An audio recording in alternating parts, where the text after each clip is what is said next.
This is Bullseye, Book 12 in the Ruthless King's MC Las Vegas chapter series.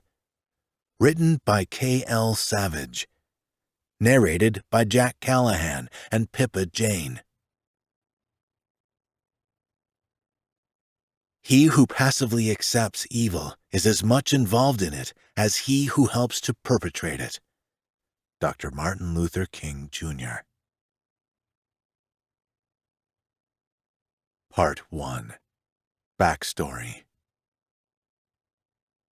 Chapter 1. Bullseye, 8 years old. There is one thing I love more than pizza, and that is having pizza at the fair. Mom and Dad promised they would take me when it came to town, and today is opening day. I can't wait.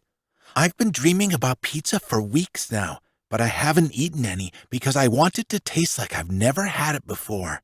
It's going to be cheesy and greasy and delicious, and I need it now. I throw my Batman blanket off me and climb out of bed, then do what I always do first thing in the morning, brush my teeth. It's the first thing they always ask me in the morning. I want to make sure I do everything right today so nothing messes us up going to the carnival. I flip on the bathroom light and giggle when I see my hair. It's crazy, standing up in all directions. Dad says it's nearly impossible to tame my hair. I like it. Makes me feel like it's my superpower or something. Every strand holds something I know. Smiling at myself, I stand on my tiptoes and reach for my Superman toothbrush. I think he is the best superhero. He has all the powers. I'd love to fly one day. I squeeze the toothpaste container a little too hard, and the toothpaste shoots out all over my toothbrush. Some of it falls down into the sink, and I make a face at it as if it committed the ultimate crime. Mom will not be happy if there is toothpaste in the sink. I shove my toothbrush in my mouth and turn on the sink, scrubbing the pink paste so it can go down the drain. Spit leaves my mouth and drops down my chin. It's gross, but so cool at the same time. I wonder how far I can spit. I brush my teeth fast and grin at myself in the mirror to see the foam all across my mouth. I stick out my tongue and scrub just like Dad taught me. That's where all the stinky breath lives. Once that's done, I spit in the sink and wash my mouth out with water. Then I dry my face with the towel hanging on the silver rod beside the shower. With too much excitement and energy, I bolt out of the bathroom and use the wall to swing through the doorway and run down the hallway.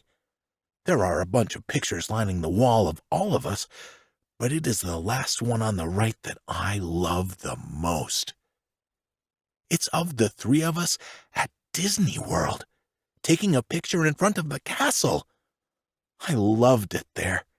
I hope next year we can go to Universal when I grow a little more, so I can fit on the roller coaster. I can't wait to grow up. Being small sucks. Oops. I'm not allowed to use that word. Their bedroom door is cracked, and I slam into it so hard the door slams into the wall. The metal of the doorknob crashing into the wall sends my dad jackknifing forward with sleepy eyes. He is lost and has no idea what's going on right now. I jump in between them, and the bed bounces, which disrupts Mom's sleep. "What is it? What's wrong?" Dad grumbles, rubbing his left eye with his fist. "It's so early." Mom's voice is muffled by the pillow. It isn't. It's 7. I waited a whole hour to get you. Please, please, please, we have to get up and get ready. The fair is here. The fair! I squeal and begin to bounce again. "Sweetie, the fair doesn't start until the afternoon." Mom chuckles, wrapping her arm around me to pull me down on the bed. She gives me a kiss on the side of my cheek. "Afternoon? I've waited forever," I groan, displeased to learn this new information. Tell you what, Dad offers, swinging his legs over the bed. I'll fix us some breakfast. Bacon, eggs, pancakes, orange juice, maybe a mimosa for your mom? Dad questions slowly and sends me a wink.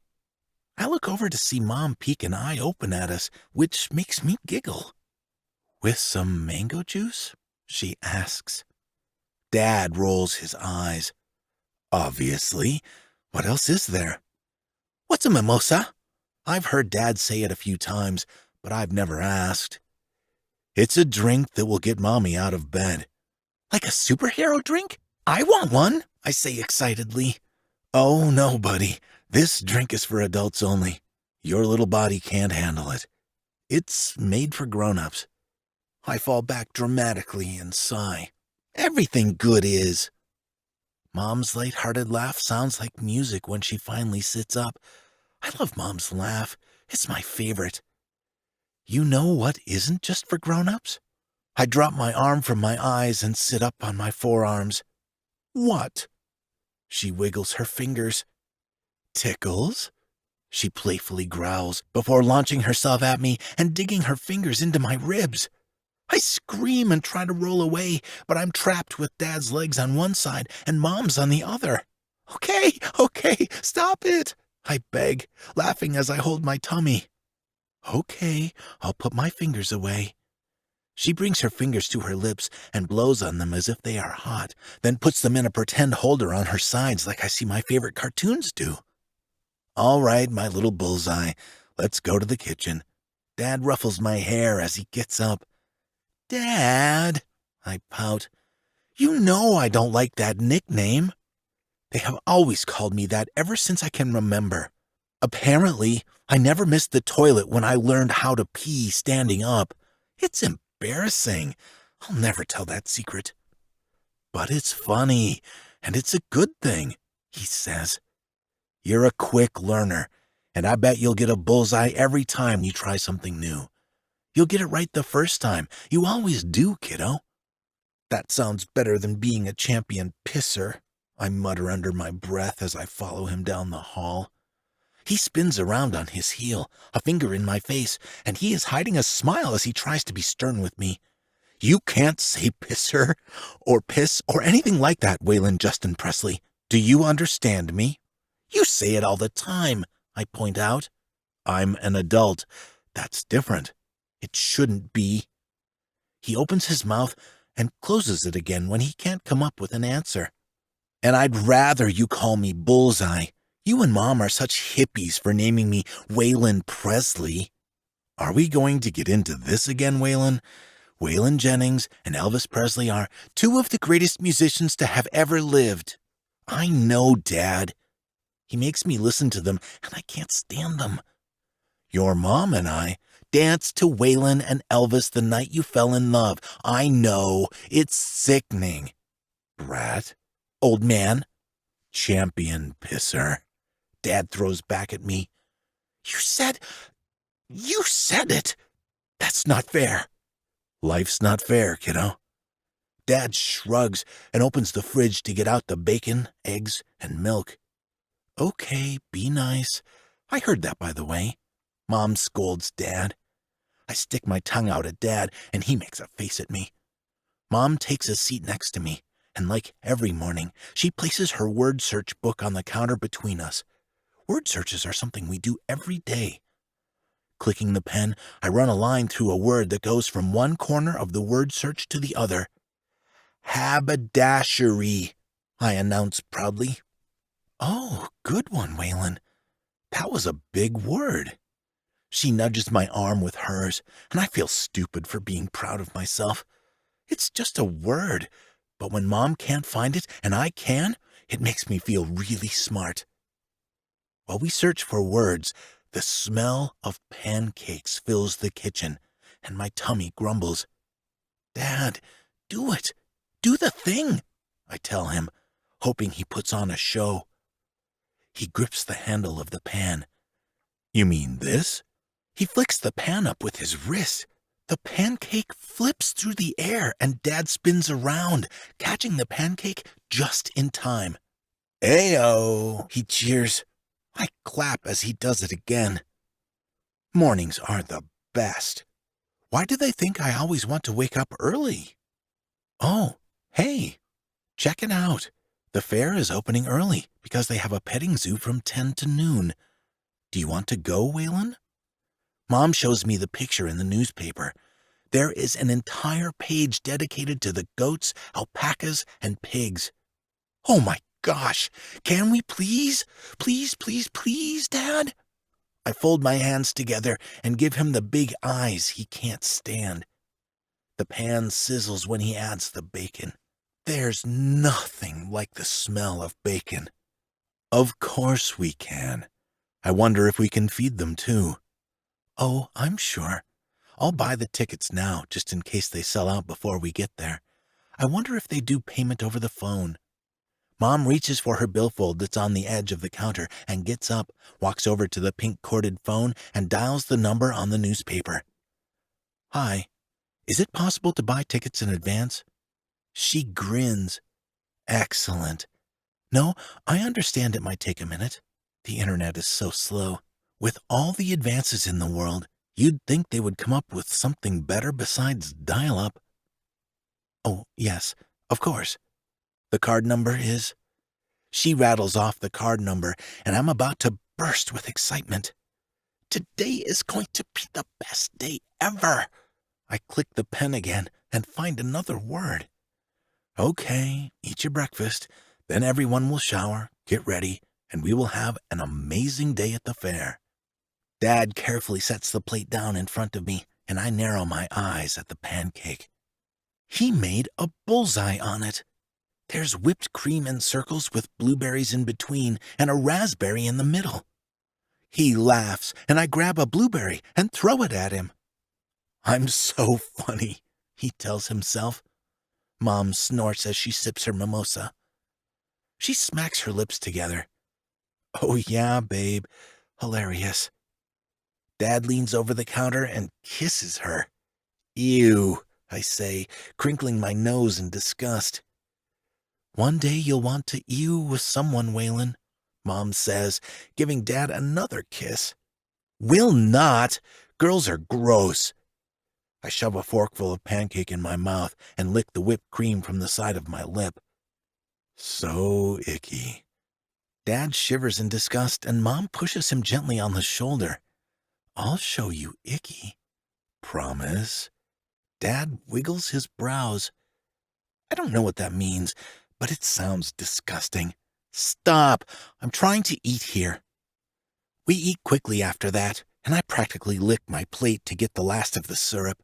I jump off the stool and run down the hall, but Mom's snapping fingers stop me in my tracks. And what are you forgetting, young man? I roll my head on my shoulders and run to the kitchen, grab my plate off the counter, run around the island, then wash my dish off in the sink. I reach down to open the dishwasher and then set the plate inside. Thank you, she sings.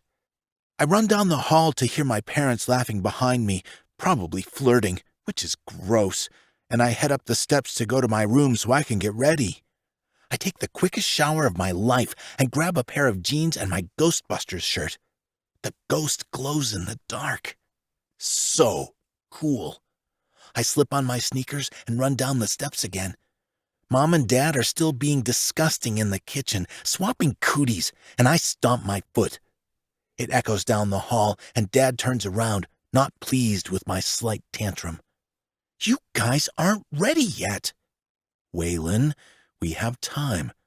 Do not stomp your feet in this house. We've talked about it. Do it again, and we won't go to the fair, he warns. I'm sorry, I say automatically. It's the one thing I do that really upsets Dad. It's okay. We live and we learn. We will leave in about an hour, okay? Longest hour of my life. I hang my head and drag my feet toward the steps. How about you hop on the Sega to kill time? I snap my head up. Really? Really. He sips his coffee while grinning. Sweet! Thanks, Dad. I run to the living room and jump on the couch, then wince. I know what's coming. "No jumping on the couch, Waylon," Mom yells after me. I always realize what I did a second too late. "Sorry," I call back. I turn on the TV and the Sega, then blow in the Sonic the Hedgehog cartridge that goes into the slot of the Sega. I'm going to catch all the rings. I get lost in the game. I die a few times, but I get back up and try again, jumping and rolling, running really fast through the loops. "All right, kiddo, you ready?" Dad asks as he steps into the living room. I groan again when I see the tacky shirts they are wearing. They match. His says, "If found, bring me to my wife." Hers says, "I'm the wife." "Out of all the clothes you have, you pick those?" "What?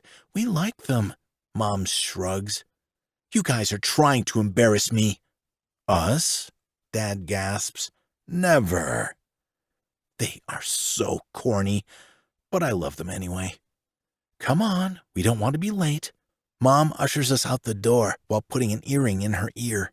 "And remember, Waylon, always stay close to where we can see you, okay? You know I don't like when I get out of eyesight." "I know, Mom." I try not to groan again. I tend to do that when I'm fed up. She grabs my chin and kisses me on the cheek. "Mom!" So stinking cute. "Mom, I'm not cute. I'm ruggedly handsome. I'm even growing a mustache. See?" I tilt my chin up and rub my finger through the blonde hair above my upper lip. "Goodness, look at you, on your way to being a man." "I know," I say, a little impressed with myself. "Come on there, Mr. Man. Get in the car and put on your seatbelt." Dad points to the back seat and I climb in, using the handle above to help me. I lick my lips and taste the syrup from the pancakes. I'm hungry. "When can we get food?" I ask. I'm starving. "You just ate 4 pancakes, eggs, and bacon. You aren't hungry." Dad turns on the truck and the engine rumbles as we pull out of the driveway. "That was an hour ago.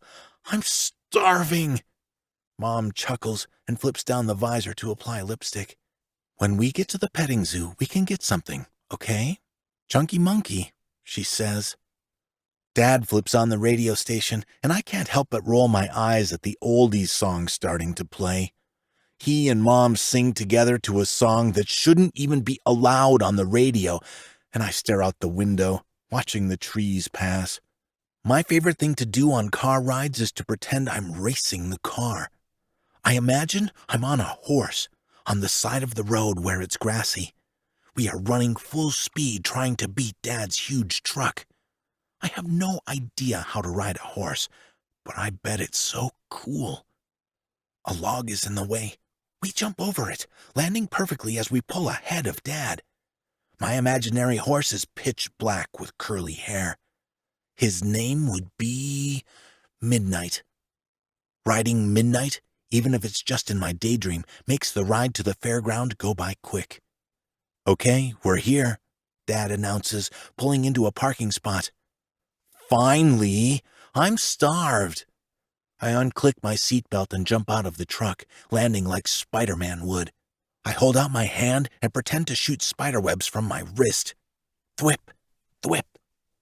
My fake webs land on a nearby car and I jump in the air, launching myself as far as I can.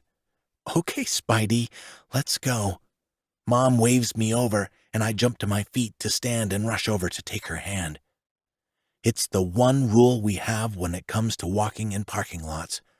I always have to hold her hand so she can make sure I'm safe. I'm a big kid now. I don't need to hold her hand. It's embarrassing, but I won't argue about it. I always lose. Dad takes my other hand, and we walk connected to the entrance of the fairgrounds. Dad's hand is calloused from his construction job. Mom's is soft from the lotion she uses while giving massages, since she owns her own spa. I look up at Mom, who is smiling, staring up at the Ferris wheel. She points. "Look, Waylon, look how high. You want to go on it with me?" "Yes!" I know you don't like heights, but I'll protect you. Oh, sweetie, I know you will. You're the best. She bends down and kisses the top of my head. I won't ever tell anyone because it's embarrassing, but I'm a mommy's boy. She's pretty much my best friend. You look pretty, Mom, I say to her. I always tell her that because Dad does, so I think that means she likes to hear it. She brings her blue eyes to mine as she stares down at me, and her brown hair whips over her shoulders like octopus tentacles from the wind. I think you might be the best son in the world. Duh, obviously. She is the prettiest woman alive, Dad says after me, leaning across my head to give Mom another kiss. Blah. Gross. Cooties. I'm happy my parents are together. A lot of kids at school have divorced parents and go from house to house. That sucks. Oh, I'm not allowed to say that. But it does suck. My parents are always going to be together. We come to a red ticket booth with a teenage girl inside blowing bubbles with the gum she has in her mouth. Hi, we bought 3 tickets in advance, Mom says into the hole cut through the plastic barrier. Cool. She rips 3 tickets off and hands them over to us without asking for proof. Would you like to buy food for the animals? Her voice is flat, as if she is bored. I guess I would be too if I had to sit here all day. Yeah, that would be great. Cool, she says again, plopping down a plastic bag that looks like dog food. Have fun and enjoy your day. Montana Fairgrounds is spelled across the big arched sign as we walk underneath it. The dirt is red. On either side are wooden fences to block the animals from coming onto the pathway. There is a big red barn up ahead, the doors wide open. I wonder what's in there. An alpaca stretches its neck from the other side of the fence and bumps its nose against my head. I giggle. I think he wants you to feed him, Waylon. Dad grins, opening the plastic bag. I dig inside the bag and grab a handful of the brown pebbles that looks disgusting. There's a nasty grime to them that leaves crumbs in the palm of my hand. Hold your hand flat, he tells me, grabbing my hand and having me curl my fingers from the middle of my palm. There you go. The alpaca's nose tickles my skin, and his tongue flicks out to gather the food. Gross, I chuckle, but dive my hand in the bag again to give him more food. I reach for his long nose and pet him from the middle of his forehead down to his nose. He is soft and fluffy and has brown eyes with really long lashes. He's cute. A pig oinks from a little further down. I skip down the fence and squat so I can be on his level. He is fat, pink, and has dirt on his nose. The sign says we can't feed him this kibble, but we can pet him, Dad says, pointing to a small sign nailed on a wooden post. With a shaky hand, I reach through the boards and pet the back of the pig. He's softer than I thought he would be. Can we get one? No, Dad and Mom say in unison. A dog? A cat? Oh boy, I should have known this was coming. Mom throws her hands on her hips. I don't know. I don't think we are ready for a puppy, Waylon. It's a lot of responsibility. Please, I beg, giving my best puppy dog eyes. I swear I'll take care of him. You'll make sure to potty train him? Every 15 minutes you have to take him outside to use the bathroom. Okay, please, please, I beg again, folding my hands together. Mom sighs, and I know that sigh. It means she's giving in. How about we go to the shelter after the fair and look? We are only looking. If we are getting a dog, we are going to rescue it. Ah, really? Thank you, Mom. Thank you, thank you, thank you. I throw my arms around her and give her a big hug. Don't get too excited yet. It takes time to find the right dog. Come on, let's feed that food monster inside you. Kendra, Kyle? I look up to see our neighbors from across the street come up to my parents. Katie, Brett, "It's good to see you guys." Mom greets them, leaning over to give Miss Katie a hug. She's been my babysitter a time or two. I don't need a babysitter. I'd be just fine on my own. I'm practically a grown-up now. "And how are you, Mr. Whalen?" Katie ruffles my hair. "Great! Mom and Dad are going to let me have a dog." Miss Katie's smile has wrinkles forming on the sides of her eyes. "Is that so? Well, every kid needs a dog in my opinion." "We are just going to look," Mom reminds me, giving me the look by raising one of her eyebrows. "Yeah, that's what we said. And now we have 3 dogs, a bird, an iguana, a cat with one eye, and a hamster." Mr. Brett mumbles under his breath. "Oh, you love that cat. She only cuddles you, honey." I tug on Mom's hand. "Can I go to the cart over there and get fries, please?" Mom scans her surroundings to see how far the food cart is, and when her eyes land on it, she nods. "Yes, you can go. Come right back, okay?" "Promise." "I loves you big, baby," she says. "I loves you too." She hands me a $20 bill. Just like in my video game, I run toward the cart with my supersonic speed, barely missing people as they pass me. My stomach grumbles as the scent of French fries wafts over me.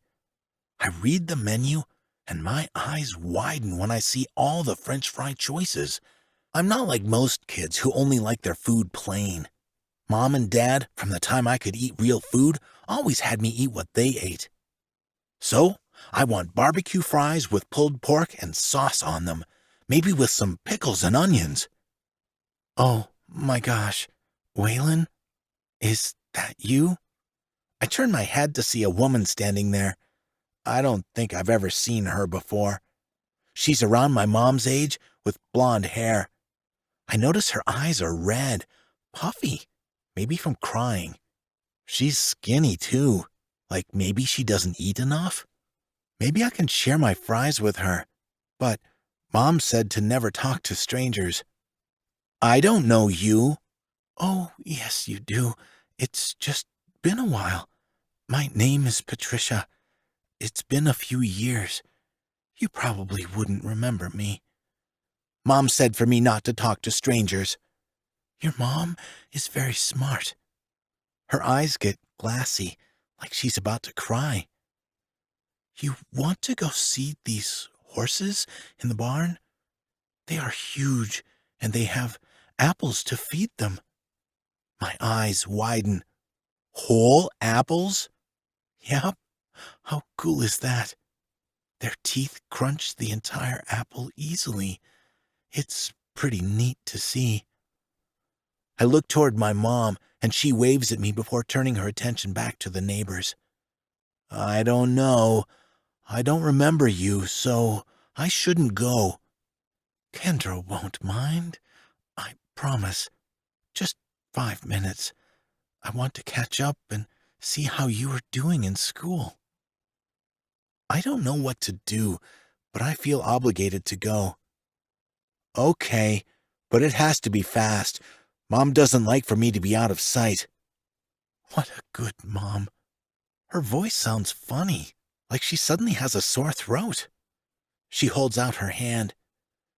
"Come on, I won't let anything happen to you." I slip my hand in hers, and we walk inside the barn. A few horses are poking their heads out of the stall, and I reach for an apple and feed one. He's not like what I imagine when we drive, but he is a pretty tan color with a white strip down his nose. Wow! I've never seen a horse up close before. They are so big. I look around, and the woman is standing off to the side watching me. "I better get back." "Thanks," I tell her. Something is telling me to get away, but I'm too scared to make quick movements. "I'm sorry." She begins to cry. "But you can't." She wraps her arms around me and shoves a stinky cloth over my mouth and nose, then drags me out the back doors of the barn. I try to kick and scream, but my head starts to feel loopy, and my body becomes heavy. I don't understand what's happening. "Mommy?" I try and scream, But I can't. The word is slurred, and I don't know if Mom would know it's me calling for her. I haven't called her Mommy since I was 6. I wanted to grow up. But I want my Mommy now. I'm scared. You did good, Patricia. A deep voice growls, like a villain in the movies I watch. I wish I had powers. I could break free. I did what you asked. Let her go. No, he says, and a loud slap sounds. I try to open my eyes, but I keep getting sleepier. Let's go. We need to leave before someone notices, the man says. My back hits something hard, and I manage to blink my eyes open enough to see Patricia and this man staring down at me. I'm in the trunk of a car. He will be perfect for her when the time is right. I don't know what that means, but the guy slams the trunk closed. I don't have the strength to fight, but maybe, when I wake up, it will all be a really bad dream. Chapter 2. Bullseye, 10 years later. Happy birthday to you. Happy birthday to you. Happy birthday to me. Happy birthday to me. I sing the song to myself pathetically and pick up the piece of metal I got from the broken spring from the mattress. I carve a line on the wall to keep count of how many days I've been here. It's my 18th birthday, so I've been here 10 years.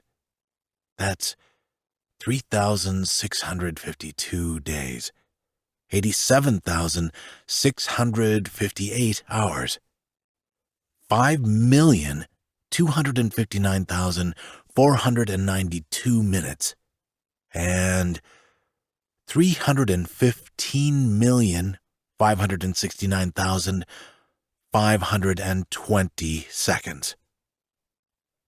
I can't remember what happened to me 10 years ago. All I know is that this family is the only one I can remember, and I hate them. Something tells me I'm not supposed to be here. Something tells me this isn't how a man is supposed to be raised. I would have killed these people already and left them bathing in their own blood if it weren't for Georgia, their daughter. At least, I think she is, just like I'm their son. I'm missing something important, some vital piece of information that would make sense to me. There's just this massive dark hole in my mind that I can't seem to shine any light in.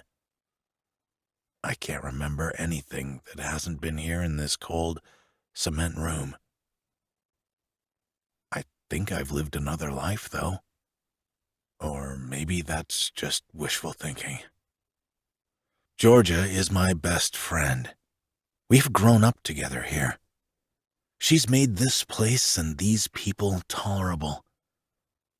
Patricia and Ronald Jennings. Ronald wants us to call him Dad, but I'd rather get whipped 1,000,000 times than to ever call him that. I hate him too much.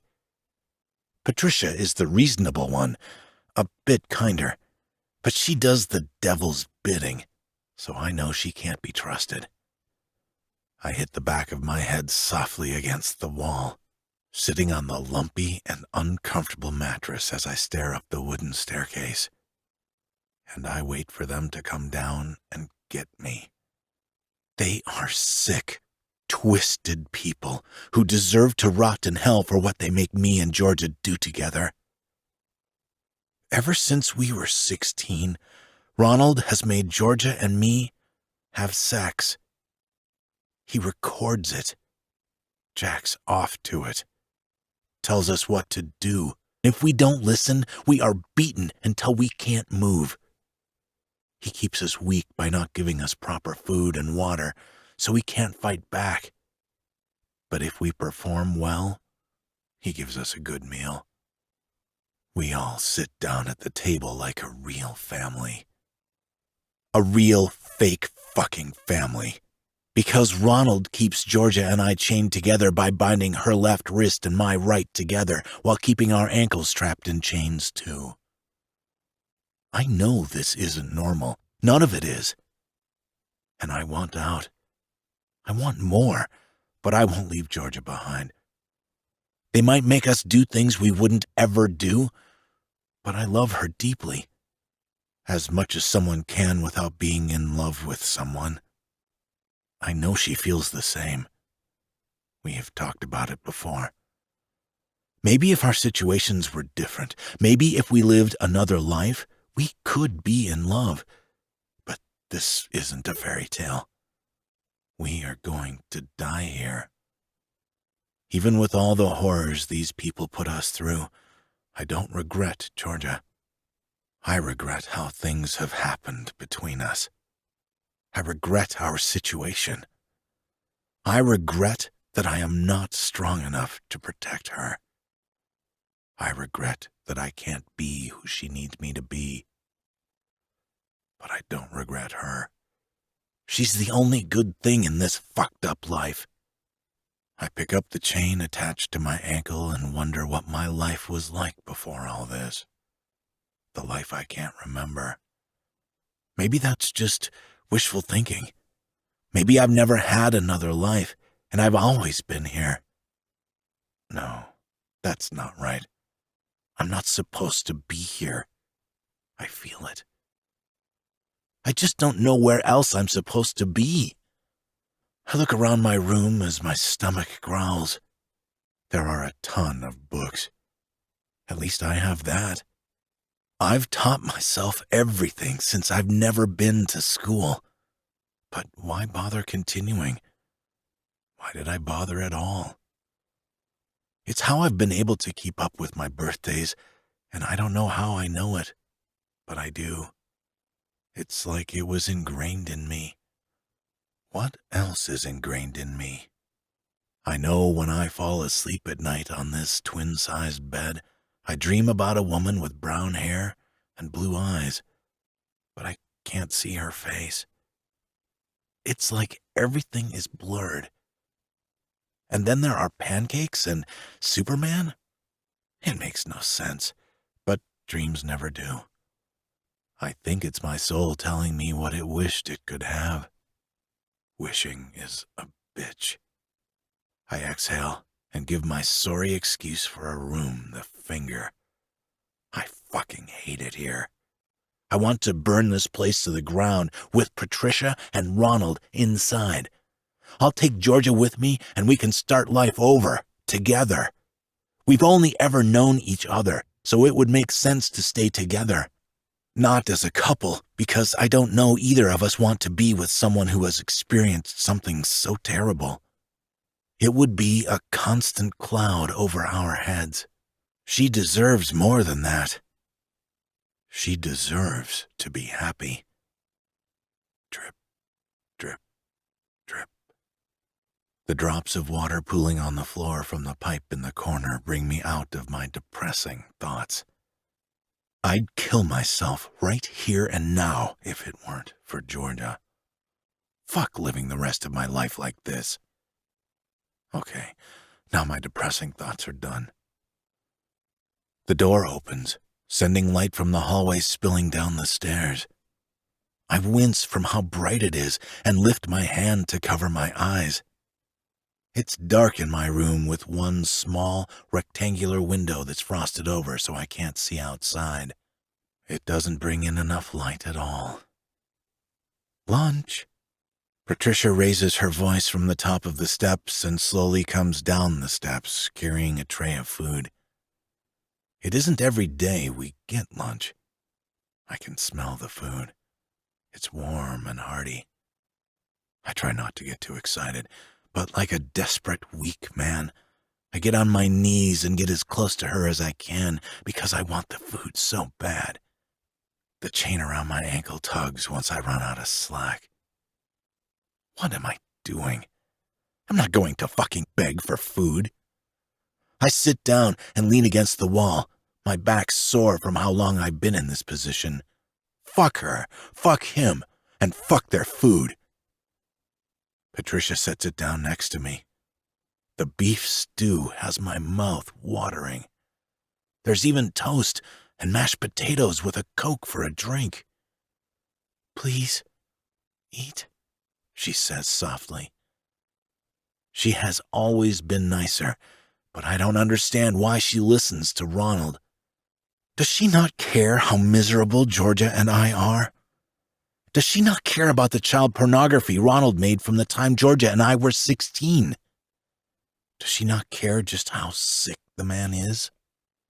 Has Georgia gotten food?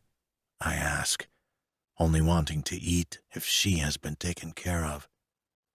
Patricia nods. I just gave her some.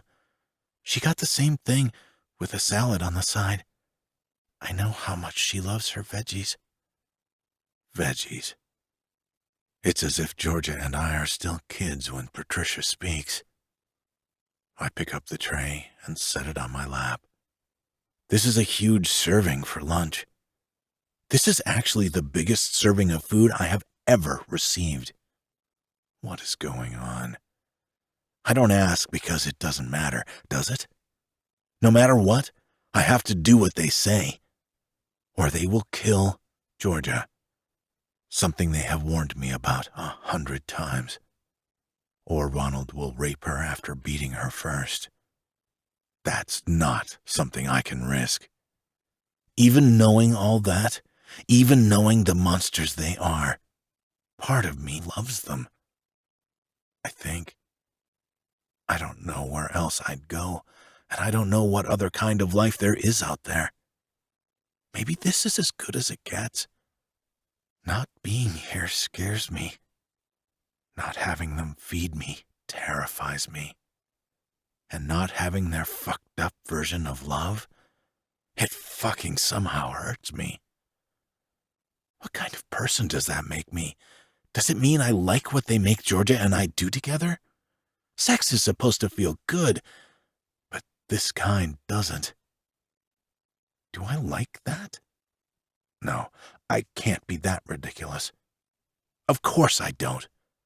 I can't stand for her to cry because I know there is nothing I can do to make this situation better. What can I do when I have a gun to my head or a whip to my back? I'm a weak, pathetic man. I can't walk up the stairs without getting winded. I'm just not strong enough to be who I need to be. And that is something I'll never be able to forgive myself for. Can I eat with Georgia? I dare to ask, swirling my spoon in the mashed potatoes. Her eyes take on this typical sad look to them, and they create their own frown. Bitch. I don't think I can do that, Waylon. You know how Ronald is. He isn't even here, Patricia. I know that because I don't hear drunk yelling in the middle of the day and the breaking of glass. Please, I want to see her. I need to know she's okay. I won't eat unless she eats with me. I have never given an ultimatum before, but I know if I don't eat, they can't use me later since I'm so weak. I would skip this meal, but I've already skipped the last few days to buy as much time as I can. If I do this, you better put on a good show for him, because if he finds out I did this, he won't. I won't say a word. She stands, wiping the palms of her hands on her jeans. Okay, I'll bring her down. You're too weak to move. It isn't often I feel excitement or happiness, but my heart kicks up a notch when I know I'm about to see Georgia. Thank you, I say softly, wrapping my hand around the cold Coke bottle. Seeing Georgia earlier than I'm supposed to is my birthday present. Not that they know it's my birthday, but Georgia does. It's our little secret. I run my hands through my hair, even though I know I can't look good. I still want to try. She deserves that. I watch as Patricia runs up the steps and slams the door, leaving me in darkness again. Picking up the tray, I set it aside and decide to wait for her. I've had all my firsts with Georgia. First kiss, first touch, first blowjob, first everything. And it all started at 16. I hate Patricia and Ronald for ruining our first experiences, but the bright lining to this fucked up situation is Georgia. Deep down, past the fear and the pain, I wouldn't want to experience this with anyone else. And maybe that's selfish to admit, but Georgia makes me feel safe. It's an impossible feat, considering more than half the time I have a gun pointed at me. The creak of the door opens again, and the chains thud on the staircase as Georgia takes the steps casually.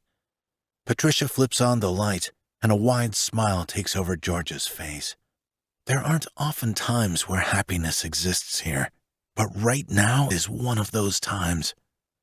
You have 30 minutes, and Waylon, since you haven't been taking your pill, I crushed it up and put it in one of the items on your tray.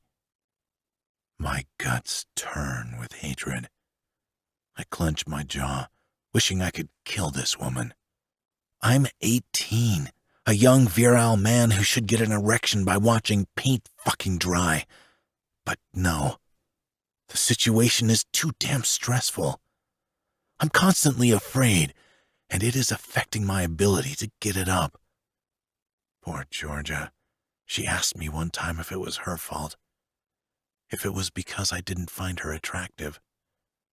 I told her it was the furthest from the truth, that in this bad fucking dream of the reality we live in, she was the only beauty in it. My shortcomings are all me. I hate what they make me do to her. I hate that she cries every time. I hate how dirty and useless I feel. I hate I can hear Patricia and Ronald in the corner, moaning as they watch us. So, yeah, I can't get it up because I'm filled with so much hatred and disgust. I'm okay with that. I think that says something about me. So they make me take Viagra so they can get the footage they want. I last for hours until Georgia physically can't take anymore. It breaks me as a man, or whatever the fuck I am. Georgia's smile slips off her face and she trips, falling against the floor. I reach for her, but she's too far away for me to check on. Patricia is holding a tray with one hand and the chain leash with the other. They treat us like fucking animals. Georgia, are you okay? Talk to me, I say, my voice cracking from worry. I'm fine. She places her palms on the floor and pushes herself up. Her dirty blonde hair is a curtain around her face, and the ends drag along the grime on the floor. Get up! Patricia yanks on the chain, which pulls Georgia's head back. Hey, she's trying. Give her a minute, I shout. I'm sorry, Ronald needs to know I'm not nice to you, Patricia says, as if she is ashamed of herself. She should be. You aren't fucking nice. I hope you burn in hell one day, I spit. Stop, Waylon. It's okay. I'm fine. Georgia stands on wobbly legs. Her gown is stuck to her knees. Blood stains the material, along with dirt and whatever other filth finds us. We are only allowed to bathe once every 2 weeks, and that's when we change clothes, too. No matter how much I hate Patricia and Ronald, they love Georgia and me. They have to. I mean, if they didn't, we wouldn't be here, right? I just want to know what it's like to be loved, no matter how fucked up it is. And if this is it, love is very disappointing, because it's painful. You're bleeding, I gasp. lifting her gown above her knees when she sits down next to me. She has a few scratches on her right knee. I wipe the blood away with my thumb. She leans her head on my shoulder and lifts her golden brown eyes at me. "It's okay. It's just blood, Waylon." Just blood. Just pain. Just torture. How bad do things have to be when just means we have grown too accustomed to abuse? "Blood that shouldn't be there," I tell her, taking my napkin and pressing it against her wound. My eyes lift to meet Patricia's, and she sets the tray down on top of Georgia's lap. "I'll be back in 30 minutes to take the trays. There's a little something in your food too, Georgia. Ronald wants more from you." I wrap my arm around Georgia's shoulder as she turns her face against my chest to cry. She shakes. Her cries are silent. Mine are too, when I'm alone at night. Learning how to be quiet is a way of life. If not, you get punished. Patricia leaves the light on, and the stairs groan under her plump weight. She's put on a few pounds over the years. The door shuts, and a lock clicks, finally leaving us alone. I fucking hate her. One day, I'm going to get us out of here. I don't know how, but Georgia, I swear I will. "We can't be without them. We need them." "No!" I yell, a little louder than needed, and she flinches away. I cup her face with my palm and look into her teary gaze. I take a deep breath to calm myself. "No, we don't. I know we only know them and our life with them, but it isn't right. We deserve more." "But they need us. We pay their bills." She's right. I feel a little guilty since they are the only parents we know. They don't feel guilty for what they do to us. We shouldn't feel guilty for dreaming of more. Come on, babe, let's eat. We've put them off too long, and I can tell you need food. "But it's spiked, Waylon." "I know," I say sadly. "We do this. We don't have to do it again for a few days. But you've lost so much weight, and I don't know if we should keep putting it off. You're skin and bone. I can't do that to you. You have to eat." "Will you?" she asks, lifting her head off my shoulder to stare at me. "Yeah, babe, I'll eat with you. You don't ever have to do anything alone." I pick up the plastic spoon in her stew and bring it to her mouth. She hums contentedly. While she chews, I take a bite, and while it tastes delicious, I know there is poison in this food. But at this point, it's the lesser of two evils. We eat in silence, and when we are done with the stew, she has enough energy to feed herself. She digs into the mashed potatoes, then eats the salad, slurping down the Coke before I'm halfway done with my food. I chuckle. It's good to see her eat. "Waylon, can you promise me something?" "Anything," I say, taking her hand in mine. "If anything happens to me, promise me you'll leave this place." "I'm not going anywhere without you. Fuck that. You're my world, Georgia."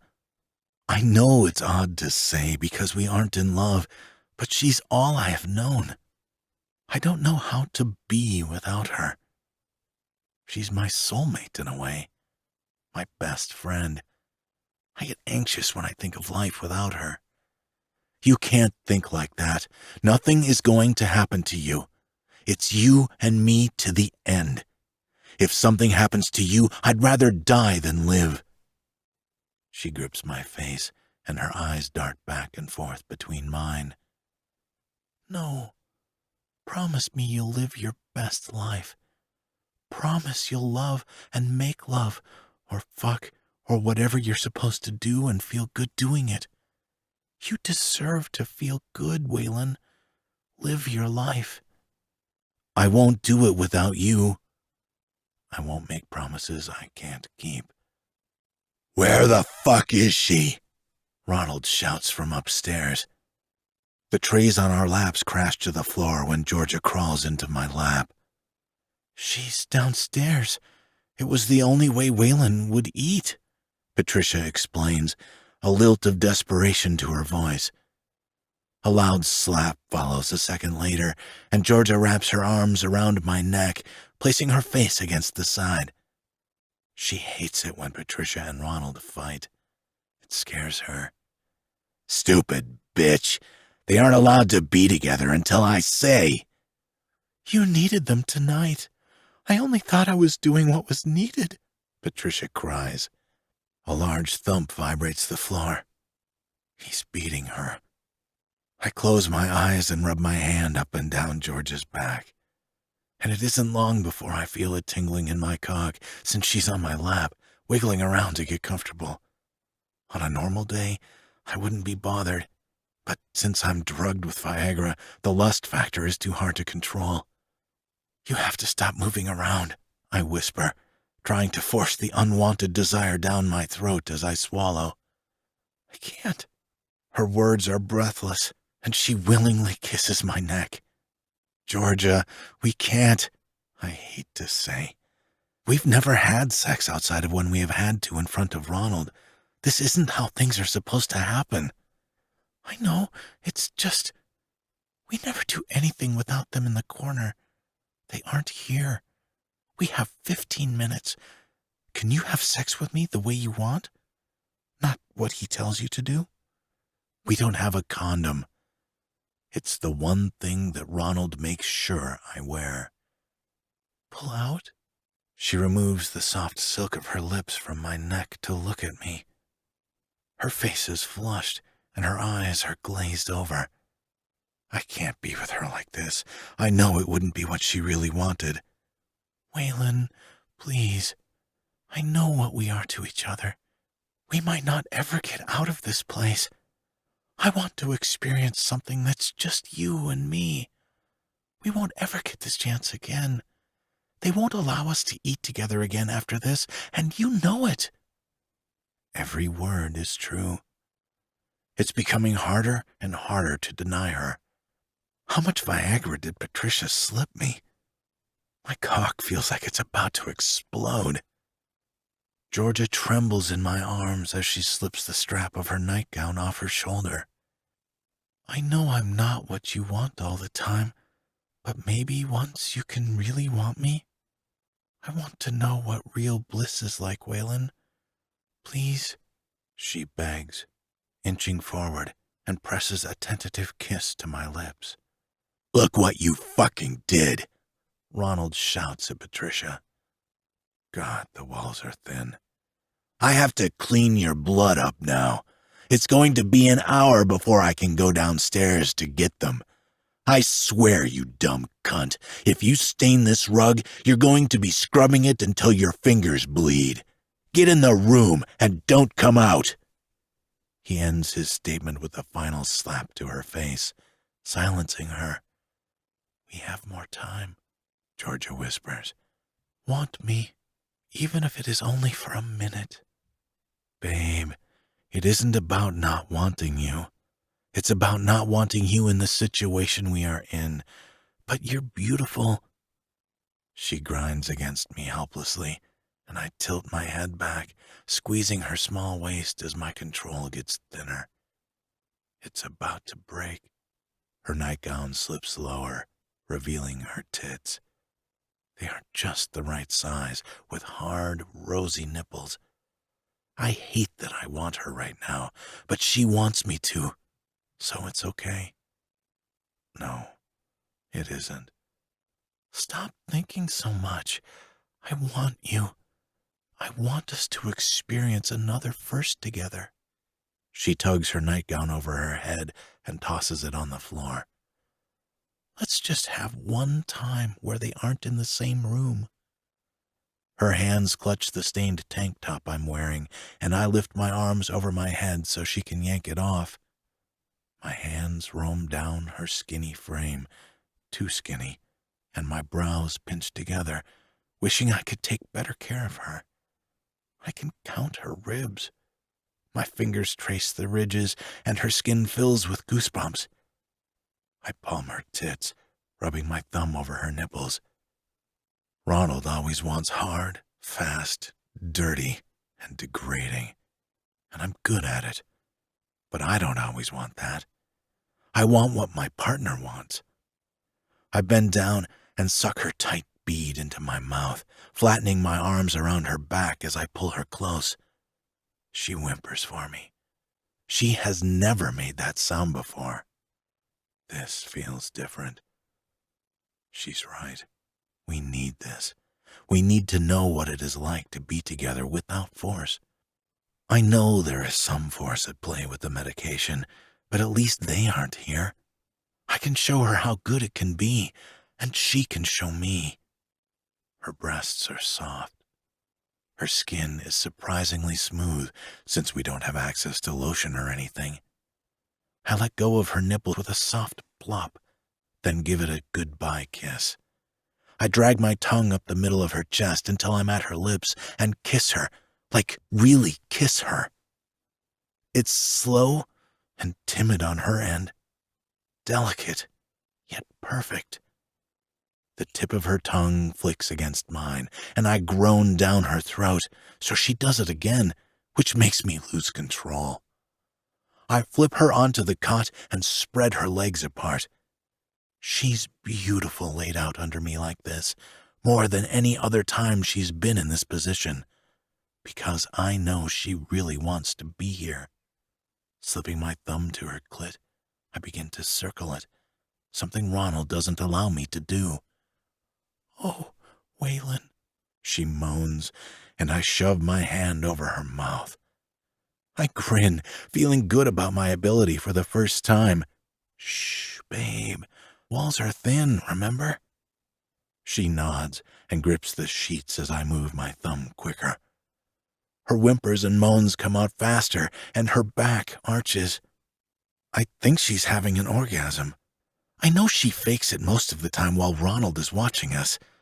I don't have that option. It's why it takes so long sometimes. Ronald always inspects the condom to make sure I wasn't faking it. I did one time, and he beat me so bad I couldn't see for a week because my eyes were swollen shut. I dip my fingers through her folds, and she's nice and wet. I drop my hand from her mouth, and she giggles, hiding her face in her palms. "That felt so good," she says. "Let me see you, because watching you fall apart has been the best part of today." She drops her hands, and she has a bright blush on her cheeks. Our eyes meet when I slide a finger inside her, and her mouth drops open. "So tight," I growl, my cock pressing against the thin material of my sweatpants. "I want you, Waylon." She sits up and tugs my pants down, wrapping her hand around my cock to give it a quick stroke. I toss my head back and bite my lip until I draw blood to keep quiet. "Come here," she purrs, lying down on the bed again. I curl over her and reach down to press myself against her entrance. She gasps when I slip inside. Her eyes roll to the back of her head while I push myself to the hilt. She's never been so wet before. It's so hot. My God, I don't think I'm going to last. I have to. I have to make this good for her. Instead of fast thrusts, my strokes are long and slow. "I love you the only way I know how," she whispers in my ear. I don't break the pace, but I do lift up on my forearms and nod. "Me too, babe. The only way I know how." I kiss her again, slow and steady. I intertwine our hands and keep them gently pinned next to her head. "Oh, God," I groan, then bite into the mattress when she starts to feel so damn good. We've never done this before. Christ, I think I do love her. Actually, really love her. The realization is heavy, slamming against me to the point where I can't breathe. I blink away the tears because loving someone in a place like this is hell. Loving her only makes me realize how little of a man I really am. I need to fight, but every time Ronald is in front of me, I shrink to an 8-year-old boy again, dying for his love. Stay with me. It's just us, Waylon. It's just me and you. Georgia kisses the side of my neck, then sucks my earlobe into her mouth. Another thing she has never done. Her nails dig into my scalp. Another new thing to add to the list, and she lightly trickles them down my back, careful to not leave a mark. If Ronald were to find out about this, it would mean trouble. Georgia grips my ass, pulling me deeper inside her. I curl over her, wrapping an arm around the top of her head as I drive in. It's never been this good, babe. I've never felt this good. I know, she mewls. I'm so close.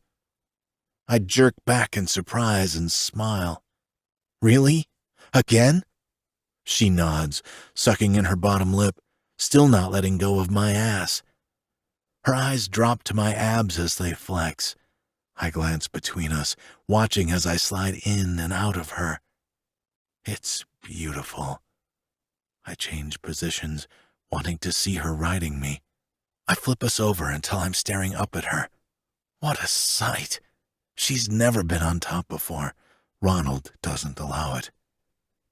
You're so beautiful, Georgia, I praise her, rubbing my hands up and down her sides.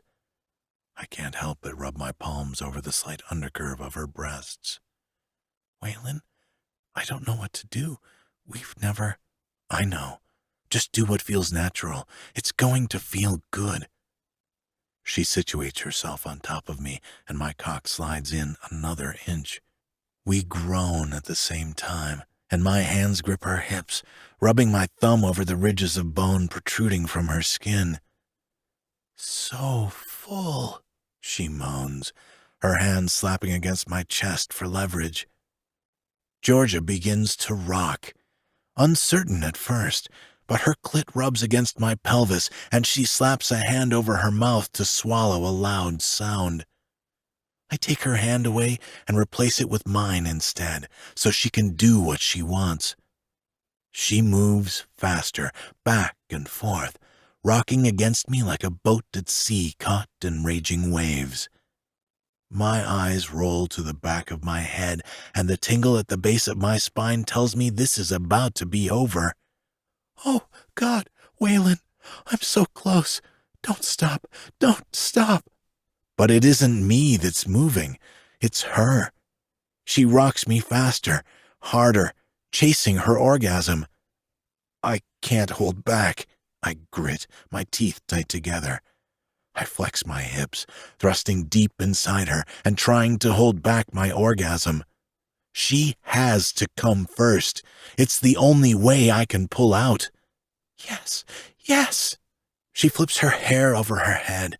Her hips stutter as her pussy pulsates around my cock. I tap her hip, warning her to get off. I'm too close, babe. Oh, fuck. Get off, Georgia. I can't. My toes curl, and I squeeze my eyes shut. No, it's okay. Do it. Fill me up, Waylon. I snap my eyes open and shake my head. You could. I don't care. I want this with you. I need it. A tear drips down her cheek, and I sit up, wiping it off her face. Happy tears. Needy tears. Once-in-a-lifetime tears. I pull her off me and flip her back over so I can look into her eyes while I do this. I feel like it's beyond basic sex, beyond personal. I steal her lips with my own, kissing her until I know my lips will be bruised tomorrow. I grip the top of her neck with one hand, controlling the kiss, slipping my tongue between her lips with a moan. Georgia, I whisper between us, burying myself as deep as I can as I come. I punctuate my hips with every spasm that leaves me. I kiss her again, lazy and messy, but I don't care. This is perfect, and I never knew perfection could exist in my life. I do love you, Georgia. My fingers slide down her arm and back up, all while I press a kiss on her dainty collarbone. I know. I love you. A different life. Another world, I interrupt. In a different place, she says. Then maybe we'd have a chance. I close my eyes as my heart fucking aches. This is real misery. Because this love will kill us. The door slams open, and I jerk away from her, my semi-hard cock slipping out of her.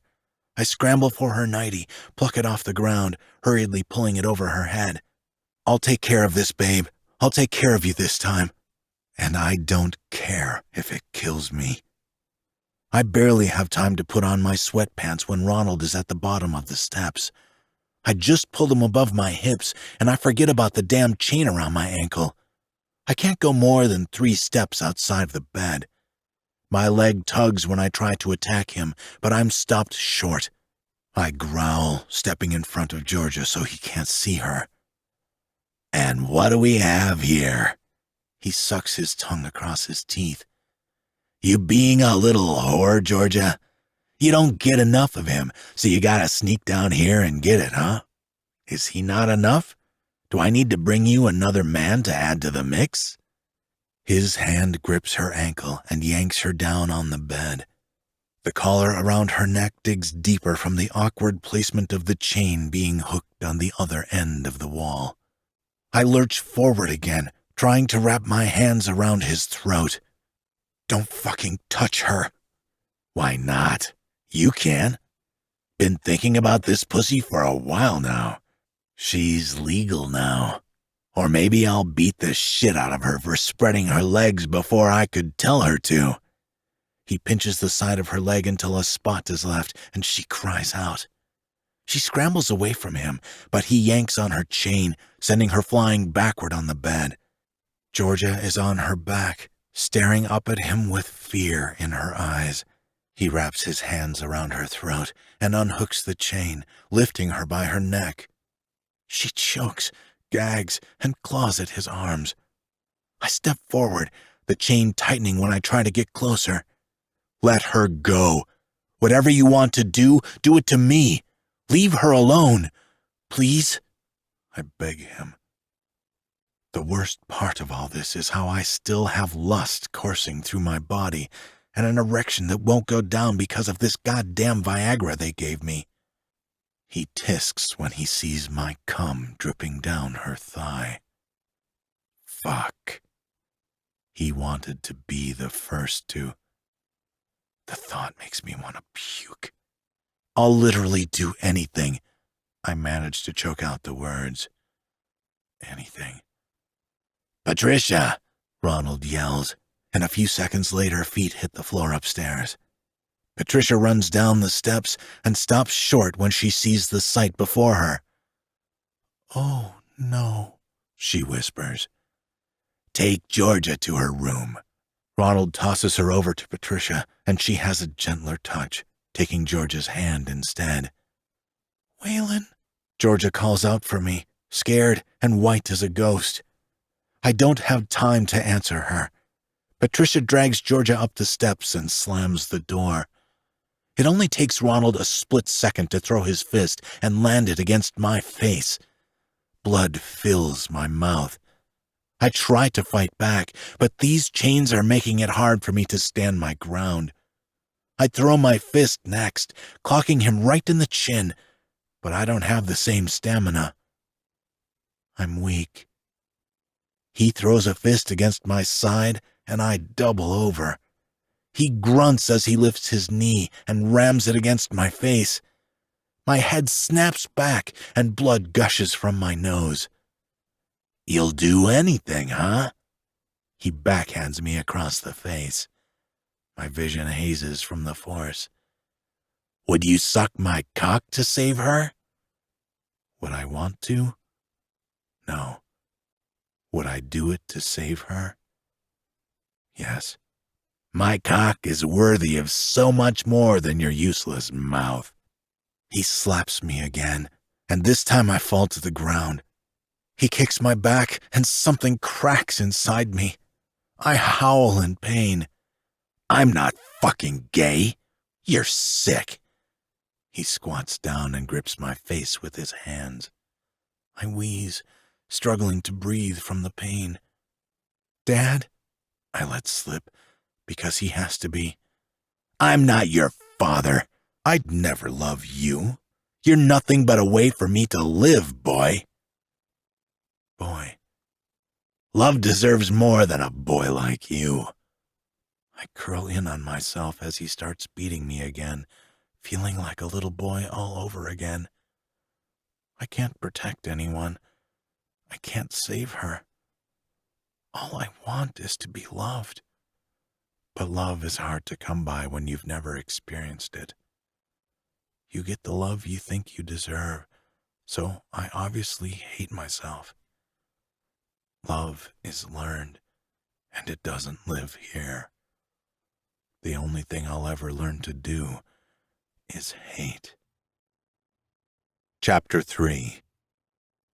Bullseye. 7 months later. I found out 4 months ago that Georgia is pregnant. I haven't seen her. That's been our punishment for what we've done. I want to say it was worth it. I do, because it was fucking beautiful. I've never felt anything like it before, and will never feel anything like it again. Not seeing her has been torture. I know what they made us do together is terrible, but not being able to touch her and make sure she's okay is unbearable. I don't know if that hour was worth 7 months of pain. I miss her. What's happened to her during this time? Is the baby okay? How have Ronald and Patricia made money if they haven't been recording us? A bunch of fucking perverts all around the world have seen me and Georgia. It makes me sick to think those same people have gotten to see her pregnant belly, and I haven't. It's my fucking kid. I deserve to see her. God, I want to kill all the sick assholes that have seen her, that have gotten off on her not because of her beauty, but because of our child growing inside her. I might be too young to be a father, but I'd be a good one if ever given the chance. My soul and mind are older than the years I've been alive. The door cracks open, and I wince from the light. It's Patricia.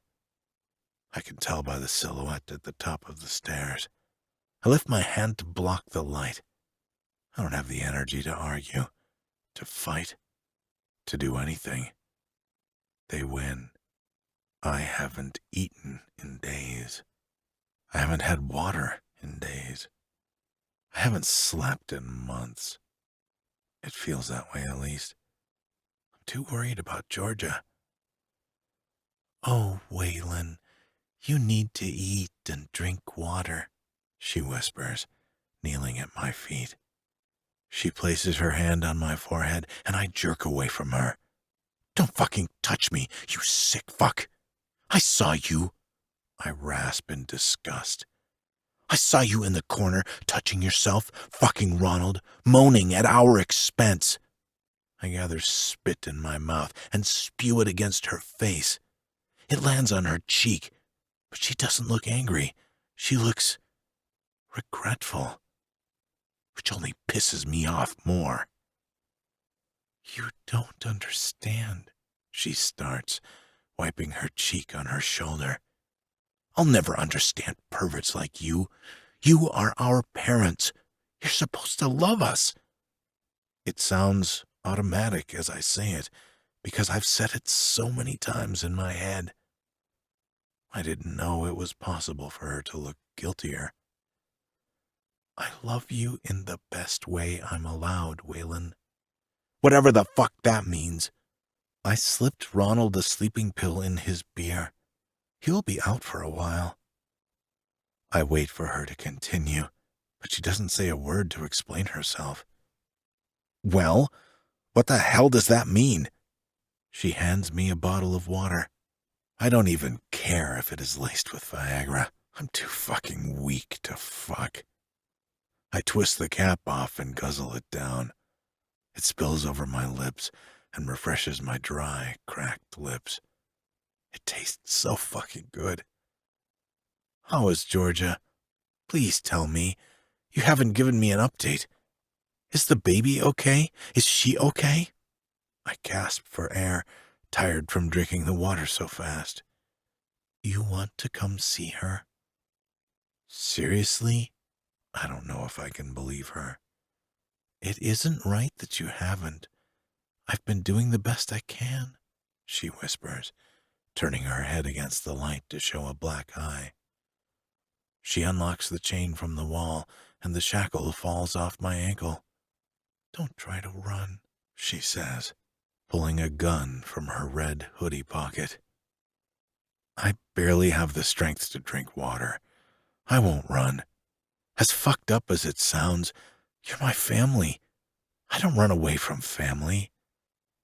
Because I'm somehow sickly attached to these people. You first, she says, waving the gun in the air. She's a frigid, fucked up cunt. But you know what? She knows how to shoot a gun. When I was 15, she aimed it at me and fired, but it hit the wall behind me. She said, "Next time he asks me to shoot you, I won't miss." A bullet rarely misses twice. I'll never forget that as she walked away, leaving me holding my breath, shaking, and on the brink of pissing myself. The barrel of the gun presses against my back. It never fails to make my bones tremble. The tips of my toes graze along the edge of the steps. The muscles in my legs shake from being so stagnant. I try to do a few exercises when I'm locked downstairs to try and keep my muscles from becoming atrophied. I read about atrophy in a book, and now I'm paranoid about it. Sure, I've been locked up in this room for years and treated like shit, but I don't want my muscles to atrophy. Sue me, I guess. I do what I can to stay sane. Be quiet. You know he is a light sleeper, she whispers, shoving the gun against the knobs of my spine. First door on the right. I try to be as stealthy as I can, sliding my feet across the hardwood floors. When I see the door, I'm relieved to know she isn't in the room where we would put on a show. Has she still been recording for you? I turn around, my eyes burning with tears at the terrible thought. Patricia shakes her head. No, just pictures, but not her face. Pregnant belly photos go for a good price. We've been doing well. I clench my jaw shut, hating that my daughter, or son, is being exploited. I reach my hand for the doorknob, and she stops me, sliding her body between me and the door. I want to kill her, but how do I kill the only mom I've ever known? You need to know something. Her voice drops to a worried tone. Georgia isn't well. She's had complications. I shove her out of the way and open the door, my heart slamming against my chest when I see Georgia lying in bed, still as a corpse. Her eyes fling to the door. Fear flashes over her eyes for a split second as she cups her belly, but then she sees it's me. Choking back a sob, I run to my best friend's side and clutch her hand. Waylon, she says weakly, but a smile as wide as the ocean graces her beautiful face. You're here. Her voice cracks, and her terrifyingly skinny hand places mine on her belly. I can't help it. The tears fall. I'm so sorry, babe. I clutch her stomach fiercely, protectively, and lovingly. Georgia's health isn't worth risking for this. She's skin and bone. Her cheeks are gaunt. Her eyes are dark. And she's just so damn small. I'm afraid if I kiss her, I'll break her. She looks like she's dying. All of her weight is in her stomach. It's like the baby is a vampire, sucking the life out of her. She's all belly, round and tight. My baby kicks my hand, and I smile, leaning down to press a kiss to him or her. Lifting her shirt, I see a few stretch marks, and I kiss every one of them. I love you both so much. I tried to see you. They wouldn't allow it, she explains. Shh, I know. I tried to, babe. Patricia drugged him. We have a little time. I sprawl next to her and wrap my arm around her belly. I was worried this would happen. Of course, pregnant on the first try. And it's killing you. I'll be okay. We will get out of this, she says lowly, so Patricia can't hear her. We will be a family. I rub her stomach, loving every second of this. I can't imagine not being by her side now that I've seen her like this. She's had to go through this all alone. Babe, why are you so sick? I ask, rubbing my finger along her jaw. It's sharp with an edge, not plump or filled out like it used to be. My body is rejecting the baby, but I want to have it. It's us, Waylon. They will be the only thing good about this. It's killing you. This place is going to kill me anyway. Death is relative. It's about how, not when, and I choose this path. I lean my head against her stomach and shake it in disagreement. I hold her tight, too afraid to let go. I love you in the way I know how, I whisper. Me too, Waylon. So much. She runs her fingers through my hair, and a hiss leaves her mouth. Oh, God. She clutches her stomach. No, it's too soon, she cries out and arches her back. What? What is it? I yell, but she can't hear me through the pain. She's sweating, large drops flowing down her temples. Baby, coming? No, she's way too early. She needs a hospital. That's not going to happen, Patricia says, cocking the gun. Stand back and get out while I take care of this. I'm not fucking going anywhere. Kill me if you have to, I reply, thrusting my shoulders back. I look down to see blood coming from between George's legs. No, babe. You stay with me, okay? You're going to do this. Her eyes are fluttering, and more blood is coming from between her legs. Let me do this. I used to be a nurse. Wait outside, Patricia says, pointing me to the door. I'm not leaving her.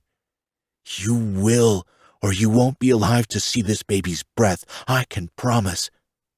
Fucking bitch. This isn't how life is supposed to be. I bend down and kiss George's forehead, then her lips. I love you. I'll be outside. I'll be right outside, babe.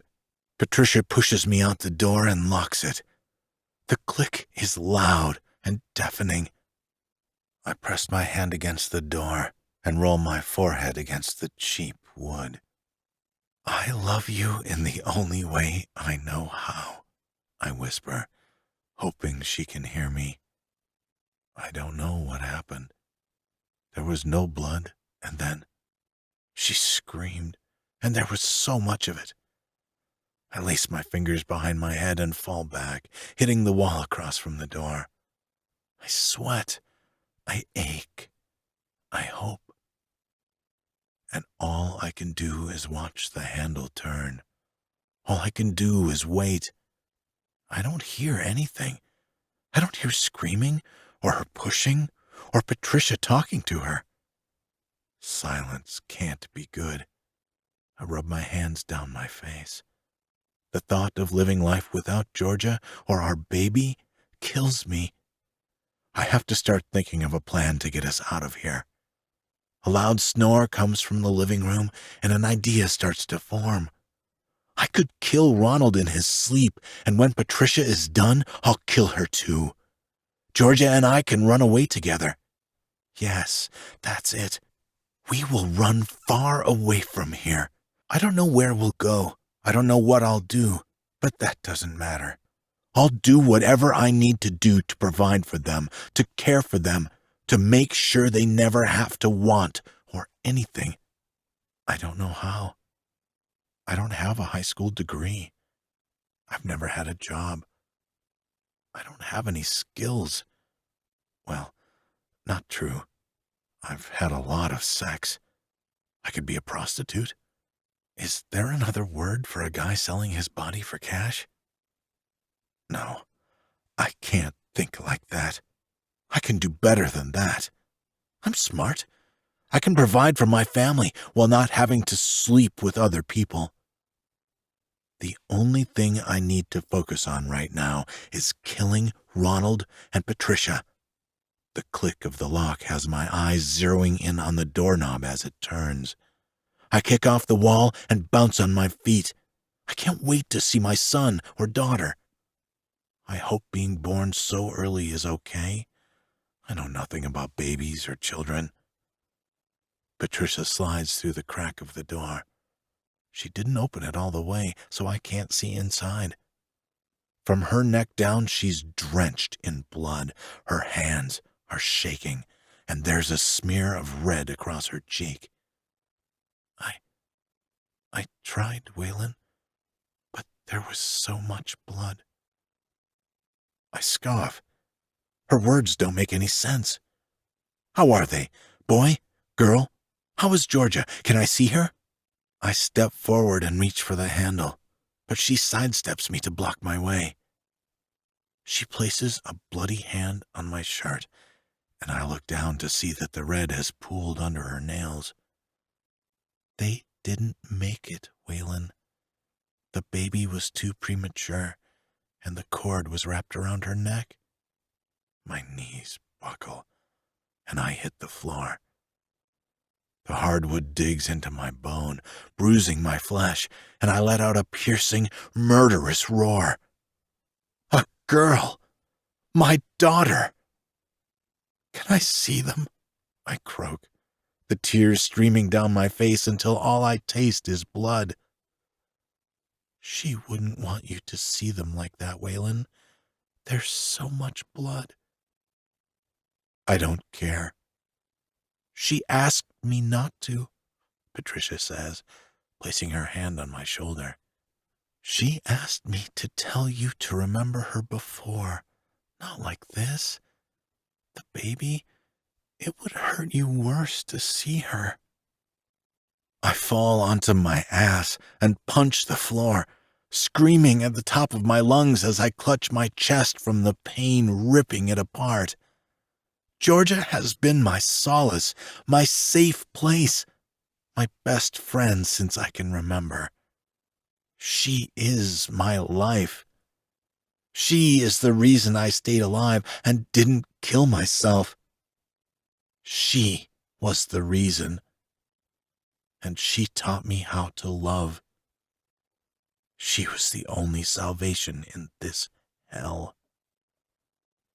She died because of them, but also because of me. I never should have given in when she said for me to come inside her. I should have been stronger, but for once, we wanted something beautiful to happen between us, something that wasn't spoiled by Patricia and Ronald. She's dead because of me. I slowly stand, the guilt eating away at me for not being the man she needed me to be. I don't deserve to walk through that door and hold Georgia in my arms to say goodbye. Not after I've failed her. I wrap my hand around Patricia's throat and slam her against the wall. You have ruined my life. I sneer at her. I hate you. Waylon, she struggles to say, gripping my wrists with her hands. It wasn't me. I slam her against the wall, and her head snaps back with a sickening crunch. Her eyes roll, her body going limp. I drop her, hoping I didn't kill her. But at the same time, I hope she's dead. The silver of the gun shines from its spot tucked in her waistband.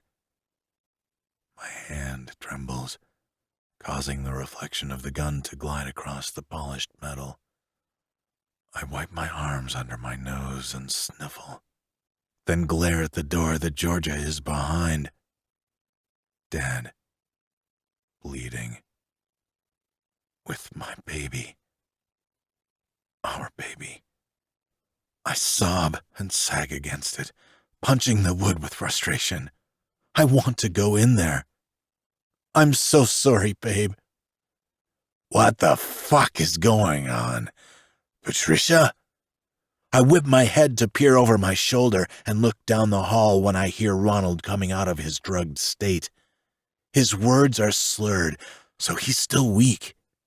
I'm going to fix this for you, babe, I say to the one and only friend I ever had. Goodbye, Georgia. I'll see you and our daughter again. I'll be counting down the days. I take a deep breath and cock the gun, then stare down the hall. Give me a goddamn beer. Oh, and I want to video Waylon and Georgia together. I bet it'll make us a ton of money.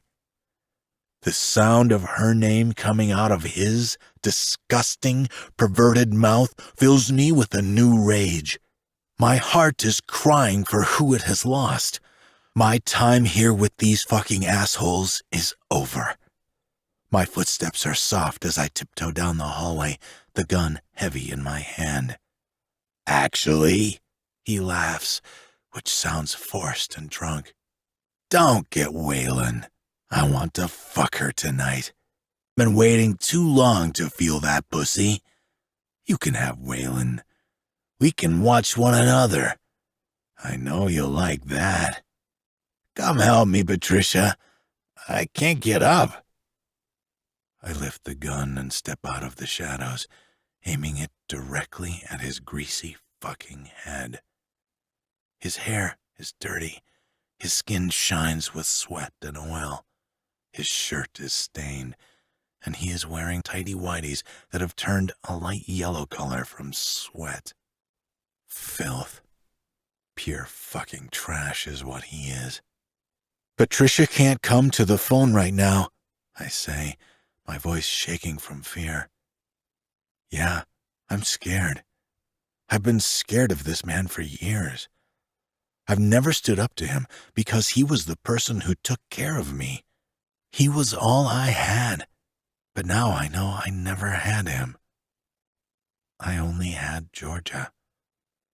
Patricia and Ronald are monsters. We weren't their kids. I don't know how we got stuck with them, but they are the kind of people who need to die. The world would be better off without them. Waylon's eyes finally leave the TV. The bright light from the screen flashes across his face as he stares at me. A crooked, villainous smile takes over his face. Well, look who found their balls, Ronald sneers, scratching the front of his crotch. That's when I hear whimpers coming from the TV. Not the good kind, the sad kind. I know those sounds. I've had to hear them enough over the years to learn them. I take a step deeper into the living room and turn my head to see me and Georgia on the screen. She's crying, and I'm whispering in her ear, trying to tell her how sorry I am. At 16. We were 16 in this fucking video.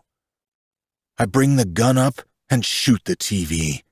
It sparks and smokes, cutting off the horrific moments of me and Georgia.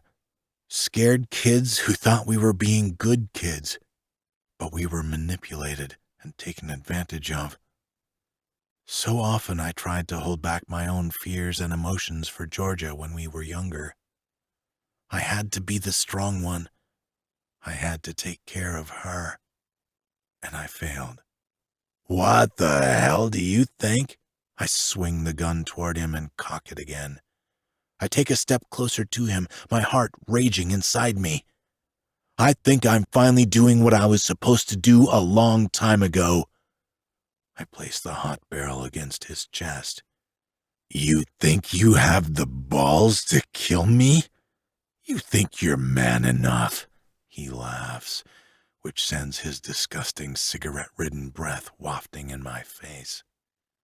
George is dead. My kid is dead.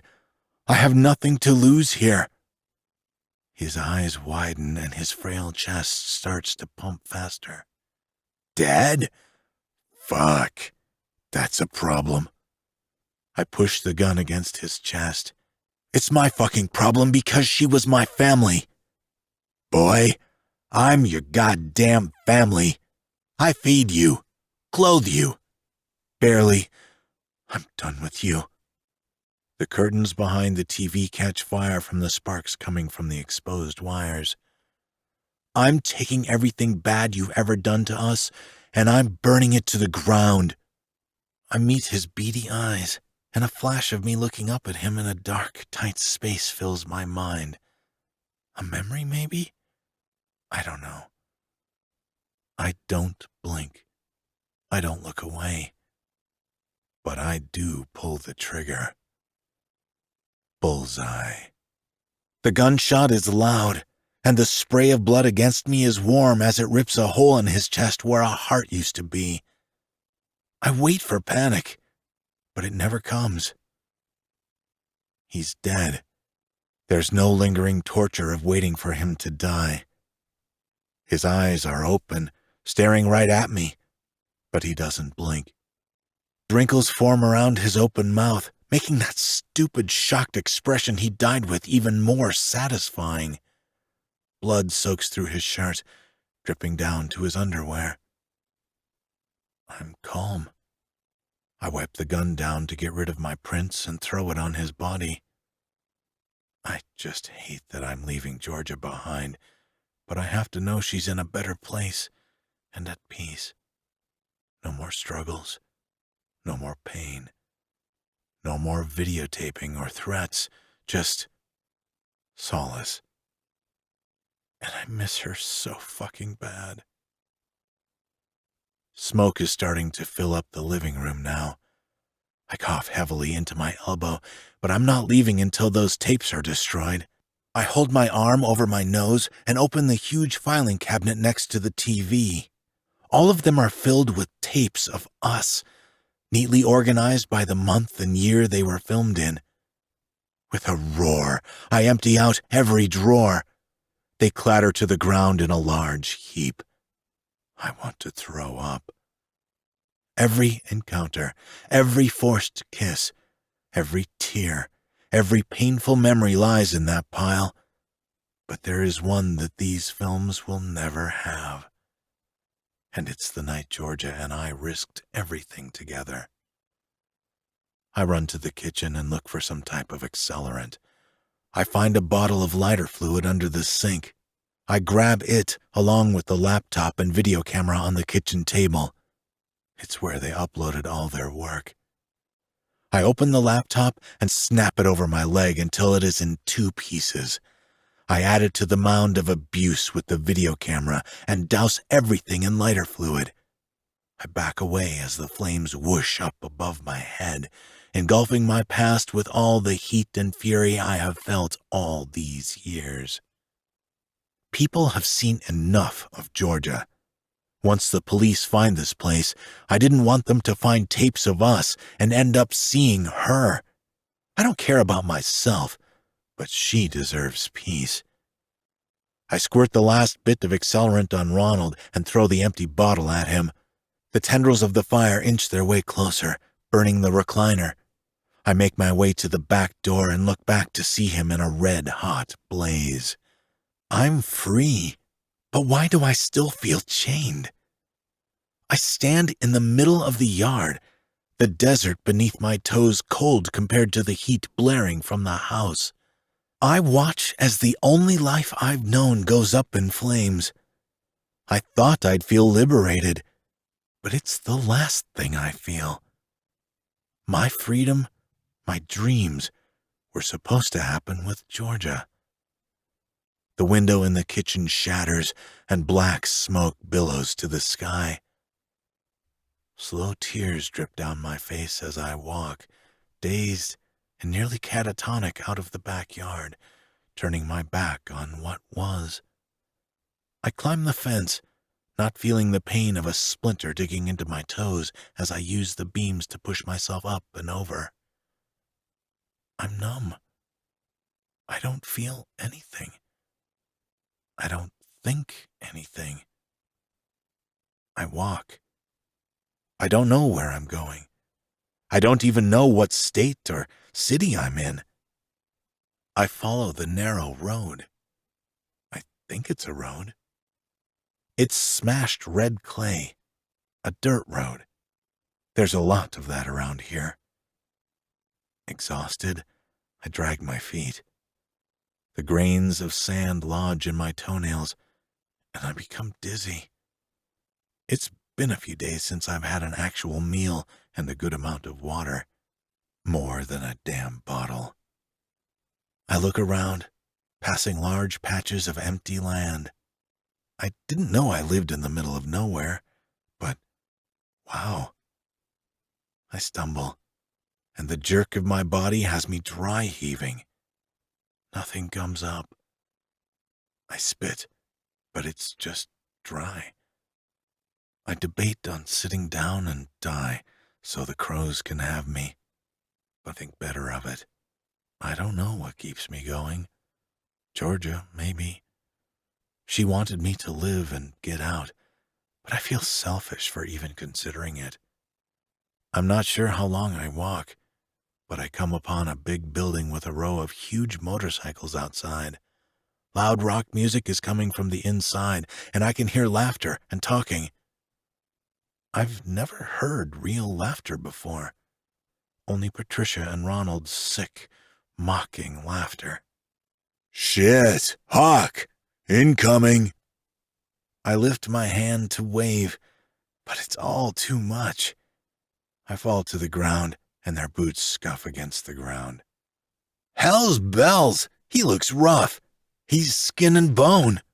Someone lifts my head up, and I groan. "Kid, what's your name? What happened to you? You're safe here." "Hawk, he looks in bad shape." "Go get the doc, now," Hawk yells. "What happened, kid? It's me and you now." "Bullseye," I rasp.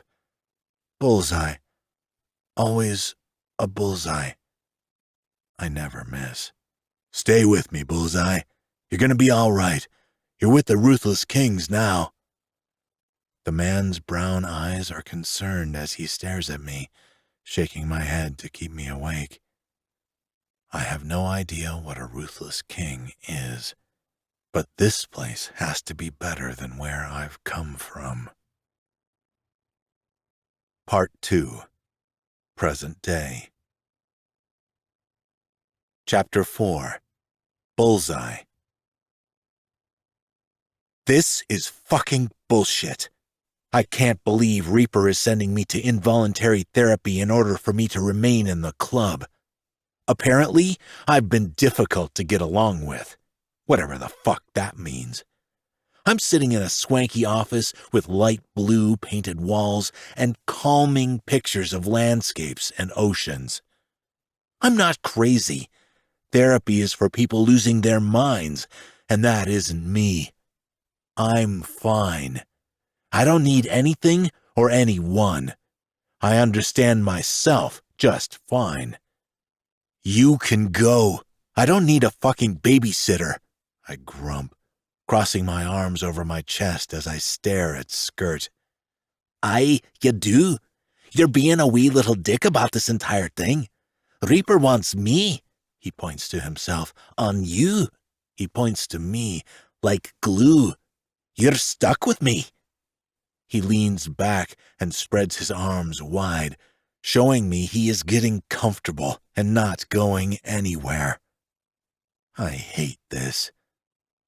Not once have I ever been to therapy. I'll go. I won't say a word.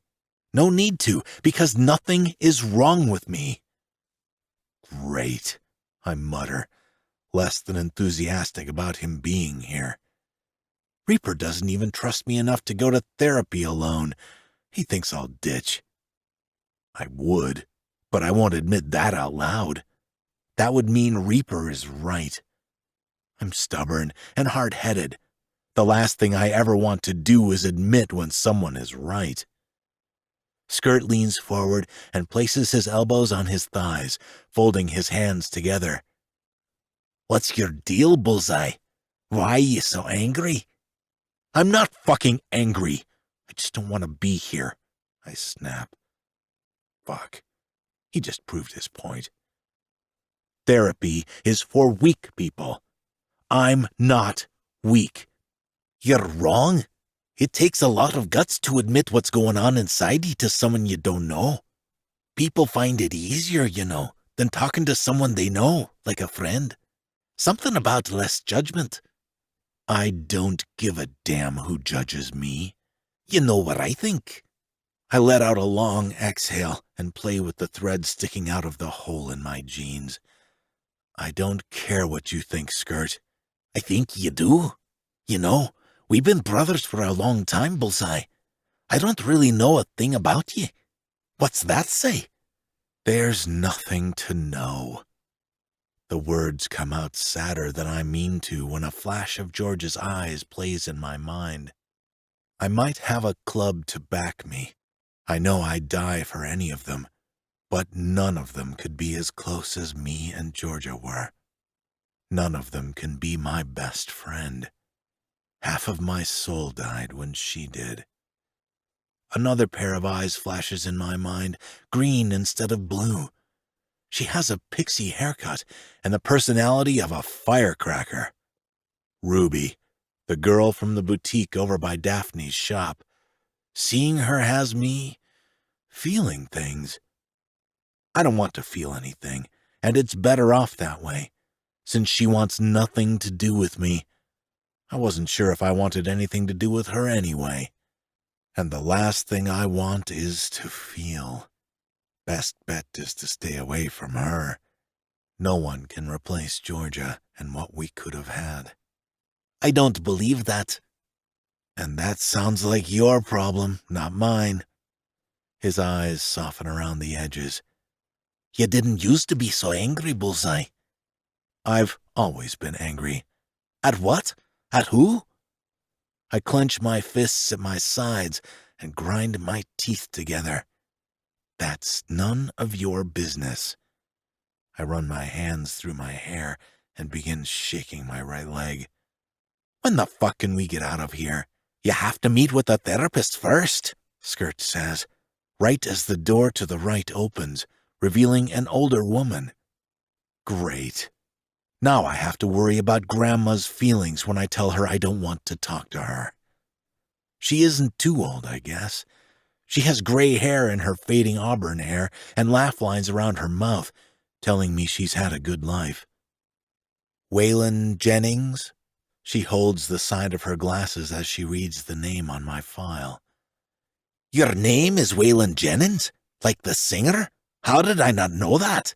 Skirt asks, a note of pain in his voice. That's what I mean, Bullseye. We don't even know the most basic things about ye.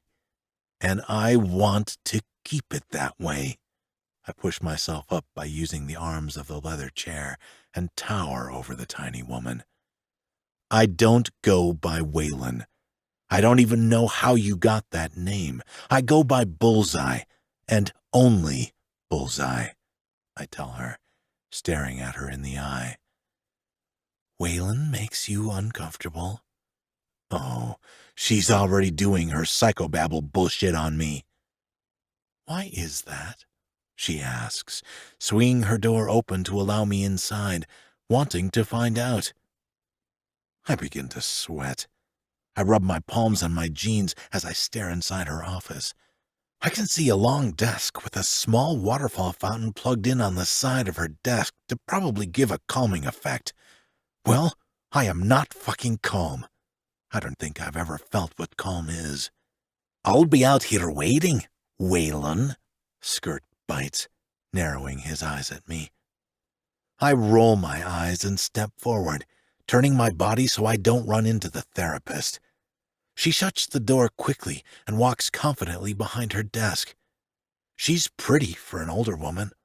She's kept her figure, and the suits she wears emphasize it. Right now, the skirt is professionally to her knee, and her blouse is tucked in, paired with a black blazer to match. She's fashionable. I guess she can be when she's charging people an arm and a leg to sit in uncomfortable chairs to talk about feelings. It's bullshit, if you ask me. "Please, take a seat." She gestures to the chair in front of her desk. It's a large leather chair, like the one she's sitting in. Interesting. I wonder why we have the same chairs. I take a seat and look around her swanky office. It's painted a calming color too, a soft gray, or maybe it's blue. I can't tell. To the left are built-in bookshelves, filled with books I know I'd never read. I hate reading. I read enough growing up to teach myself about the world. I don't give a fuck about the world now. The world can keep spinning, but I'm stuck in place. "I'm Dr. Sylvia Gerard. You can call me Sylvia if you like." "Aren't doctors snobby about their titles?" I ask, not caring if I sound rude. She chuckles and takes off her glasses, folding them gently and setting them in the middle of the desk. I don't care about that. It tends to make my clients feel intimidated, and I want them as calm and comfortable as possible. "How did you get my real name?" I ask, wanting to cut to the chase. I never use my name. I put Bullseye on everything, all my paperwork, all my information. I don't even have a bank account. Everything I have is cash. She opens her folder to find the answer. I bet she doesn't give it to me. Therapists like to leave people guessing. Someone by the name of Badge? My cheeks heat. Badge looked me up. What else did he find? It's none of his business. I can't believe he'd do that to me. "I only have your name and birthday. It seems he didn't find anything else." Load of fucking crap. Badge turns over every rock and looks into every nook and cranny in existence. Whatever he found, he didn't tell this therapist. Or maybe he did, and she's being cool about it. Well, I don't go by that name anymore. "I understand, Bullseye. Your friend, Reaper?" Her brows pinch while she says the name. She's clearly not used to road names. "He says he is making you come here. Why do you think that is?" I spread my legs to get into a more comfortable stance and cross my arms. I don't say a word. I'm not doing this. I see," she chuckles. "You want to do this the hard way. Is that what you like, Bullseye? Do you only do things the hard way? What do you get out of that besides self-loathing?" I grind my jaw back and forth to stop myself from speaking. What sucks is there is a part of me that wants to say, "Because it's what I deserve." But I stop myself.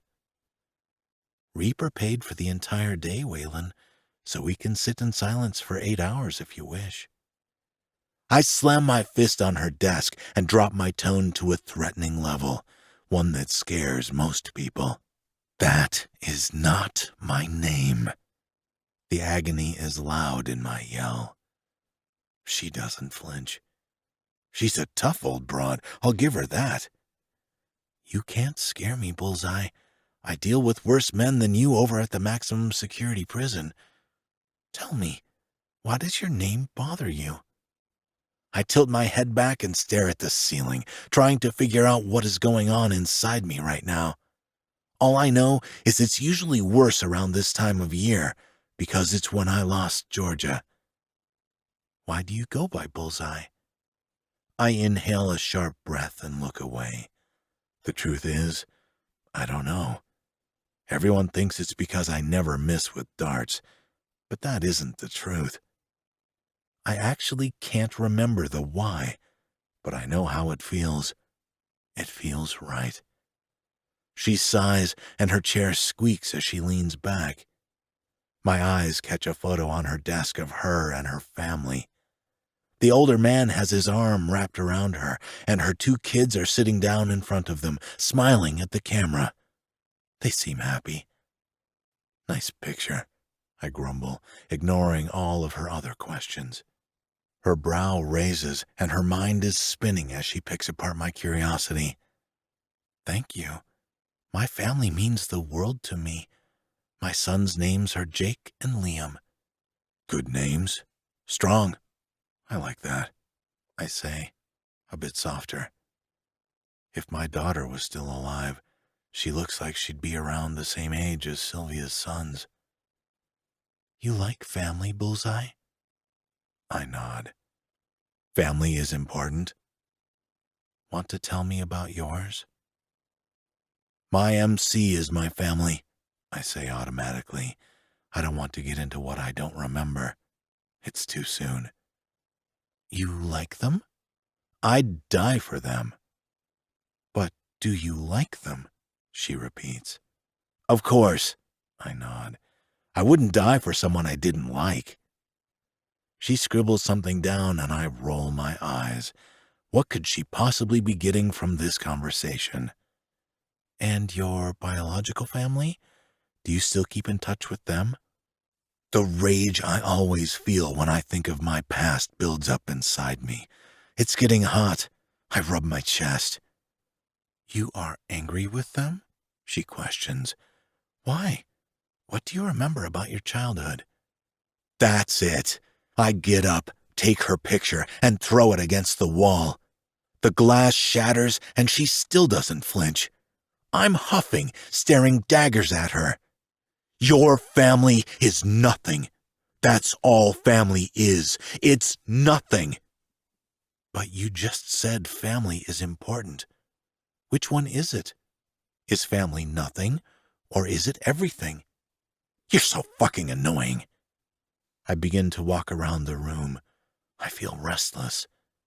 Yes, so are you.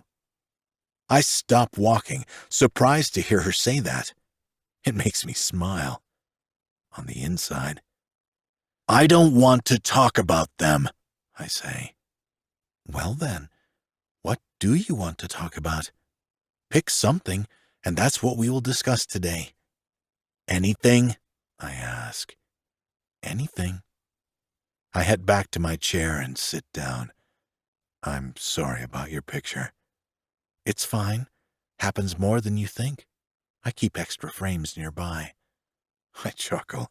I hate that I kind of like her. If we talk about the weather, that stays between us. I pick at the threads in my jeans again. Always, Bullseye. If there is one person in this world you can trust, it's me. Think of this room as a safe haven, a place where you can come and unload everything off your shoulders and hand it over to me. I shake my head. Years and years of my past are slamming against me. My eyes burn. The buildup of keeping everything inside threatens to come out. I can't. I need to bottle it up. There's no rush. Take your time. I don't believe in trust. I think you're lying. I think you're untrustworthy. I don't think you care as much as you think you do. Why? She doesn't sound surprised or hurt. Just curious. No one does. Trust is an act meant to lure people in, and once they are there, trust turns to betrayal. That's a very cynical way of thinking. If there's one thing that has never let me down, It's cynicism. Being cynical is what kept me alive. I won't change that in exchange for trust, when trust has never done a damn thing for me. Chapter 5. Ruby. No, I know. I just need a little more time. I press my fingers against my forehead as I talk to my bank. I'm 3 months behind on my rent at Ruby's Rarities. I almost have the payment in full. I need a week, tops, please. This store is my life. I only just recently opened, and I poured every drop of savings I had into it and took out a business loan. I make decent money at the store. It just isn't enough yet. Ms. Raine. The man types something vigorously on his keyboard since it's clacking in the background. I'll give you 1 more week, but after that, there's nothing I can do. I'm sorry. I let out a breath and smile. Thank you. Thank you so much. I'll have the payment to you in a week. I'm close, I swear. I hope so, Ms. Raine. Have a good day. He hangs up before I can finish. 2. I hang up the phone and tuck my cell in my pocket. Having my own vintage-style store was something I always wanted. I don't remember a time when I didn't. This store is my dream, but I just don't know how to make it successful. I fall against the counter and rub my temples as my frustration turns into a throbbing headache. I need another job. I wait tables at King's Club once a week, and I like it there, but it isn't enough. I want more hours, but I don't know how when I have the store to run. I'm screwed. Flat out ass up, tits down screwed. No lube. Up the ass. Yep, that's my life. Painful, with no pleasure. I slam my head against the counter and groan. Shall I come back another time? I pause in my self-destruction and turn my head to see a man dressed in an expensive suit. It's black, and the shirt underneath is dark blue. His hair is styled back, and he grabs the hem of a lace dress as he walks by it. Sorry. Rough morning. I straighten and plaster on my best fake smile. Welcome to Ruby's Rarities. How can I help you today? This guy seems familiar. A wicked storm is hanging around him, screaming danger. You are a Ruby? He asks, an Italian accent bending his words. That's me, I say happily. Matteo Moretti, he greets, holding out his large hand for me to shake. Oh, shit. Moretti.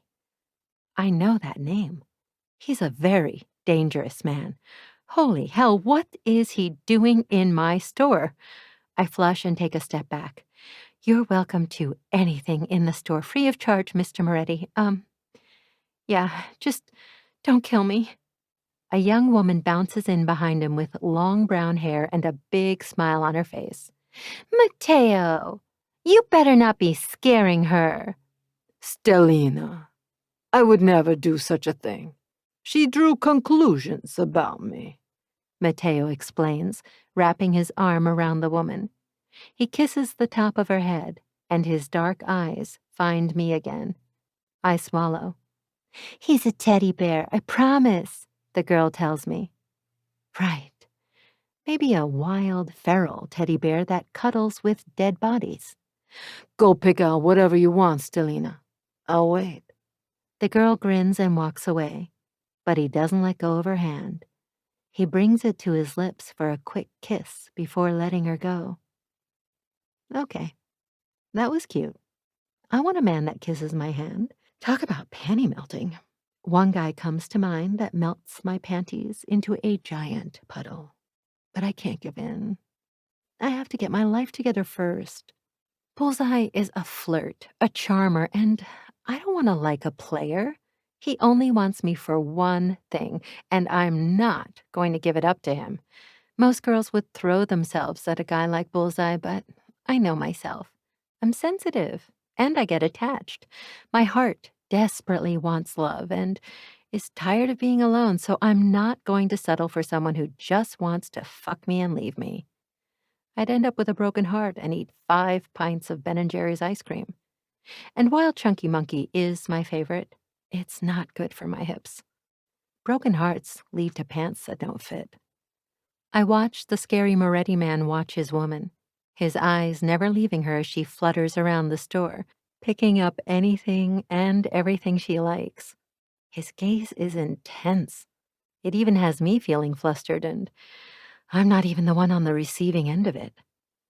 I stroll around the counter and sit on the high bar stool I have behind it. I'm super short, so I want to make sure I can see every corner of my store, and I can't do that without the stool. While she's looking around, hopefully buying everything in the store because it's the only way I'm going to be able to make the payment the bank wants from me, I pick up the account book. It's time I mess with the numbers. For the 1,000th time. My Stelina likes your store, he says, leaning his elbow against the counter. It's hard for her to find something she likes. I get her expensive things, but she doesn't like them as much as something with a history attached to it. I'm glad she found my store. I'm grateful for your business. I tap the pencil against the book, take a quick peek at Mateo, then avert my gaze. He's a very handsome man with a dark, calculating gaze and a sharp jawline. Someone that good-looking can only be dangerous. And it's the kind of danger that reels you in. It's no wonder that girl's so happy. I bet he treats her like a queen while everyone else gets the deadly side of him. You're behind, he states. I jerk my head up and find his eyes on my accounting book. I cover them up with my arms. I'm sorry. I'm not trying to be rude, so don't put a bullet in my head, but this isn't any of your business. He holds up his hands in surrender, a wicked smile on his devilish face. Mi perdoni. My apologies. I do not mean to offend you. I'm good with numbers. The Armani suit says he's great with numbers. I'm not looking to get rich, but is it too much to ask to live comfortably? Why be embarrassed about it now? It's not like he can't leave here and use the money he has to find out what he wants to know. I'm failing, I state bitterly. Babe, I'm going to try all this on. Look at this stuff. I love it, and I'm nowhere near done. The woman is holding a mountain of clothes she can barely see over. She's cute. Moretti chuckles. There's a dark, rich hue to his laugh that makes me uneasy. Stelina, no rush. It's our day, remember? I want you to have whatever you want. She giggles and throws open the curtain, tosses the clothes inside, and slides the drape closed. She's adorable, I tell him, hoping the word isn't offensive. She's everything. He folds his hands in front of him on the counter. So, he switches gears to change the subject. You're failing. It's not something I like to admit, especially to a stranger. Sometimes talking to a stranger is the perspective you need. I'm a successful businessman. Tell me, what's a failing? Me. I toss the pencil on the counter and exhale. The business does okay. I haven't been open that long, so I know it takes time to see profit, but I have other bills, medical bills. I can't pay them and my rent here at the same time. It's drowning me. I can't do both. Not for much longer. I have a week to come up with $5,000, which I guess isn't a lot in the scheme of things, but to me, it's a fortune. I can't believe I'm blabbering my business to this man. Rumors have been flying around Vegas because of him. He's killed and conquered. I even heard he tortures his own brother. But that's all hearsay. I think it's the truth. How much are your medical bills? He asks, grabbing the pencil off the counter and ripping a sheet of paper out of the accounting book. 50,000. Not too bad for medical debt, says the guy wearing the damn Armani suit. I have a deal for you. A deal. Why does it sound like he's about to ask for my soul in exchange for 10 years of service? A proposition, if you will. He rephrases. My Stellina loves your store. I will pay off for your debt, medical, and a business. That sounds too good to be true. He pulls out a black card with gold lettering, laying it on the counter. Club Luceria. I've never heard of this place. You work for me until your debt is paid off. What kind of work is it? Come tonight around 10, I'll show you. I slide the card closer and pick it up. The gold lettering looks like real gold, and the cardstock is heavy, solid. I tuck it in my back pocket and nod. I'll be there. Good. No need to live stressfully. There are always options. Plus, I hear you're a friend of the ruthless kings. Any friend of theirs is a friend of mine, Moretti says, the smile on his face a little deceiving. Babe, I don't know what to pick. I love all of them, the woman says from behind the curtain. Stellina, get it all. No need to wish for some of it when you can have all of it. Good Lord. How does the woman not drop her panties every time he opens his sexy mouth with his sexy Italian accent? I wonder if he has any brothers. His Stellina comes out of the fitting room, carrying every single item she took in with her, places it on the counter in front of me, and then starts to wander around the store again. I start ringing up the items and begin to feel bad. He offered to pay all my debt. Do I give him this purchase for free? The scanner dings every time it passes over the barcode, and the weighted sense of guilt irks me. I don't even know if I'm going to accept the guy's offer. I should. It's not like I have anything else to fall back on. It's him or I lose the store. You'll be paying me back in less than a month's time if you work for me, he says. My mouth drops open, and he reaches a hand to my face and closes it. Listen, I'm not fucking anyone, I blurt out. He turns his head and scoffs. There's no fucking, unless you want there to be. Before I can respond, his girlfriend, fiancée by the size of the rock on her finger, takes the spot next to him. She places a few items of expensive jewelry, my most expensive, and sets them down. You have everything you want, Stellina. She nods. Thank you. After this, can we go to the bookstore next door? Once Upon a Comet? What I'm about to say next is going to disappoint her. Sorry, it isn't open yet. The owners are out of town. They're going through something personal. Ah, tongue. Moretti snaps his finger as he remembers the creepy man. That's all right. Darn. I really wanted some new books. Stellina sighs. I don't know what else to call her. I don't know her real name. There's a nice place about 2 towns over. I know it's a drive, but there's a delicious Greek restaurant out there that's to die for that you might enjoy. That sounds good, Moretti growls, wrapping his arms around her. What's the total? One. I swallow my tongue when I see the number. $1,500. Without blinking, he takes out his debit card and hands it over.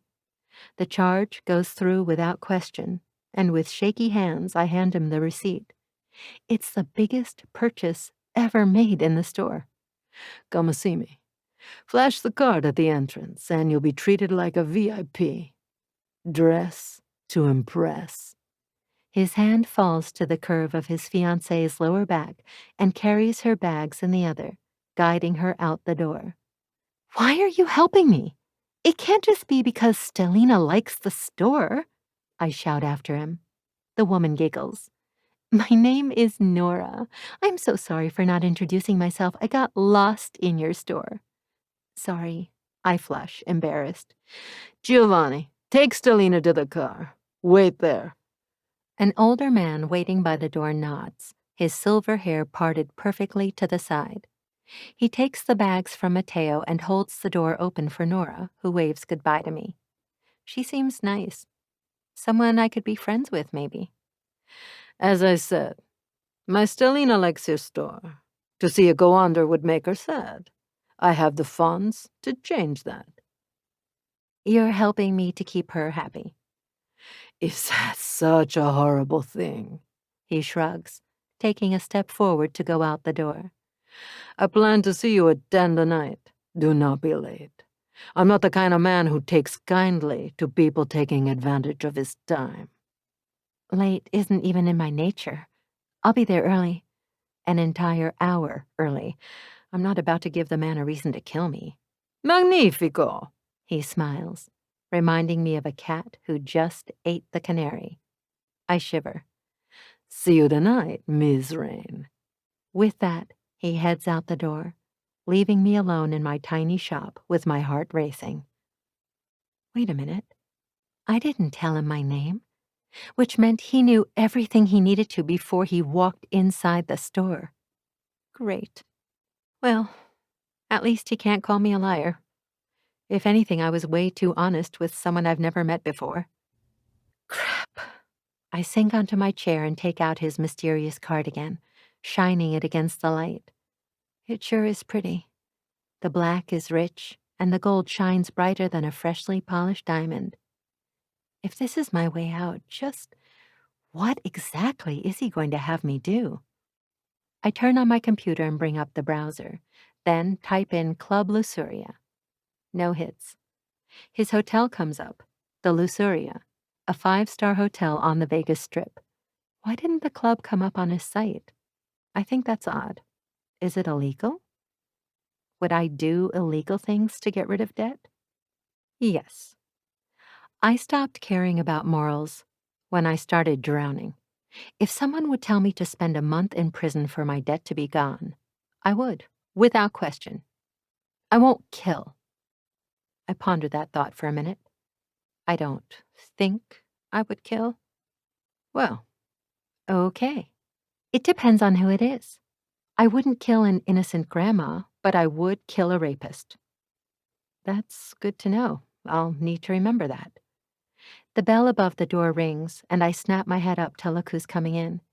My heart stops when I see Bullseye standing there. I hurriedly tuck the card in my back pocket and stare at him. He makes my heart do funny things I don't want it to do. He's changed since I first met him. Angrier, paler, and a bit skinnier. He's diabetic, but it's not just his condition, especially today. He seems tired.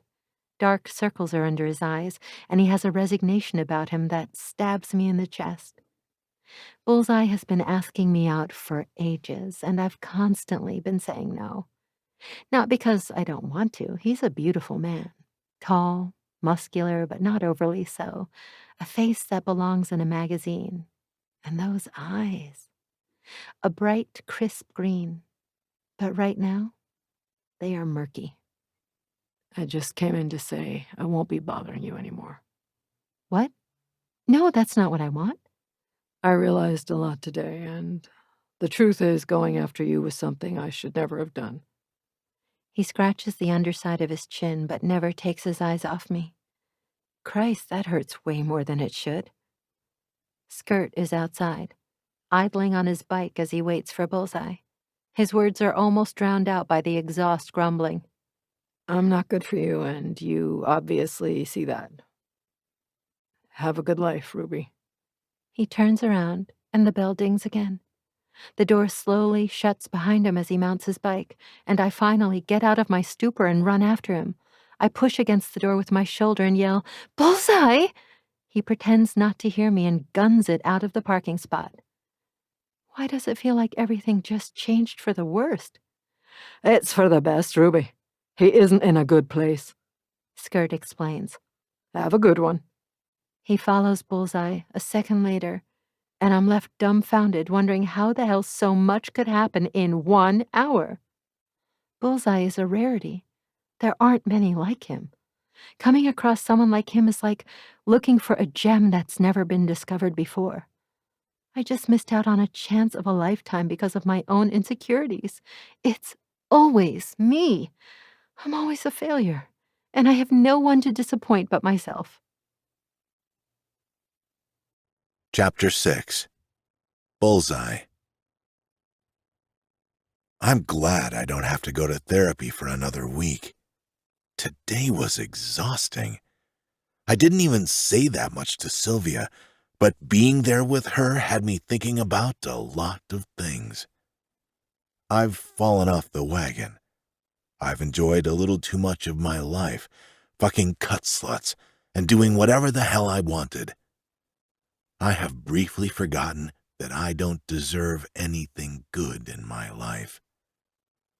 Georgia and our daughter deserve more respect than what I've shown them. I hate myself so much. Can no one see it? Can no one see how much I regret my life? I should have laid next to Georgia and killed myself, then let the flames take me. I'd be with her and my little girl right now, instead of this.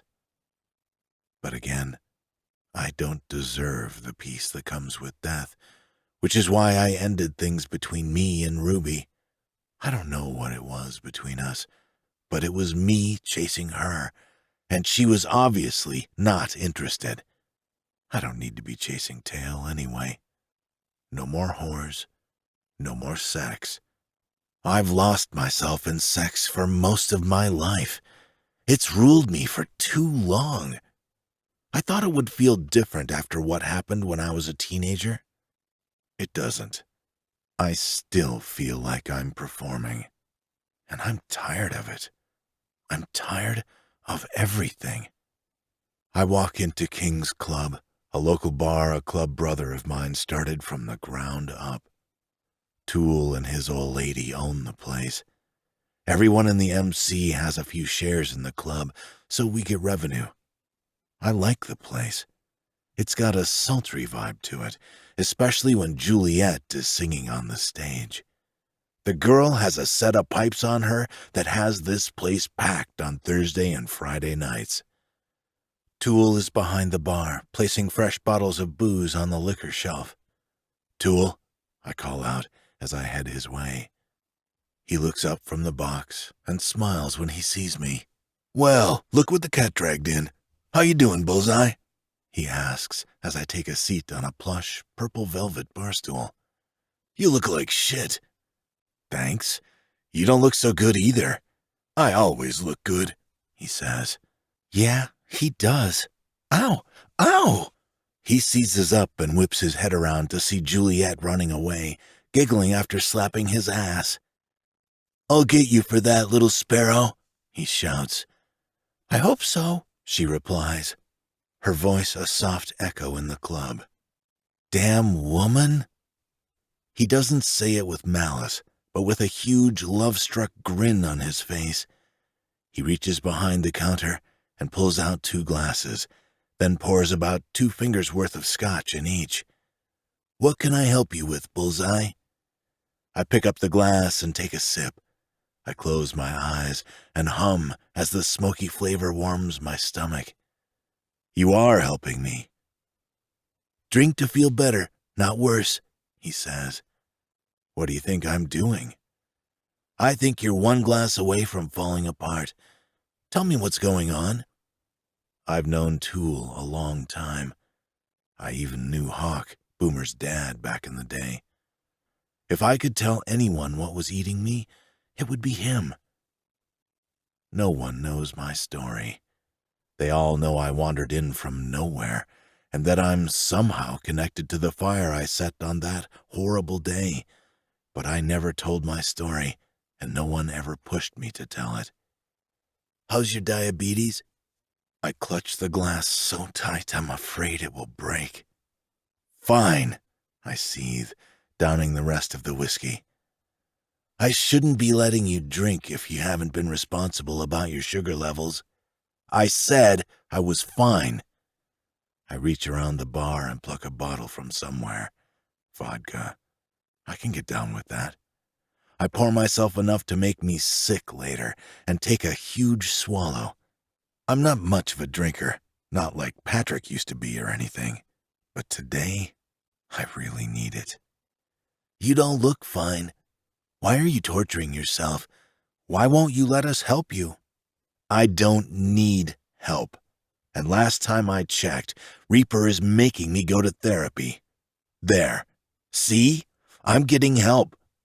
Stupid goddamn diabetes. That's what everything is about these days. Bet you didn't talk about anything with her either. She's the best damn therapist on the West Coast, and you won't let her help. I snort and take another gulp of vodka. Like you would. Don't act like you'd gush your feelings to a stranger. I don't know, but if whatever is eating you ate me, I probably would. You're killing yourself, Bullseye. Slowly. Can't you see that? I down the rest of the vodka and slam the glass on the counter. I do, I say, standing up from the bar stool. I bring out 4 20s, hoping that's enough to cover what I drank, and toss it on the table. You're a stupid man, Bullseye. We care about you too much to let you destroy yourself. It isn't up to them. If I want to self-destruct, if I want to explode, then I'm allowed to set the timer. But I know I can't pull the trigger myself. Someone will have to do it for me. See you around, Tool. You can't fucking drive right now. Tool runs after me and grabs my arm to take the keys out of my hand. I'm fine, Tool. My head is buzzing, but it isn't enough for me to not drive. He plucks the keys from my hand and tucks them in his pocket. I don't give a damn. I'll call someone to come get you. I'm not letting someone I care about drive drunk. Go sit down. I'll bring you some food and water. Christ, Bullseye, what the fuck is wrong with you? Tool storms off, huffing and puffing like the big bad wolf. I take 2 steps forward and plop down in one of the booths. I fold my arms on the table and place my head on top of them. I don't know what's wrong with me. Anything? Everything? I don't know who I am or why I exist anymore. I want to turn back time and be with Georgia. I want to fight differently. I want to risk my life for her. I would rather her and our baby be alive than me. It isn't about me trying to be a hero. It's about what's right. She deserved more than she got, and here I am bitching and moaning about the life I have. Well, life ain't worth shit without her and my baby. My daughter didn't even get a chance at life. Tool is right about one thing. My past is eating away at me. It's slowly consuming me, making it hard to breathe. There's so much I owe to the Ruthless Kings for teaching me about life. When I first came to them, the only thing I had ever seen was my room. Now that I know, I don't care. I don't care that I have a bike out there worth more than what some people make in a year. I don't care that I have a job at a garage where I can build cars from the ground up. I don't care that the family I have is amazing. I know I'm lucky to have them, but I don't care right now. They can't ever replace what I lost. And what I lost, I want to find again, which is impossible. It's not in the cards for me to have what I've lost twice. I'm breaking apart, and I don't know how to put myself back together. I'm a sad, pathetic case of a man, just like I was all those years ago. Bullseye! Reaper's voice cuts through the air like a knife, angry and ready to jab me through the chest. I don't bother to lift my head. I don't want anyone to see me like this.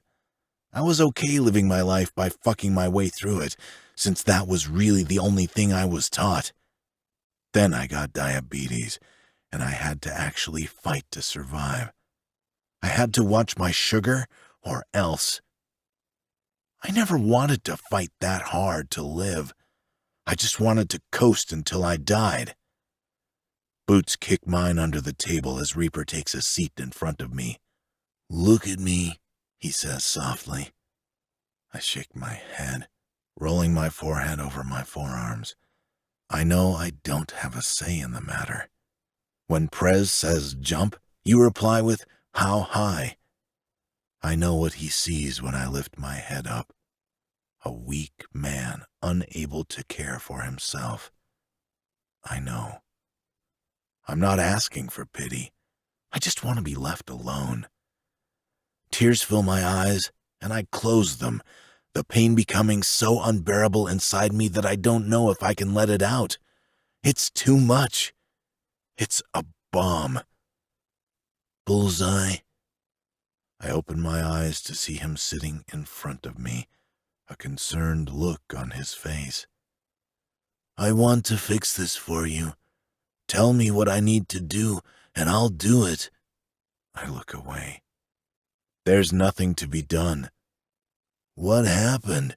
Tell me. What has you like this?" Reaper has grown up with me, and all he knows is I came to them in a bad way. He saw the shape I was in. "Is it that day you found the club?" "Reaper, come on, man. You don't get it. No one will get it." He gets up and grabs me by the shirt, then drags me to the back. My hip runs into a table, and I hiss. He yanks the curtain back, but doesn't let go of me. When we get to Toole's office, he opens the door and throws me inside. He steps in and shuts the door. "Rage," he says simply. "What?" I look around the room to see stacks of paper, a couch, a desk, and a few other knickknacks. "Rage. You want to destroy something? Fine. But it won't be yourself. Tear the room apart. I'll pay to get it fixed. It won't be enough." "You want me to punish you?" "That won't be enough," I state, debating if raging is exactly what I need. Because I am so fucking angry. "What will be?" Reaper asks. I take a minute to think about it. Nothing is coming to mind. Toole won't care if I trash his office? I'm starting to breathe heavier, the need to destroy searing my veins like a hot flame to wood. "He needs an excuse to remodel it. He's been putting it off." Reaper leans against the door and crosses his ankles over one another. "What will be enough? What do you want?" I don't answer. I clench my fists and grind my jaw together. "I asked you what the fuck you wanted, Bullseye. What the hell do you want?" "I don't know," I roar at him, then swipe my arm over the desk. Papers fly into the air, and the keyboard to Toole's computer hits the opposing wall, clattering to the ground. "I don't fucking know." My eyes blur when I think about Georgia, Ronald, Patricia, and my daughter. The pain that I've kept inside for too long is boiling over. How much longer can I pretend to be someone I'm not? I slam my arms on the desk. It's old, cheap, and the wood cracks to the four corners. It feels good. Real fucking good. I let out another painful scream. Sounds that have been building up for years. Pain that I've never been able to let go of, are exploding out of me. I slam my arms on the desk again, my bones aching from the force. I don't stop. I keep pounding it, and the wood splinters, digging into my arms as I smash it with every ounce of anger I have. I'm sweating, the salt stinging my eyes, but the exertion feels liberating. I imagine Ronald and his face, his confident, evil, vile fucking face. I pretend it's him I'm breaking. I wish that was what I did. I wish I broke every bone in his body before I killed him. I was too quick to pull the trigger. I should have made him suffer for what he did to Georgia. To me. To us. To my fucking life. He ruined me, I scream. I take a sidestep from the desk and stare at the wall. And all I see is his face. I lift my fist and punch the wall. No, I don't punch. I plummet. My muscles ache as I rotate my hands, taking turns to smash against the wall. The hole gets bigger. Dust from the drywall flies, and my knuckles split open, a small amount of blood staining the white plaster. I don't punch it anymore. I grip the jagged edges and rip the drywall apart. I grunt, growl, sneer, and hate. Oh my God, the hate that is consuming me feels so good. I need this. Reaper was right. I ram my shoulder next to the hole, and the wall gives again, crumbling to pieces onto the floor. I breathe in fiberglass and dust and whatever else is floating in the air right now. It burns my eyes and my lungs, but my heart is still numb. 1,000 shards of fiberglass could puncture my heart, and I doubt I'd feel a thing. Or maybe that's the problem. I'm feeling everything. It's hitting me all at once. I can't tell what I'm feeling because there's too much. It's making me confused. There's no room inside me for puncture wounds, because that is all I am. My arms slow as the exhaustion hits me. My muscles ache and tremble. It's getting harder to breathe. I want it to be over, I choke, holding back a sob as I break in front of one of the most powerful men I've ever known. I stumble back and swing my head toward him, my knees buckling when I suddenly become dizzy. Whoa, I got you, Bullseye. I got you. Reaper catches me and helps me to the floor. I try to regulate my breathing by inhaling and exhaling deeply. All this is this stupid therapist's fault. I was fine. I was fucking handling my shit, and she had to go prying me open, thinking I was this unsolved mystery. That bitch. Oh, when I see her again, I'm going to break her picture frame again. I was fine. I am fine. I want to go back in time, Reaper, I say solemnly, half dazed as my vision blurs. And do what? He sits back on his knees and cocks his head, waiting for me to answer. I remember falling on the Ruthless King's doorstep and how they took me in. A stray, a worthless, forgotten person. I could have fallen off the face of the earth and no one would know. But they took me in. I want to die. He pinches his lips together, not liking my answer. I'm sorry, but I can't let that happen. It isn't up to him. All I know is I can't live like this anymore. Chapter 7. Ruby. I look up at the expensive, massive, luxurious building. Luxuria Resort and Casino.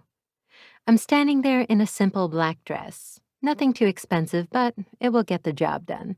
It hugs my body in all the right places, and it's strapless, which shows off the small tattoo of a heart I have on my left collarbone. You can do this. If you say no, he'll kill you. Probably fast, like a gun to the head or something.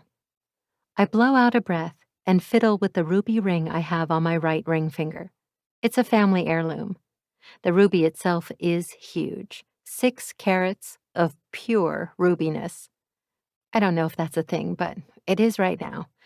Actually, this is the ring that I'm named after, along with the 4 rubies before me in my family. The ring itself is old. Just this year I had to get it reset since the prongs in the old one wore out. I'm careful to get it inspected at a local jeweler every 3 months. It's the only thing I have that links me to my family. It's been just me for as long as I can remember. I've survived this long without help. I think I deserve a break. You know, it just gets bigger as you look at it.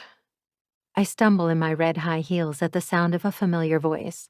I hold on to my ring as if that can ground me and look up to see a few of the ruthless kings there, including Reaper.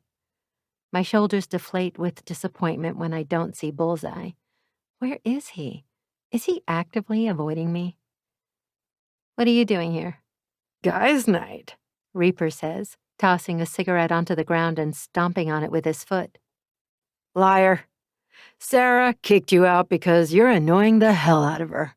Poodle cracks, wiping his long, wavy hair over his shoulder. I've met all of the kings over the last few months. They're a good group of guys, loyal to a fault. And their edges? Rough as hell. There's no smoothing them out. If a girl is lucky enough to be an old lady, they just have to deal with the pain of getting pricked every now and then. By their edges, not their. She isn't annoyed with me. She wants me to get out and have a good time. Reaper clears his throat, then tugs on the hem of his shirt. Right. So when I heard her yell, and I quote, "Reaper, I swear to God, if you don't go out tonight, I'll murder you in your sleep, then feed you to Happy," that was just all in my head. Poodle teases, and Skirt gives him a fist bump. Yep. Reaper pops the pea. My doll can't get enough of me. You're so full of shit. Tool chuckles. God, I know. He drops his head in his hands. The move makes him less intimidating and frightening. I'm just worried about her. Doc said that trip to Portland wasn't the best idea. Now she's completely on bed rest for the remainder of her pregnancy. She's cranky. Oh, shit, Badge grumbles. If I thought Bullseye was an asshole, Badge beats him by 1,000,000 yards. He isn't very likable, and he doesn't seem to care. Well, I don't want to be late meeting Matteo. Or is it Mr. Moretti? Shit, what do I call him? I take a small step forward, careful to keep balanced on my high heels. What was I thinking wearing this? I can't walk in them. I wear flats all the time. I wanted to look taller, more intimidating, and maybe I'd be taken more seriously if I didn't look like a runt. Not that it matters. Even with 4 extra inches, I'm still a pipsqueak. May I walk you inside? Tank asks, holding out his arm on my right side. He's so cute with his kindness, I hardly know what to do with it. Me too, Braveheart says, coming up on my left. I look around again for Bullseye one last time. Not that I'm disappointed these men want to walk me inside, but my eyes still search for him. They always will. He's a beacon in a long, dark night, and I can see that he's lost. He thinks he's alone in the night, but I still see him because I'm there too. He's not here, Ruby. Tank leans in and whispers. He's having a tough time. I don't know what you're talking about. I reply, swallowing thickly, then straight ahead toward the entrance of Lusoria. I gulp again while my voice cracks. Is he okay? No, Braveheart states. Braveheart. What, Tank? You want me to lie to her? He isn't okay. The wind breezes between us, and I'm able to smell both of their colognes, which are a bit heavy. Not that they're wearing too much, it's just that I have a sensitive sense of smell. It's one of the things I like about Bullseye. He always smells like leather and pine. I can never get enough of it. It's a hint barely there, like his scent is windblown, leaving just enough behind to leave me wanting. And that's the root of all the problems between him and me. In one little word, the man threatens my independence. Wanting. I've never wanted anyone like I want Bullseye. It's why I pushed him away all those times he attempted to ask me out. I'm good at being alone. I know at the end of the day, the only person I can depend on is myself. Bullseye's presence is suffocating, leaving me gasping for breath every time he is near. Part of me wants to drown in him, but the other side of me always wins. I don't drown in him. I swim away. And now he's going through something alone. Maybe I should forget the offer Moretti offered me. I'm a big girl with big girl problems. I know I'll be all right one day, even if it won't be today. Bullseye is more important than some missed opportunity. He is the missed opportunity. Oh, I hate that little voice in the back of my head. Tell you what, let's take a picture and send it to him. I'll make sure to tell him you hope he feels better. Braveheart offers kindly, but there's a tone to his words that tells me he is up to something else. Well, that sounds nice. It would be good to let Bullseye know I care. All right, but if I don't like it, we take another. It needs to be my good side. Good thing I put extra product in my hair today to slick my pixie cut down and added an extra coat of mascara. Tank scoffs. Please, like you have a bad side. He freezes as he leans in closer to me, realizing what he just said. Aw, thank you, Tank. I give him a quick kiss on his cheek, and he blushes. What a damn cutie. Okay, cuddle close, everyone. Braveheart tilts his head to mine, and I do the same. Wrapping my arms around both of the guys, he holds out his phone in front of us, and our three faces fill the screen. 1, 2, 3, he says. I plaster the biggest smile on my face, a genuine one, hoping it makes Bullseye happy. Ah, look at Ruby being a king sandwich. Poodle teases with a wink. It isn't such a bad place to be. I whip in return, and the guys laugh as we walk together toward the big golden doors. 2 doormen open them by the handles, and the same older man with silver hair greets me at the entryway. Ms. Raine, Mr. Moretti is expecting you. I unhook my arms from Tank and Braveheart and open my red clutch to dig out the business card Mateo left me. It's here somewhere, sorry. The tube of my lipstick rolls under my fingers. A foil of a condom wrapper sounds, which has me blushing as I dig. How have you been, Giovanni? Reaper asks the scary bodyguard guy in front of me. I forgot to take that out. Better to be safe than sorry, right? What you got in there, Ruby Red? Poodle peers over my shoulder to try to get a peek. Like I'd tell you, I snip, finally feeling the heavy edges of the card. I hand over the card, but as I remove my hand from the bag, the condom wrapper slips out of my purse and lands right in front of the Silver Fox's Italian black shoes. Oh my God, this isn't happening. A few of the guys snicker behind me. My face goes up in flames. Kill me. Weld my coffin shut and let me sink to the bottom of the ocean. Giovanni bends down and clears his throat, gripping the condom between his fingers and holding it into the air. I believe you've dropped this, Ms. Raine. I close my eyes and take a deep breath. Seems that way, doesn't it? Oh, this is gold. Braveheart takes a few more pictures. Bullseye is gonna throw a fit. I open my mouth to stop him from sending anything to Bullseye, but I stop myself. Maybe him being a little jealous is a good thing. He can come back, and I can somehow convince him to give me another chance. Maybe I can ask him out instead of waiting for him to come around again. Lifting my head high and thrusting my shoulders back, I pluck the condom from Giovanni's fingers and tuck it back in my clutch.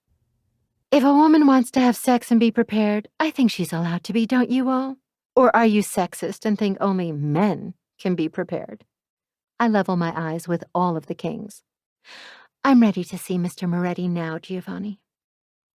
He has a proud glimmer in his eyes and offers his arm to me again.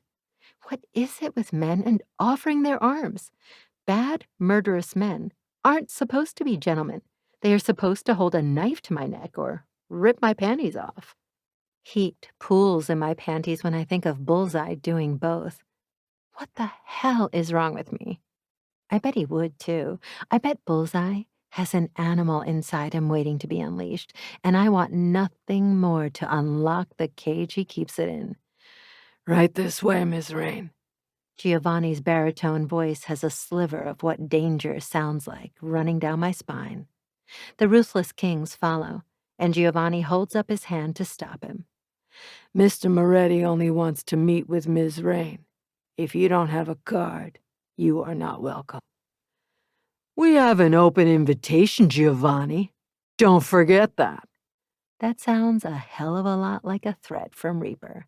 I haven't, but he has business to discuss, and his business is always private. Giovanni says with a bite. Come, Ms. Raine.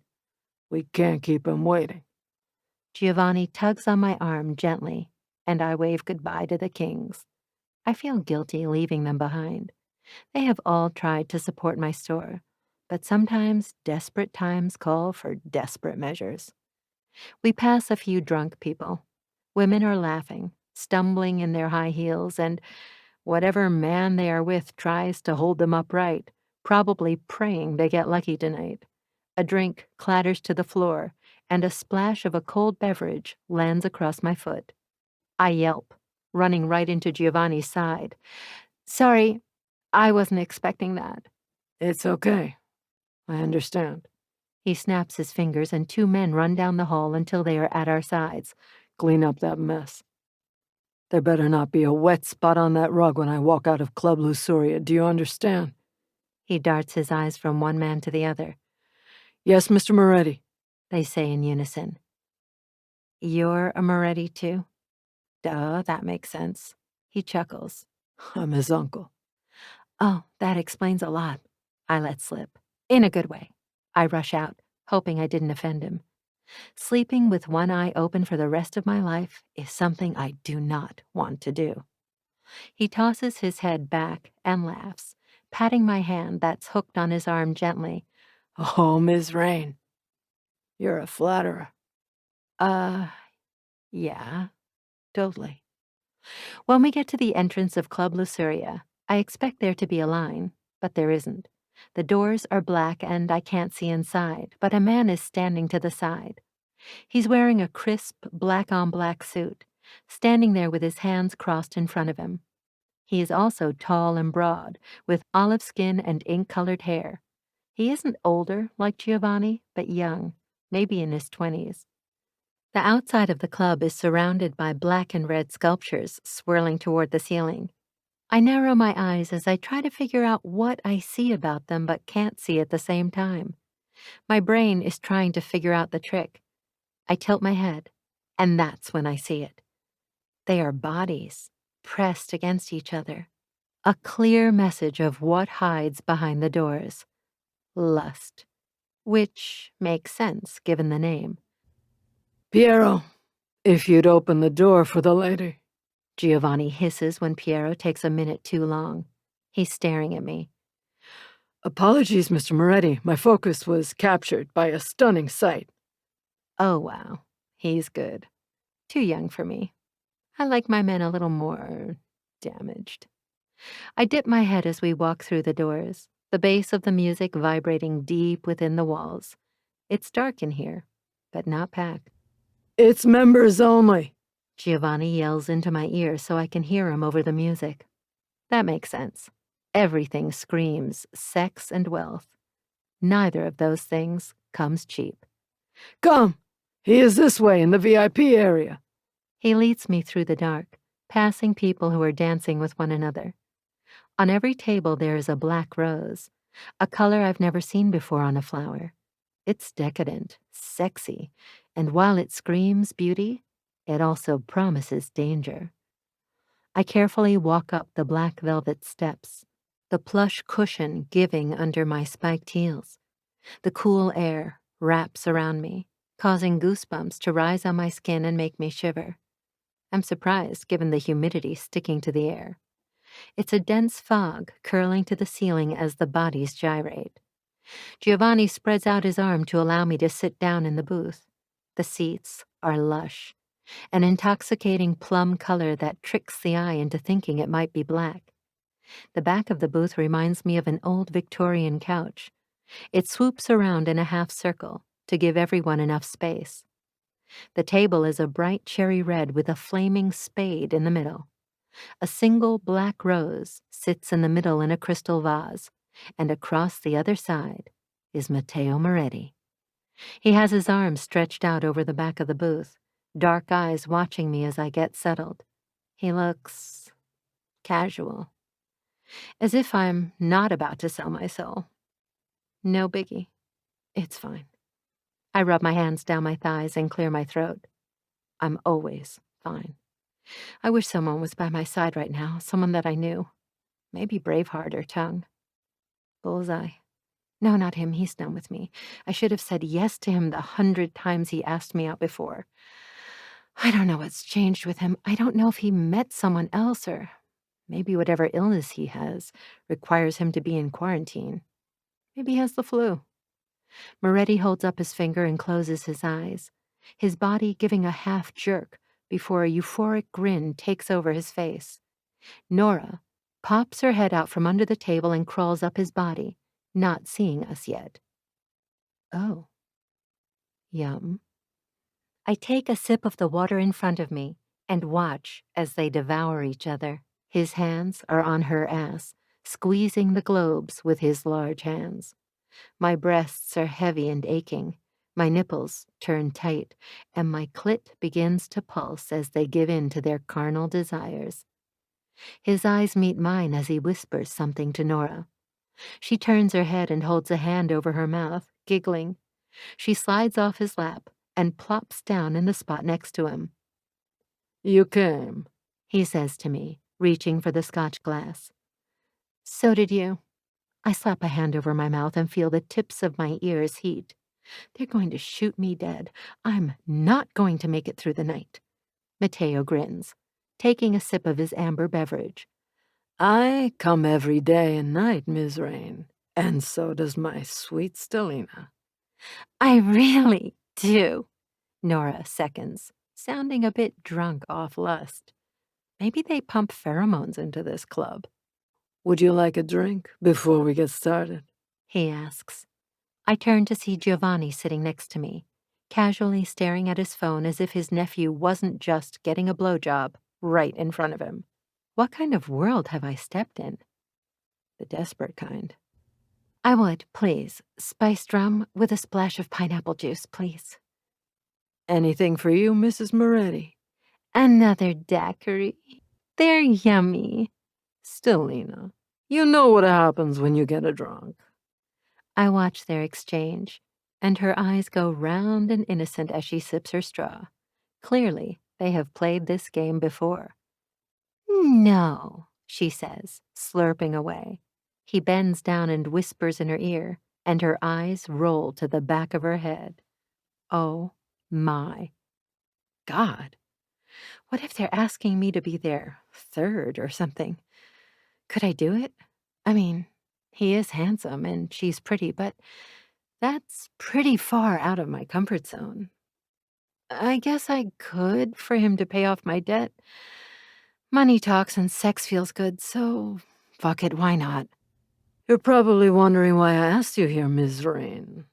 Matteo turns to me, kissing the skin of Nora's shoulder.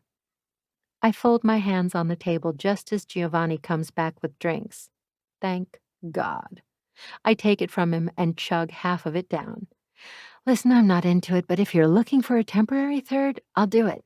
But I don't do anal with strangers, sorry. I lay it all out there, so no questions can be asked about my limits. Other than that, I'm pretty open. It's obvious that's what they want, with how they can't seem to keep their hands off one another.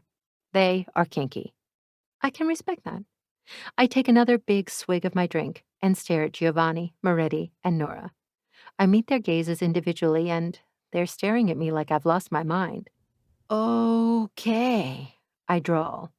Is it about the butt stuff? Because all three of them burst out laughing, and Nora reaches for my hand, grabbing it as she shakes her head. Oh my gosh, no. I'm so sorry that's the impression you got.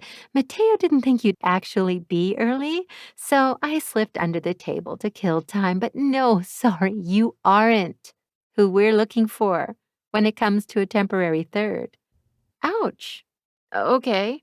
I mean, I'm relieved, but rejection still sucks. Oh, okay. That's good. What a relief. Wow, I apologize for jumping to conclusions. This place tends to make the mind be on one track, and that track is sex. I drink to shut myself up. I like you, Miss Raine. Moretti shakes a finger at me and smiles. That's good. At least he isn't offended. I can sleep well tonight knowing I'm not dead. Please, call me Ruby. Ruby, He says with a lick of his lips. I asked you here because there's a certain aspect of my venue that I'm hiring for. You'll make good money if you agree, but there are stipulations. Considering you were willing to be our third, it gives me hope you'll consider my offer. I sip my drink again, only to realize I'm out. I'm going to need more. As if Giovanni is reading my mind, he places a taller glass in front of me, the same drink with a slice of pineapple. My hero, I say to him before greedily sliding the liquid courage over to the edge of the table. I wrap my lips around the straw and take 3 huge gulps. Okay. I blow a raspberry with my lips and shake my arms to get the nervousness out of me.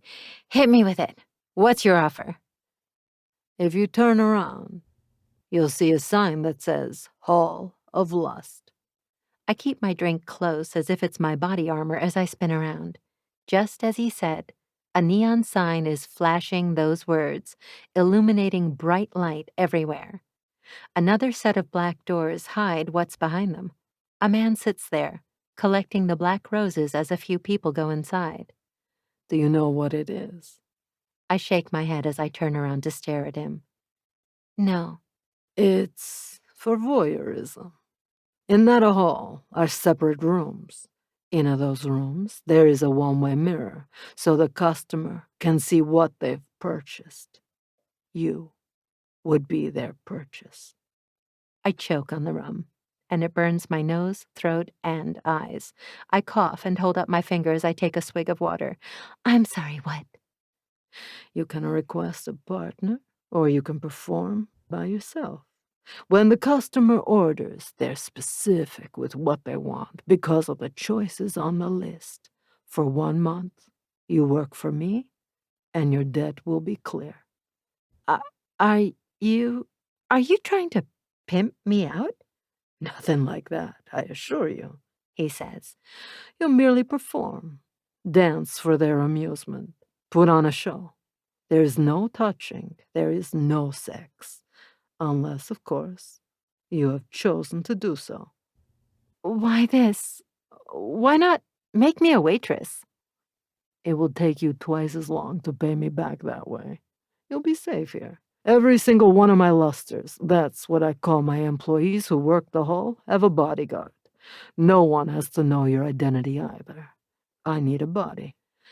The last a woman quit due to becoming pregnant. You're in a pinch, and this is me willing to help. Here? I squeak.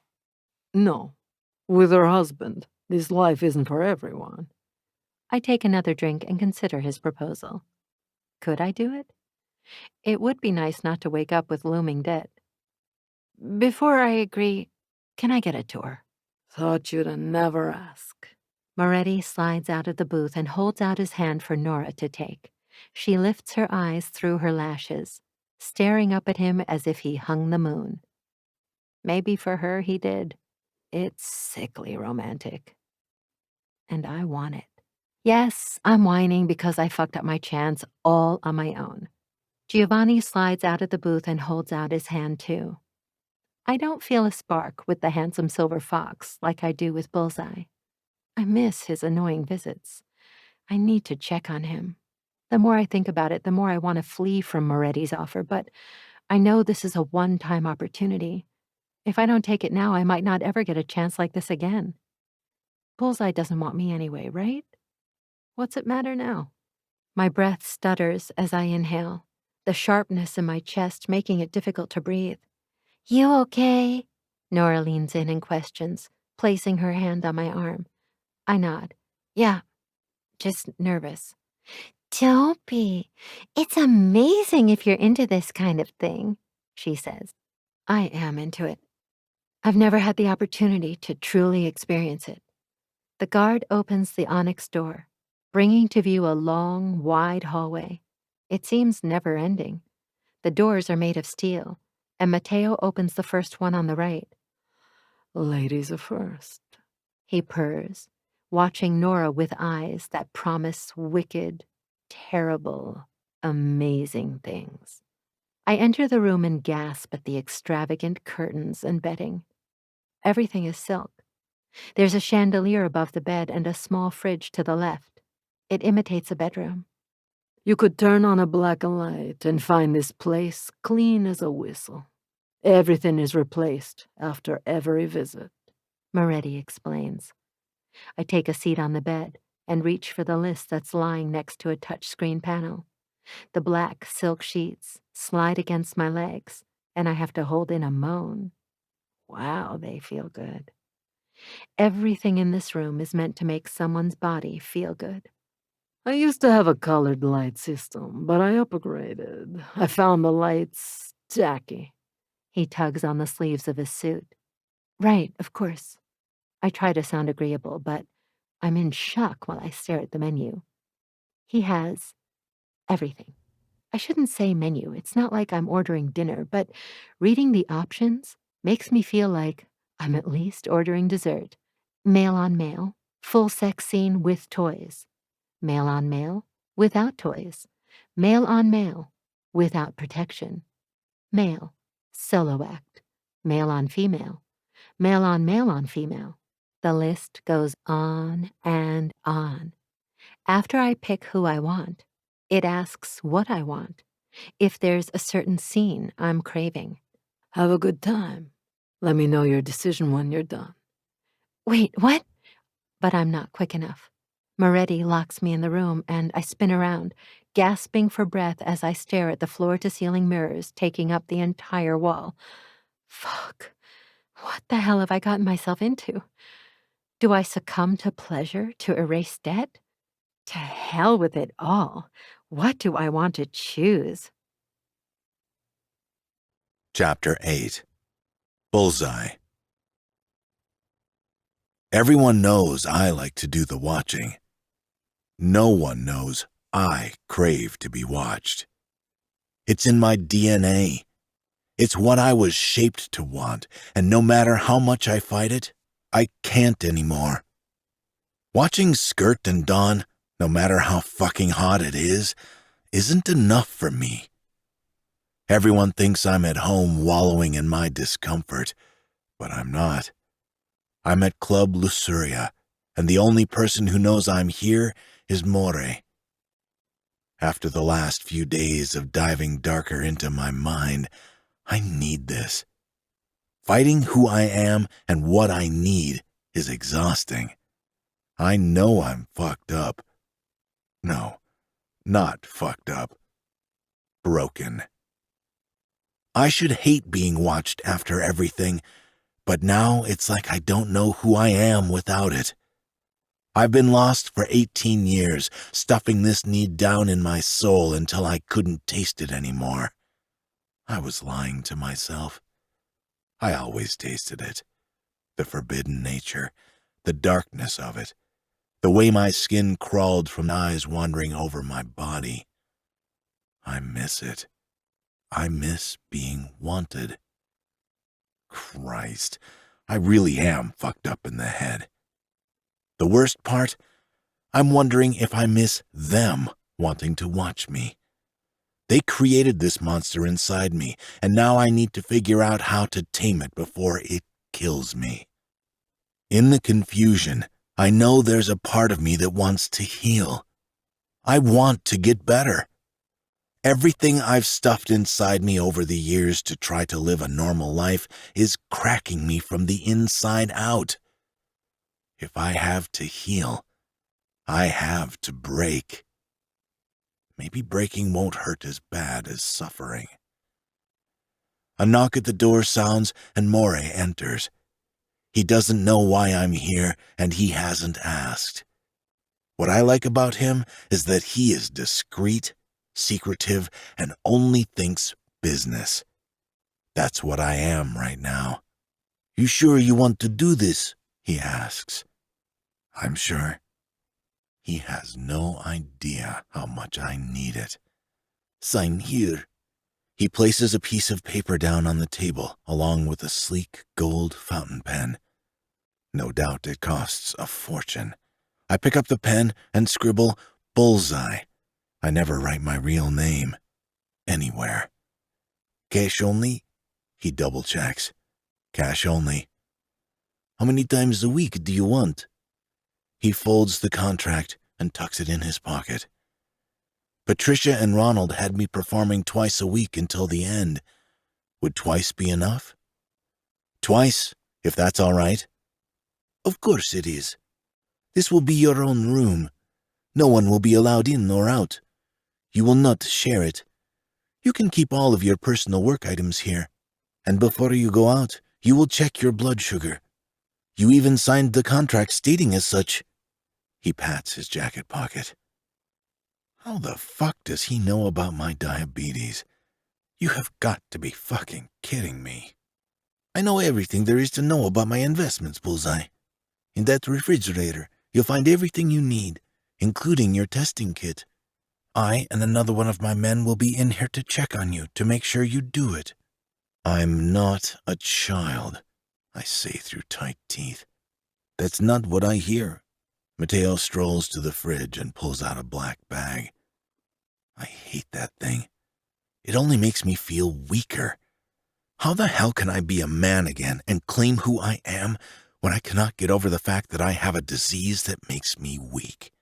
Type 2 diabetes can reverse itself, but it hasn't with me yet.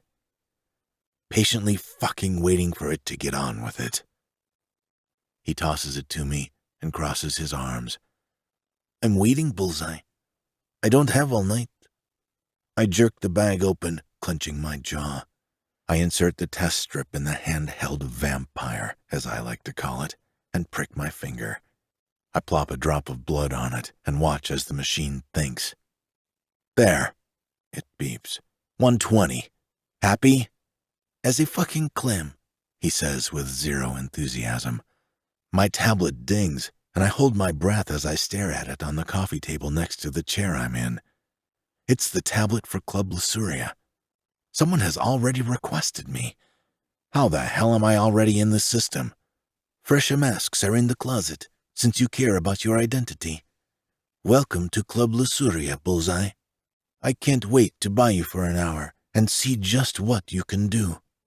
Moray darkly states. "I'll be putting on a performance for him sometime in my future." Great. I wait for the disgust to hit, the sickness of wanting this. But it never comes. I'm nervous, but I'm more excited. It's liberating, giving in to this need I've suppressed for so long. I know for a lot of people like Skirt and Dawn, it isn't a big deal for someone to watch them. For me, it's carved into my skin like some of the other scars I have on my body. I've been shot. I've been hanged. I've had my own darts used on me. But the pain doesn't compare to the pain of not being watched. Knowing someone is getting turned on because of me is invigorating. I blame them. I get up and walk to the large modern armoire. There is a full-length mirror on the wall next to it, and I look at myself for the first time in a while. I've lost weight. I have dark circles. I don't look the same. I'm shriveling to the man I used to be when I was 18. Slowly but surely, if I don't get my head out of my ass, I will become that useless boy again. I avert my eyes and open the closet, noticing new costumes with tags and masks. Let's not talk about the toys sitting on the bottom of the closet, still in the packaging. How did he know I'd officially say yes? All of the costumes are my size. My tablet dings again, and I'm reminded that I need to make sure my customer doesn't want anything special. Otherwise, I can do what I want. I reach for it and slide the notification to the side. Solo play. Wants to see muscles flex, but not in a regular bodybuilder way. A natural way, like working out. That's it. I can do that. I dropped the tablet onto the chair and rummaged through the closet. Options aren't something I'm used to. My service was just demanded from me when I was younger. It's nice to be in a safe environment.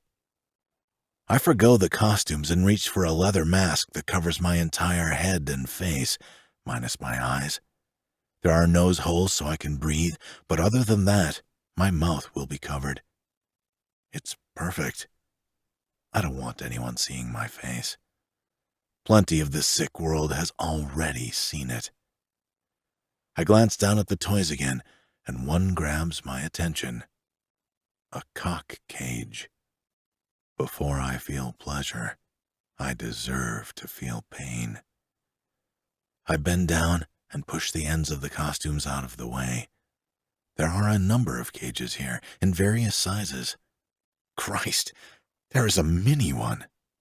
Well, I sure as hell don't need that one.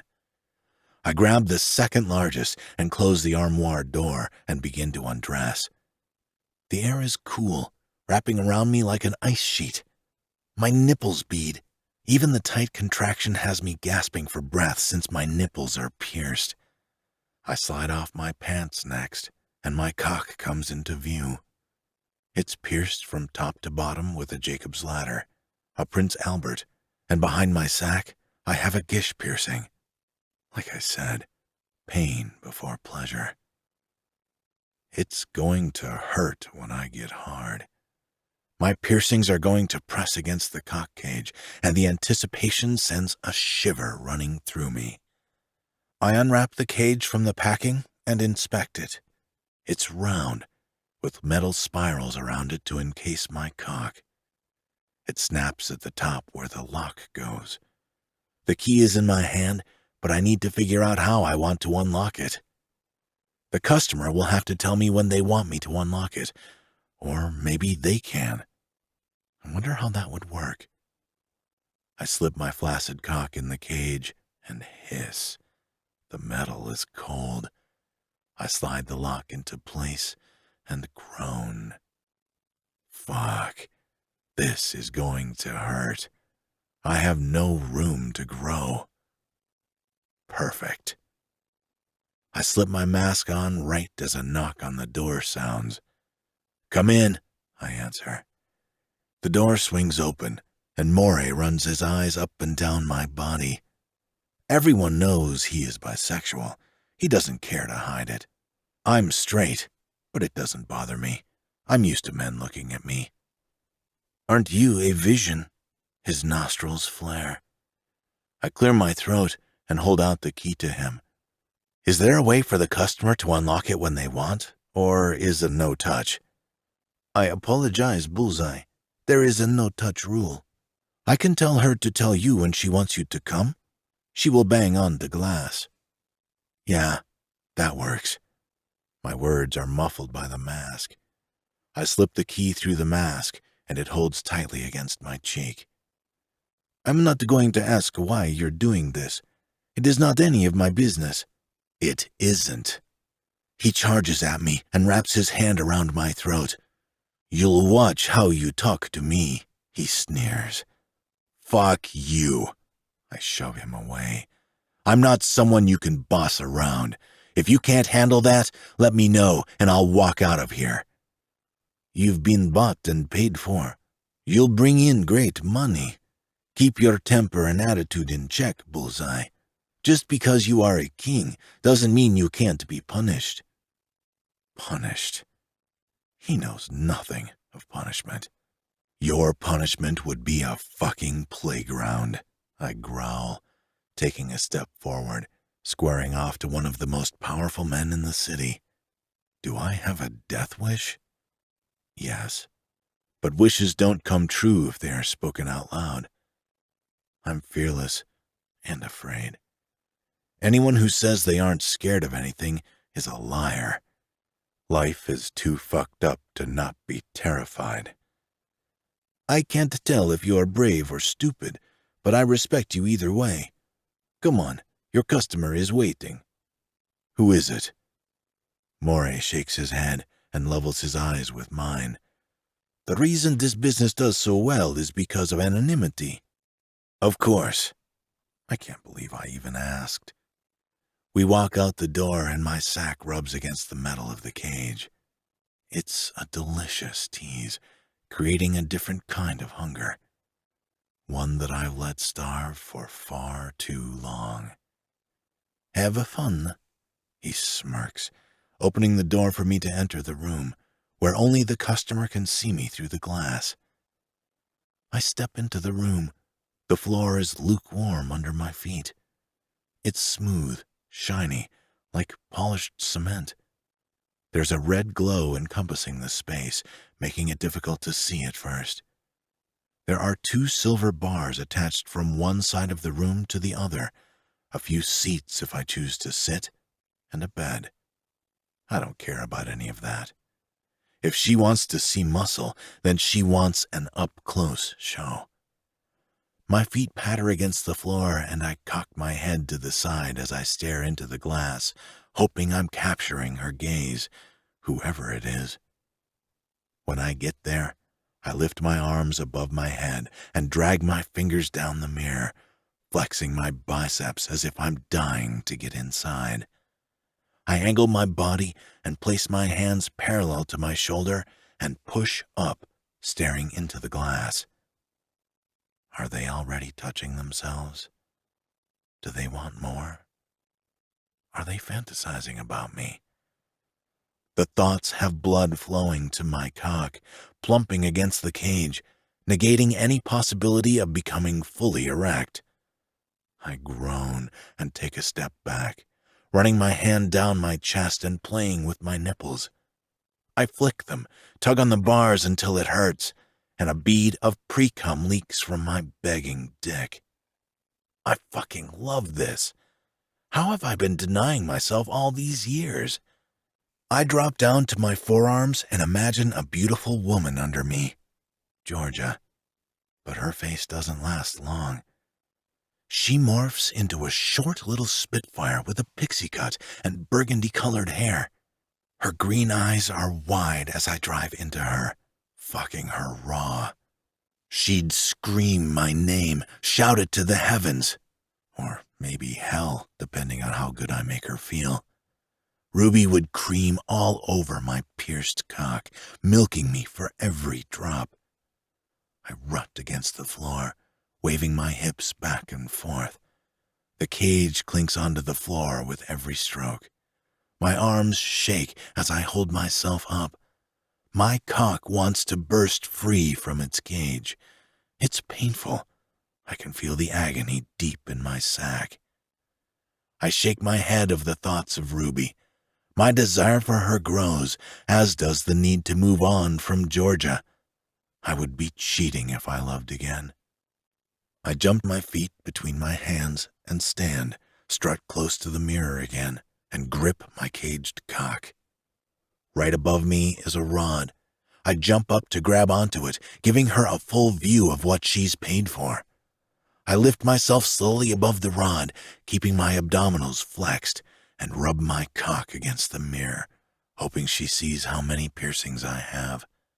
Clink, clink, clink. The cage scratches against the glass.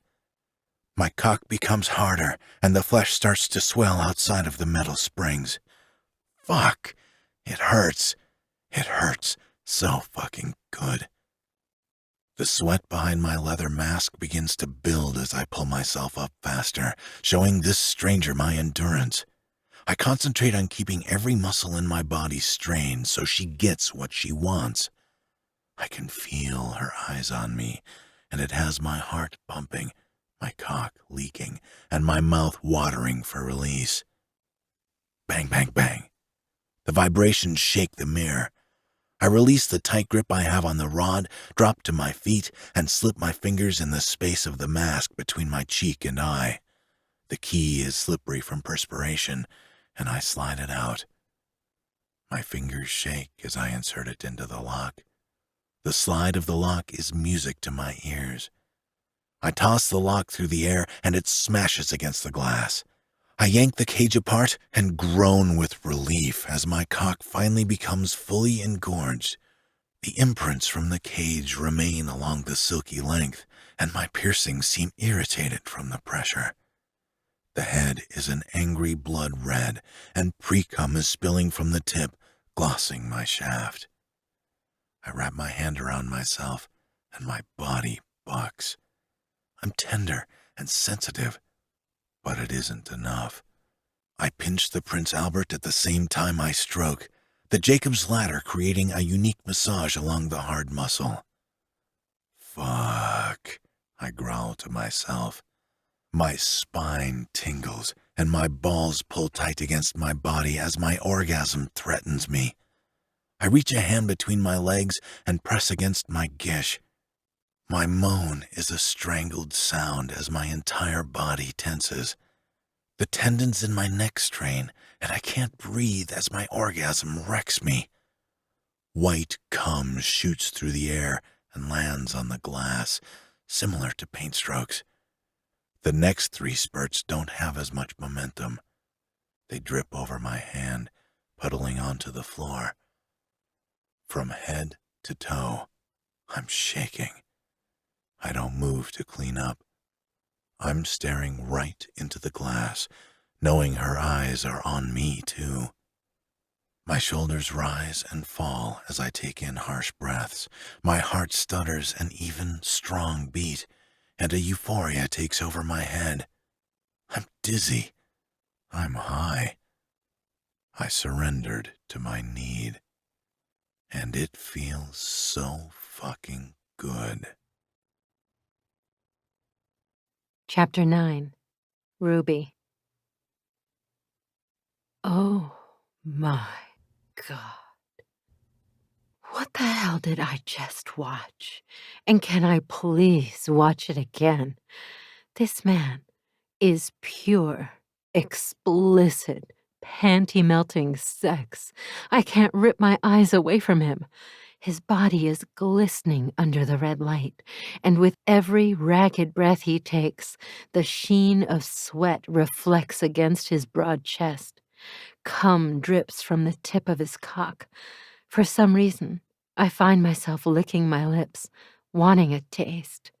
The piercings call to me. My tongue twitches to slide over the metal studs and suck them into my mouth one by one. I don't even know if he could fit in my mouth.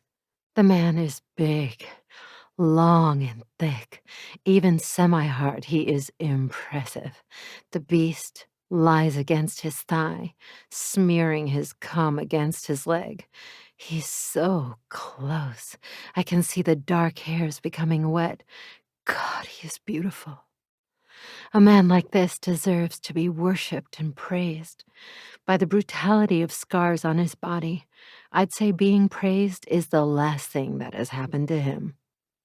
I pull my fingers from between my legs and whimper. I'm still sensitive from one of the most explosive orgasms of my life. If this is what Moretti wants me to do, I'm fucking for it. Who needs morals? They never got anyone anywhere anyway. I swallow as my gaze runs up his body, pausing at the bead of sweat curling around his nipple before sliding my eyes to the masked face. There's no mouth. I can't see his lips, but I can see his eyes. So familiar, yet distant at the same time. I feel like I know him. He turns around and bends over, giving me a gorgeous view of his ass. It's round and firm, an athletic butt I want to grab and bury my face in. I love rimming if the guy is into it. Most straight guys aren't because it's such a forbidden place. Pleasure is pleasure. Who cares what kind of form it comes in? He grabs the cock cage and then takes 2 steps to the right to grab the lock. He gives me one last look by peering over the swell of his shoulder before walking away. My God, I whimper, clawing at the damn glass to grab that ass as it jiggles with every step away from me.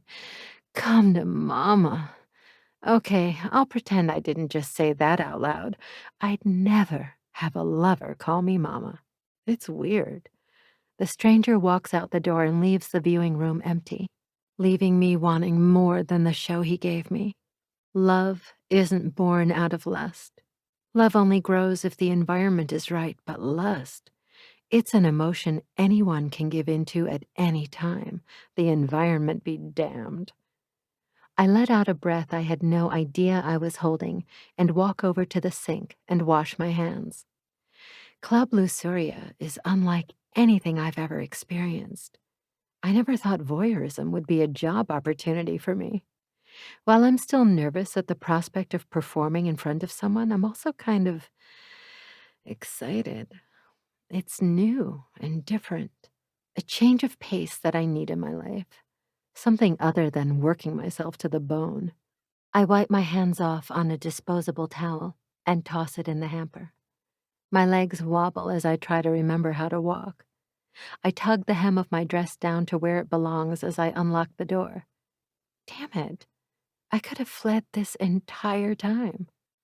No regrets.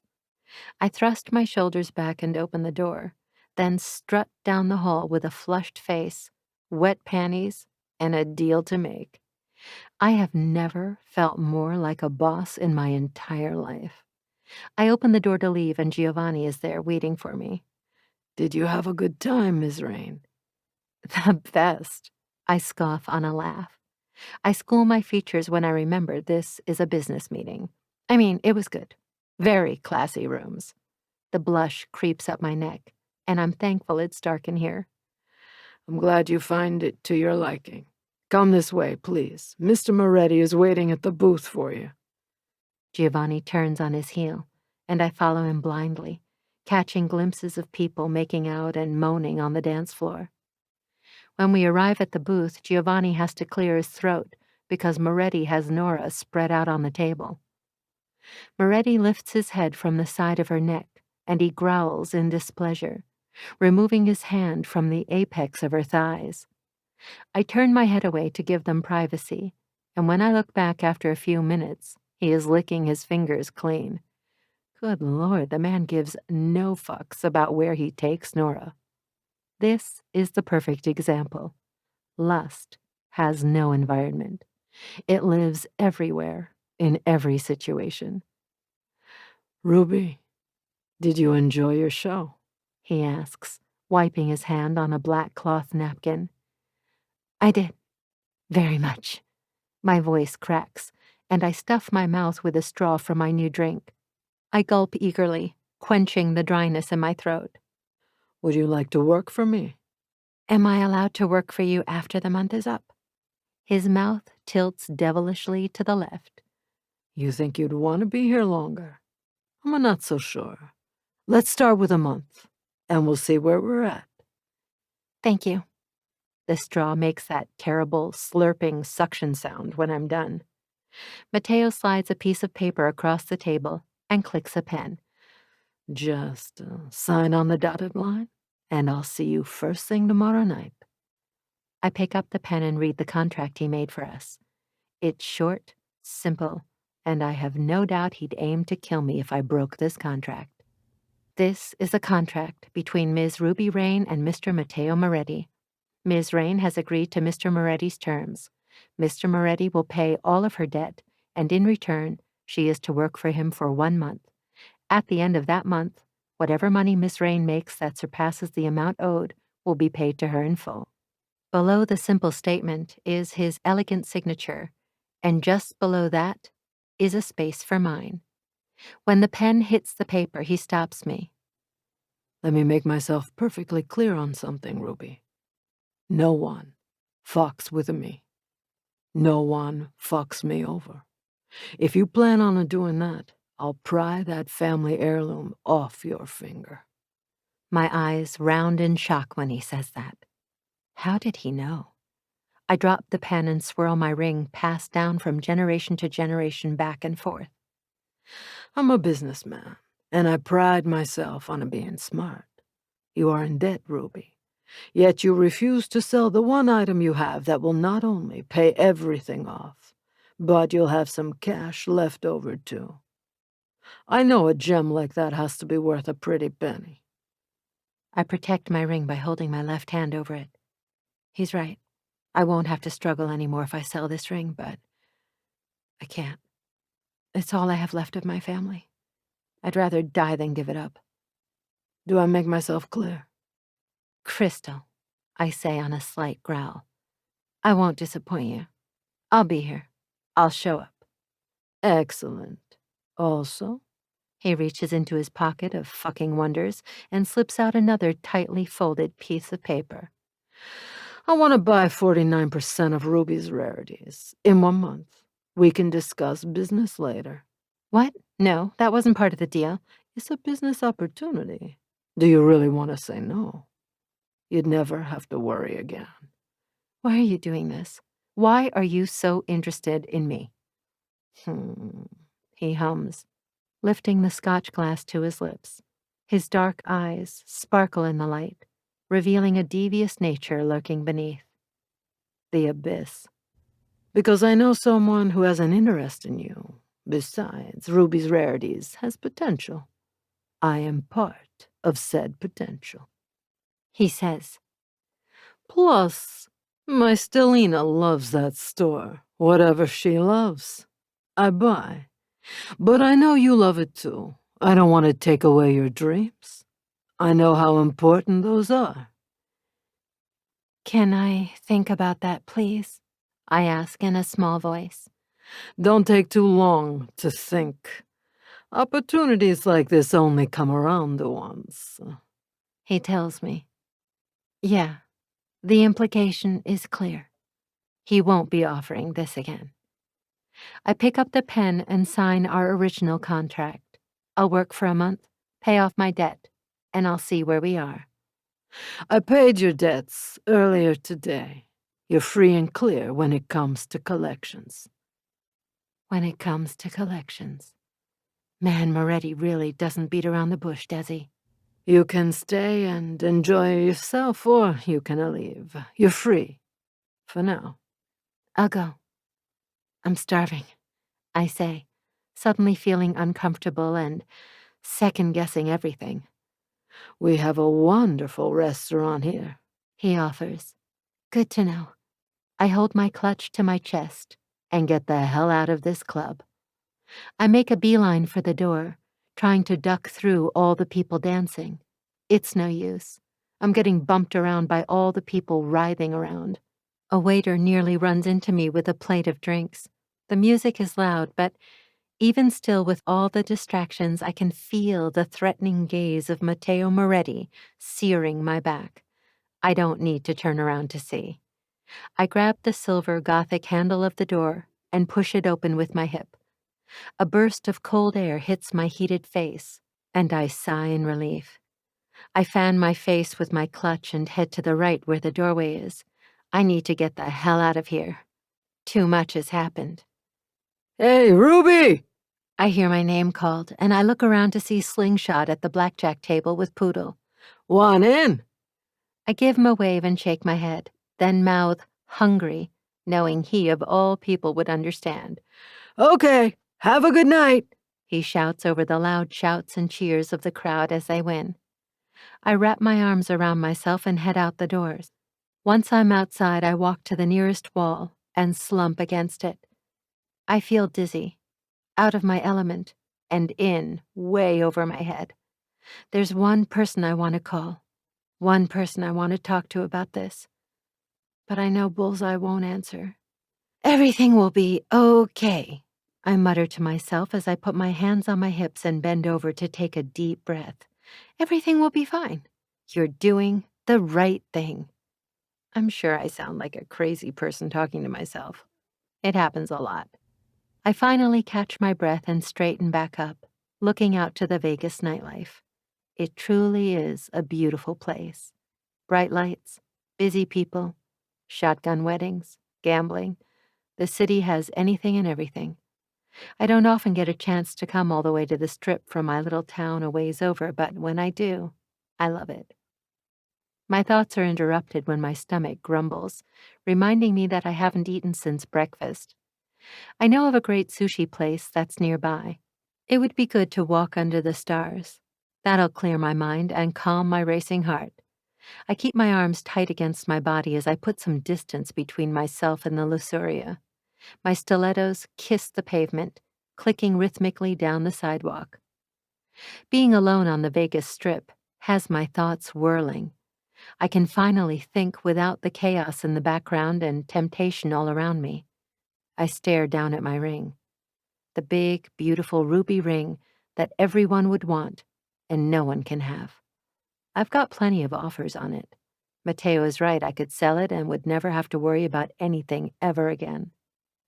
Selling it would be turning my back on my family. I've been alone for a while, but that wasn't by choice. The only family I had died when I was younger. Everything we owned got turned over to the state, but not this. I stole it from the estate sale. I knew it was the most important thing to protect. This ring was promised to me by generations of my family before, and that's a promise I intend to keep. I'd rather be homeless and live on the streets than give this up. I remember my mom wearing it, whether dressed to impress or in pajamas. She never took it off. A lady can always look nice, no matter what clothes she wears, as long as her jewelry is beautiful, she used to say. I wonder what she'd say now. What would she think of me performing for money? What would she think of me failing? The medical bills I can't pay for were from when I lived on the streets for a year after my family died. I got stabbed, and someone found me, rushed me to the hospital. Then I got an infection, and the rest was history. I was left with $50,000 to pay. Life hasn't been easy. I've clawed my way to get to where I am. I never need anyone. I'm the strength I'll always need. But sometimes I get tired of carrying the weight around. Fighting all the time just to survive is almost suicide. I can feel the urge to give up in the marrow of my bones. I can sell the store to Mr. Moretti, and with the cash start over somewhere else. No, I can't give up. It isn't in my nature. Motherfucker! I curse when my heel gets stuck in a grate. That's what I get for not paying attention to where I'm going. I twist and dance, giving people a small smile as they walk past me, and not help. Tonight, come tonight and get the show of your life. We have strippers for everyone and back rooms for your pleasure, a man announces as he hands out flyers with naked women on them to the people around me. You want one? He asks. Does it look like I give a damn about your flyer right now, buddy? I finally rip my shoe out of the grate and stumble over to the sidewalk. I snatch the flyer from his hand and wave it in the air. It's been delivered, bitch, he grumbles before shouting his little mantra again. Ugh, I could just cunt punt that bastard to the next city, I swear. Who waves a flyer in someone's face when they are obviously stuck in a grate? I hate people, I sigh. Maybe I should just go home and warm up some noodles instead of spending money I don't have. I decide to take a shortcut home. I live in an apartment above the store, and if I take a cab, it's only a few minutes away. I can make it, but I'll never be able to hail a cab with all these bustling crowds and traffic. I cut through a back alley away from the bursting sidewalks filled with drunk people. I inhale deeply when I smell Chinese food, and my stomach roars at me, pissed off that I haven't eaten. The one streetlight in the alley flickers. I'm reminded of what happens to women in movies when they're alone. Now I'm just paranoid. I gasp when I hear a trash can lid hit the ground. I spin around to see who's there, but I don't ask. I might be dumb enough to walk alone at night, but I'm not dumb enough to ask a cliché question. A raccoon scurries across the alley and lifts a piece of garbage to its mouth with its tiny paws. I press my hand to my chest and laugh. You cute little asshole, you scared the hell out of me. It stands on its hind legs and nibbles the apple core, staring at me with its big black eyes. I turn back around and run smack into a chest. The first thing I notice is the pungent stench of alcohol and cigarette smoke. I slowly tilt my head up, and fear pulls in my stomach when I see the arousal on the man's face. He's older, maybe in his 50s, with gray hairs in his beard. He has a shaved head that shows his tattoos. His eyes are void of kindness. All that's in them is hunger. Damn it. I'm just trying to go home. I start slowly, backing away step by step. I don't want any trouble. Please, just let me go home. I've never been in a situation like this. I've been one of the lucky women who has never experienced sexual assault. When I got stabbed, it was over where I was sleeping. Apparently, I took a guy's spot without knowing. You don't want trouble, He mocks me, his voice like a rock slide crashing against the ground. My spine tingles from the sinister gravel in his tone. If you didn't want trouble, a pretty thing like you wouldn't be out here all alone, dressed like a whore. He sucks his tongue over his teeth. As I back away, his face fades into the shadows as he follows me, and when he steps into the light again, the hatred in his eyes confuses me. Hatred and arousal. Men like him hate women, but want to use them anyway, as punishment for who they are, women. Is that what you are? Do I need to pay you to suck my cock, whore? Fucking pay me, and I'll drop to my knees and bite it off, I sneer, letting my 6'5" temper out of my 4'11" body. He backhands me so hard. My vision blurs for a split second. Blood lingers on my tongue, and tears sting my eyes. I get my footing under me and try to run away, but my heels are too high, and I trip on that goddamn apple core. He grabs my wrist and jerks me back. I slam into his chest, and he wraps his other hand around my neck. I'm frozen. I know what I need to do. I need to fight. I'm not a weak person. But as I stare into his cold eyes and taste the iron on my lips, I can't seem to figure out how to come out of the scared trance I'm in. I'm pathetic. He slams me against the wall and shoves his body against mine. He growls, then takes his other hand to grab my breast. Cunt punt. I grab his wrist with both of my hands and use it as leverage to lift my body. Then I shoot out my leg, putting all of my force behind the knee to the balls this disgusting man deserves. I make contact, and I swear I hear a nasty squelch. Or maybe that's wishful thinking, but he lets go of me to double over.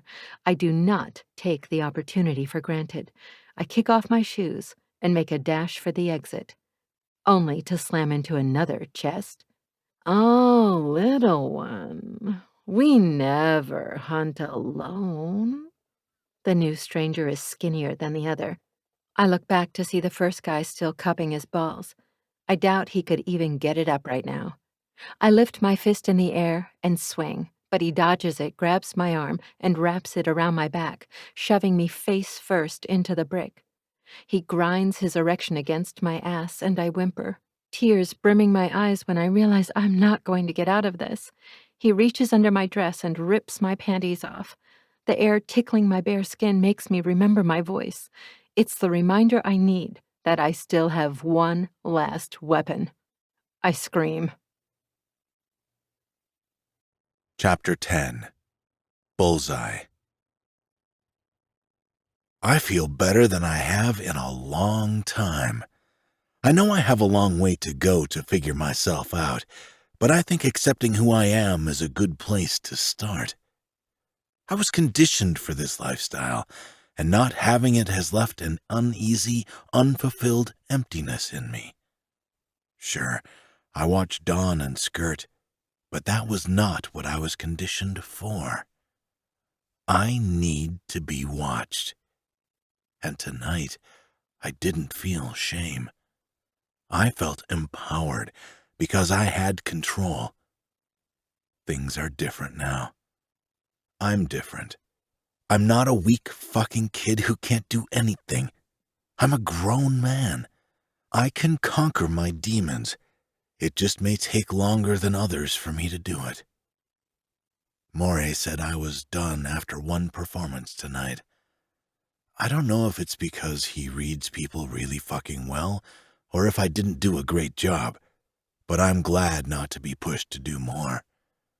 I need to take this at my speed, because it's my pace that matters, not anyone else's. So I'm walking the strip to try and clear my head when I realize I feel lighter than I have in ages. I'm actually enjoying the nightlife of Vegas. I was getting so run down.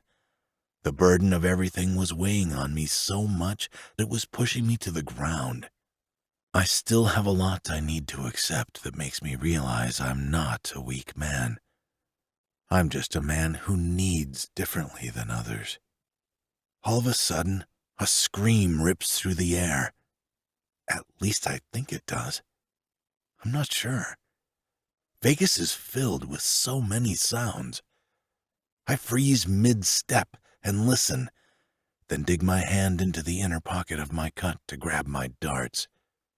If there is one thing I've never failed at, it's always hitting my target.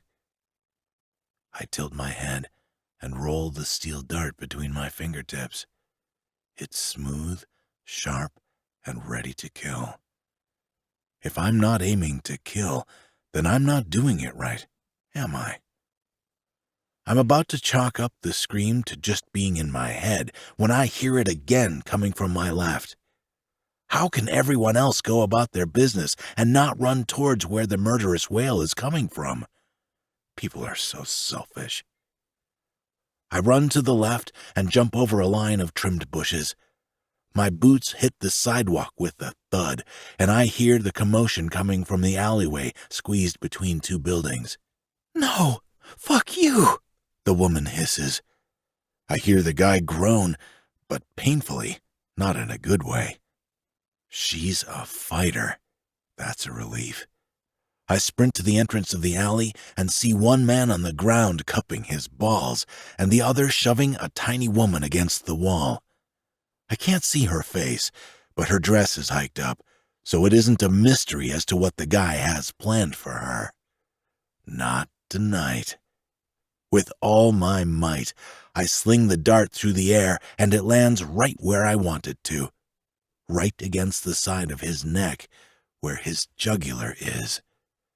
He releases her and stumbles back, his hand touching the side of his neck as he tries to take a deep breath. I debate if I want to attempt throwing a dart at the guy holding his hand between his legs as he rolls on the ground in pain. He's a little far, but these babies are made to fly true, with way more yardage than a regular dart. Fuck it. I take a few steps and throw my body into the shot. The dart slices through the air, and by the sound of his scream, it's a bullseye. I just don't know where it landed on him. I'll deal with him when I'm done with the guy who has one of my darts in the side of his neck. "Who the hell do you think you are, taking advantage of a woman?" I roar. There is nothing I hate more, because I felt like the scum of the earth when Ronald made me and Georgia have sex. How can a man justify himself for doing this? "She's just another whore," he gasps as blood tints his lips. Yeah, I wouldn't try to speak. I squat down and flick the dart. These aren't regular darts. See, the metal has latched onto your muscle, and if you pull it out, you'll probably bleed to death since it will take the jugular out too. So sad. I pat his face and pretend to pout. Wait, man, he stammers. "You can't do this to me. My life." "I don't give a fuck about your life." I rip the dart from his neck. Blood gushes out in a heavy spray, just like I thought it would. The attempted rapist tries to suck in air like a fish out of water as his blood bubbles onto the filthy alleyway floor. No doubt the rats will come out to play soon. I stride over to the other man who was writhing in pain not moments ago and realize he killed himself. Well, I killed him, but he pulled the dart out from the side of his head, which made his brain swell. Oops. I grabbed my dart from his hand and whipped my wrist to get the gunk off the dart before tucking the two back into my pocket. A whimper from behind me reminds me of the girl. I was so caught up in these two assholes, I completely forgot about her. I sprint back to where she is huddled against the wall, head hung between her arms as she sobs.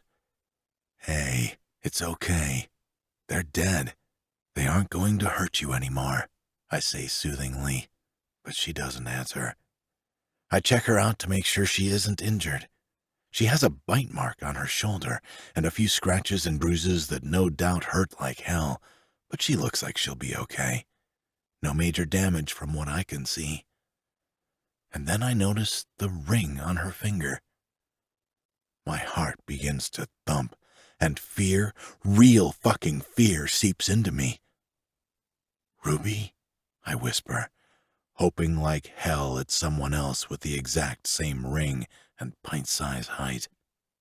She jerks her head up and spins around. Those light neon green eyes are full of fear, but the panic fades to relief when she sees me. Bullseye? Bullseye! She throws her arms around my neck and holds on so tight I think she might choke me. I don't care. I wrap my arms around her and try to comfort Ruby. Shh, it's all right. I got you now. You're safe. I close my eyes and think about what could have happened to her. The first woman I've given a damn about romantically since Georgia. I tighten my arms again and hold her close as she sobs, her body trembling with fear. I'm proud of her for fighting. She took one guy down, and I know she gave the other a run for his money. She pulls away, staring up at me with those fucking eyes that soften the hard shell encasing my heart. Her mascara is running down her face in thick black lines. She has scratches on the side of her cheek from the brick wall and a bruise forming on the other side of her face, along with a split lip. Thank you, she trembles. You never have to thank me for something like this, I tell her. She nods and wipes under her eyes, but it's no use. The tears keep coming, and the shock is causing her to shake. Her gaze turns hard as she looks down at the guy who almost had his pants down around his ankles. You fucking bastard! I wish I could cunt punt you to hell, she shouts, slamming her foot between the man's legs. I have to roll my lips together to stop from smiling, because now is not the time. Cunt punt. Only she would say something like that. Only she would want to give her attacker a final blow to the crotch after nearly being attacked. She's so tiny, but so far from helpless, and that's one of the many things that drew me to her. From the moment I saw her, my soul felt this connection, this peace. I got addicted to it, so I kept coming around. She has this energy about her that's infectious. It makes me feel alive. It's her spunky nature. I've never met anyone like her before. It's hard not to be drawn to her when she makes me feel better. It doesn't hurt that she's incredibly beautiful. Her short pixie haircut matches her personality, sassy and strong. It takes a lot of guts for a woman to cut off all her hair. Not many can do it. Something about long hair and femininity, or some bullshit like that. I like that she has no give-a-dams. Like mine, hers are all busted and fucked up. She's still kicking the guy until she hiccups and covers her mouth with her hands. Oh my God, I can't believe this happened. I was fine. I was on my way home, and I tried to fight them, Bullseye, I swear. But he was so strong. She begins shivering again. I know you did. You're nothing but a fighter. I'd never expect you to give up and take it, Spitfire. Not in a million years. I slip my finger under her chin and lift her eyes to mine. Her face is delicate, the bones fragile and angular like an elf. Her eyes are big and watery, while the tip of her nose is red. Did I make it in time? Did he? She shakes her head. No, he didn't. I don't have any underwear. I don't want it after he touched it. She tugs her dress down, and that's when I see a bruise on the upper part of her chest where the middle of her dress is torn. I shrug off my jacket and lay it over her shoulders. I'm glad I got here in time. I refrain from saying, I don't know what I would have done if anything happened to you if I got here too late. For months, Ruby and I have been dancing around each other. I figure she was telling me no because she could see just how fucked up I was. But I'm working on it. I'm a work in progress with a lot of failures in my wake. I'm... Her eyes roll to the back of her head, and I catch her before she hits the ground. I press 2 fingers against her neck and blow out a relieved breath. Her pulse is steady. She's in shock, and the adrenaline is crashing her system. This would be a lot for anyone to go through. Ruby? I try shaking her awake, but she's out cold. I got you, Spitfire. You did so good, I whisper into her ear, hoping she can hear me in her subconscious. I lift her into my arms, careful to keep her dress tugged down, but my jacket is so big it covers her completely, so I don't have to worry about anyone seeing her. I'm going to take her back to the clubhouse, where Doc can look at her to make sure she's okay. She can't fit on the back of my bike like this, but I know it will be safe at Luceria. So I hold her tight against my chest and get my phone from my back pocket. Damn, she needs to gain some weight. She isn't taking care of herself. I don't like that. I want to take care of her, but I don't know if I'm ready to take care of someone else when I can barely take care of myself. Ruby is a sick game of tug-of-war on my soul. Do I give in? Do I let go? Either way, I fall. And I'm either going to hit the ground so hard the earth shakes, or she'll manage to catch me. She deserves more than a freak like me. She's dangerous. She has me wanting and hoping to change. My phone vibrates, and when I look down, the Uber is right around the corner. I tuck my phone in my pocket and hurry to the end of the alley, then take a right to get on the main sidewalk. I keep her head hidden so no one can see the bruises and blood. It's best if we get away from the crime scene I left behind before the cops show up. The further away we are, the better. The Uber comes to a stop, and I open the back door, cup my hand over her head, and duck into the back seat. I fasten the seatbelt over us, which is difficult, but I manage. I find myself kissing the top of her head and pressing my cheek against her, inhaling the faint scent of her perfume and sweat. Too much to drink, huh? The driver tries to make small talk as he puts the car in drive. I grind my teeth together, the muscle in my jaw clenching. I wish this was from too much drinking. Maybe then Ruby wouldn't be so damn traumatized. Yeah, you know how Vegas gets. Sure do. You should see the sloppy drunks that I get in the car. If they puke, I charge them extra. I don't blame you. I run my fingers through her short hair, and my brows crease when I feel a lump. When did she hit her head?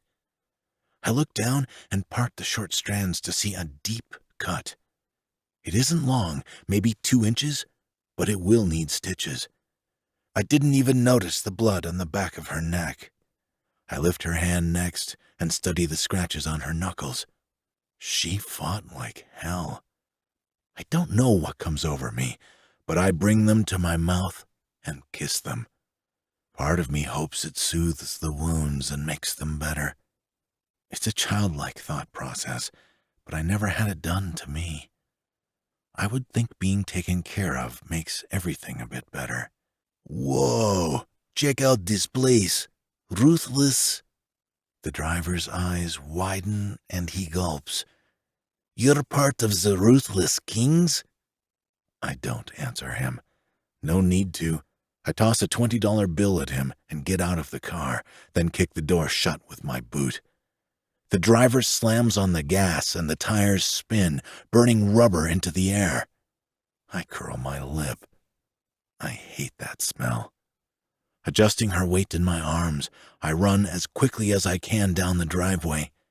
I miss the potholes and kick up dust from the desert. The iron gates are open, which is unusual. Braveheart never leaves it like that. I use the open gate to my advantage and bolt to the front door, passing a long line of motorcycles.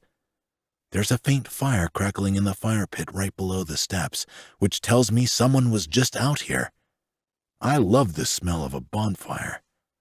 I clunk up the steps, my boots heavy. I relax my arms and look down to see if Ruby is awake yet, but she's still out cold. I hold her with one arm and open the door, noticing the main room isn't full of bikers, but just their old ladies. And they are all crying over The Notebook. Crap. It's the scene where they're dancing in the hospital. I can't watch. I'll get teary-eyed too. "Doc!" I bellow, slamming the door shut. "Doc, I need you." "Oh my God, is that Ruby?" Sarah asks from the love seat. She's supposed to be in bed, but she said she wanted to be included with everyone, so she and Reaper live out in the living room now. "What happened?" Joe asks, rocking back and forth to get to her feet. She's as big as a house and about to pop any day now. Makes me think of the daughter I lost.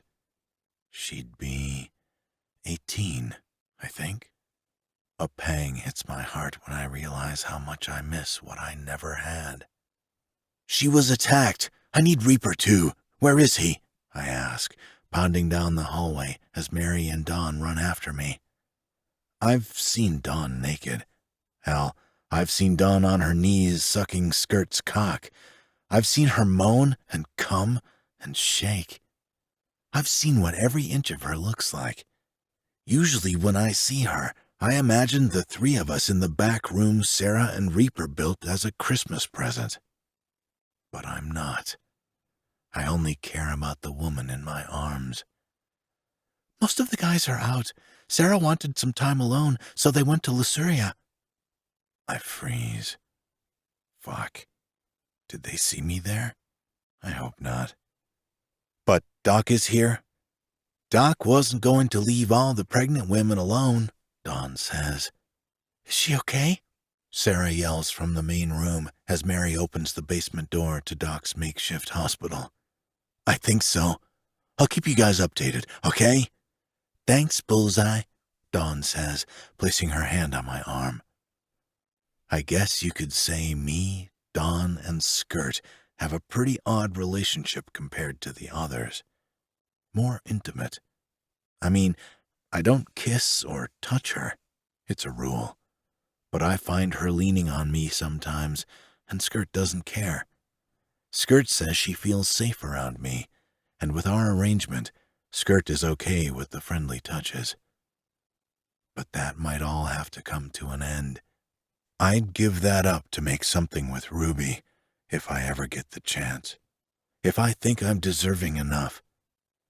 I've got a lot more healing to do before I'm even close to being worthy of someone as strong as she is. Hell, I'm a brute of a man, and she's stronger than I'll ever be. "Doc! Doc!" I call out for him, but all I hear is silence. "What the fuck?" I growl, placing Ruby gently on the bed. I straighten to try to find him when I'm tugged down. Her eyes are still shut, but her fingers are curled in my shirt. She doesn't want to let go. Damn, it shouldn't melt me because of why she's holding on, but it does.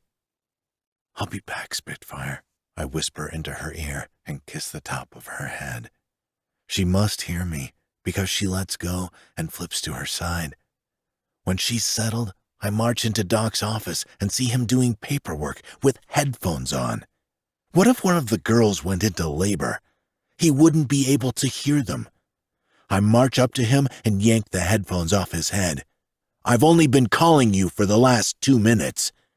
He groans, stretching as he leans back in the chair and reaching his arms above him. I'm listening to a new podcast on surgical scars. I shouldn't have put them on, but I get too distracted when it's on the wireless speaker. Well, I need you to look at Ruby. She was attacked and she's unconscious. Doc is out of his chair in less than a second and runs to the treatment room. I'm right on his heels. Ruby is asleep or unconscious. I can't tell anymore. Doc pulls out one of those tiny flashlights and opens her eyes, shining the light at her pupils. She's unconscious because a sleeping person would have woken up from that. Tell me what happened, Doc says, flipping her onto her back. I heard a scream and I ran to an alley. She was being attacked by 2 men. She took care of one, but not the other. He was pretty close to getting his way, but I stopped him. These scratches look like she fought. I puff my chest out with pride and nod. She did. My little spitfire. I'm going to have to place her in a gown and check her for other injuries. You aren't going to fucking touch her, I sneer, this overwhelming need to protect her and her body from anyone else needing to see it. Not me. Juliet will do it.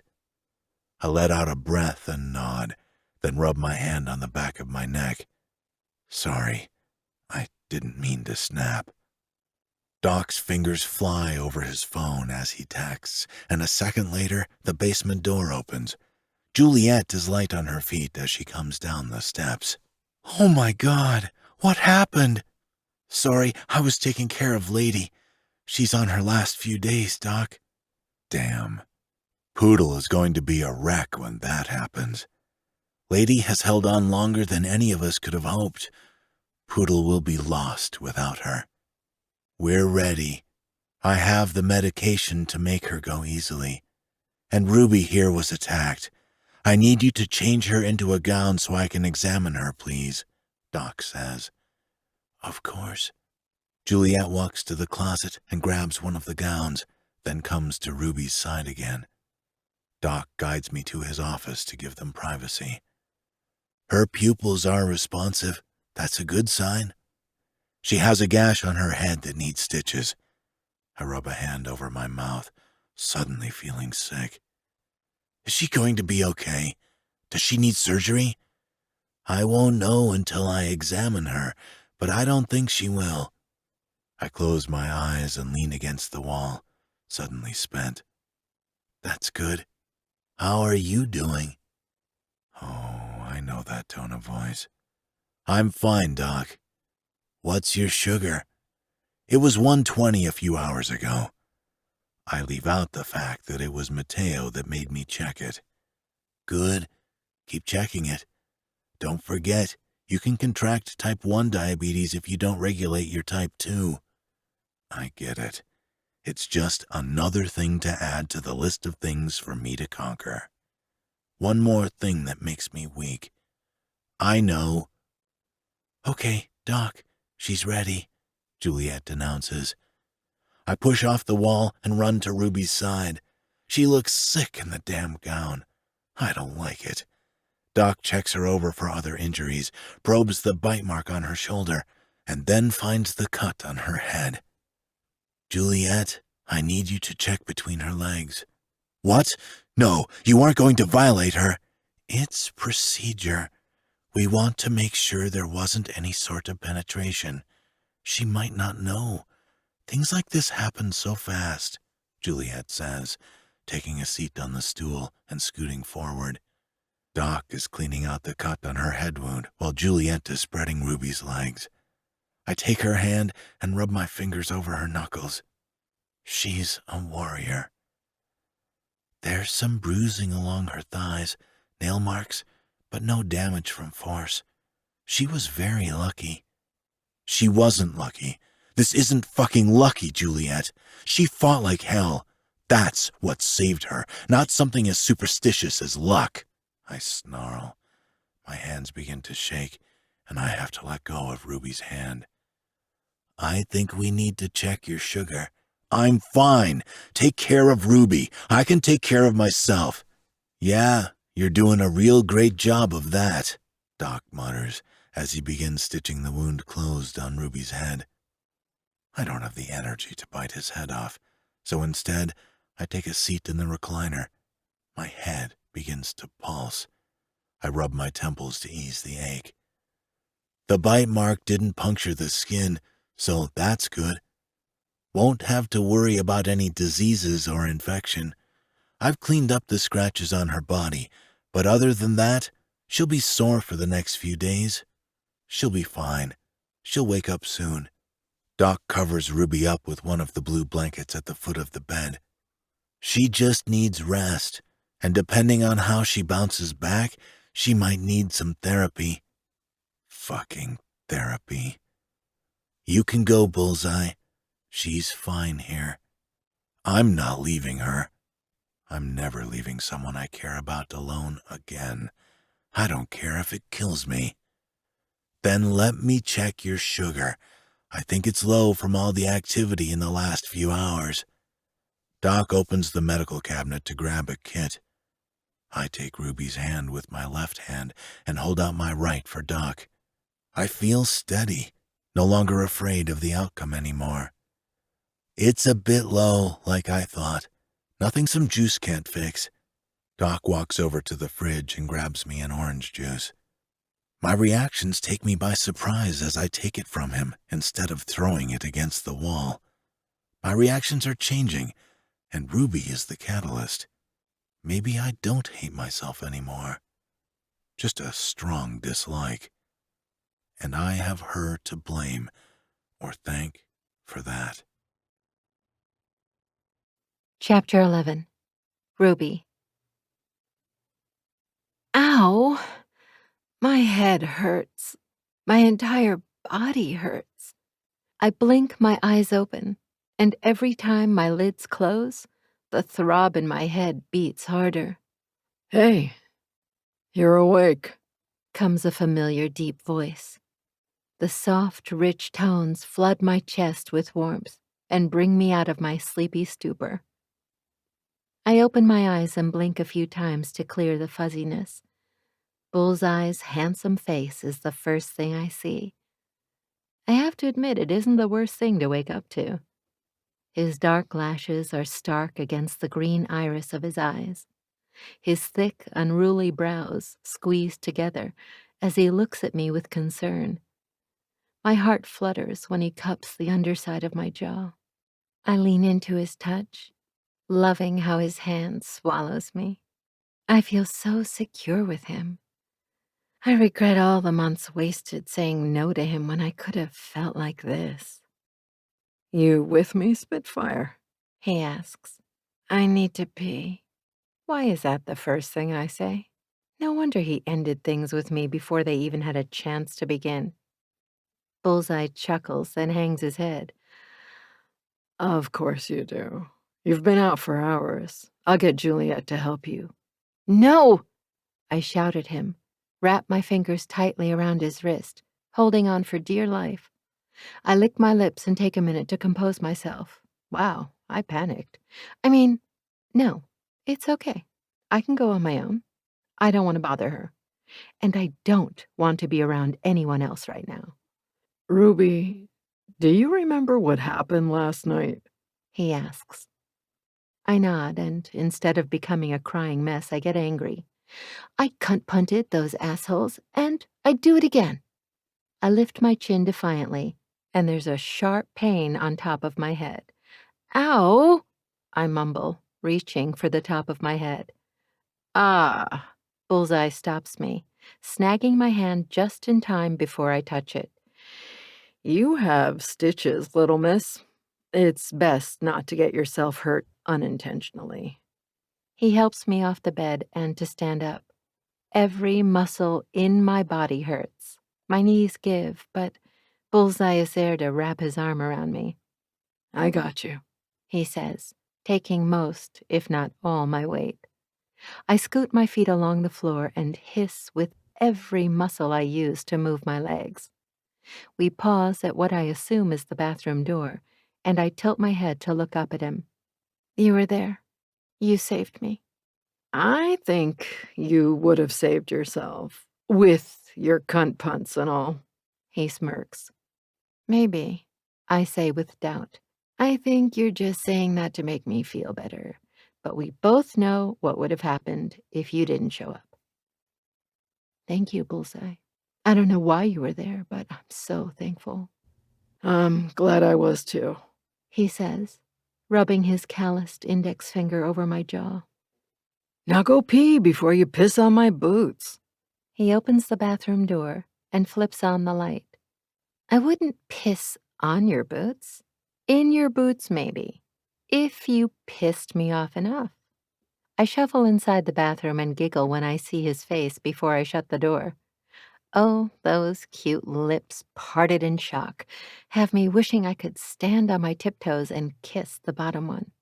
They are full, plump, and impossible to deny. So why have I denied it? "'Cause you're stupid, that's why," I mutter to myself as I lift the hospital gown and pop a squat. I squeeze my eyes shut as my muscles protest. I'm surprised at how sore I am. I remember everything from last night, so I'm scratching my head wondering why my muscles hurt so bad. The fight didn't last long. The struggle, whatever it could be labeled as, the 5 minutes of fighting off 2 grown men really left me hurting. I remember feeling tense and scared. When they hit me, they really didn't hold anything back. I'm trying to process how I feel about it, how to react and cope. I know other people would be crying and freaking out, screaming, or maybe in a catatonic state. I don't judge anyone for that. I was assaulted, but I wasn't raped, and I'm sure that has a lot to do with how mentally stable I am right now.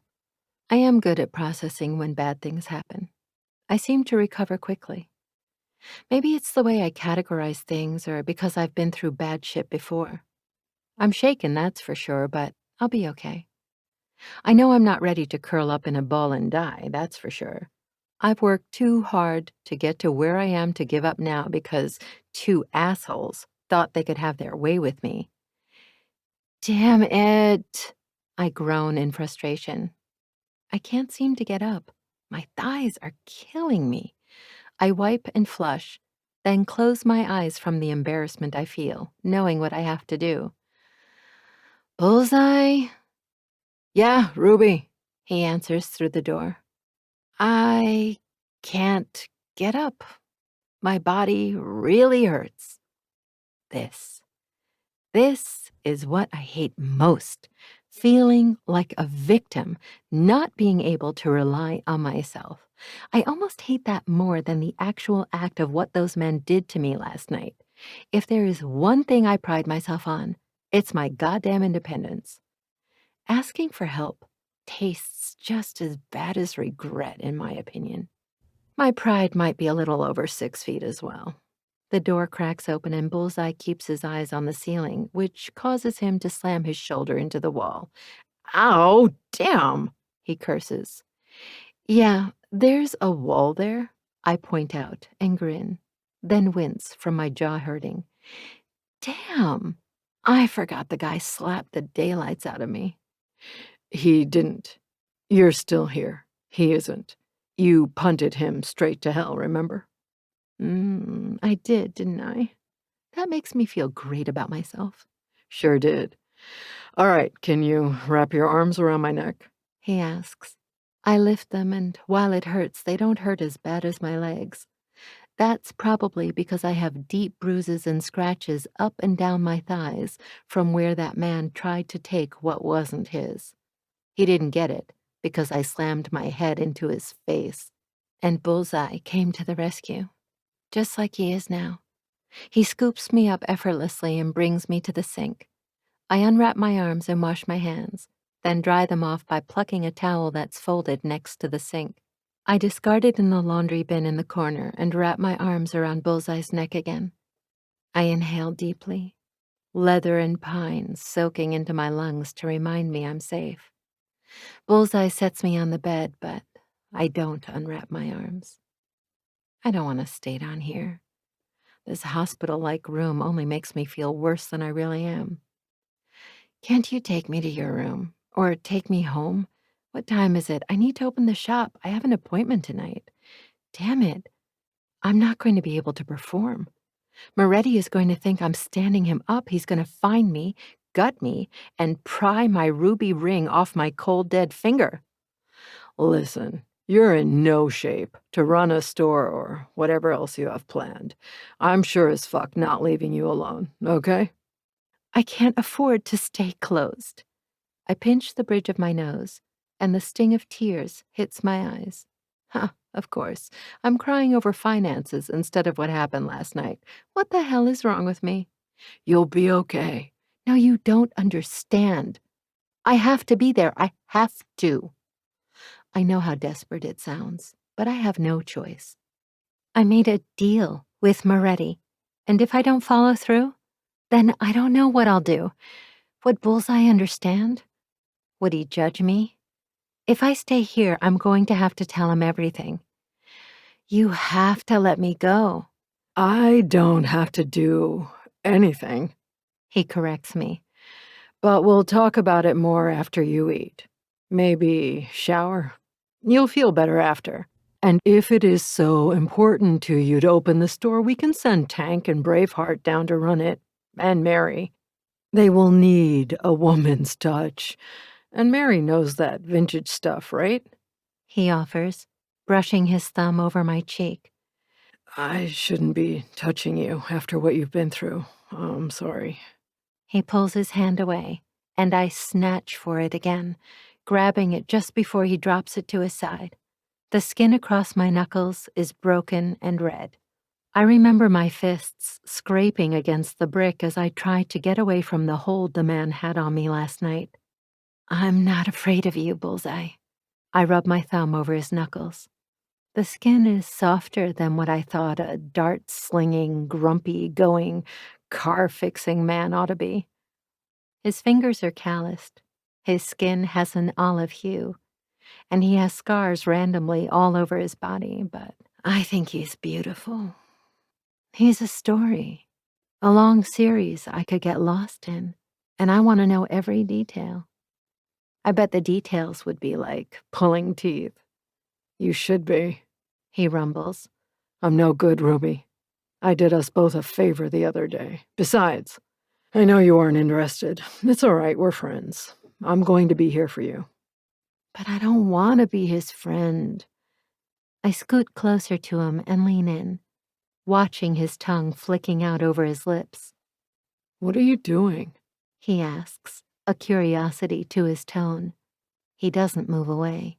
His eyes land on my mouth, and his breath is minty from brushing his teeth. Doing what I should have done a long time ago, and I'm sorry I waited so long to do it. I close the distance between us, going all the way, the full 100%, and gently take his lips in mine. I don't deepen it. I don't try to slip in my tongue. I don't try anything fancy because I'm not sure if I'm welcome after ruining my chances. Oh, his lips are softer than I thought they'd be, just like his skin. He's a pleasant surprise. The kiss isn't heated as much as it is an experiment. After a few long seconds, I pull away and close my eyes, feeling like I've been swept away into a dream. Kisses, simple or intense, are supposed to feel just like that, all-consuming and daydream-inducing. I lift my fingers to my bottom lip as we stare at one another. He's surprised by my move. My heart is pounding, wondering what he'll decide. You aren't in some fragile state, are you? You aren't seeking comfort after what happened? I can't lie and say I don't feel comfortable with you. I do. It was one of the most unsettling things I felt about you when I met you. You were so cocky all those months ago, yet you still made me feel comfortable. Then I don't know what happened. You changed. You still brought comfort, but you were so mad. I'm still mad, but I'm not mad at you. Oh, okay. That's good. I nod, biting my bottom lip. Where does that leave us? Well, I clear my throat. Can we go to your... I'm silenced when his lips find mine this time. But this kiss isn't timid or experimental. There's more pressure, and the cut in my lip stings, but it isn't enough to stop this. His hand grips the back of my neck, deepening it, sliding his mouth against mine as if it was always meant to kiss me. God, he feels good. He's gentle, opening his mouth on a shaky breath before slanting his lips on mine again. I open up on a whimper, and his tongue is a tease of silk against mine before he pulls back. Yes, just what I like. I don't like too much tongue. Since I'm on my knees on the bed, he wraps his arms around me and lifts me, plopping me right on his lap. I keep my legs closed because I don't want the marred skin to pull. I won't lie. I'm not ready for him to take this further than kissing, but I will be. God, he groans, pulling away from me as if it's taking him all his will. You taste like fire. He leans his forehead against mine, a slight growl to his heavy breaths as he exhales. I don't know what you'd do to me. He sounds vulnerable and nervous. I'm not ready for someone like you, he admits after a few beats. I nod slowly, trying to understand his words. We've been tiptoeing around this thing between us for a while now. I want to know if we're going to give in or if I need to seal myself off again from him. I can, too. I'm the kind of person that once I decide someone is out of my life or I'm done with them, that's it. I put whatever I felt for that person and throw it away, never thinking about them again. I don't believe in wallowing over something or someone I can't have. I won't cry over a broken heart for months, and I won't cry or feel sorry for myself after the attack from last night. The only thing I can do is move on with my life and once again try to claw my way through this life like I always have. What's that mean? You aren't ready for someone like me. He sighs, and it's full of burdens he's been holding in. It means I've got a long road before accepting myself, but I want to. He looks down and draws circles on my knee with his fingers. I want to be ready for someone like you. I cup his face and press another kiss to his sweet mouth. Then I'll make sure to accept you enough for the both of us, okay? He gives me a slight tilt of his lips before he rubs the kiss away with his hand. There's a smile there, but it's distant, like there's a secret behind it he's not ready to tell me. Come on, Spitfire. Let's go get you some food and figure out what to do about your appointment. Crap. Since we're talking about acceptance, is he going to accept me and my issues too? Maybe neither of us is ready for one another. That thought has a deep sadness pooling inside me. It's like getting ready for a wonderful and exciting trip to the beach, only to find out it's going to rain. I hate to admit this, but maybe Bullseye is right. Maybe we aren't ready for each other. But shouldn't we at least try? Chapter 12. Bullseye. If her lips are sinful, then call me a sinner. I know there's no way she's holy, because that would mean I'm a saint, and my demons are far from the praying type. Holy hell, that kiss was transformative. She's transformative, and it scares the hell out of me. When I see her, when I really look at her, I feel something I haven't allowed to feel for myself in a long time. Hope. I haven't dared to feel that damned emotion. I don't think I ever have. There hasn't ever been a time in my life where I remember thinking, hey, there's hope. Everything will be okay. I don't think I like how it makes me feel, either. Hope makes me think I'm allowed to have something as good as life without suffering. And I don't deserve that. Come on, let's get you upstairs and get you some clothes. Maybe some food? I ask her, staring at her lips that are still swollen from our kiss. She lifts her arms in reply, and I lean in, allowing her to wrap her hands around my neck as I swing her into my arms. God damn, she feels so good here against my chest. Her lips are so close to my neck, I can feel her breaths. I close my eyes and take a minute when my chest swells with relief.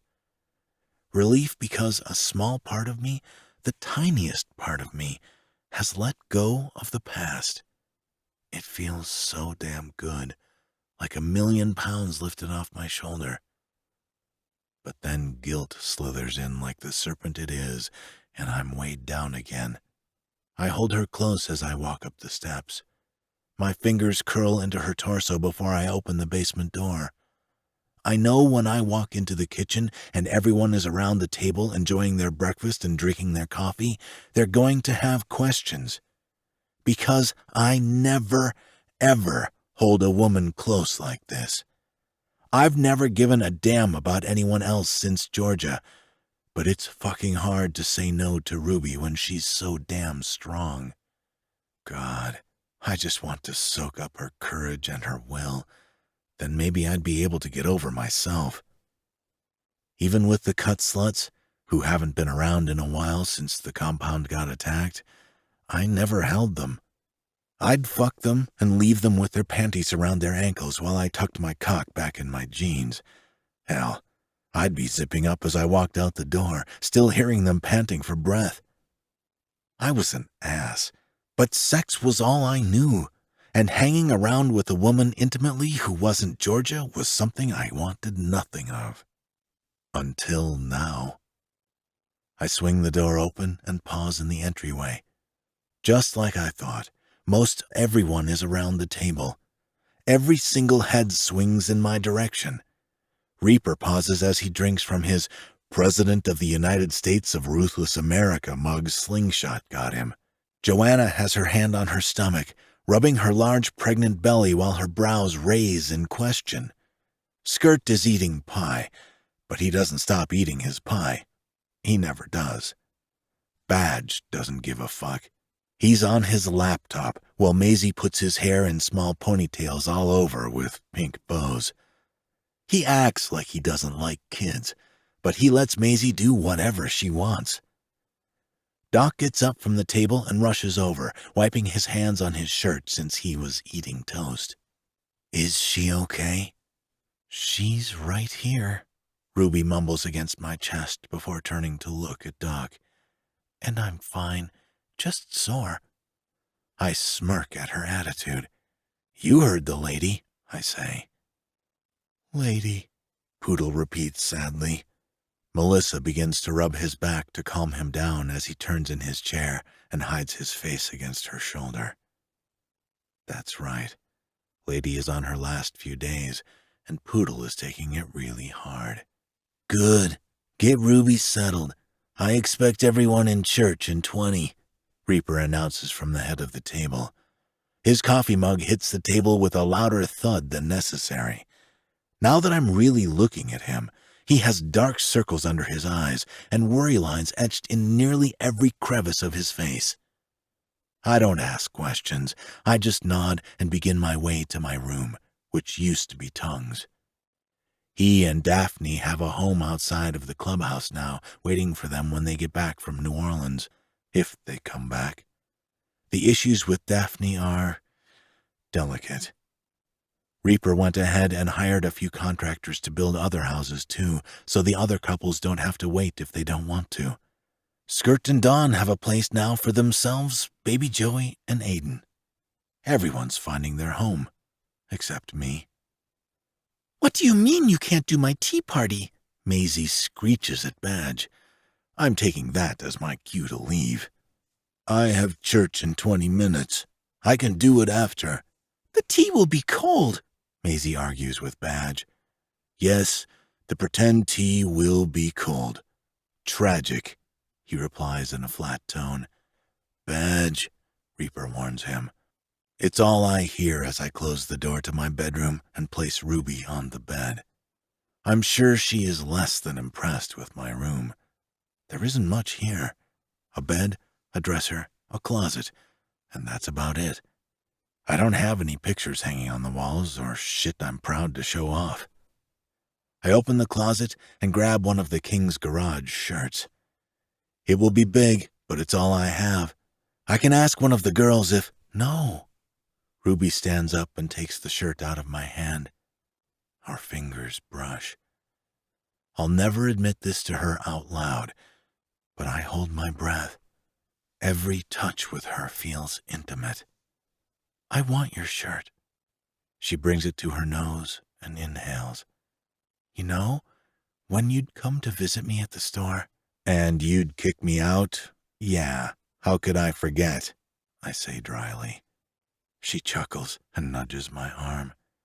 I kicked you out because I didn't take you seriously, and I'd know what you'd do to me if I allowed you to. She sighs, inhaling my shirt again. Maybe to some it might be weird, but I find it flattering that she loves how I smell. You'd leave, but the scent you left behind always lingered. Leather and pine. If I could bottle it up and spray it around the store, I would. Well, I'll gladly walk around your store every half hour as your air freshener. Aw, isn't that romantic? She smiles wistfully. Nothing like my own badass biker air freshener. The way she says badass takes the wind from my sails. I've been weak for months. She could do better. Hey, where'd you go? She asks, taking another step forward until there's no space left between us. She has to tilt her head in order to look at me, and she barely reaches my chest. Barely. But I see her defiant nature in her eyes, readying herself for a fight. What? Nowhere. It's fine. I'll give you some privacy while you change. I turn around to leave, and Ruby's hand shoots out, grabbing my wrist. Her fingers are so slender she can't even wrap them all the way around and touch them, which only makes me wonder how they'd look wrapped around my cock. God, I can imagine her jerking me off in that tight fist, brutally, maybe hatefully. She'd tug and pull, yank, and maybe bite. I like it a bit rough. No, you don't get to run away from me. She moves to stand in front of me and grips my chin, forcing me to look down to meet her eyes.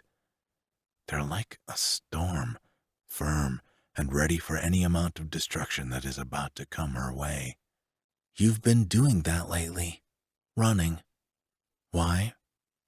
God, what is she? My therapist? Christ, if I want to run, I'll run as far as I want. That's none of your concern, I reply through gritted teeth.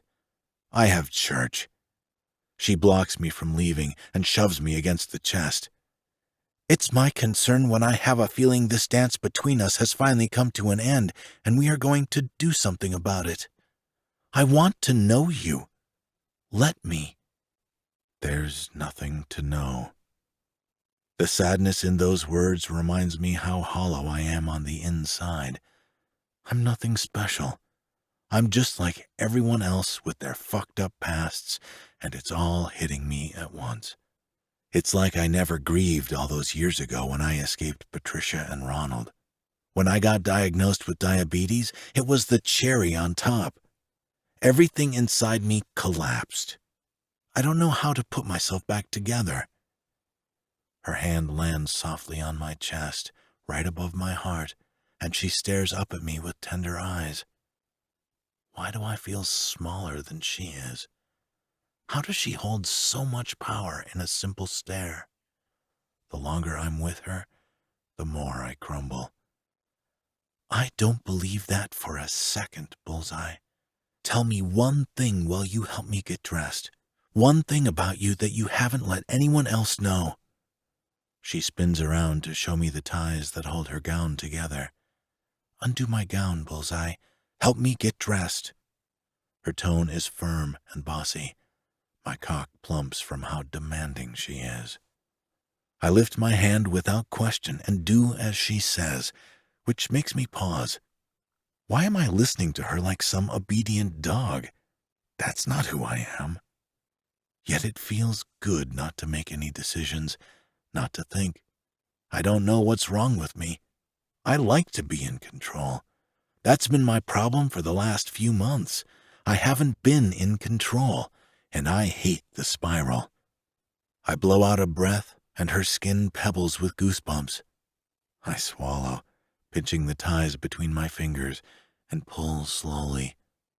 The shoulders of the gown part, showing more of her alabaster skin. Unable to stop myself, I run my index finger down her spine before getting to the next tie. Her skin is soft, beyond silk or velvet. If I imagine what clouds could feel like, weightless and airy, they wouldn't be as soft as Ruby's skin. I tug the next tie free, closing my eyes and inhaling a sharp breath as the dip of her waist comes into view and the material slips off her shoulders. She's nearly bare. If she were to turn around right now, I'd get a full view of her breasts. I bet they'd fit in my hand perfectly. The gown barely manages to hang on her hips from the last tie, and I pull the knot free, allowing the gown to slip onto the ground around her feet. I growl with lust and appreciation when I see the swell of her ass and the flare of her hips. "You trust me not to touch you after what happened last night?" I ask, my voice deeper, becoming hoarse from the desire simmering in my blood. "I'm not too hung up on what happened last night like you are," she says, turning her head to her shoulder. Her chin lies artfully on the slim curve. I never had an appreciation for photography, but her standing like that, bare, vulnerable, and seductive, is the perfect kind of image I could lose myself in. I like to move on with my life when a curveball is thrown. I keep my hands to my sides and bury my nose in the short strands of her hair. A rumble builds in my chest when I smell cinnamon. Figures she'd smell spicy with an attitude like she has. "I envy your ability to do that," I tell her. She leans back, her shoulders against my chest. "Everyone can do it, Bullseye. It's all about being honest with yourself and what you want. If you want to be happy, be happy. If you want to be miserable, be miserable. You make it sound so easy." She spins around, naked and completely fucking beautiful. My eyes roam her short stature. I close my eyes again as she leans forward. Her hard nipples rub against my shirt, tickling my skin. It is easy, Bullseye. It's the overthinking that makes it so hard. The way she says the word hard makes me fucking hard. I need to get out of this room. I take the shirt from her hand and tug it over her head before I place her on the bed and fuck the hell out of her. My shirt drops to her knees, which makes me want her even more. Fuck, she looks good in my clothes. "I'll be back after church to check on you. Kitchen is right outside the door, so—" I clear my throat. "Yeah, if you need anything, I need you to tell me one thing about yourself," she reminds me. Fuck, I haven't held up my end of the agreement. I place my hand on the door, readying myself to leave. I want nothing more than to walk out the door, but I can't. I have to be honest with her. She deserves that much. I hate having diabetes. It makes me feel weak, amongst other things. Makes me feel like I don't have control of my own body. It doesn't look like you've lost control. The warmth of her hand lands in the middle of my back. I shake my head. She doesn't get it. No one gets it. The diabetes is only the tip of the unstable mountain I have become. If she knew everything about me, she wouldn't even like me. What is it, Bullseye? Honestly? I stare at the door, numb, my boots bolted to the floor. Only honesty. I haven't had control of my body. I catch myself when I realize what I'm about to say. I can't tell her the darkest part of me. Talk to me. Choose to let go, she urges me. I'm listening to you. I can't.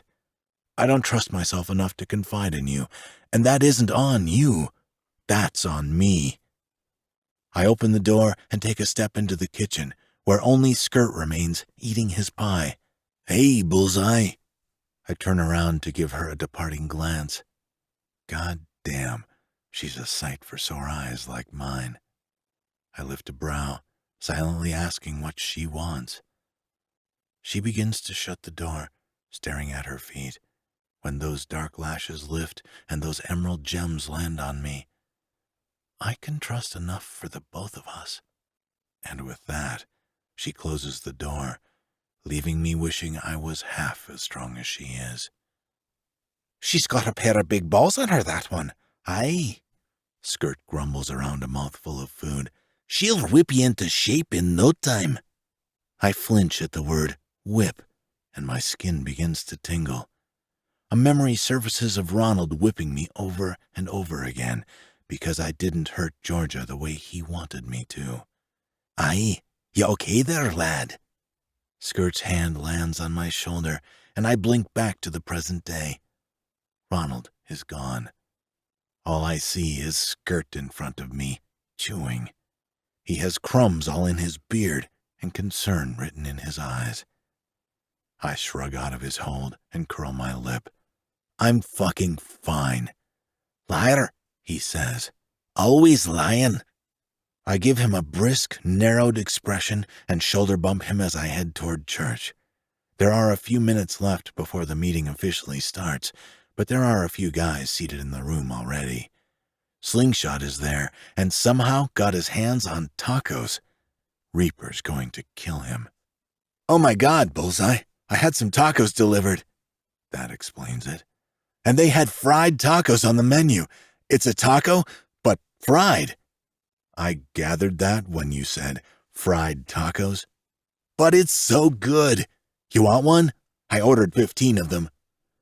My stomach grumbles, and I lift a shoulder and shrug. Sure, I'll take one. He slides over a white-wrapped taco with grease spots on it, and I snag it.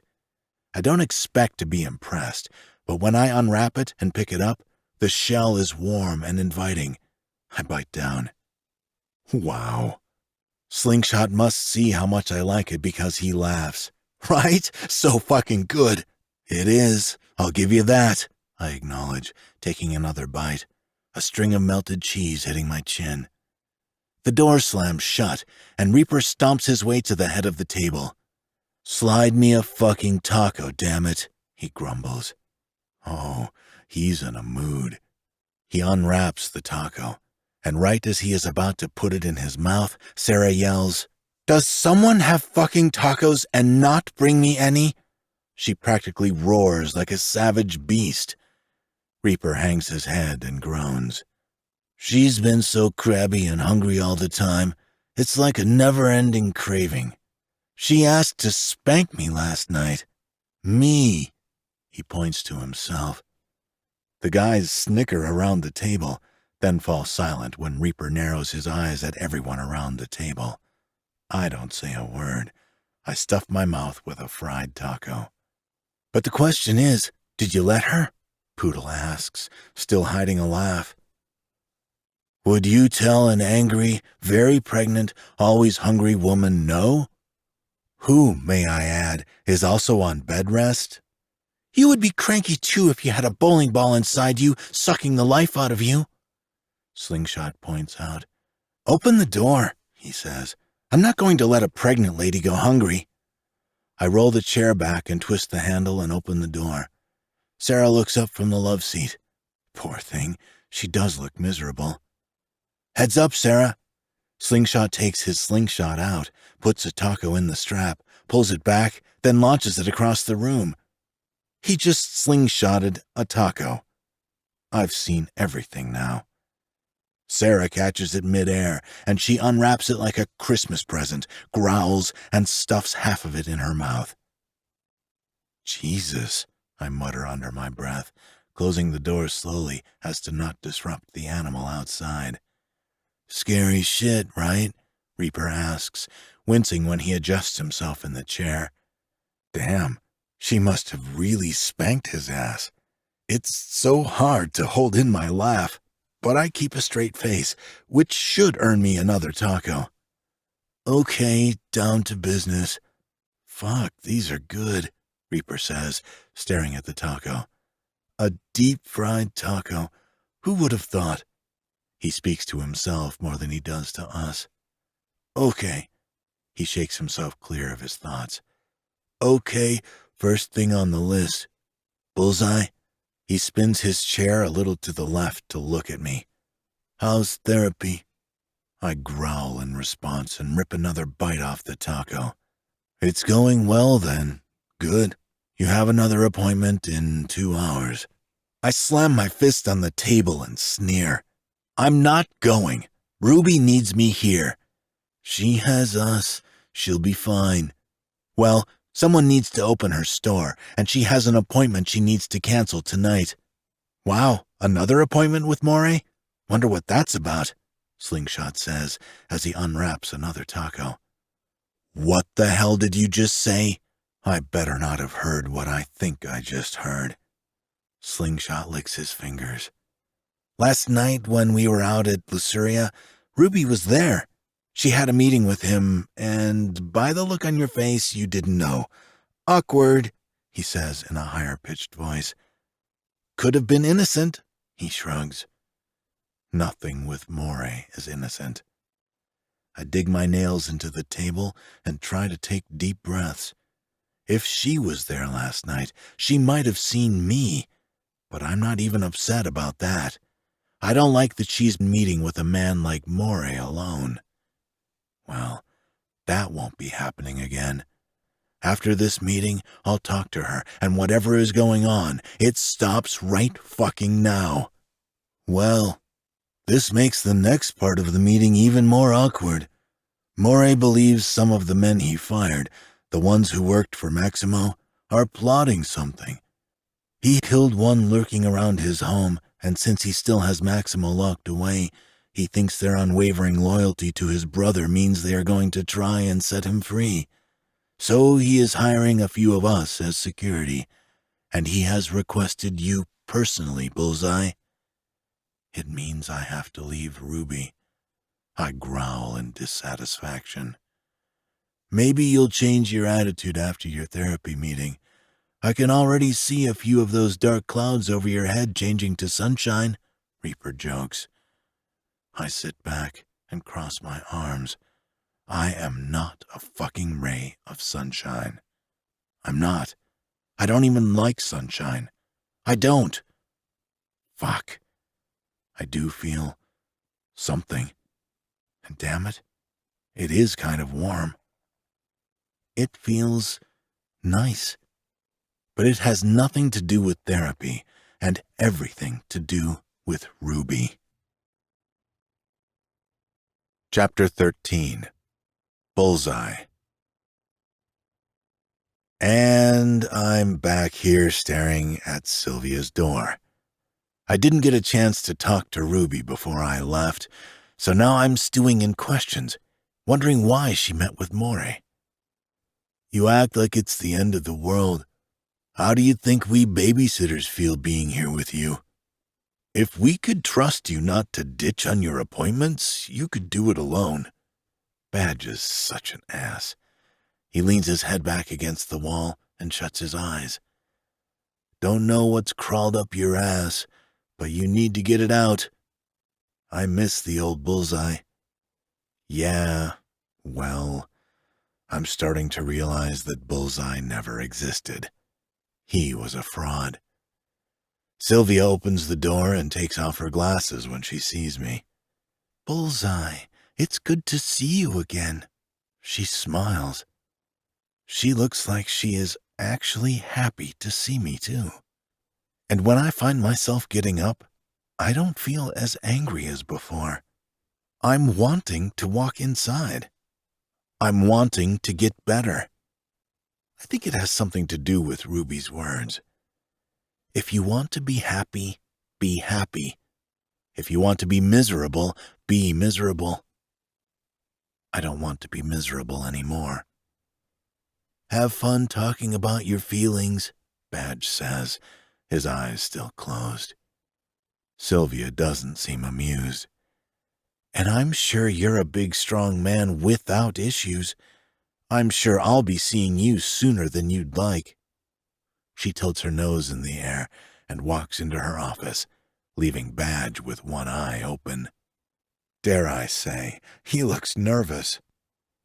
I huff a chuckle and slip inside the office. Sylvia closes the door, her heels softly clicking against the carpeted floor. Her posture is straight and her stride is so smooth. It's as if she is floating as she walks around her desk and sits down in the chair. I sit down too, and the comfortable feeling I felt begins to flee. She looks at me with a relaxed expression, but the walls are already closing in. I crack my neck. I've never been good at talking about myself because I've never understood myself. I don't know where I come from. I don't know who I am. I know my name and my birthday. Everything else has been a learn as I go in life. And really, who wants to know I grew up as some sick man's sex slave, forced to fuck the only friend I ever had? That was my existence. You don't seem too excited to be here now, Bullseye. What happened? It was as if a switch flipped, she notices, gently placing her glasses to the side. I don't know, I tell her honestly.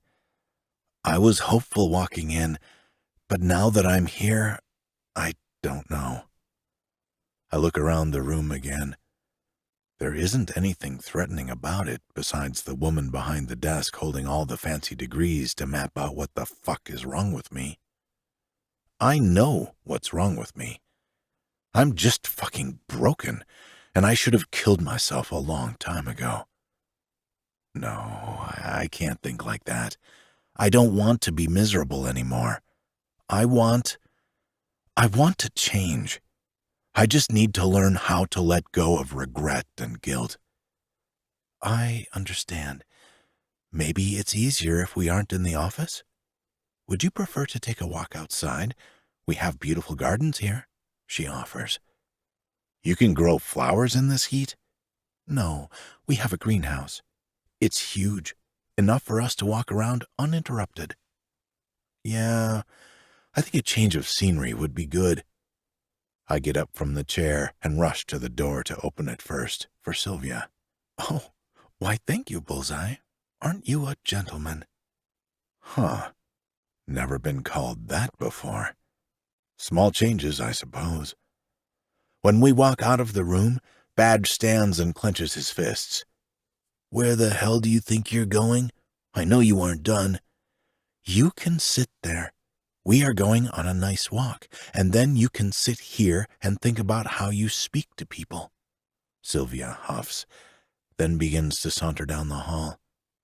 And I'll be damned if Badge doesn't listen to her. I give him a middle finger wave before following behind my therapist. She makes it difficult not to like her. If I'm honest, it isn't about not liking her.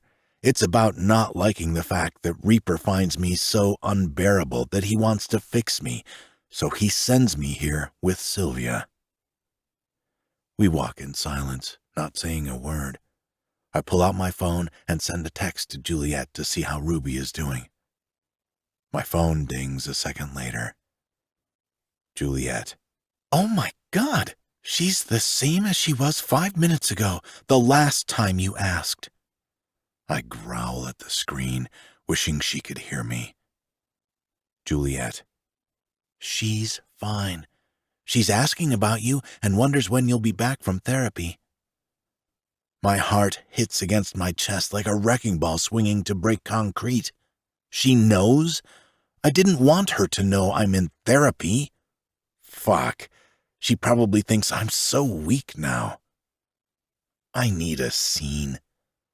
Only this time, I want to do the watching. I tuck my phone in my pocket and let out a breath. I want things to be simple. Why can't I choose it? Why can't I choose simplicity? The only thing I know about simple things is that they are really not that simple. Complicated is in my nature. "You're stressed all of a sudden," Sylvia states, opening the door to the greenhouse. The air in here is cool and damp. I'm able to breathe easier in here. These plants are no joke. Some trees touch the top of the greenhouse, and bright flowers are blooming in every corner. I even hear a waterfall trickling in the distance, and I smell the fresh air of all the plants. I'm immediately more relaxed. That's why she brought me here. "You knew this would calm me," I say, taking a right to start the trail. My steps are languid. I want to take my time to stare at all the greenery. Hell, I don't think I've ever seen a place so green in my entire life. Concrete walls and dirt. That sums up what I've seen of life. "Guilty as charged," she says without regret. She laces her hands behind her back. "It's relaxing here. It's good for the mind. So tell me, what has you so stressed on the phone?" I pinch a large leaf in my fingers as I walk by. A woman. She knows I'm here, but I didn't tell her. I don't want her to think I'm weak. She's far from it. She's one of those people who is able to let go of things. She got attacked last night, and it's like it didn't even happen. She wants to move on. Everyone is different. Doesn't mean you're weak for being here. Your friend Reaper must care for you very much. He told me he was so worried about you, he signed you up for this against your will.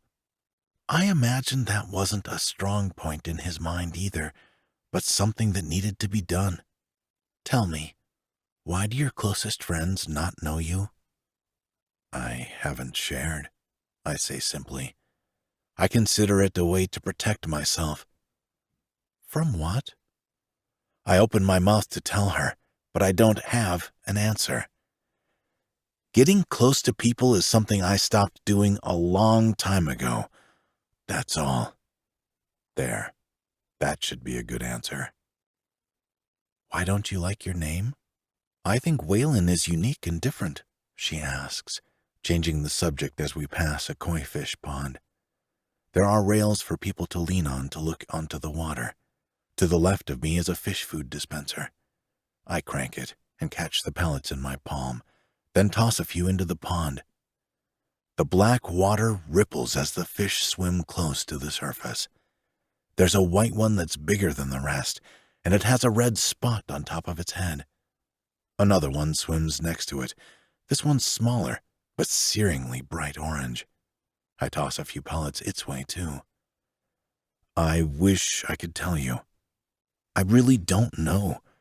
I just know I have to rebel against it for no reason, I say, then frown when I realize that doesn't make sense. "What can you tell me about your childhood, Bullseye?" she asks.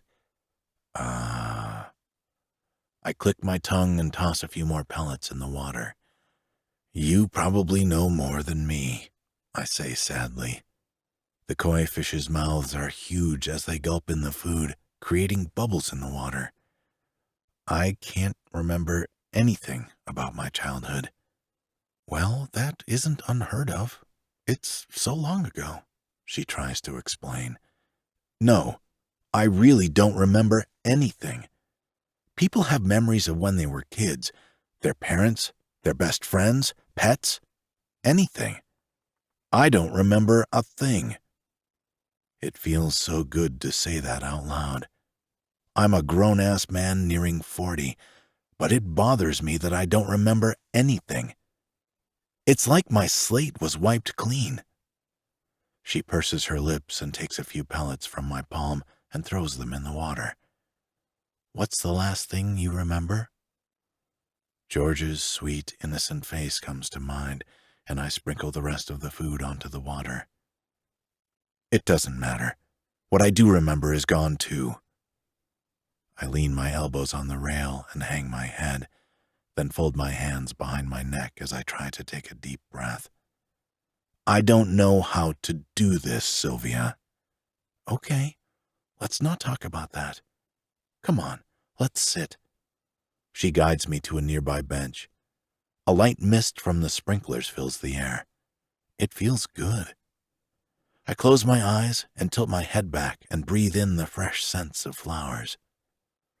What's the one thing that bothers you today, in the present? She asks, her voice calm and soothing. I could listen to her talk all day. My diabetes, I admit for the second time today. I'm not handling it well. It's what kind of made me spiral. When I found out, it was like everything I was trying to be just came crashing down. I don't take care of myself like I should. Why not? I don't deserve to, I say automatically. I've said it so often that it's all I think now. Why is that? I can't tell you that, Sylvia. You won't look at me the same again. I'm not here to judge you, Bullseye. I'm here to help you. But I can't do that if you don't allow me. If you want to be happy, be happy. If you want to be miserable, be miserable. I chant Ruby's words over and over again. Being miserable all the time is exhausting, and I apparently don't want to die because I haven't offed myself yet. Speaking what's wrong with me out loud is different. Talking about what happened all those years ago with someone I don't know, I'm not sure. What I say stays between us. You aren't going to tell Reaper? I'd never do such a thing. Patient confidentiality, Bullseye. I'll swear my life on it. And for that matter, my job. I could be arrested if I tell anyone. What you say to me stays with me. Maybe talking to someone I don't know will be easier. I won't be so afraid to see the disgust in their eyes. You can help me. My throat deepens with emotion. I can try, but I can't if you don't talk to me. I want to. The words are right there. They are clawing at my throat, dying to get out. They are choking me. Come on, just speak. Just say the words. Tell her how much of a freak you are. I groan and slam my fist on the bench. I can't, I grunt, fucking pissed that I can't manage to say what's eating away at my soul. All right, she smiles with all the patience in the world. Tell me something else about yourself then. What's another fucked up twist I can share about myself that won't rip me from the inside out? I like watching people have sex, but what a lot of people don't know is that I like to be watched. Nothing wrong with a healthy sexual appetite, Bullseye. I think it's good to try new things. It's important to know what you like. But what if the reason why I'm like this is because of a habit I was forced to create? Fuck. I've said too much. I need to go. I stand, feeling lost and cornered. I need to get out of here. I begin to sweat. It's becoming hard to breathe and even harder to focus. Bullseye, what do you mean? No, we're getting somewhere. Sit down and talk to me. Don't run from this. Don't run from the truth. Stop lying to yourself. Her voice is harsh, yet caring. I can actually hear the want in her voice to help me. We both know you would have found a way out of coming to therapy if you didn't want to be here. I look for the exit. It's right there, just past a really big bush with white blossoms. I can make a run for it. I'm too weak, I repeat. A weak man is defined by his fears, she says, punching right in the gut. I'm sick of being weak. But a strong man is defined by what he does even when he is afraid. I slowly sit back down and slump. I think of Ruby, and if I want a future, I've got to let this go. I have to let Georgia go. I spin the silver ring on my index finger and swallow the lump in my throat. I was conditioned to be the man I am. I was conditioned to be watched. But it's the watching that makes me feel in control, because that's what he did. He watched us. Her hand lands on me. It's a gentle touch, the kind I've never really had in my life. Who watched you? Give me details, Bullseye. I give up the fight. I'm tired. I'm so tired of not understanding. My eyes burn as I take a trip down memory lane. I remember growing up in this house. And when I say grow up, I mean from the time I was 8 or so. I was with these people, 2 people, a man and a woman, Ronald and Patricia. I loved them and I hated them. I thought they were my parents, but they always denied it. God, I fucking hate them so much.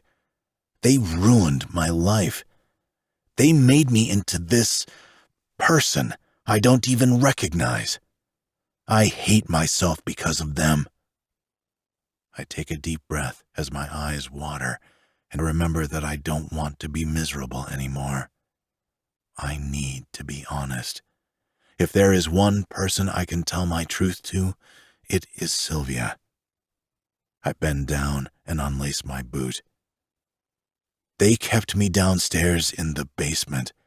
I wasn't allowed to eat most days, wasn't allowed to bathe, wasn't allowed to do anything but sit there in the dark. I take off my sock and show her the faded scar around my ankle. I feel like it all happened yesterday, but I know it didn't. Losing Georgia feels the same now as it did when she died. The only difference is I have something to look forward to for the first time in my life. I want to get better. I want to be better for Ruby. She deserves a man to be every bit as strong as she is. A strong man is defined by what he does, even when he's afraid. I'm going to be strong. Let's do this. They chained me against the wall so I couldn't escape. What they didn't know was that I wouldn't have tried. As fucked up as it sounds, I loved them. They were all I knew. I inhale a sharp breath and continue. They did have another girl there. I don't think she was related to them either.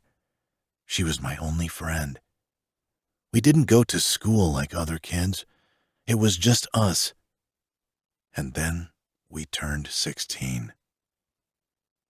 I put my sock back on and then shoved my foot in my boot, lacing it back up.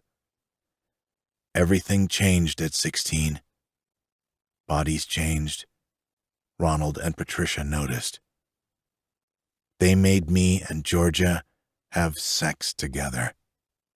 Filmed it every time to sell it off to I don't even know who. They watched from the corner, directed us, beat us, yelled, cursed, and touched themselves to us. And I knew it was wrong, but over the years, I just kind of thought, this is how life is for everyone. And Georgia and I expected it. God, she cried every time, and I felt so bad.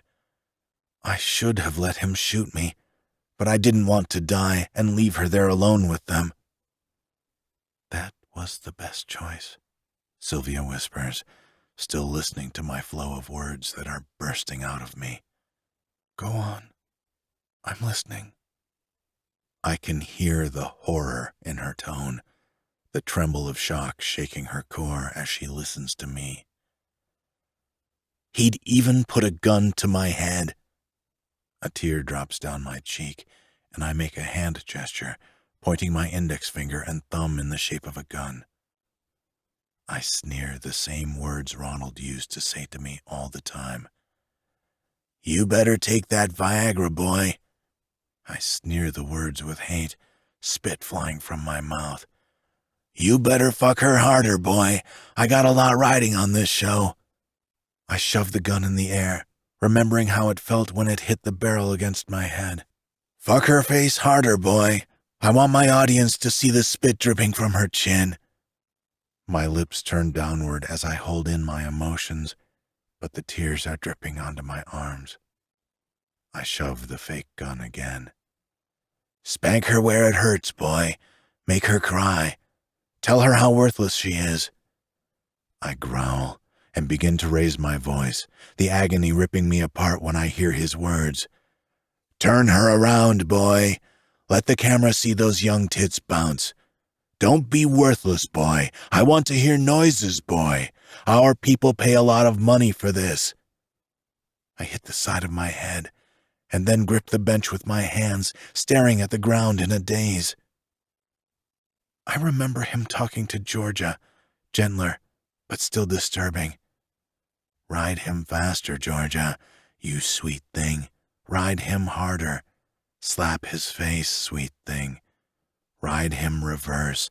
Let the audience see that mouth making those sexy sounds, girl.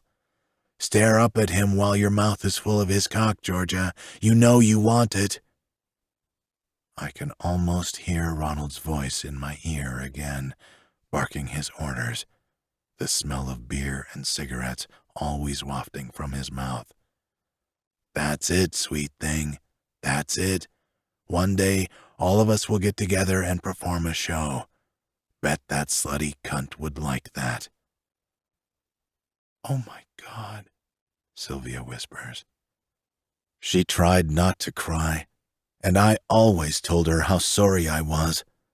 Patricia seemed to care more than Ronald. When they would keep me and Georgia apart, sometimes weeks at a time, Patricia would let us sneak a visit to be together. She was my best friend, my soulmate, I think. I mean, what do I know? She was all I had for so long. Of course I loved her. But then one time, we were 18, and she wanted something neither of us had before.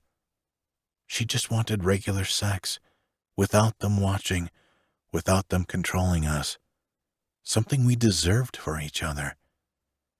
Patricia left us alone while Ronald was out doing whatever the fuck he did, and it was as perfect as it could be, given the situation.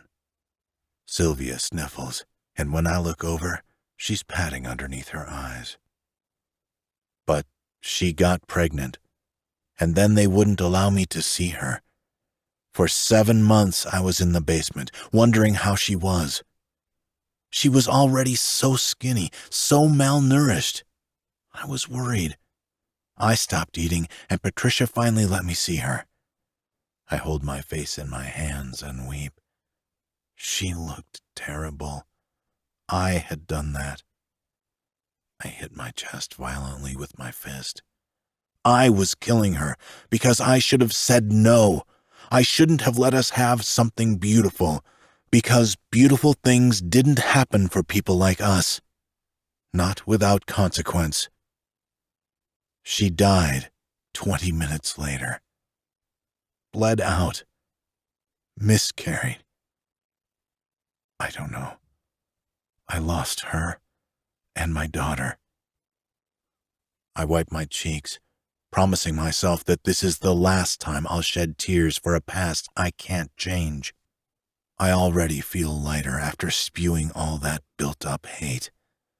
And that's why I like to watch. I finally answer her question. Because you feel in control. But why do you like to be watched? Her voice is heavy with emotion, but she maintains her professionalism. Because it's what I'm used to. I need it now because it's been carved into me. I dig my nails into the bench. The grains of wood scratch the callous skin on my fingertips. I am so sorry you had to go through that, Bullseye. No child should be subjected to such abuse. What they did was child pornography, physical abuse, child trafficking, and the list goes on. I don't know how you ended up with those people, but aren't you curious? No. I never questioned it because, through it all, I had Georgia. She was the biggest part of my life since I was 8. She was my lover at 16. She was my everything at 18. I'd do it all again if it meant having her. And now you don't think you deserve happiness because of what happened to her? I nod. Oh, Bullseye, you're still abusing yourself after so many years. Would she want that, Georgia? I shake my head. She made me promise that I wouldn't. Why are you breaking it? Because I feel like I'm betraying her. You're betraying her by not living the life you fought so hard for. If she were here, I bet she'd be so disappointed. She loved you. Don't you think she'd want to see you loved and to have the happiness you were denied for so long? I don't know how to be happy, Sylvia, I admit. I don't know how to love the right way. Her hand grips mine a little tighter, and it has me turning my head to see the sincerity in her eyes. I'll tell you this. Love isn't supposed to hurt.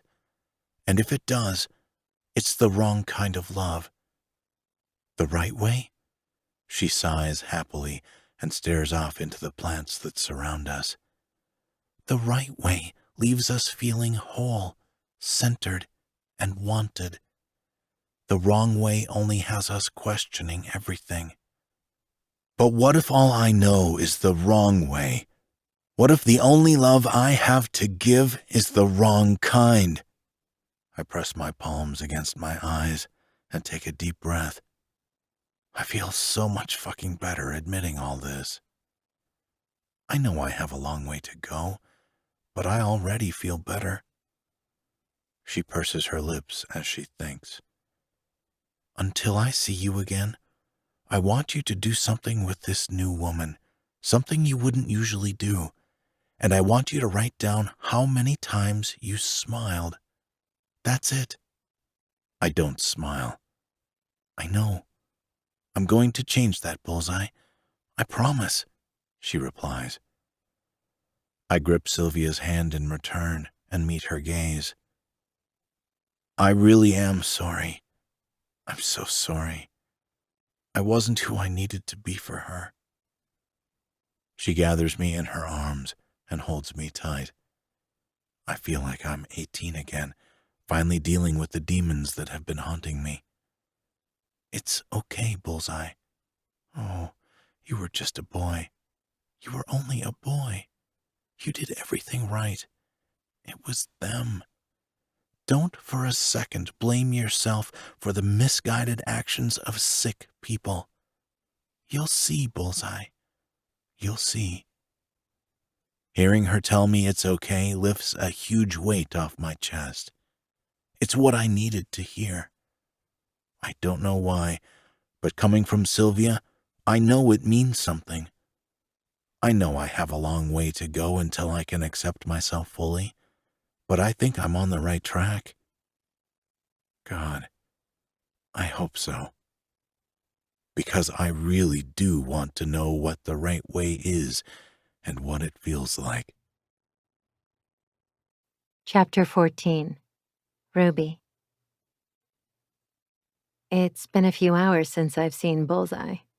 Juliet said he went to therapy, which only made me more curious about the man who likes to hide away. I know everyone has their problems. I know it isn't every day someone can try and talk about what's eating away at their soul, but I find a huge amount of respect for them when they do. Solving problems isn't easy, especially when they are your own. While I'm waiting, I'm getting a little bored sitting in his room. I want to snoop, but he doesn't have much to go through by the looks of things. Fuck it, I'm going to do it anyway. I roll off the king-sized bed and open the nightstand. There's your typical stuff. Lube and condoms. Magnum. My cheeks heat when I think of why he must have that size. I clear my throat and slam the drawer closed, then fan my face when an image of us rolling around in his bed comes to mind. Get a grip, Ruby. He might not even want you after you admit the Moretti thing, I say to myself, opening the closet next. Just shirts, and at the bottom, there are a few different pairs of boots. One pair is filthy, another, the leather is cracked, and the last pair is shining as if they are brand new. Those must be his going-out boots. A wave of jealousy slams into me when I think about him going out and meeting other women. Of course he does. It's Bullseye. He's fucking gorgeous. He probably has 3 women at a time. And I want to kill all those bitches. I don't care how long it takes or what I have to do to secure Bullseye, but he's mine. Only mine. I slam the closet door closed, a little too hard, upset that Bullseye seems to have just been dropped here from out of nowhere. How does he not have pictures, albums, a history? Everyone's room has a little history. Where is his? I tiptoe to the dresser, pause. I cut a glance back to the door as if I'm about to get caught, but nothing's there. After a minute, I continue. I open one drawer and roll my eyes. Socks. All mismatched. Of course, I mumble. I close that drawer and open the next. Oh, underwear. Sexy underwear. None of that saggy, fruit of the loom shit, but grade A nut-hugging undies. I hold one up, and it feels like spandex. It has to be some type of stretchy material. Damn, I bet he looks so good in these as they cling to every curve. Imagining them stretched over his tree trunk thighs, suctioning over his cock, and pulled taut over his plump ass like a second skin. God bless the woman who made this man, I say silently to God, or whoever's idea it was to make such a fine specimen. I keep the drawer open because I'm nowhere near done with it. I want to see what else he has in the goody forbidden drawer. I'll be back, I whisper to the sexy spandex briefs. I'll miss you. My knees pop as I squat to open the last drawer, and what I find surprises me. It's empty. I tap my hand around the drawer, and the back end pops. I freeze. Oh shit, I'm about to find something I'm not supposed to see. That was the point. This was what I wanted. I take a deep breath. Here it is. Here is Bullseye's history that he keeps hidden away. Part of me feels terrible for just snooping around like this, but he left me in here, so. With a slow, careful hand, I take out the board, ready for whatever surprises might be waiting for me. My imagination runs wild. Maybe it's photos of him and his lovers. Maybe it's a secret stash of mementos. Maybe it's... Oh, it's nothing. Just a bunch of cash and darts. That's disappointing. I frown and dig around even more, trying to find a dirty secret, but that's all I see. Just stacks of cash and some of his darts. Nothing that tells me about Bullseye's history. I'm coming up empty-handed. What are you doing? I scream, then hold my hand to my chest when I hear Bullseye's voice. I look up to see him standing in the doorway, arms crossed and staring at me. I'm snooping, I answer honestly. His eyes drop to my chest, and that's when I remember I'm still holding a pair of sexy undies. I'm holding them close, since he scared me. Need some underwear, Spitfire? He tisks, walking into the room and shutting the door. Cash? Both? No. I toss the underwear in the drawer they belong in and close it, then close the secret cash drawer. I wanted to find something personal, I guess. Disappointed that you didn't. He takes a seat on the bed and the springs groan from his weight. A little bit. I take the spot next to him and evaluate his face. His eyes are red, as if he's been crying. A few things start to click together. He doesn't have anything personal in his room because everything he deems personal, he keeps close to his heart. So if I want him, if I want to get to know him, I have to earn him. I'm not a sharing kind of guy. He grunts. Most of the guys here don't even know my name. Badge probably does, 'cause he's a nosy fuck and skirt on accident when he had to come with me to therapy. His throat bobs as he swallows. Can I ask what you're going for? He blows out a breath and nods. You can, but I can't get into it again today. It's exhausting. I did something I thought I'd never do. I told my truth. That's because of you, you know. He reaches up and rubs his knuckles across my cheek. Me. His touch makes me breathless. I press my thighs together as a buzz hums through my veins. You said, if you want to be happy, be happy. If you want to be miserable, be miserable. And I want to be happy. I have to learn how to be. I have a lot to let go of, but I want to. I'm glad I could help.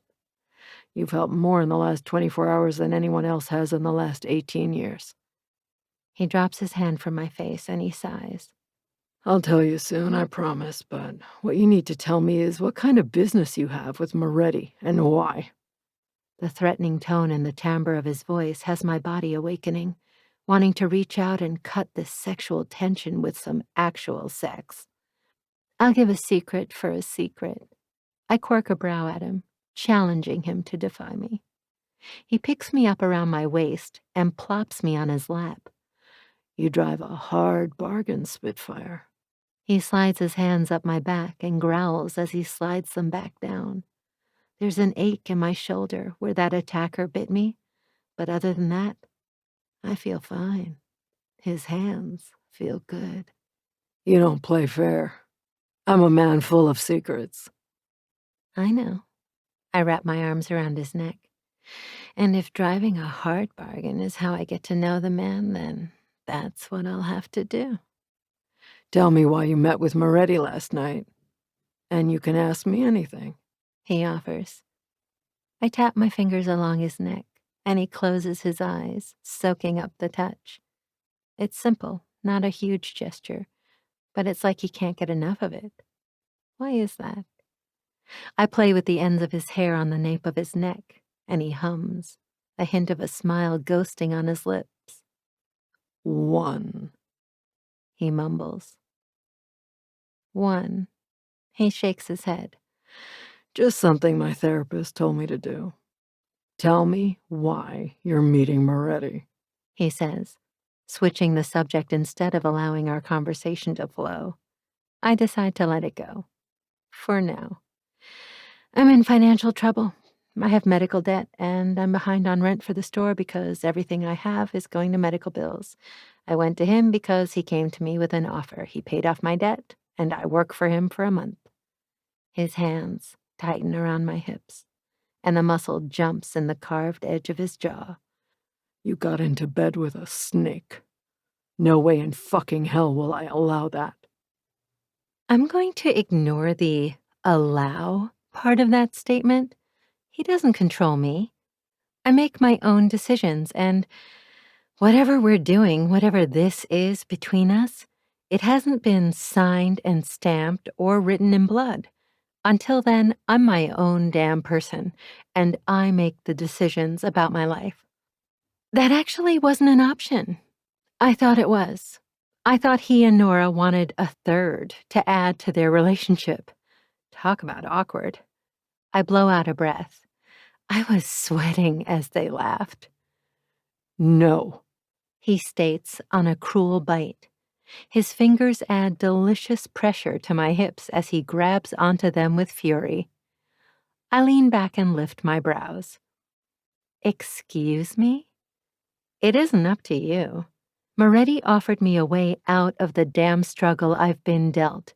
I'm an independent woman who doesn't need a sexy biker. Lies save me all day. I want to punch my inner voice in the face. Are you a performer? My cheeks heat under his calculating gaze. Yes. He gave me a tour. I saw a show. I won't allow you to perform alone, He says. Take the offer, or I'll take all that cash in the drawer and pay the man myself. You won't be going to Hall of Lust alone. I bite my lip as a thought occurs to me. And how do you know about the Hall of Lust? Let's just say I have a few kinks I need to settle inside me, He says. A breath hitches in my chest when I think of us performing together. My breasts become heavy, and my nipples are tight, scratching against the material of his shirt. In fact, while you were there, I performed a show too.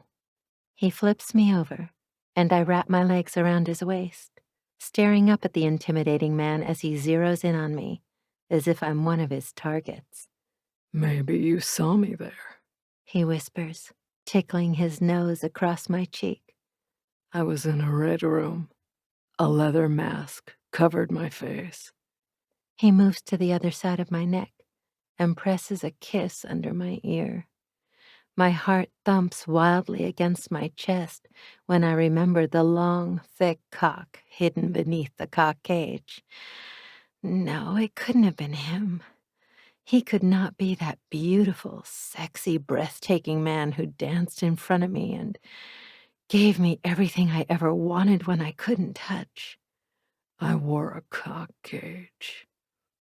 I gasp when he confirms it. All the blood in my body boils under my cheeks as he stares down at me, smirking. So it was you I performed in front of. He grins when he sees my face. 2. He whispers to himself, then returns his focus to me. He spreads my legs, and his jean-covered cock rubs against the flimsy material of my panties. Did you like watching me, Ruby? Did you like seeing what you couldn't touch? He rolls his hips, and a whimper escapes me when the fat head of his cock presses against my center. I can feel his piercings rolling over the bundle of nerves. Did you fuck yourself as you watched me, baby? He practically purrs against my ear. My eyes roll to the back of my head. Did you put those sweet fingers into that tight cunt for me while I put on a show for you? You better fucking believe I did. I grab his shirt and pull him closer to me, smashing my mouth against his and taking it into a brutal kiss. His tongue slides against mine. The strokes are rough and demanding. We don't tease or lick or enjoy. We try to take from one another. We fight for dominance. Backing down isn't something I do. I like a good power struggle before I give in. If I give in. Seeing that big cock constrained in that cage had me wanting to hold the key. I break the kiss and bite his bottom lip, and I don't know if I would have unlocked it if I wouldn't have been able to touch you. I clawed his chest, his leather cut digging into my nails. He growls and flips us over until he's on his back and I'm on top, his hands on my thighs. I hiss as his thumb digs into a sore spot on my inner thigh, and I know right then the mood is going to be killed. I yelp when he flips me onto my back again and lifts my legs into the air, each foot on his shoulder. His brows pinch as he lifts the shirt covering my legs. I don't look away from him because I'm not ashamed. I fought like fucking hell for those bruises not to turn into more. I'm proud of myself. His fingers trace the scratches. One by one, he follows them down my thigh. I'm fine, they're just bruises. I'll heal. A growl leaves his throat, and the heat in his green eyes has me holding my breath as his rough hands skim lower, below the bruises, below the edge of pain. I love a woman who can take care of herself. He hooks his fingers in the waistband of my panties and pulls them down my legs, then stuffs them in his pocket. I'll be saving these for later. I inhale a sharp breath when his finger rubs against my slit. It's a lazy motion, as if he isn't in a hurry. He isn't trying to pleasure me, he's just feeling. And that makes me so much wetter. His eyes fall between my legs and he groans, licking his lips. What a pretty pink pussy. He lowers himself to his elbows and lies down on the bed. I've been dreaming about this cunt for fucking months. You've denied me. He gives a long lick to my center, and my thighs tremble. A knock sounds at the door, interrupting us, and I slam my fists on the bed. Bullseye sucks my clit into his mouth, which has my back bowing off the mattress. He lets go with a soft plop and kisses it. He slides the shirt down over my legs, and he smirks. But I think it's my turn to deny you, don't you think?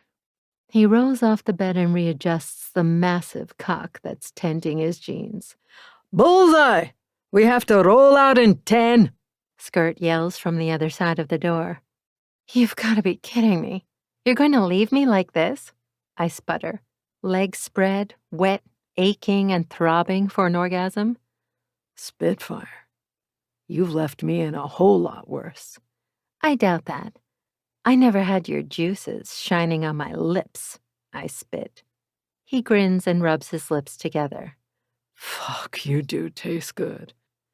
It's a good thing it's there, too, because when I'm talking to Moretti about you not working there alone. I'll work there, if I want to work there. He's at my side in less than a second, and his hand is between my legs again, his thumb pressing against my clit and his index finger at my entrance.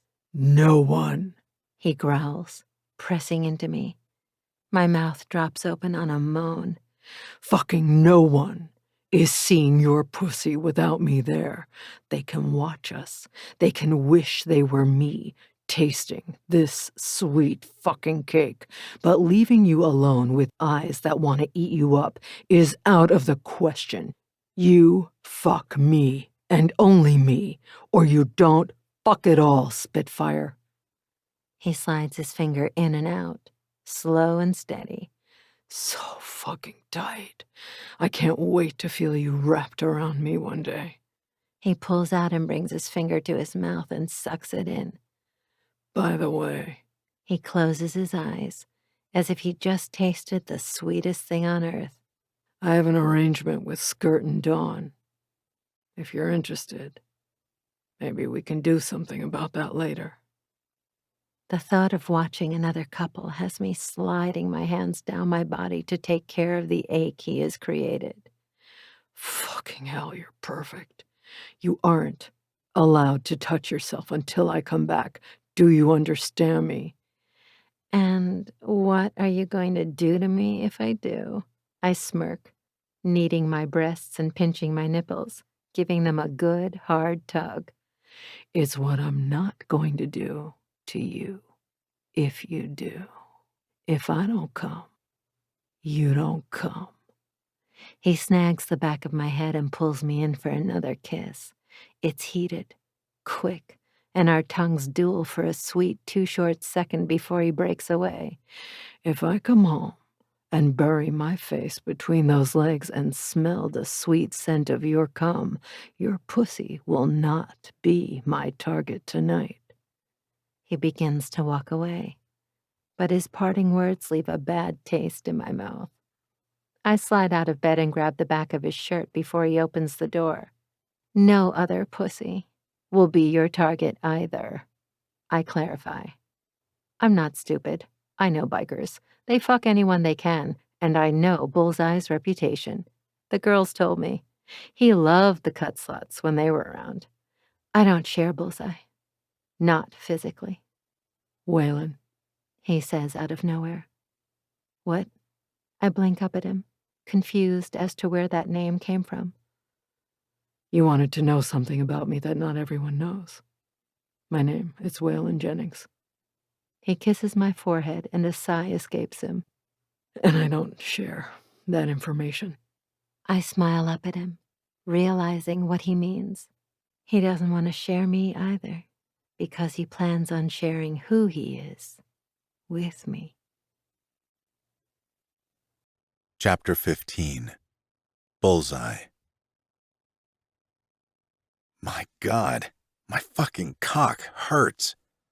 I wanted nothing more than to fuck Ruby right then and there on the bed. My old self would have unzipped my pants, slid on a condom, and fucked her without consequence. I don't want that with her. It's why I didn't give in for a quick fuck before I walked out the door. I wanted more than that for our first time. Skirt smirks at me as I walk by him. "Did I interrupt?" he asks, following behind me as we head to the front door. "Yes, but it was for the better," I reply, fidgeting with the darts in my pocket. They always make me feel better. They reminded me of part of the man I am on the inside, the sergeant-at-arms who Prez always wants at his side when it comes to torturing people. I love playing human darts, and he always lets me practice. "So, I was wondering later if you wanted to come into the room. Don's been asking." I almost trip over myself as I walk, but it's subtle. I want nothing more than to have a scene with Skirt and Dawn. I remember when he first asked me. He was so nervous, but he had no idea how the person he picked was truly the man for the job. Like it's a hardship to watch a beautiful woman moan and ask to be fucked harder. Watching them gave me power again, but it also made me realize how badly I needed to be watched. How likely is it that Ruby will want to watch with me? I know I'd give up the dynamic with Dawn and Skirt for Ruby, but I wouldn't be happy about it. We've become close. We aren't a throuple or anything, but there is a deep level of trust there that I don't have with anyone else in the club.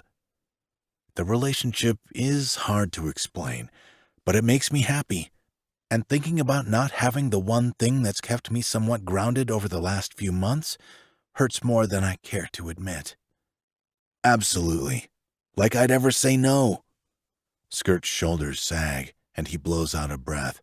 "Good. I'm always nervous asking. I don't know why." "I know, but you and Dawn are important to me. I like doing those things with you." I have never admitted that before, and I start to get nervous that Skirt thinks I'm going to move in on his woman. "Listen, I care about you both, but I'm not after Dawn or anything." Skirt tosses his head back and laughs. "I know that, Bullseye. I know. Don't worry. We feel the same way." He pats my shoulder. "Is your lady going to join us?"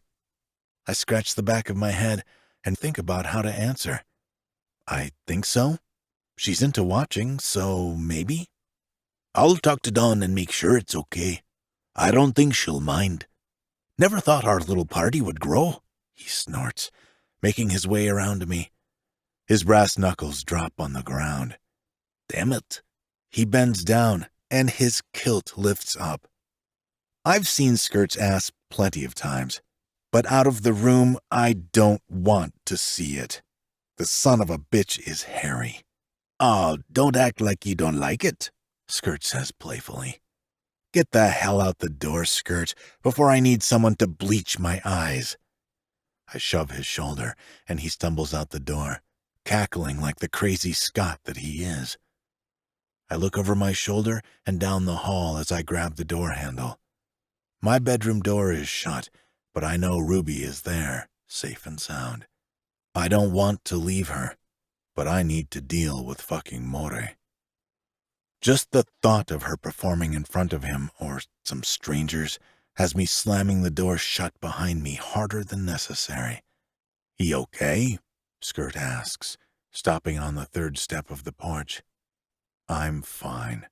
We aren't killing More, right?" Reaper's lighter strikes, a flame swaying as he cups his hand over it so it doesn't go out as he inhales on the cigarette. The end turns orange, and ash trickles off the end. "We can't kill a man who gives us a fat paycheck," he shrugs, tucking his Zippo lighter in the inside pocket of his cut. I sneer, wishing money didn't talk so damn much. Fine. As much as I'm disappointed, I understand. A job is a job, no matter how much we don't like it. Reaper flicks his half-smoked cigarette onto the ground and blows out the cloud, polluting the air. "Let's ride," he announces over the grumble of his bike as he starts his engine. My bike is next to his, and as I mount it, he is strapping his helmet on. "Tank and Braveheart are on their way to Ruby's store.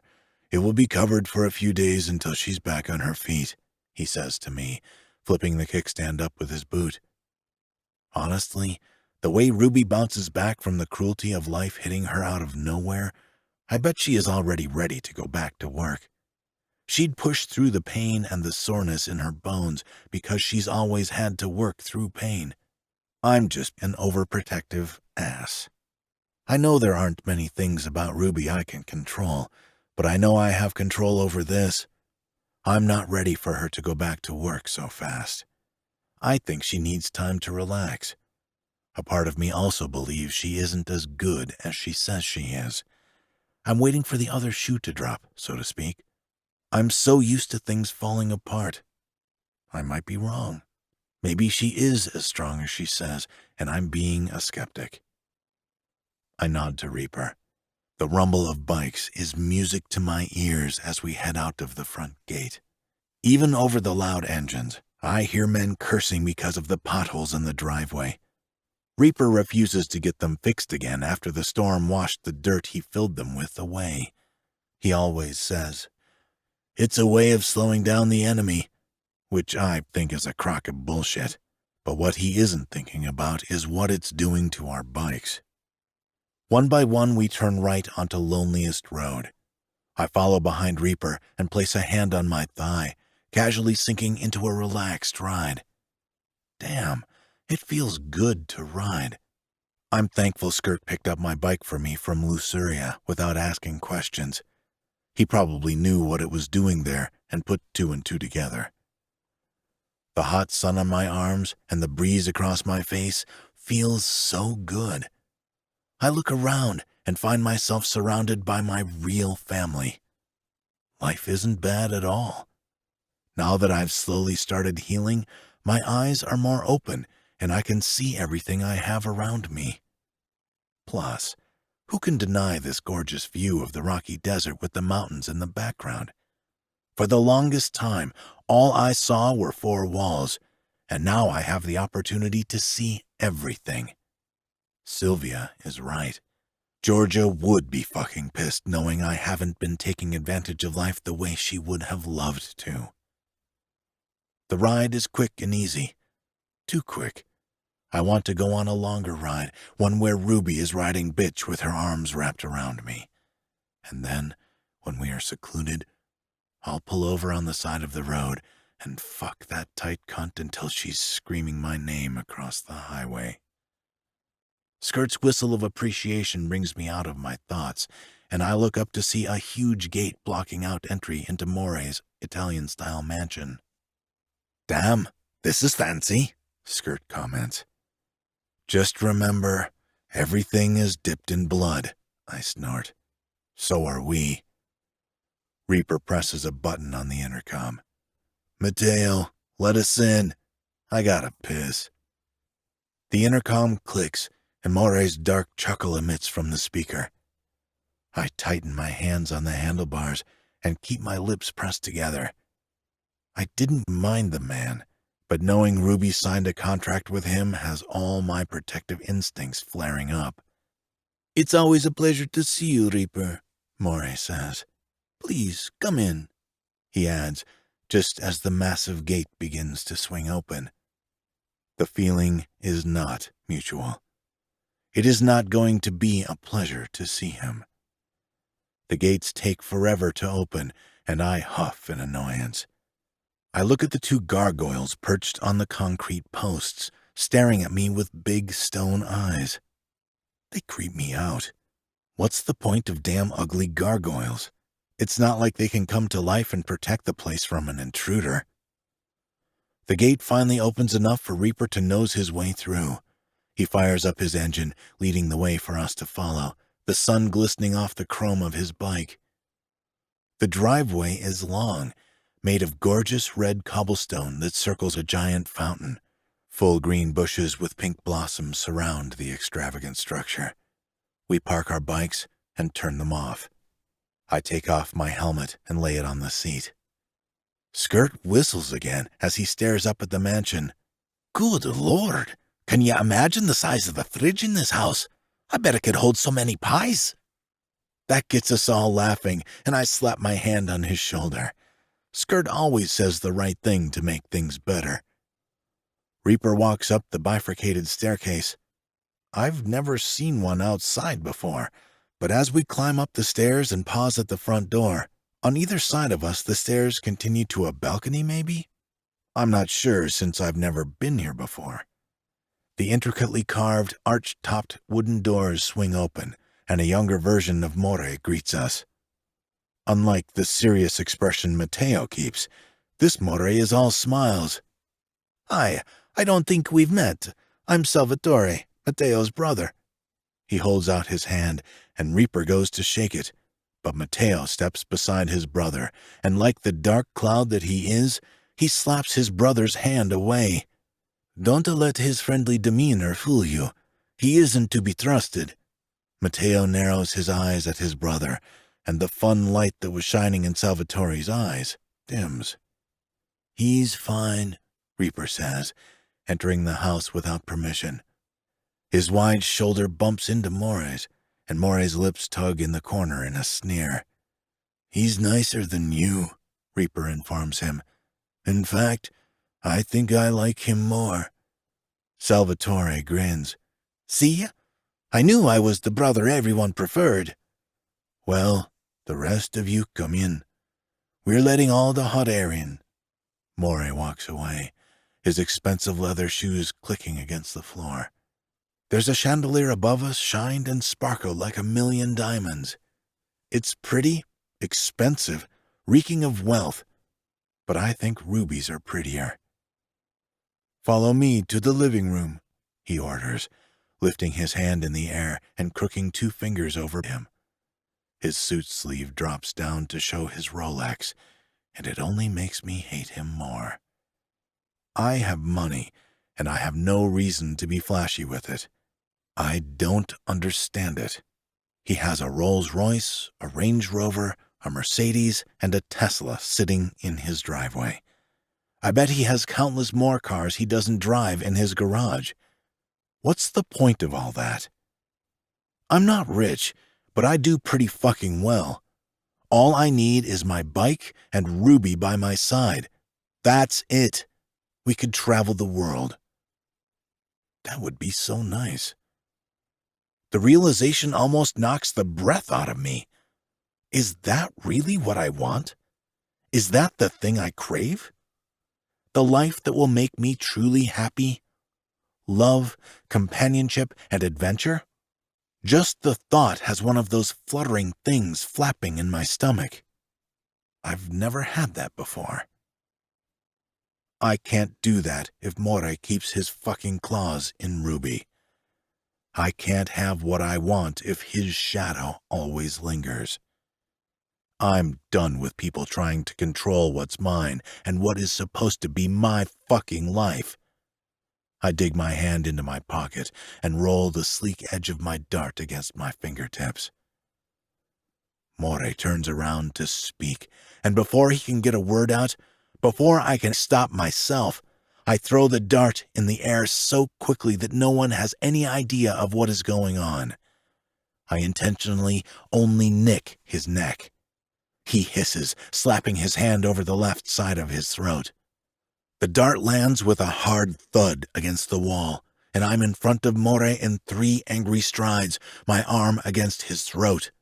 I slam him against the wall, a trickle of blood dripping from where my dart hit him. I'm tempted to lick his skin clean so he knows how serious I am about wanting his blood any way I can fucking get it. Bullseye, stand down, Reaper yells the order, but I'm too fucking pissed off to listen to anybody. Several guns cock around me, and the slightest tremble of unease settles in my spine. I hate guns. I can't break the eye contact I have with Moray, though. He needs to see how serious I am. I won't let my fear of what might happen to me ruin that. A strong man is defined by what he does even when he is afraid. Besides, anything that would happen to me will be a walk in the park. Bullseye, I won't ask again. You have no idea what you've just done. Oh, I have an idea, I hiss, shoving Moray again.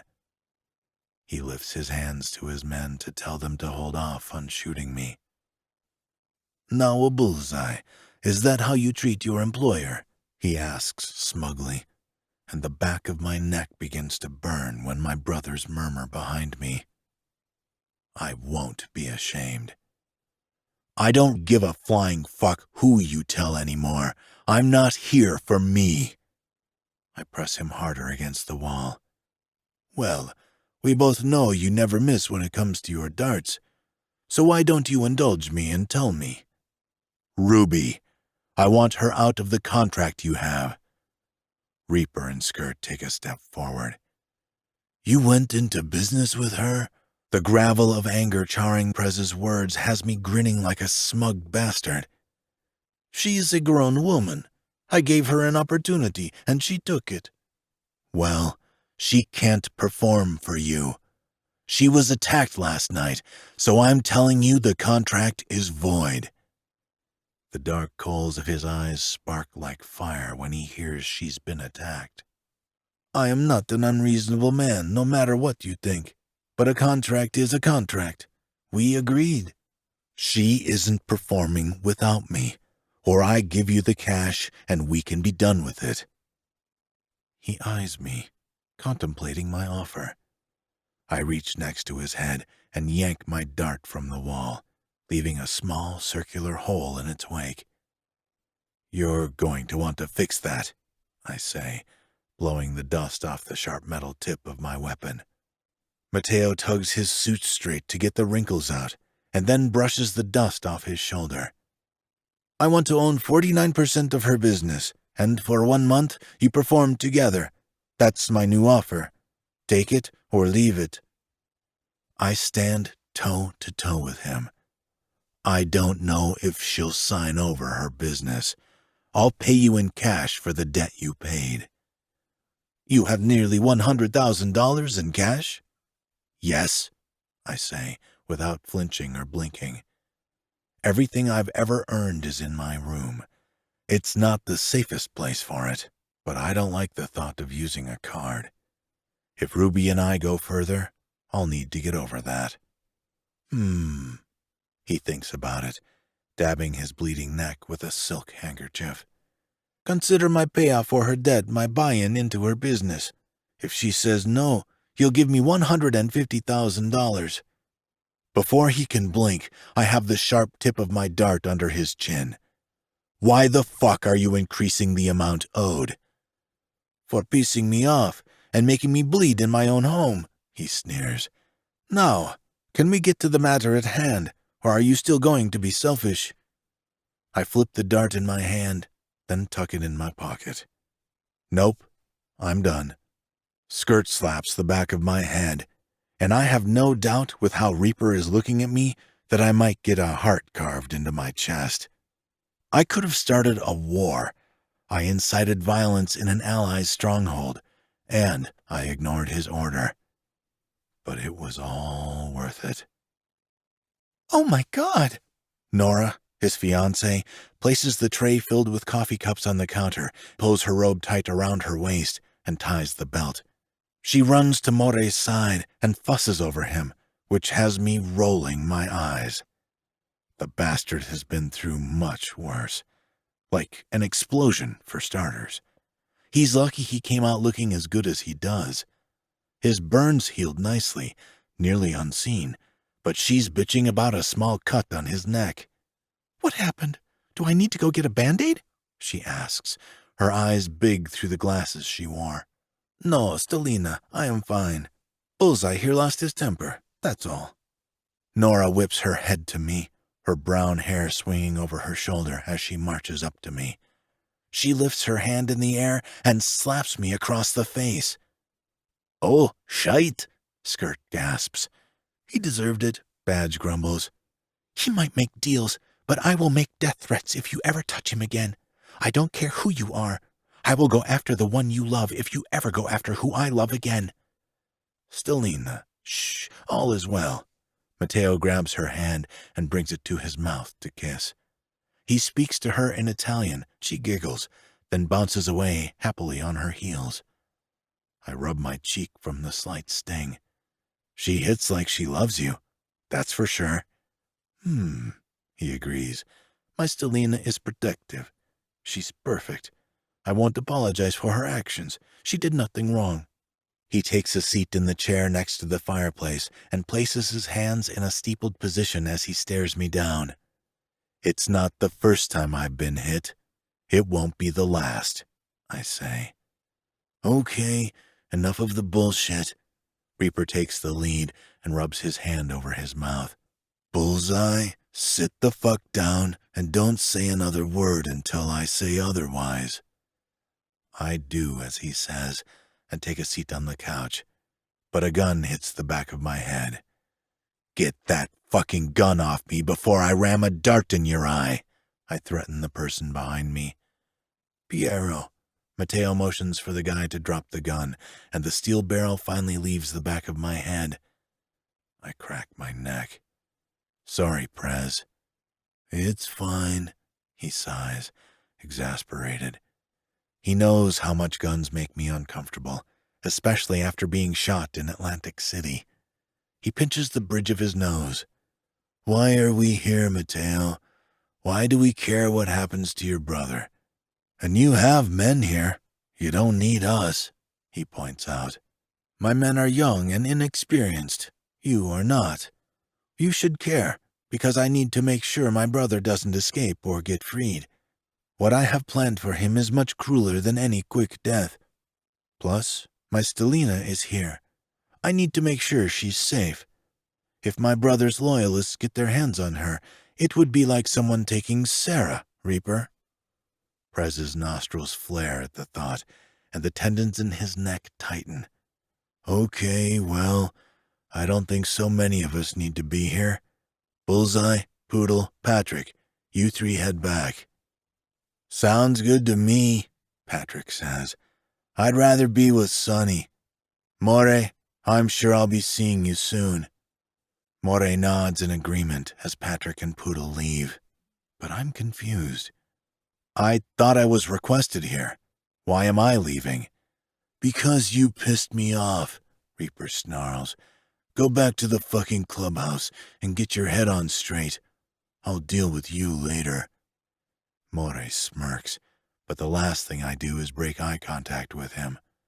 "I look forward to it, Prez." I get up slowly and spin around, passing the guy still holding the gun in his hand. I might hate guns, but I know how to use them. I steal it from him in a quick move, empty the chamber along with the ammunition, then proceed to take the gun apart. "You need to hold your gun tighter, dumbass." I drop the gun on the floor, where it makes a hard thud, the clinking of bullets still sounding as they dance along the floor. I open the door and slam it shut behind me. "Man, you just love making friends, don't you?" Poodle jokes as he puts on his helmet. "I don't need any more friends anyway." I hurry down the steps and mount my bike. My bike. Ruby. I have everything I need. Chapter 16. Ruby. I can feel his hands on me, his breath tickling my neck, his teeth scraping against my shoulder. I kick and scream, but the darkness mutes my screams. No one can hear me. No one is coming. No one is going to save me. My panties are ripped from my body, and my dress is hiked up as my attacker smashes my face against the wall. The brick scratches it. It hurts, but the pain doesn't register as much as the panic and fear do. My nails claw at the wall, threatening to break. I rear my head back and it hits against his nose, but it doesn't stop him from gripping my thighs to spread my legs. He sinks his teeth into me, and another scream leaves me. I can feel myself wanting to increase the volume, but it's as if I'm underwater trying to yell for help. Why can't anyone hear me? His fingers pinch my ass, and right as I hear the zipper of his pants, "Whoa, hey, Ruby, I got you. It's okay." Bullseye's voice is calming as I gasp awake. He wraps his arms around my waist and pulls me close. I turn to my side and bury my face in his chest. I don't know when he came back home, and I don't know what time it is, but I'm thankful. He is warm, strong, and his presence is soothing. The fear I felt from my dream fades the longer I inhale his scent. Safety. He's safety. Waylon. I whimper his name as I rub my cheek across his chest. Saying his name, his real name, makes me feel closer to him. It's like I have a part of him that no one else has. He inhales a sharp breath and cups the back of my head while his other arm wraps around my stomach. "I'm not going anywhere. It was just a bad dream," he croons. "You're safe. You're safe with me." I wrap my arms around his broad back, squeezing him tight as I fight the tears from the overwhelming emotion of terror coursing through me. I don't want to cry. In a few days, I know this will all be behind me because of how I am as a person. But right now, I'm so glad I'm with Bullseye. There's nowhere else I'd rather be. His arms feel good. He's like a sturdy, well-built house, and the foundation that makes him the man he is, made of concrete and steel. Nothing can bring him down. No winds can make him waver, and no sea can rage against him. I'm secure in the walls he's built for himself. He's the home I've been looking for. I've never felt so good. A hurricane could blow through and he'd stand firm, bracing effortlessly against the havoc the storm brings. His hand lazily rubs up and down my back. It's surprising in a way, the gentle touch from a man who's accomplished so much violence in his life. The same hands that have killed, tortured, and who knows what else are caressing me as if I'm the most fragile thing he's ever known. I let out a shaky breath and close the last inch of space between us. I'm practically wrapped around him now. It's like I can't get close enough. I rub my nose up his chest, inhaling again, and stop at the crook of his shoulder. His skin is hot, and he has scruff on his face from the day, softly bristling against my neck. He's all hard muscle and power. He's too impossible not to become addicted to. How did I deny this for so long? "Are you okay?" His sleepy voice is deep and rough, which has my body waking up as if it's morning. I'm putting the night behind me, even if it's still dark outside. I'm getting there, I tell him breathlessly. A low rumble shakes his chest. "Are you not as okay as you say? It's okay to be scared and need time to heal." I'll be okay. Like I said, in a few days, I'll be as good as new. I'm glad you woke me up. I feel better here with you. I exhale, finally relaxing against him as the nightmare fades. The only thing on my mind now is Bullseye. My mind wanders elsewhere as my body grows heavy with need.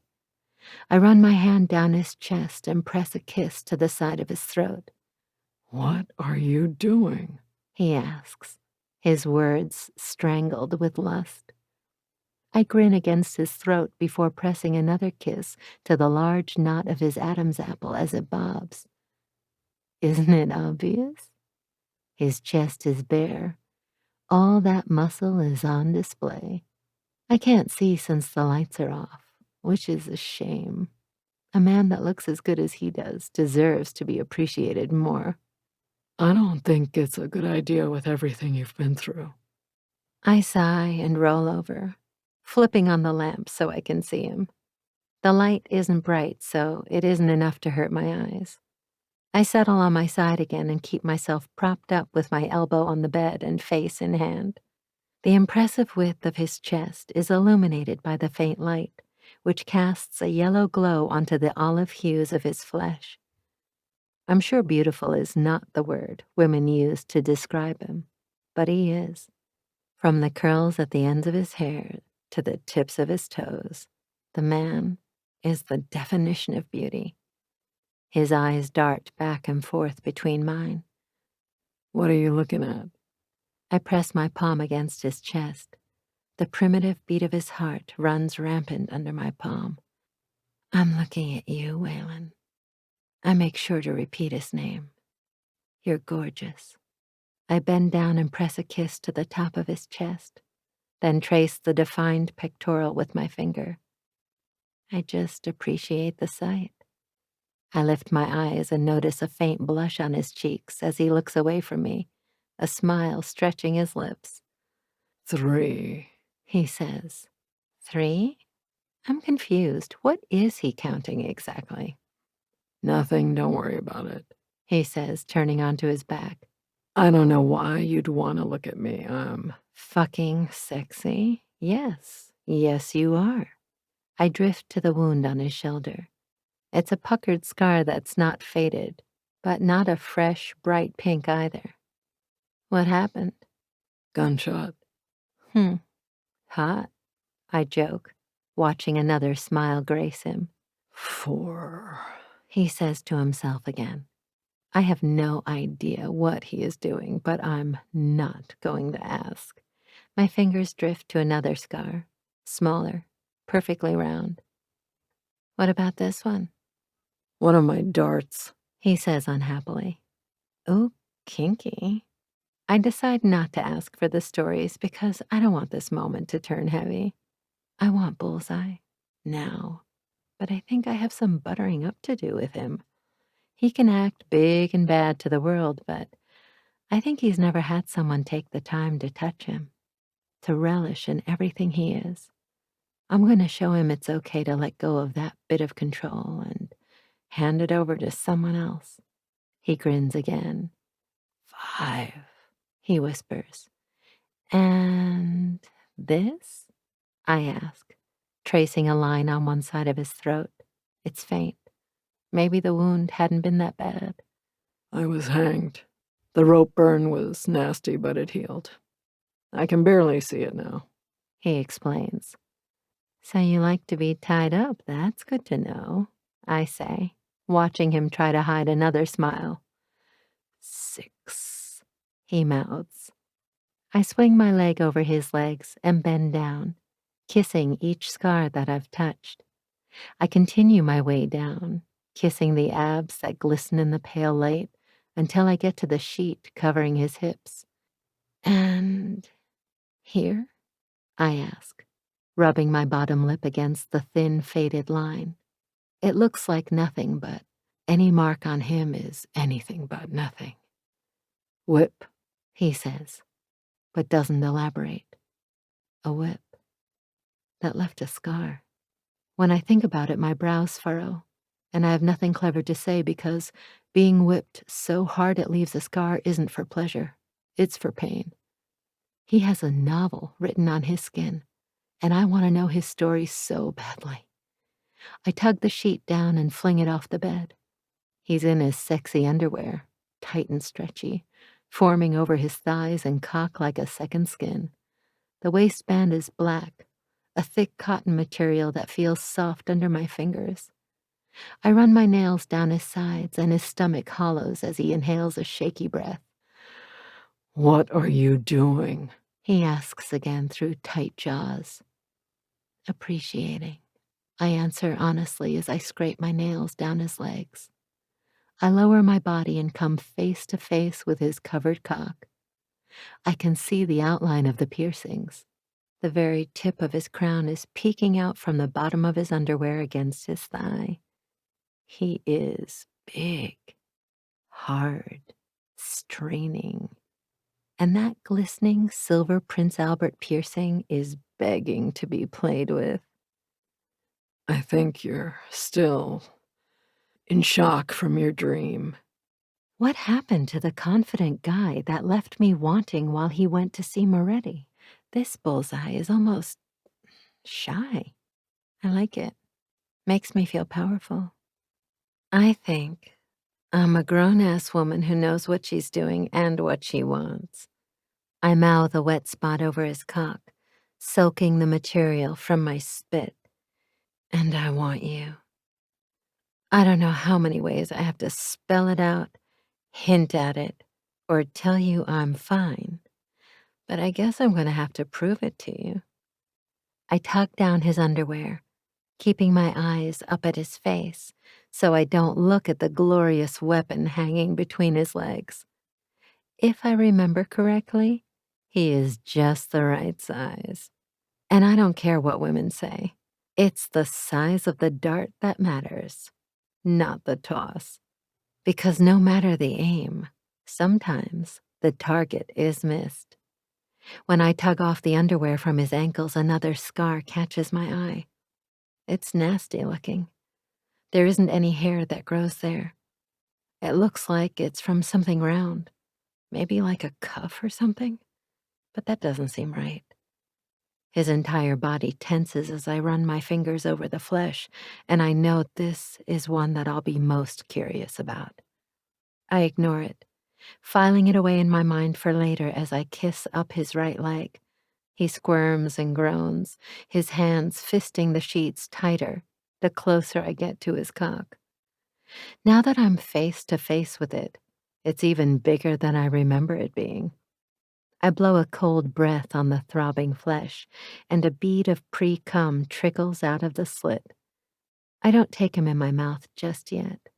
I want to play and explore. I want to show him what it feels like to be the one not having to worry about a thing. As alpha as he is, he's just as submissive. On the inside. I doubt the cut sluts got him in this position. I think he's going to be sharing a lot more of himself with me than he initially thought. I love your piercings, I purr, scratching my nails down his chest. Metal looks good on you. I pinch his nipples between my fingers and twist, tugging on the bars unforgivingly. He growls, arching his back, which causes his cock to hit me on the chin. Are you going to get on with it and suck my cock? He growls, staring at me through impatient eyes. No, I chirp with a devious grin, twisting the barbells in his nipples again. His mouth drops open on a silent moan, and his brows dip in the middle, creating a crease in his forehead. No one has ever played with my piercings before. That's a shame. It's obvious you like pain. You haven't had the right kind of lovers then. I haven't been looking for love. There's an underlying statement there, one that has my heart fluttering with hope. I sit up and grab the hem of my shirt, then pull it over my head. I'm still not wearing panties from when he took them off earlier. His hands are quick as they rub up my stomach and knead my breasts. I gasp at how rough his hands are. He pinches my nipples next, and I toss my head back as the sparks tingle my entire body. He wraps his arms around my body and flips me onto my back. My legs are parted. His cock is at my entrance, and we stare at one another. I'm not ready to move on so quickly. I reach between us and squeeze him until I know it hurts. Fuck, he grunts, squeezing his eyes shut. I want you to straddle my head and fuck my face. Do you think you can do that? He snaps his eyes open, and before I can say another word, he is straddling my face, and the Prince Albert piercing is nudging my lips. I twirl my tongue around it, sucking the jewelry into my mouth, stretching the spongy flesh of his crown. Fuck yes. God, you keep doing that and I'll come down your throat. I hum in approval. I want his cum down my throat. He wraps a hand around my neck and squeezes. You like that, don't you? Your belly full of my cum and my taste lingering on your tongue. My eyes hood from the filthy words. A gush of wetness starts to spill between my legs. I press my thighs together to help with the throbbing, then flatten my tongue along his heavy cock, tracing the outline of the Jacob's ladder. I've been waiting for fucking ever to feel your lips around me. His fingers tighten against my scalp, and he manages to pull on my hair. I kiss each silver stud along his cock and give it a good lick. I thought you were going to fuck my face. I'll fuck it when I'm damn good and ready. His eyes are laser focused on my mouth, watching as my tongue slips from between my lips. I'm taking my sweet time, adoring the long, thick inches, brushing my lips up and down him. Finally, after he seems like he's about to burst, I suck the flared tip into my mouth, my lips stretching to accommodate the girth. His hand moves to the back of my head as he groans, and that's when he snaps his hips. His cock hits the back of my throat and I gag, which has him shudder above me. He holds my head in place as he rams himself into my mouth. I choke and cough around him, the piercings rubbing against my cheeks as I try to suck, but it's pointless when he's moving so fast. His heavy sack hits under my chin with every thrust. My eyes are watering from the lack of air. Tears begin to stream down my face, and when he notices, he swipes a finger through them, sucking his index finger into his mouth. Tastes so good when you're crying from my cock, he rumbles, popping his finger out of his mouth. I narrow my eyes the best I can and bite down on his cock. Gently, not too hard, but he stiffens inside my mouth and shouts. He slams his hand against the headboard, and a devilish sound escapes his throat as he picks up the pace, his hips bucking against me over and over again. My hands grip his ass, squeezing the firm globes as I hold on to the ride of my life. Fuck, you're going to make me come taking my cock like this, baby. I rip my mouth from him, spit dripping down my bottom lip, and push him away. The hell you are. We're nowhere near done. I place my hand on his shoulders and push him down between my legs, telling him what I want. He spreads my legs as wide as they can go, which leaves my clit vulnerable. He licks his lips before he dives his tongue inside me, then laps his way up my center. He circles his tongue around the sensitive bead, and I whimper as he sucks my clit into his mouth. I run my fingers through his hair, holding on to the strands like reins as I ride his face. I rock my pussy against his mouth, needing every sensation I can get from him. His fingers circles my aching entrance. I want him so much it hurts. He slips a finger inside and kisses the inside of my thigh as he watches me. This cunt is so tight. I can't wait to feel you around my cock. He inserts another finger and picks up the pace. So wet, Ruby. This is the prettiest fucking pussy I've ever seen. He buries his face between my legs and sucks onto my clit again, then licks between my folds. The tastiest, too, he adds. He reaches out a hand and begins to fuck me with his fingers. It's as if he is mimicking the way he wants to fuck me. It's hard. He's burying himself to the knuckle. I tug on my nipples, becoming even wetter. The sticky sound of his palm slapping against me only fuels the fire between us. Oh, God. Yes, Waylon. He freezes for a moment, and I thought I said something wrong. But his eyes are blazing with need before he begins thrusting his fingers inside me again. That's it, baby. That's it. Call out my name. His other hand presses against the lower half of my stomach, and his fingers hit the spot inside me that has me grabbing the pillow and shoving it over my face to scream. He hits the spot with every thrust, and my legs begin to tremble. My eyelids are fluttering. My jaw is falling open. My orgasm is building, and my body tingles in awareness, warning me of how high I'm about to fly. I'm so close. I'm close, I whimper. His bicep is flexed as he fucks me harder, and right as I'm about to fall over the edge, he pulls his fingers out of me. I cry out in frustration. "You deny me, I deny you," he growls, licking each finger clean of my juice with a cocky smirk. Oh, he wants to play. I tackle him backward and kiss him relentlessly. I can taste myself on his tongue, sweet yet subtle at the same time. I suck his tongue into my mouth.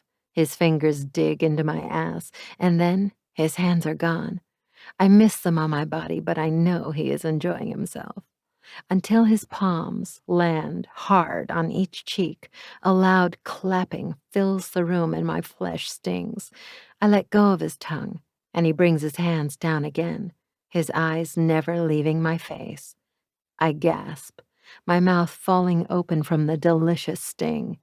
"If you keep doing that, I'll come." "Christ," he glowers, "you're fucking perfect." He spanks me again, and my nails dig into his chest. I can hardly focus. The only thing keeping me in reality is the delicious burn on my backside and the thick cock pressing against me. I begin to rock against him, my folds embracing his girth. His piercings rub against the right places, the Prince Albert hitting against my clit with every upstroke. "I need you," I beg him as I reach for the nightstand with one hand and hold onto his shoulder with the other. I grab a gold foil packet and rip it open with my teeth. His nostrils flare. I don't break eye contact as I take the large condom in hand and roll it down his impressive cock. I lift myself to sink onto him when he suddenly spins me around and slams me face first into the headboard. His hand is between my shoulder blades, the pressure hard and uncomfortable. I can't move. It hurts. It hurts so fucking good. He yanks my head back and brings his mouth to my ear. "You've got to be out of your fucking mind if you think I'm taking this perfect pussy with a condom." The snap of latex tells me he has taken it off, and he confirms it when he dangles it in front of my face. "I'm clean. Are you?" I can't speak, so I nod. "Good," he says again, dropping the condom in the waste bin beside his bed. "It was sexy watching you put it on me, but this cunt is mine, Spitfire." The wide tip of his cock presses against me, and I shiver with anticipation. His hand strokes down my back, and he holds onto my ass again. "I'm going to fill you up with my cum, and then maybe you'll get the fucking message of my obsession with you." He lines himself up and thrusts inside me in one hard stroke. We moan in unison at our connection, like it's a thing we have been waiting for all this time. Bullseye rests his forehead on my back. He's pushed to the hilt, and I'm stretched to the brink. I'm at my limit. His piercings rub me perfectly, creating a ripple effect in my most delicate and intimate area. "Don't move. God, don't move." He squeezes my hip to keep me in place. But me, being me, I lean back and use the space to flip around so I can look at him. I wrap my legs around his hips while keeping a good grip on the headboard. It's his turn to quake. His big, powerful body seems like it's about to come undone. The veins in his arms are protruding. He has sweat dripping from his temples, and every muscle in his body is tense. He looks down where we're connected and slowly pulls out. I can't help it, I have to look too. I've never had sex without a condom before, and it feels so damn good. I can't catch my breath. Every motion of his hips makes his piercings massage my insides, sending roiling shockwaves of pleasure through me. He slowly pulls out, the metal rubbing against me, until all that's left is the tip. There's still this sense of urgency to fuck, but there's a want to slow down, too. Both of us want submission. Both of us want domination. Both of us want to take charge. The power struggle is one of the things turning me on the most. Fight me, tease me, submit to me, then turn the tables around and make me fuck, make me fight, make me submit. It's the best of both worlds, and I can't wait to experience it. Chapter 17. Bullseye. I can count on 2 fingers how many women I've fucked without a condom. Georgia, and now Ruby. It's been 18 years since I felt the bare, hot, wet flesh of a woman around my cock. And fucking hell, it feels good. No, not good. Phenomenal. I can't even remember what it felt like before, because it had been so long. But damn it, I'm never fucking with a condom again. There will be no need. Ruby is mine. This solidifies it. I don't go barebacking every woman I want to fuck. It's too personal. At least it is to me. And I'll never go a day without being 10 inches deep inside her tight heat as long as we live. I don't move. Not yet. I want her to beg me for my cock. I want her near tears. Hell, maybe I do want her to cry. I want to see how fucking bad she wants me. Her hair is short, but it's long enough for me to slide my hands through and grip the strands. I yank, and her head tilts back.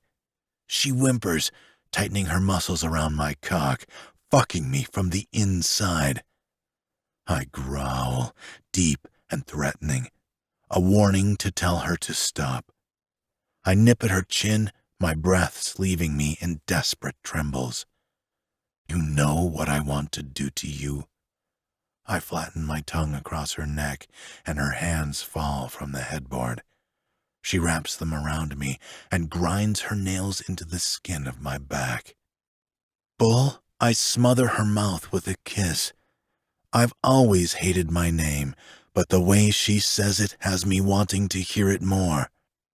She has somehow managed to make me love myself. I don't know how or why or when it even happened. I want to hear you say my name, I say, still not moving like I want to. Her eyes are glazed over, shining like polished gems.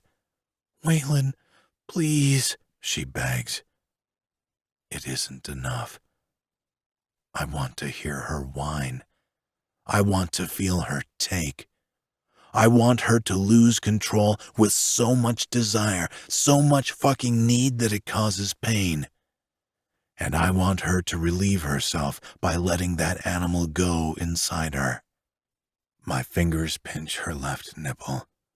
The dusty red bead is tight and hard, beckoning for my mouth. I lean down and nibble it, kissing it the way I'd kiss her. I suck the flesh into my mouth, moaning from how perfect her breasts are. Round, perky, and bigger than I thought they'd be. You haven't answered me, I mutter, my words muffled against her chest. Do you know what I want to do to you? I lift my head so she can see the seriousness of my gaze. She licks her lips, her cheeks flushed with arousal. What do you want to do to me? Her voice is soft and compliant, as if I'm bending her to my will. She's bending me, that's for sure. That's when I take the moment to sink back in her warmth, slow and steady, to drive us both mad. I haven't given enough to make her come, but I've given her enough to make her beg. I'm going to buy us toys, and one of those will be a plug. Do you know what I'll use it for? I slide out, and the feel of her has me digging my fingers into the soft flesh of her ass so I don't break control. She shakes her head, her eyes wide with curiosity and lust. The plug will be to keep my cum in this addictive cunt. And then, when I want you, whenever the time of day, you'll be wet and ready for me. Fuck. Just the thought has me close to losing it. Please, Waylon, I can't wait anymore. Fuck me. Not yet. I pull out, loving the look on her face as I stretch her when I thrust in. Her eyes close and her swollen lips part. I can't wait. She tries to start fucking me herself, but I grip her hips with my hands and push her against the headboard. Readjusting my stance, I close a few inches of space between us, which has me sliding in deeper. She can't move now. I'm in control. I'll fuck you when I'm damn good and ready. I'm enjoying having you around me too much to rush this. She shoves her shoulder between my chest, which knocks the breath out of me. My back hits the mattress, and she's on top of me, smirking with her hands in the middle of my chest as she hovers over my cock. Well, that's a problem, she says, because I'm ready now. She slams herself down on me, taking every inch to the hilt, and begins to ride. She doesn't start easy. She doesn't take time to adjust. Ruby moves back and forth, fucking me as hard as her body will allow. Oh, fuck, Waylon, she gasps. You feel so fucking good. She cups her breasts, her hips gyrating front to back. So big. I love the piercings. I can feel them. Her mouth opens and a whimper slips out. It's high-pitched and broken, like she can't breathe. Hell, I can't either. I've always been the one to do the fucking. I've never had a woman take me like this. God damn, I love it. You like that cock filling you up? I grab onto her ass and move her body with her, quicker and harder. Yes, she nods quickly. You've always wanted me, haven't you? Yes. You want me to claim this cunt, don't you? Mm-hmm. God damn, she's so wet. Her sweet honey is drenching the inside of my thighs. Over and over again. You can't wait to feel my cum dripping from you. I push against her hips faster as her breathing picks up. She's already close. I debate on denying her, edging her to orgasm only to back off again. I decide against it. We've both been denied too long. She falls against my chest, grabbing onto my pecs as she continues to fuck me. Yes, yes, yes, she chants. Are you going to come for me? Are you going to squeeze my cock with this cunt? She nods before taking my lips for a kiss, but the momentum prevents us from staying lip-locked. She rears up, and her hips stutter. Her tongue paints her lips, and her eyes widen as the pleasure washes over her. Waylon, oh God, Waylon, yes, oh fuck. She grinds herself against me as she falls apart. Seeing her face pinched with pleasure has my lips parting. I'm close, but I'm holding back. I don't want to come yet. I want to see her fall apart again. And again. She tosses her head back as she begins to slow down, her body spasming again and again as the space between us becomes slicker with her cum. She is a fucking sight. The way she bends, the way she gasps and kneads her breasts while she comes down from her high. I'm hypnotized. I flip us over until she's on her back, trying to catch her breath. Her body is slick with sweat, and her face is flushed as red as that ring on her finger. I can't help myself. I bury my face between her tits, lick the beads gathered there, and thrust into her at the same time. Her leg wraps around my hip, and somehow I'm on my back again. I'm not done, and I come quickest on top. I bite my lip and rub my hands up her back. You're going to come any way I make you, Spitfire. I maneuver us again by sitting up and manhandle her over onto her stomach. I groan when I see her pink star winking at me. There will be a day where I own that, too. The round globes jiggle as I part her cheeks. I spit onto her hole and rub my finger around the forbidden place. She twists her head and narrows her eyes at me, pressing her cheek against the mattress. I don't do butt stuff, Bullseye. I answer in a dark chuckle, then press my finger into her at the same time I plunge my cock into her pussy again. Oh, God, she moans, hanging her head in defeat. Not only are we going to do butt stuff, Ruby, you're going to beg me for it. I'm going to own, claim, and ruin every hole so you know that your body is no longer yours. It's mine. It's mine, good-looking. Sorry to break it to you. I slap a hand down on her reddened cheek. It isn't, and you know it. So stubborn, so independent, so bound and determined to convince herself she doesn't depend on me. Tisk, tisk. I grab her hip with one hand and start a hard, punishing rhythm. Her ass sucks in my finger, and her cunt massages my cock, rubbing against the piercings in a way I've never felt before. Fuck, look at you taking my cock and finger. You feel so good. God, it feels so good. I'm so full.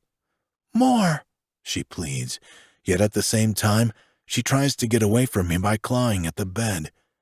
I shove her head down against the bed so she can't move and slide in a second finger into her star, which has her screaming, no doubt waking up different parts of the house. My fingers are engulfed in a vice. I can feel the ridges of my piercings as I take her pussy, too. I don't give her time to answer me. I fuck her senselessly.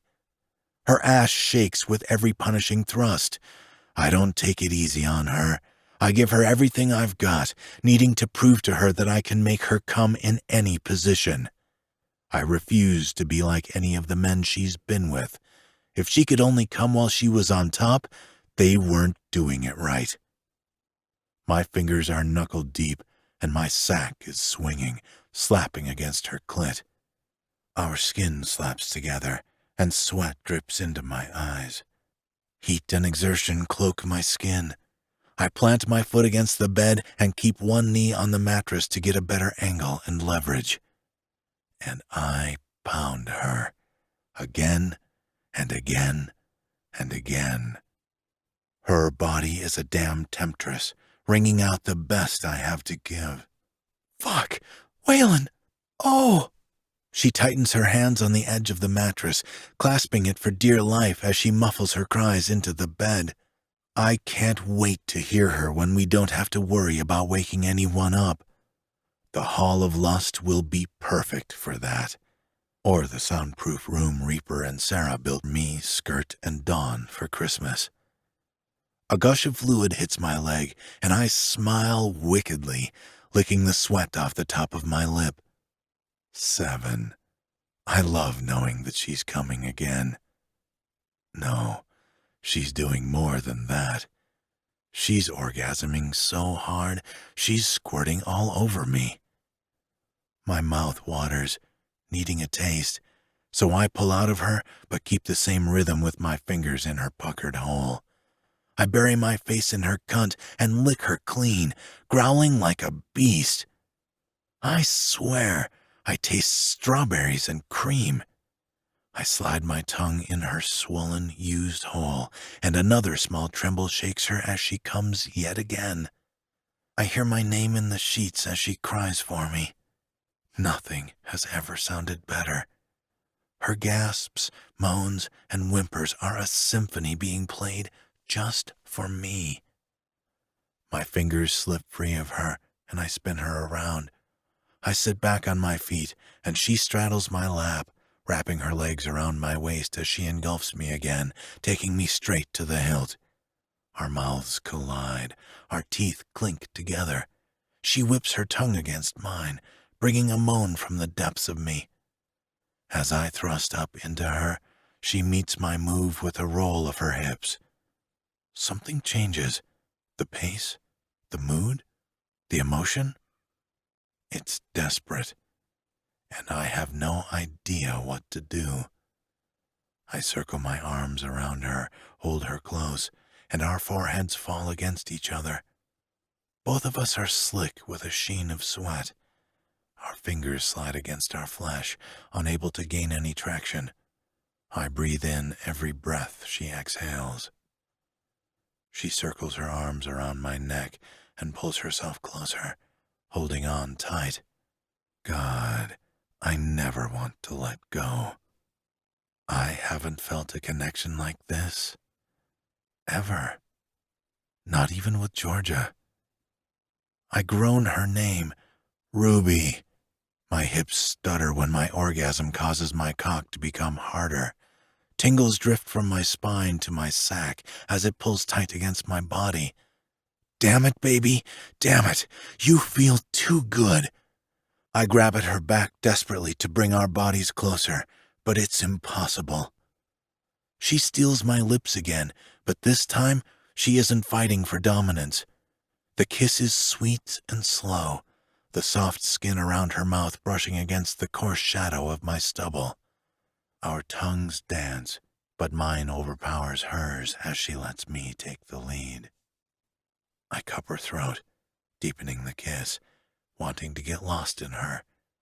I can't hold back anymore. I rip my mouth away. My breaths come out choppy, along with deep moans that rattle my chest. Ruby, I warn her, but she only picks up the pace by moving her hips faster. Ruby! I sneer her name, trying to hold back my orgasm to make her get off, because that's the only way I'm not coming inside her. I thrust one more time and bury myself as far as I can go. Fuck! Fucking hell! God! I groan as I come, bathing her depths. I punch my hips 3 more times, then finally come to a stop. We collapse against each other, dying for our next breath. I hold on to her tight and kiss the slender collarbones. I don't want to let go. And if history has proven anything, I'm bad at letting go. Chapter 18. Ruby. I somehow vaguely sort of remember him carrying us to the ensuite bathroom and filling the tub with water. It was hard to focus since he was still inside me, and I was too tired to open my eyes to double-check to see where we were going. I just had the best sex of my life, and I feel drunk, and I haven't had a drop of alcohol unless Waylon Jennings is considered a drink. Then call me an alcoholic and pour me another glass. I lean my head against his chest as I sit between his legs, watching as the water cascades from the faucet to fill the soaking tub. Waylon even put bubbles in it. They smell good, too, like lilacs in summer. I'm getting drowsy in my bliss, especially since he's rubbing the loofah down my arm. He dips it into the hot water, then brings it to my neck, squeezing it so the veil of bubbly liquid falls down my chest. The steam billows upward from the water, causing my hot skin to become even warmer, but I don't want to move from this spot. I know I've always been eager in bed. I can be mouthy and selfish. Guys are usually turned off by that, but not Waylon. I like when I push for the man to push back, and that's exactly what Bullseye did. He seems perfect, and perfect always comes with a catch. That's fine by me. I just want to know what exactly I'm catching. Tell me about yourself. My voice is hoarse and groggy. probably from screaming his name over and over again as he railed me into next week. What do you mean? He asks, squeezing the loofah over my shoulders again. Like, tell me things about you. What's your favorite movie? Do you have a favorite color? What do you like to drink? He chuckles, then sighs. You want to play 20 questions, huh? I feel like it's the only way I can get to know you. You aren't exactly forthcoming, I tease. He grunts but doesn't say anything. I get the impression I said the wrong thing. I'm afraid I hit a nerve. You don't have to. Promise not to laugh when I tell you my favorite movie. You can't judge me. I sit up and look over my shoulder. Oh, I'm interested. I can't promise I won't laugh. I'm only human. Brat, he says, pinching my still sensitive butt cheek. An honest brat. I flutter my lashes at him. My favorite movie is A Walk to Remember. He mumbles under his breath, hoping I don't hear him. My mouth falls open, and I spin around, nearly splashing the water over the edge of the tub. You're kidding, I ask, shocked, then throw my hand over my mouth as I laugh. I can't help it. You're laughing. This is why I keep all of my personal things to myself. He splashes me playfully with water. I expected, I don't know, a guy movie, Die Hard or Ocean's 11, one of those Fast Furious whatevers. Well, while I have an appreciation for those movies, I'm a sucker for chick flicks. Mandy Moore is amazing in A Walk to Remember, and it's so sad. He gets a forlorn expression on his face, and his hazy green eyes take on a sad hue. It's a really good movie, I'll give you that. Maybe we can watch it sometime. I'd like that, but you can't laugh at me when I get teary-eyed. It happens every time, and I've seen the movie 100 times. Again, I promise I can't make any promises. He tickles my sides, and a burst of loud laughter escapes me. I can live with that. He leans in and kisses me on the cheek. What about you?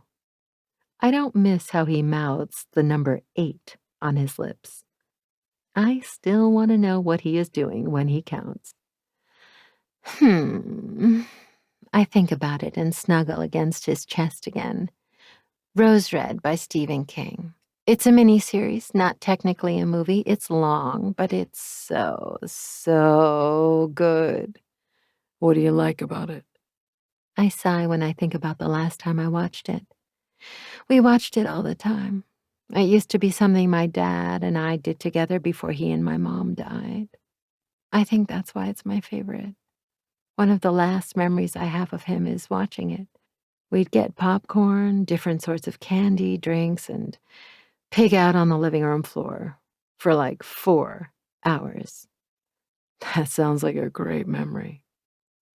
I'm sorry you lost them, he says, wrapping his arms around me. It's all right. I mean, I learned how to live on my own. It took a while, but I did it. It's how I got this. I move his hand to my stomach to feel the scar from the stabbing. What happened? After my parents died, I lived on the streets for a year and a guy stabbed me. It's why I was in so much medical debt. I don't blame him or anything. I was in his spot when I shouldn't have been, and I didn't know. My God, I'm so glad you're okay. You must be the toughest woman I've ever met. He tightens his arms around me again. I have my moments. Anyway, favorite color, go. I don't want to get stuck on depressing things. Black. I groan at how stereotypical that is. Seriously, black? Why am I not surprised? It goes with everything and it looks sharp. What about you? Is it pink? He sasses. I feign a gasp, placing my hand against my chest. How dare you insult me like that? I'll have you know my favorite color is green. That's up there in the top 3 for me. Good. Then we won't have problems. I tease him, lacing my fingers through his to hold his hand. I have a question, and if you don't want to answer it, I understand. Shoot. Why don't you like your name? Why doesn't anyone know it? And why? Tell me. He turns me around and settles me on his lap. It's hard to explain, but bear with me. I lift my arms to his shoulders. Goosebumps are rising on my skin from the cold air. Take your time, I don't know. he says with a shrug of his shoulder. He runs his free hand through his hair and slicks the thick locks back over his head. I don't remember anything from my childhood. When I hear my name, I get a feeling and I just shut down. When I came to the Kings, I was in a really bad way. I never opened up to anyone. He swallows thickly. Getting close to someone isn't what I do. I don't typically like how it feels. I cock my head and rub my hands down his chest, knowing he is keeping something big from me. Why me? His eyes finally meet mine, and that cute wrinkle between his brows forms. Because for the first time in a long time, you make me want to try and be happy. I think I knew that from the moment I saw you. I was just drawn to you. I loved your energy. I loved how it made me feel. That's why I kept asking you out. But then I started to think getting away from you was best. I had just started therapy and I had a fucked up day. I was pissed at Reaper for making me go in the first place. I was living my life fine, or so I thought. But it hit me all at once that I wasn't really living at all. You were the catalyst. You stopped me from offing myself. I throw a hand over my mouth. What? You can't be serious. I told you I was in a bad way. He leans his head back against the edge of the tub and stares at the ceiling. I can't remember when it was, but it was recent. I was in my room and I took one of the guns Reaper keeps in his office and I sat on my bed just staring at it. Just daring myself to do it.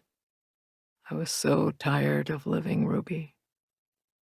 You have no idea how dark it is inside me. How fucked up and ruined I am. You have no idea of the things I've done or the things I should have done, and I just gave up for a minute. I hate guns. He squeezes his eyes shut and rocks his head back and forth. They aren't my choice of weapon. I hate them so fucking much, but it was the easiest way out of the hell I created for myself. I put the gun in my mouth, cocked it, No. I throw my arms around him and squeeze him. and I pulled the trigger. I lean back, unable to hide the tears in my eyes. How? The gun jammed. He begins laughing. I dropped the gun so fast. I immediately regretted trying and was thankful that it didn't happen.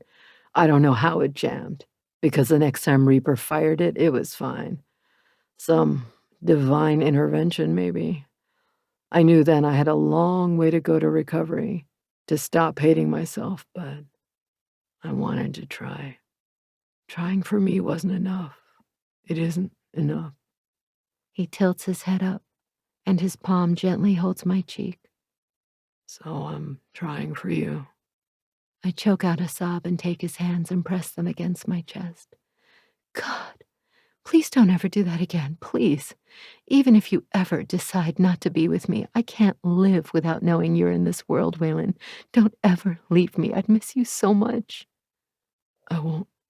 You promise? I ask him through watery words.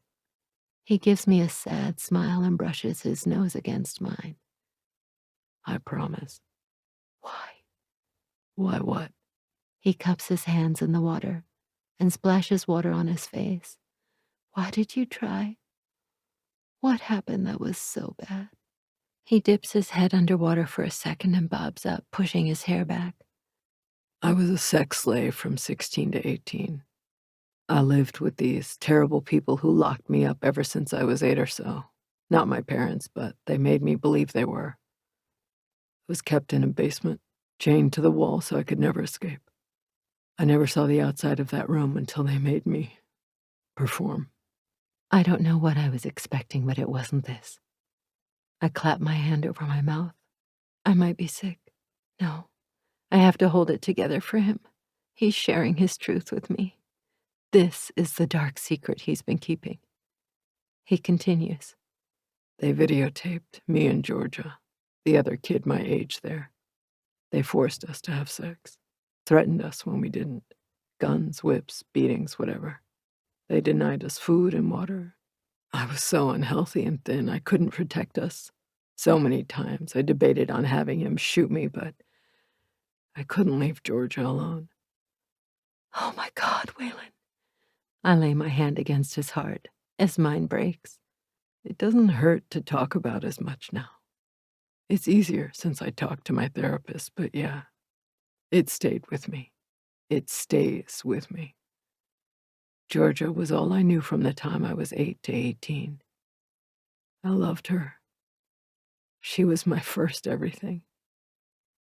One time we found ourselves together without the camera, and she wanted to have sex without the pressure, without them hurting us or watching us in the background, just us. It was the one and only other time I had sex without a condom. But she got pregnant, and then I was forced to stay away from her. I only saw her when she was 7 months along. She was weak, skin and bone. She died 20 minutes later. She and my daughter, they both died. I couldn't tell Georgia no, and maybe she wouldn't have died because she wouldn't have been pregnant. I'm covering my mouth with both hands now, crying for him, crying for the boy that lost the most precious years of his life, crying for the man that's trying so hard to claw his way out of the blanket of depression his past has put him in. You lost them, both of them. He nods, the muscle in his jaw twitching. I never got to say goodbye. I didn't deserve to. I killed them, the people that did that to us. I finally had my chance and I killed them, then burned every tape they ever made. I burned down that house with their bodies in it. I wandered to the Kings. They took me in, didn't ask questions. That's it. I know he is trying to sum up everything that happened by leaving out horrible details.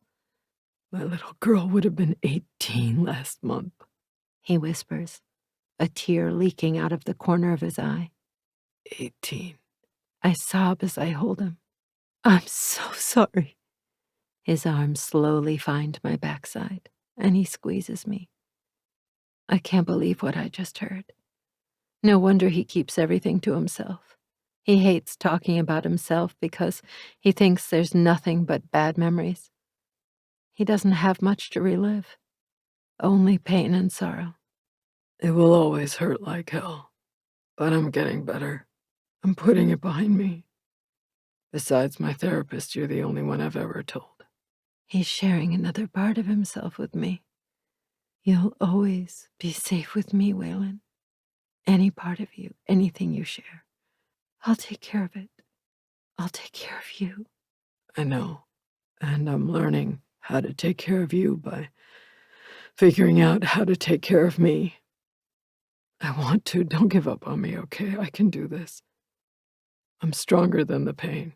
Just don't give up on me. I promise. The mood is solemn as we sit in the tub. I'm horrified and heartbroken with what he just admitted to me. It's fucked up. What happened to him as a boy should never have happened. As we sit there in silence, my mind is racing. Why can't he remember anything from his childhood? I think it has something to do with the people that made him perform. Internally, I gasp. No wonder he likes to watch and be watched. It makes sense now, but damn it if the knowledge doesn't hurt me too. He only likes it because it's what he knows. It's literally all he knows. I squeeze his hand in mine and do my best not to lose control of my emotions. I do my best not to cry. I hate weakness, but Waylon is slicing away at my soul bit by bit. I want to help him remember where he came from because maybe there is happiness there. Maybe there's something that can make him see through this dense fog that's congested his big, beautiful mind. There has to be something good to remember to outweigh the bad. And maybe we can hold a funeral for Georgia and his baby daughter that he never got to hold. My heart squeezes painfully at what that must feel like. The self-wrecking emotions he must feel all the time because of that must be drowning him. He's strong, muscular, a man's man. But even then, sometimes men need help from a little pixie like me. I can help. I know I can. If we can say goodbye to his family properly, it might help him let go.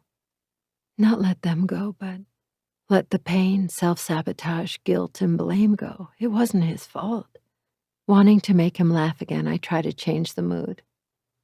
If you had to choose between A Walk to Remember and The Notebook, what would you pick and why? Oh, man. Those are two of my favorites. Not fair. Unbelievable that a man who can kill other men with a dart loves Nicholas Sparks movies. Pick one, I say. Hurry, they are both going to fade away into Neverland if you don't. A Walk to Remember. Why? 'Cause it's always been the two of them. She changed him for the better, and he didn't want to let that go until he had to let her go. The Notebook, I don't like that she fought her feelings for him. I don't like love triangles. They piss me off, but yeah, A Walk to Remember. It's a story about a love that lives on forever. A love that was never lost. I like that. What a romantic. The love you and Georgia shared will never be lost, Waylon. I brush my thumb against his cheek, and the stubble scratches the pad of my finger. It will live on forever. I think that's why he likes that movie so much. He can relate to it in a way. He inhales a shaky breath and gathers me close. Thank you for not taking her away from me. If there's one thing no one can take away from you, Waylon, it's her memory and her love. That will always be yours. He smiles a real, genuine smile that shows his teeth. 9, he mouths, whatever that means. And what about you? He questions. What about me? I rub his shoulders, digging my fingers into the unforgiving knotted muscle. Can I have your love too? I smile to myself, knowing he is going to have my love. I tisk. Geez, greedy much? My love, her love, you just want all the love. I joke with a roll of my eyes. I yelp when he playfully throws me into the water and immediately pulls me back up. I sputter, tasting bubbles. And that's when I'm thankful I have short hair so I don't have to rub it out of my face. I guess that just means I'm a lucky guy, he says. 10. And I'm a lucky girl. Men can fight. Men can kill. Men can threaten or be possessive. But a man who battles his demons and tries to overcome them, now that is what I call fucking hot. Chapter 19. Bullseye. I can't remember the last time I felt so good. I think my steps are bouncier too. I think I'm happy. I feel lighter. Talking about it instead of keeping my pain bottled up really made the difference. I whistle as I flip the 1,000th pancake. I feel like a new man. I am a new man. I'm well on my way to becoming someone my old self won't even recognize. Someone better. What the hell is this? Is this a feast? Badge tiredly walks into the kitchen and stumbles into a chair. You look like shit, I observe, pouring him a cup of coffee and sliding it over to him. He lifts his head from his hands and grunts. And you're unexpectedly cheery. It's too early for that bullshit, he gripes. I had a great night, I tell him, my stomach fluttering as if I'm young again. Yeah, we all heard. Why do you think I'm so goddamn tired? He sips his coffee and crosses his arms. I smirk. Can't help how good I make my girl feel, Badge. Don't be jealous. He snorts. I wasn't talking about her noises. There have been a few times in my life that I have blushed. Very few. So few, I can't remember them much. But this moment I want to shove my head in the sand. Better yet, dig a grave and cover myself up. I didn't realize I was loud. Ruby comes out from the bedroom in my dark green King's Club t-shirt with a pair of my sweatpants that she has had to tie in the knot at her hip. Like a cat, she sneaks behind Badge and takes the coffee right out of his hand. Now, Badge, no need to be bitter. I like it when Bullseye's loud. Lets me know I'm doing my job right. She shoots me a wink, and I don't know why it makes me so flustered. I'm a fucking wreck. I spin around and grab the spatula, shove it under the pancake, and flop it onto the plate. I'm shaking. Why am I shaking? I grab the plate of bacon and set it on the table too, then the syrup. Bullseye, Reaper shouts from his office, and my eyes fall to Ruby. She looks worried from the sound of his voice, but everything will be fine. I know what this is about. I walk around the table and kiss the top of her head. It'll be fine. Oh, pancakes! Maisie runs into the kitchen wearing a pink princess dress and a tiara. Badge, I brought you a crown because you're a king. It takes her a second to crawl up onto the chair, and when she does, she plops the plastic crown with fake red and blue gems on top of his head. The hard edges around Badge's eyes soften. He'll never admit it, but he loves that girl more than anything in the world. Well, Princess, it's time to eat. You have to eat all your breakfast if you want to go to the royal tea party. Badge places 5 pancakes on her plate, and Ruby giggles. Maisie can't eat all that. What are you doing, Badge? What? Fuck off. This is royal business, Skirt, he growls, his sour mood returning. He plops a handful of bacon on her plate. Maisie's eyes are wide and intimidated by all the food on her plate. Eat up, he grunts, scooting closer to the table. He folds a pancake in half, sets his elbows on the table, and digs in. Hey, Skirt, can you grab Delaney and Micah from downstairs? I ask, wanting to make sure they eat. They are trying to come around more, but they feel safer together still. Aye, I'll try. Thanks, I tell him as soon as he opens the door to the basement. Giving Ruby's shoulder one last squeeze, I head down the hallway, and the morning sun shines through the stained glass on the door that leads outside. Greens and reds reflect against the floor like diamonds. It's a pretty sight before experiencing an ugly one. My punishment. Come on in, Bullseye. Reaper doesn't look up from the paperwork he is scribbling on to greet me. How he knows I'm here is beyond me.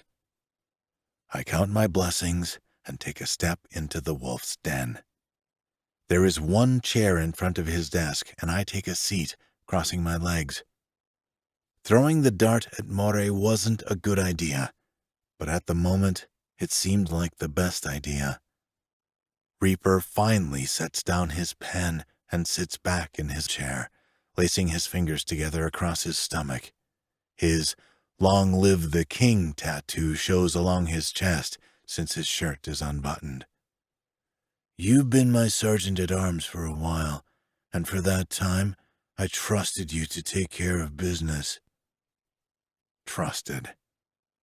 Which means he no longer does. The shit you pulled with More, knowing the history we have with him, was uncalled for.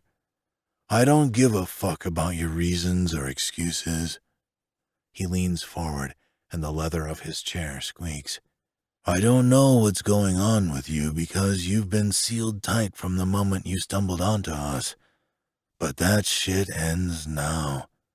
Anything you tell your therapist, She's going to tell me. If she tells me anything that requires me to yank your patches, I will, Bullseye. What? Prez, that's a little extreme. I might be fucked up and working shit out, but it isn't enough to throw me overboard. You didn't with everyone else. Sylvia can't tell him. She said she wouldn't because of doctor-patient confidentiality. Do I care if he finds out? I'm not sure. And I know you the least out of everyone, even though we've been brothers for longer than almost anyone else. Why? I'm waiting for you to get your head back in the game. I need you by my side, and you can't be there if your head ain't right. Mateo, for some reason, has asked me to spare you punishment. He seems to really like you. So, to keep the peace between us, I won't carve a heart in your chest like you deserve. I bow my head. Thank you, I nearly croak, wondering why Moray is being my advocate. Don't thank me yet. You'll be switching out with Tool at Moray's in 2 hours. And Bullseye, I expect you to be on your best fucking behavior. I better not hear about you throwing a dart at him, because if I do, not only will you get a heart carved in your chest, but an arrow, too. I stand and bite the inside of my cheek to help keep my temper at bay. Yes, Prez. I walk away. The urge to throw a dart at some useless fuck is making my fingers twitch. And don't think I don't know anything about you.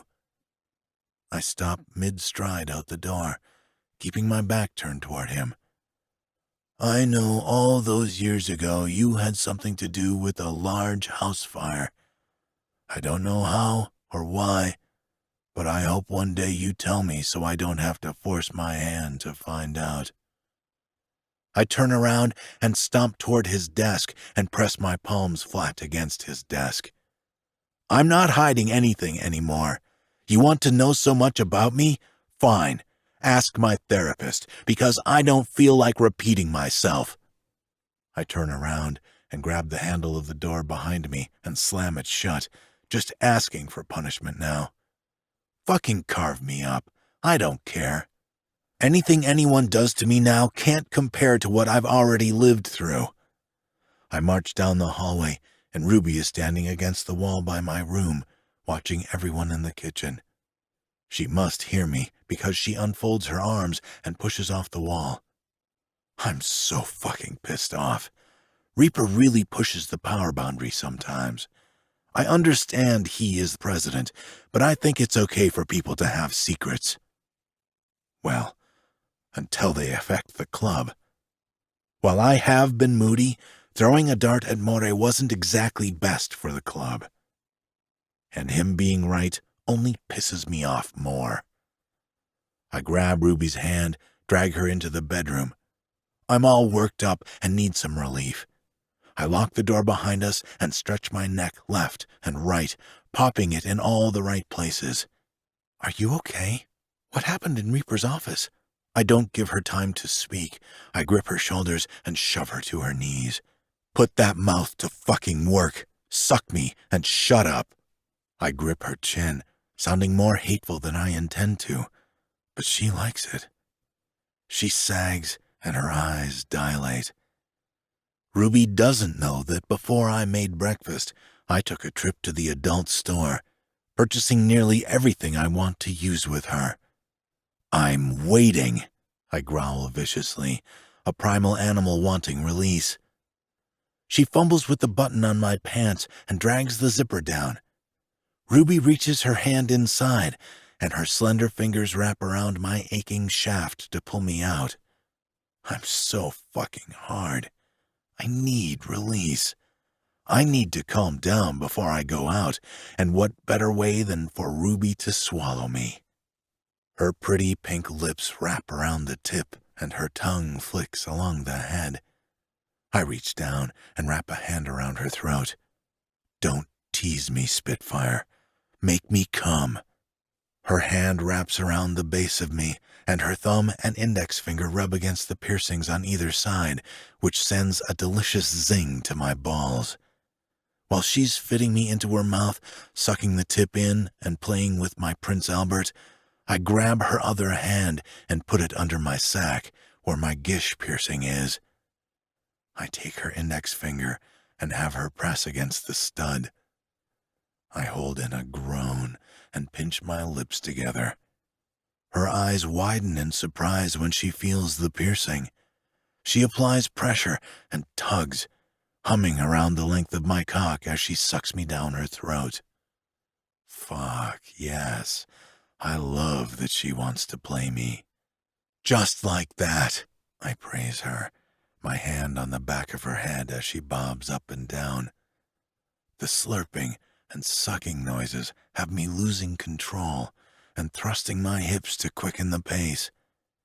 I can't decide if I want to come down her throat, her face, or lift that shirt up, pull those sweatpants down, and finish inside her tight body. And then I'll pull out that plug I talked about last night and keep her full of me. Yes, that. I choose that. And then when I come home later, I can slide back inside and have my way with her. She quickens her strokes, twisting the base of the shaft with her fist and sucking on half my cock with the hot abyss of her mouth.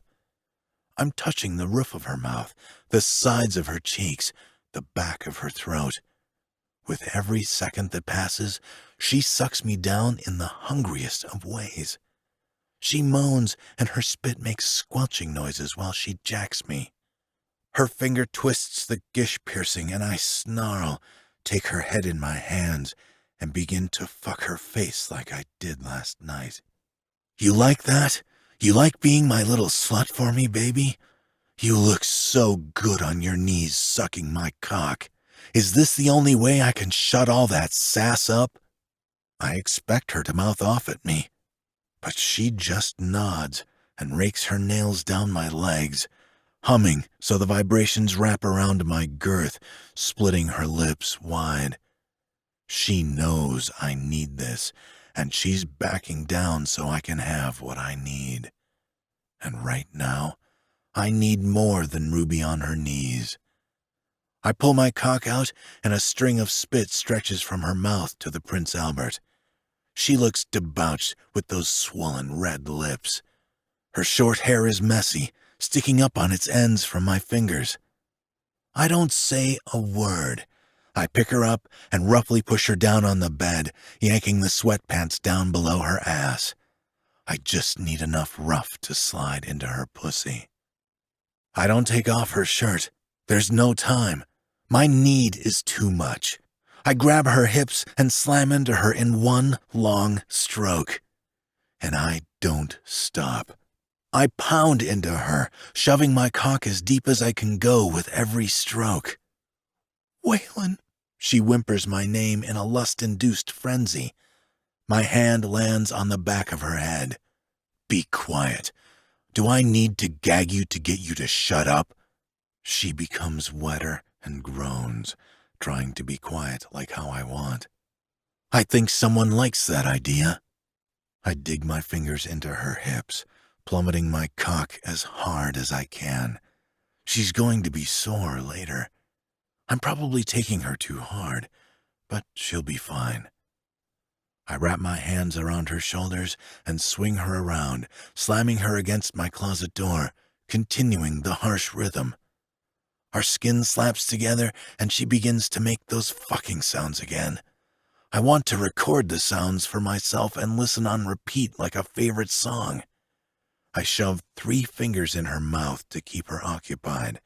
She sucks on the digits greedily. She loves having her holes filled. I'll have to keep that in mind for next time. She bites down on my fingers and shatters, another wave of her nectar slicking my cock, causing the wet sounds of our skin making contact to become louder. I don't remember saying you could come.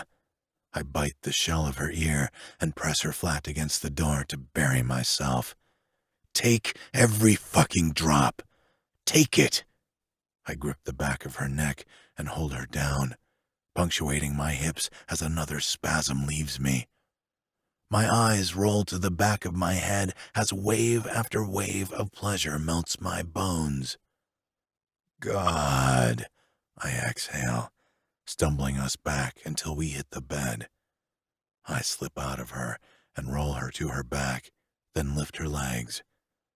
Like I said, I don't want a drop to leave this cunt. I wrap a hand around her ankle and lean down to open the drawer of the nightstand. I pull out the plug I bought, and her eyes round. This better be inside you when I come home. I won't be happy if it's not.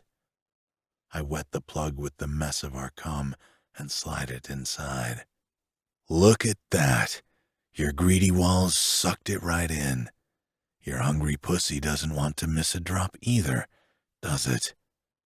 I lift my eyes to meet hers, and her cheeks are flushed. Does it? I repeat myself.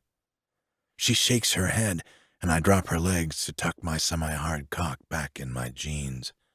I bend down and give her a kiss, slipping my tongue inside her tired mouth. Fucking perfect for me, Spitfire. I'll be back later. Rest up, okay? I'm starting to calm down now that she's taken such good care of me. I trace her jaw with my finger. You're beautiful. Her eyes soften around the edges. So are you. Hurry. The quicker you go, the quicker you can come back to me.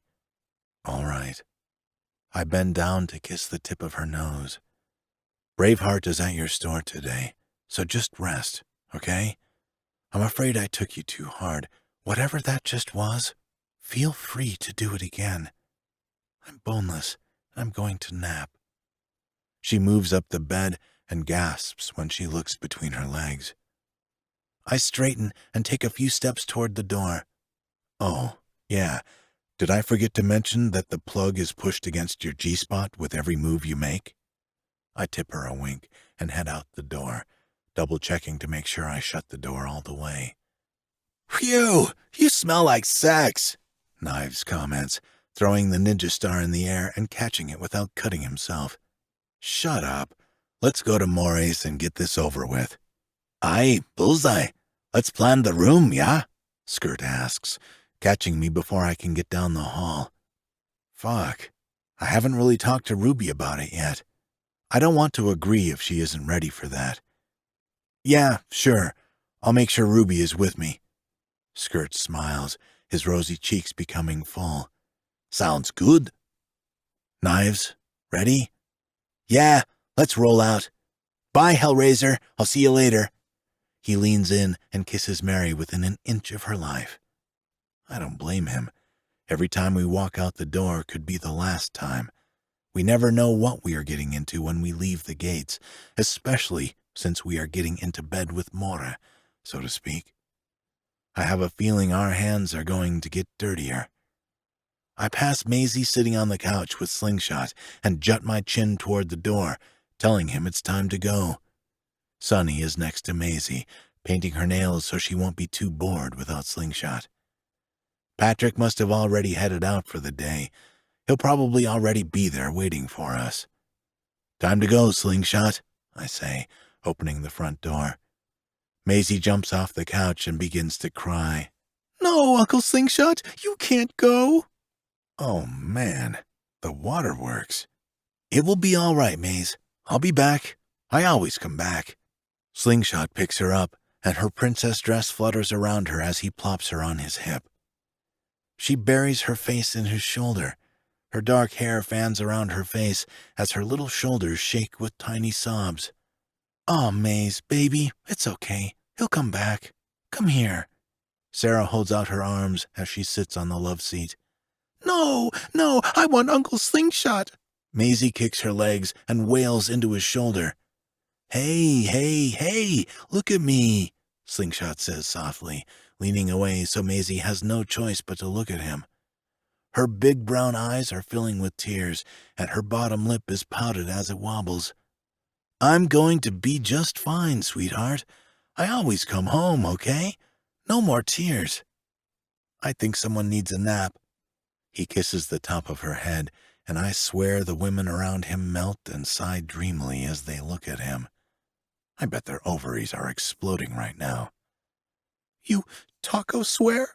Maisie hiccups as she blinks up at him with wet lashes, rubbing her left eye with her small fist.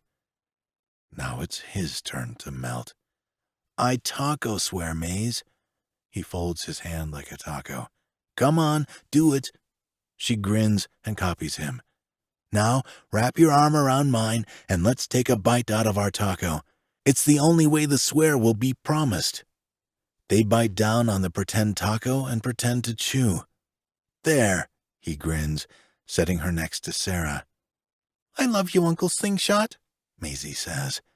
I love you too, Maze. Slingshot slides on his sunglasses and clears his throat as his boots pound out the door. Knives and I share a grin as we follow, the metal door clanking and locking automatically behind us. That little girl has you wrapped around her finger, Slingshot. No shit, he huffs, mounting his bike. It kills me when she cries, man. And then she had to taco swear? Taco swear. That's huge. I have to come home. I can't break our taco swear. Right, it'd be so messy. All that cheese and lettuce everywhere. Knives laughs and knocks Slingshot's shoulder as he gets on his bike. Slingshot isn't laughing. Oh man, lighten up. We always come home. It will be all right. Knives starts his bike and Slingshot and I follow suit. God, I love the vibrations between my legs. The power gets me semi-hard every time. Never fails. Let's go see if we can't save a man who already has a death sentence, boys. I shake my head at the time wasted trying to make sure Maximo doesn't get taken. I'd rather kill the bastard myself, and then we wouldn't have to worry about this shit anymore. We can get Maury's drugs, drop them off, get paid, and go about our fucking lives. But no. Now we have to be the security detail too, because his men are too fresh in the gills. Well, the only way to learn is to be thrown into the life. Either sink or swim, die or live. That's how this life is. And I'm man enough to admit it's nearly defeated me a few times. Tank waves at us from the front gate to allow us through, and we begin our journey to Maury's. I can smell the heat in the air, and it's nearly suffocating as the bikes roar down Loneliest Road. As we ride, we pass a rotting coyote on the side of the road. The buzzards are picking at it, then attacking each other when one gets a bigger bite. Circle of life. The grumble of my Harley eases my thoughts. While I'm on the open road, my brother's flanking me, it gives me time to think about everything that's been going on and how much I've improved over such a short period of time. I know it's only a matter of time before the guys find out about my past. It used to bother me, but now I feel bad for keeping such a big part of myself hidden away. There is a lot to know about me. It just isn't going to paint a pretty picture. But the rest of my life is a blank canvas. I plan on using the brightest colors to fill in my life. We ride under the burning sun and blue sky. A few white thunderheads are building in the heavens to the left. When they block the rays of the sun, the shade is a welcome relief. It's a beautiful day to ride. Look at me, appreciating nature and shit. That wouldn't have happened a week ago. I check my rearview mirror when a car pulls up behind us, riding our asses a little too close for comfort. Knives sees them too, along with Slingshot, and the hair on the back of my neck stands up. Something ain't right. Slingshot reaches into his cut pocket and slows down to hang back. The glint of a gun shines right under the tint across the top of the windshield. The Dodge Charger inches closer, revving its engine. Fuck, I curse, knowing this is about to end badly. I don't know how many men are in that car, but encounters like this rarely end well. It's harder to communicate with each other when we don't want the bastards in the car to see us. Me, Slingshot, and Knives have to read one another's body language to see what our move is. The black Charger's tires squeal across the pavement, wafting burnt rubber in the air as they speed into the other lane. The window rolls down just enough for the gun to poke through. Double fuck. The three of us slam on our brakes at the same time, and as we skid to a stop, Knives flicks a ninja star through the air, which lands in the back right tire of the car. Our options are few and far between right now when it comes to weapons. I hate guns, but I can admit there are certain circumstances they come in handy. This is one of those times. Luckily, Slingshot carries one in a holster under his cut. The car sways right and left as the driver tries to keep control.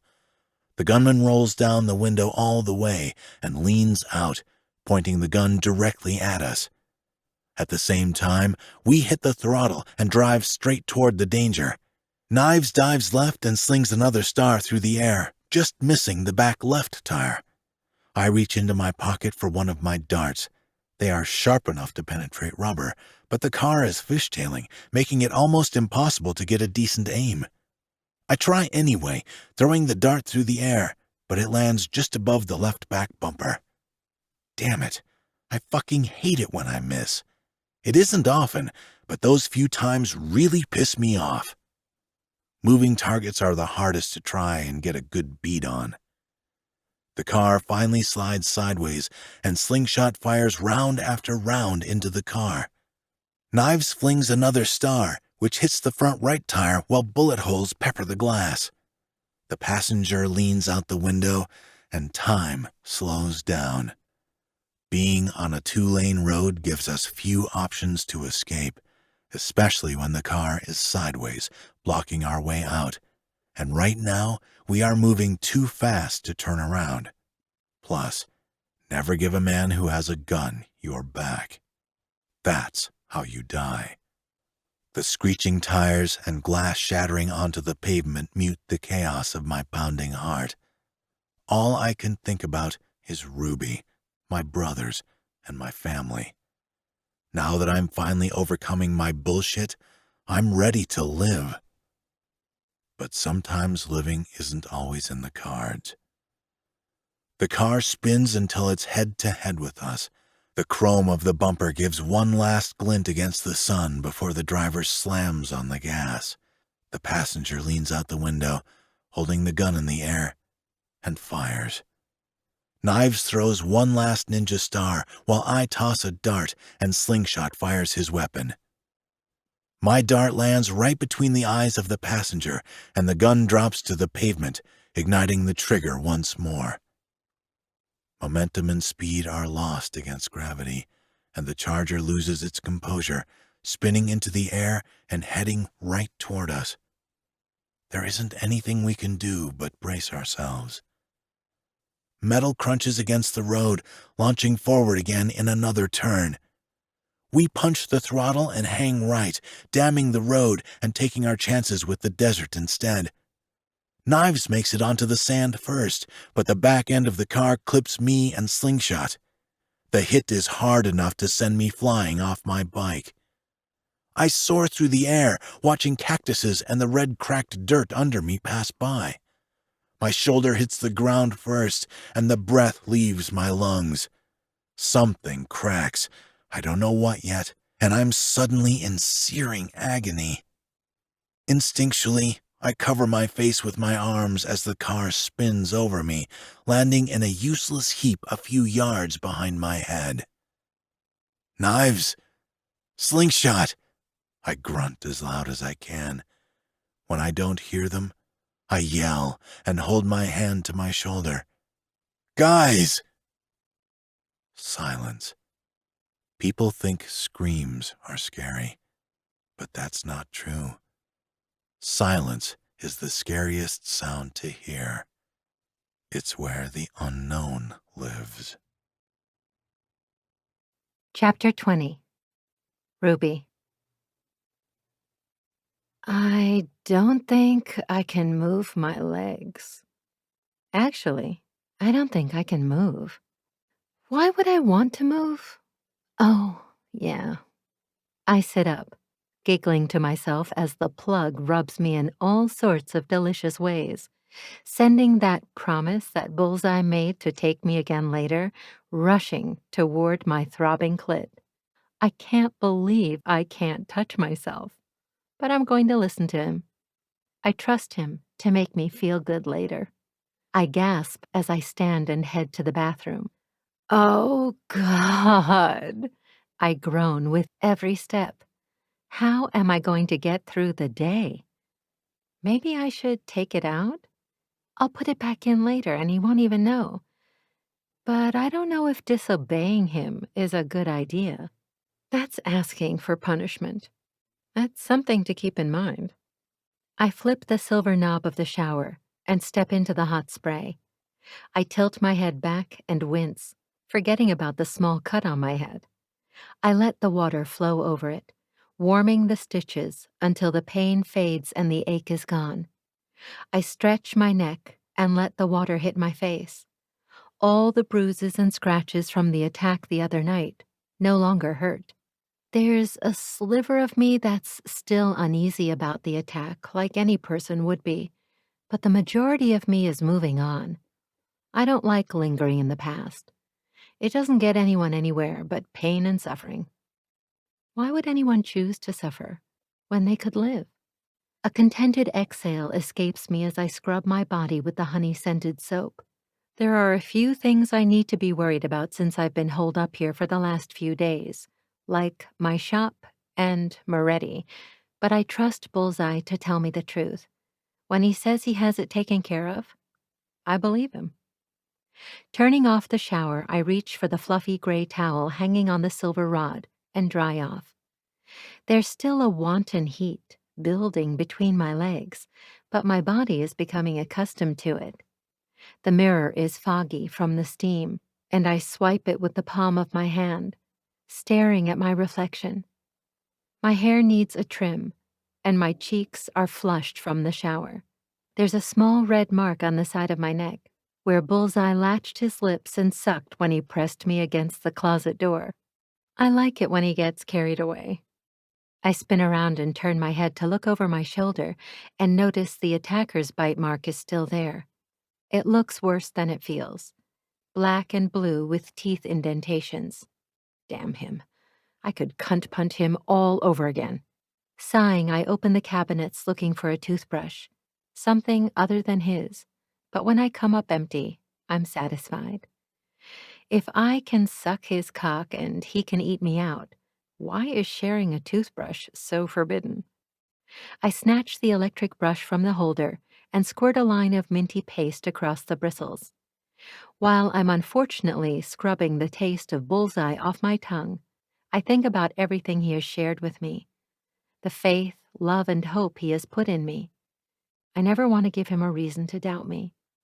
Doubt brings hate, and hate brings war. The last thing I ever want to do with Bullseye is fight, because losing him would kill me. I stop brushing my teeth when the realization slams into me. I'm in love with him. Was my heart his target, or was he hoping for a shot? And do I dare ask him if he loves me, or have I missed my mark? I spit into the sink and rinse my mouth out, then run the toothbrush under the water, staring at the green, deceiving eyes glaring back at me in the mirror. I never want to hurt Bullseye, but what I'm about to do will hurt him. He will think I'm going behind his back. I'm not. I want to help him remember who he is. I think there's a reason he doesn't remember his childhood. I think it's blocked out from the pain and horrible experiences he had with those people who took advantage of him in Georgia.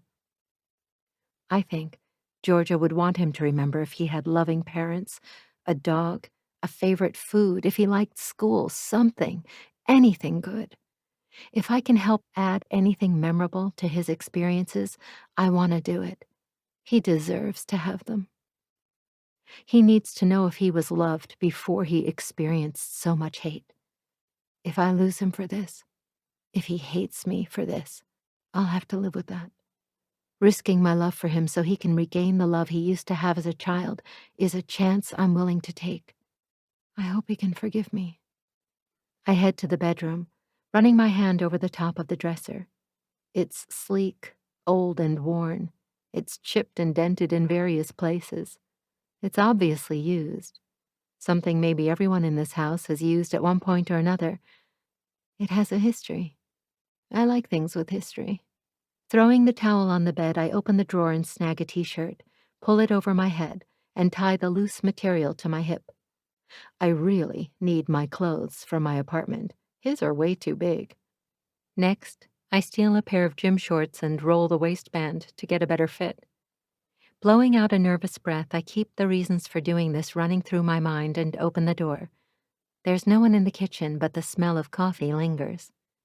I get the idea that maybe if I pour this grumpy bastard a cup, he'll be more likely to help me. The kitchen is huge but has an old feel like a grandma's house. The cabinets are oak to match the table, and the wallpaper behind the oven has apples on it. Every other part of the house has been updated except this one, and I wonder why. The restaurant-style coffee maker is to the left of the sink, and I open the cabinets above it, thinking that's where the mugs would be. I'm right. I grab 2 diner-style mugs and pour 2 black coffees. I like a ton of sugar in mine, so I reach for the sugar shaker and pour. And pour. And that's good. They even have little compostable stirrers. Aw, they give a shit about the environment. Who would have thought? I mix the sugar in with the coffee, toss the stirrer in the trash, huff a nervous breath, wrap my fingers tight around the handles of the mugs, and begin my journey down the hall. My heart is hammering in my chest. Badge isn't nice, but he's the only person I can think of who can find the answers I'm looking for. I tiptoe as quickly as I can so I don't make any noise, passing dozens of photos hanging on the wall. I take my time looking at them. Some are in black and white with past MC members, and some are new, with Reaper leading them. I pause at one picture. Everyone seems younger, but adults all the same. And there's a teenage boy with a mop of brown hair standing next to a very young Reaper. My heart melts a bit when I realize it's Bullseye. He isn't smiling, and in this photo it's obvious he's a few years younger than Reaper. He's so skinny. A tiny gasp escapes me when I realize this must have been soon after he found the Kings. My sweet man. All he ever wanted was a family. All he ever wanted was to be loved. He has it now. He has a big family, and if love could sink the earth, the love me and the club has for him would. I touch the frame gently before moving on, letting the smell of the coffee remind me of the task at hand. When I get to the end of the hall, I peek around the corner to see Badge typing furiously on his computer. If he weren't so burly, I'd find him handsome. But then he opens his mouth, and I want to slap him across the face. Don't just stand there and look at me. If you have a question, ask it. He spins around in his leather chair and crosses his arms.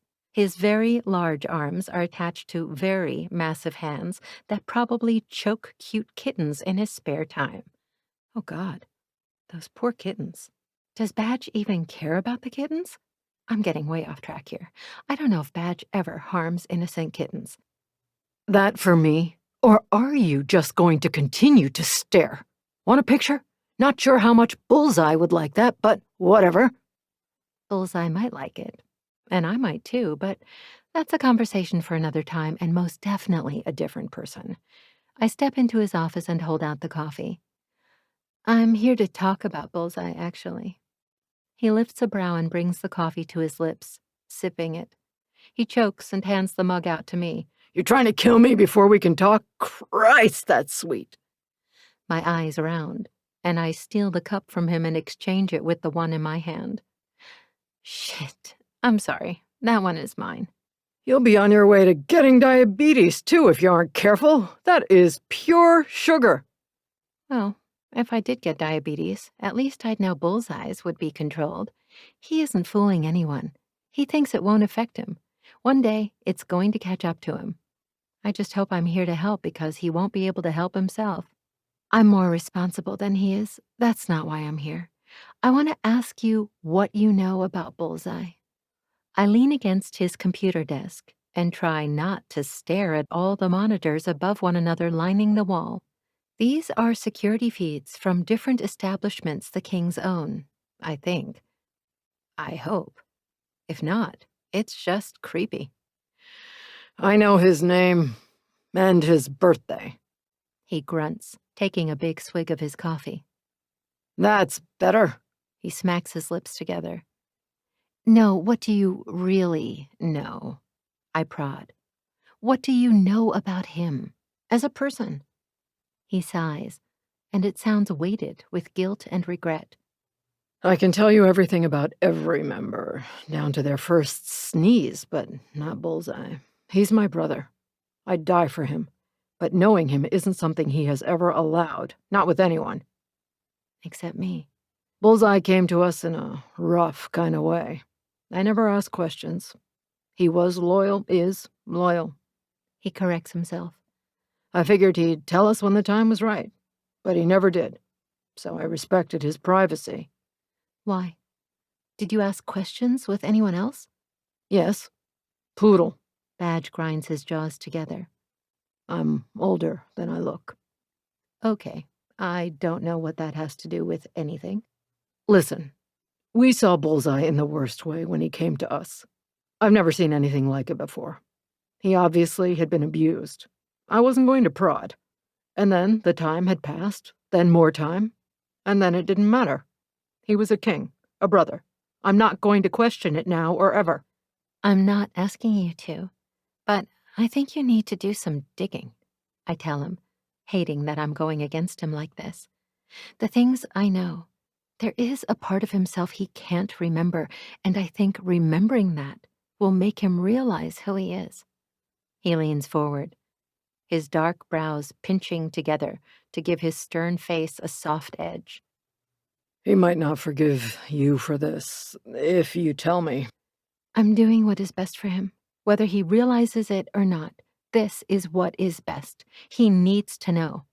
He has accepted this because of his fucked up past. I know all of you have stories, but Badge, his is unlike anything you've heard. He can't remember the first 8 years of his life. I know kids don't remember, but I mean nothing, not a damn thing. His eyebrows move toward his hairline as he sits back in his chair. Badge laces his hands behind his head and clicks his tongue. That's unusual, I'll give you that. You've never looked into him? Call me a skeptic. I never went back more than 10 years, and that was only recently. Why? His eyes narrow. Because I didn't want to go behind his back.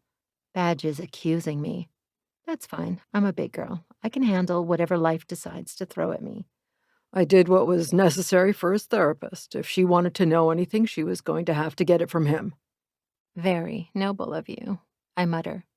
He grabs a notebook, opens it to a blank page, and clicks his pen. Tell me what I need to know. I unfortunately don't know much. I know he grew up with a man named Ronald and a woman named Patricia for most of his life. They weren't his parents. There was another girl there, Georgia. I debate if I want to give any more information and decide against it. Anyway, that's the most important information. It happened here in Vegas, so maybe try missing persons or something. I wrap my hand around my coffee mug and try not to stare at Badge. I know what I just insinuated was huge. It could all be in my mind, but something doesn't feel right. You don't think he is from Vegas? You think he's a product of child trafficking? I think. Tears sting my eyes and I hold my mug to my chest. It's more than that. I won't give you the details. I'm sure if you find anything, you'll figure it out on your own. You really think that this was his life? You think he has parents out there, and the people that raised him, what are they? He asks. Monsters. A tear drops from my lashes to the spot between my thumb and index finger on my hand. They are fucking monsters for what they made him and Georgia do. I shut my mouth before I say anything else. It isn't my story to tell, but someone needs to look into this. It can't be swept under the rug anymore. Just please look into it, and if I'm crazy, tell me. I'll let it go, but Something is going on, Badge. I feel it. I press my hand against my stomach and gasp, forgetting that damn plug is there, and the pressure I just gave it, even the smallest amount, has made my clit throb. Now is not the time. Hey. Badge's hand rests on my knee, and even the pressure from that has me holding back a whimper. When I'm aware of the plug, I feel it everywhere. When I forget about it, it's like it isn't there. Bullseye knew exactly what he was doing, leaving me like this. If your instincts are telling you to look into this, screaming at you that something is wrong, then you're most likely right. Our guts are never wrong. I'll look into this, I swear. Thank you, Badge. Don't thank me yet. Whatever we find, it's going to hurt him, and in turn, that's going to make us feel like real fucking assholes. So you'll feel about the same, I tease. His lips tilt to the left in, dare I say, a smile. You're funny. I like you. I push myself up and plop myself on the desk with a grin. I'll remind you of that later. He grunts and turns to begin typing when a loud crash comes from the front of the clubhouse. I jump, and coffee swishes out of the rim of the mug, the warm liquid wetting my lap. I hiss at the same time Badge stands up. He draws a gun from his back and cocks it. Stay behind me, he orders. Are you kidding? Give me a gun. I'll point and shoot. Slingshot! Knives, oh my God! Mary screams. By the fear trembling her voice, whatever is happening doesn't sound good. Badge keeps his gun drawn as we run as fast as we can to the main room. The photos along the wall are a blur, and my heart is in my throat. She said slingshot and knives. Where is Bullseye? The house is in utter chaos. Everyone meets in the main room at the same time. Oh my God, I somehow manage to say as I see Knives gently place Slingshot on the ground. Is he dead? He looks dead. Knives! What the fuck happened? Reaper pushes between Badge and me. I happily get out of the way and press my back against the wall. Doc is kneeling on the ground and rips Slingshot's shirt down the middle to show 2 gunshot wounds, one to the chest, one to the shoulder. Where's Bullseye? My words tumble out of me, emotion thick as my lip wobbles and tears threaten.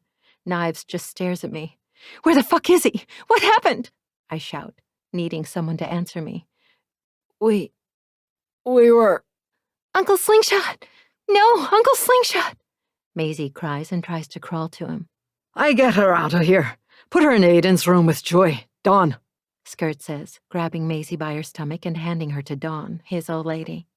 He promised! You taco swore, Uncle Slingshot! You taco swore!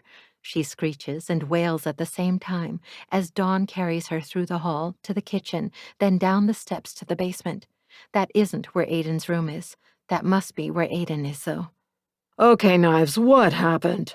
Reaper asks him again. Doc snaps his fingers at Juliet. There's no time to move him. I need you to go get blood. I have his already. It's A positive and it's labeled Slingshot. Get 3 O negatives too, okay? Bring me all of my supplies. Okay, yeah, all right. She nods, and Toole follows behind her right at her heels. Where is Bullseye? Why doesn't anyone care about him? Where is he? Knives, we need to know where Bullseye is. Can you do that? Don't focus on Slingshot. Focus on me. Reaper shakes Knives by the shoulder, but he is pale, and his eyes are glazed over as he watches Doc try to stop the bleeding from the hole in Slingshot's chest. Knives! Mary, his old lady, slaps him across the face. He blinks, finally coming back to reality. Where is Bullseye? We were riding to Moretti's when this black Dodge Charger came out of nowhere and tailed us, Knives explains, wiping the back of his arm on the cut on his forehead. It seems to be the only injury he has. They attacked us.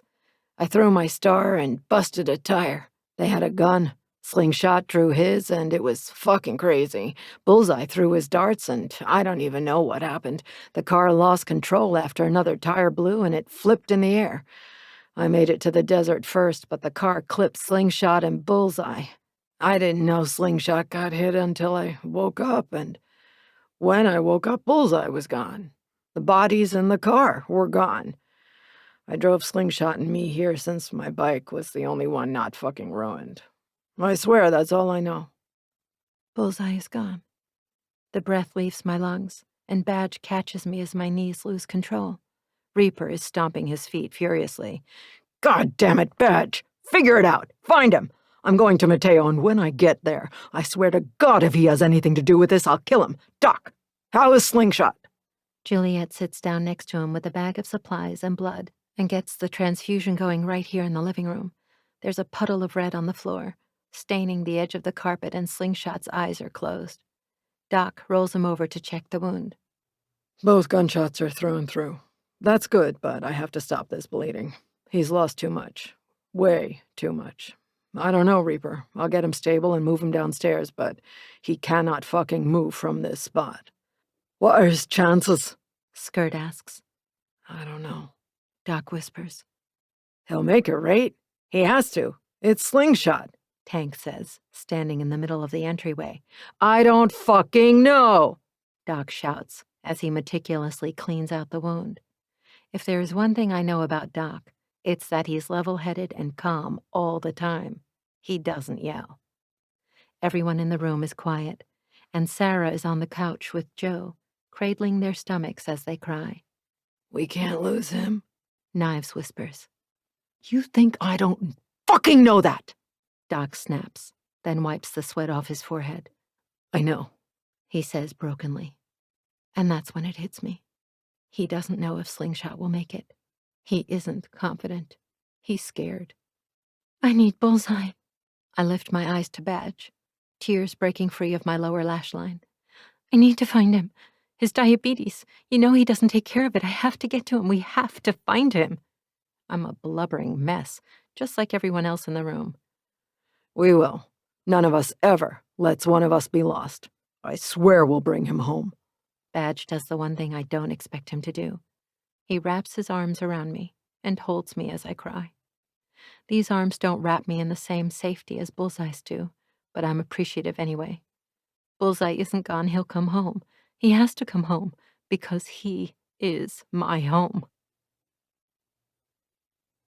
Chapter 21. Bullseye.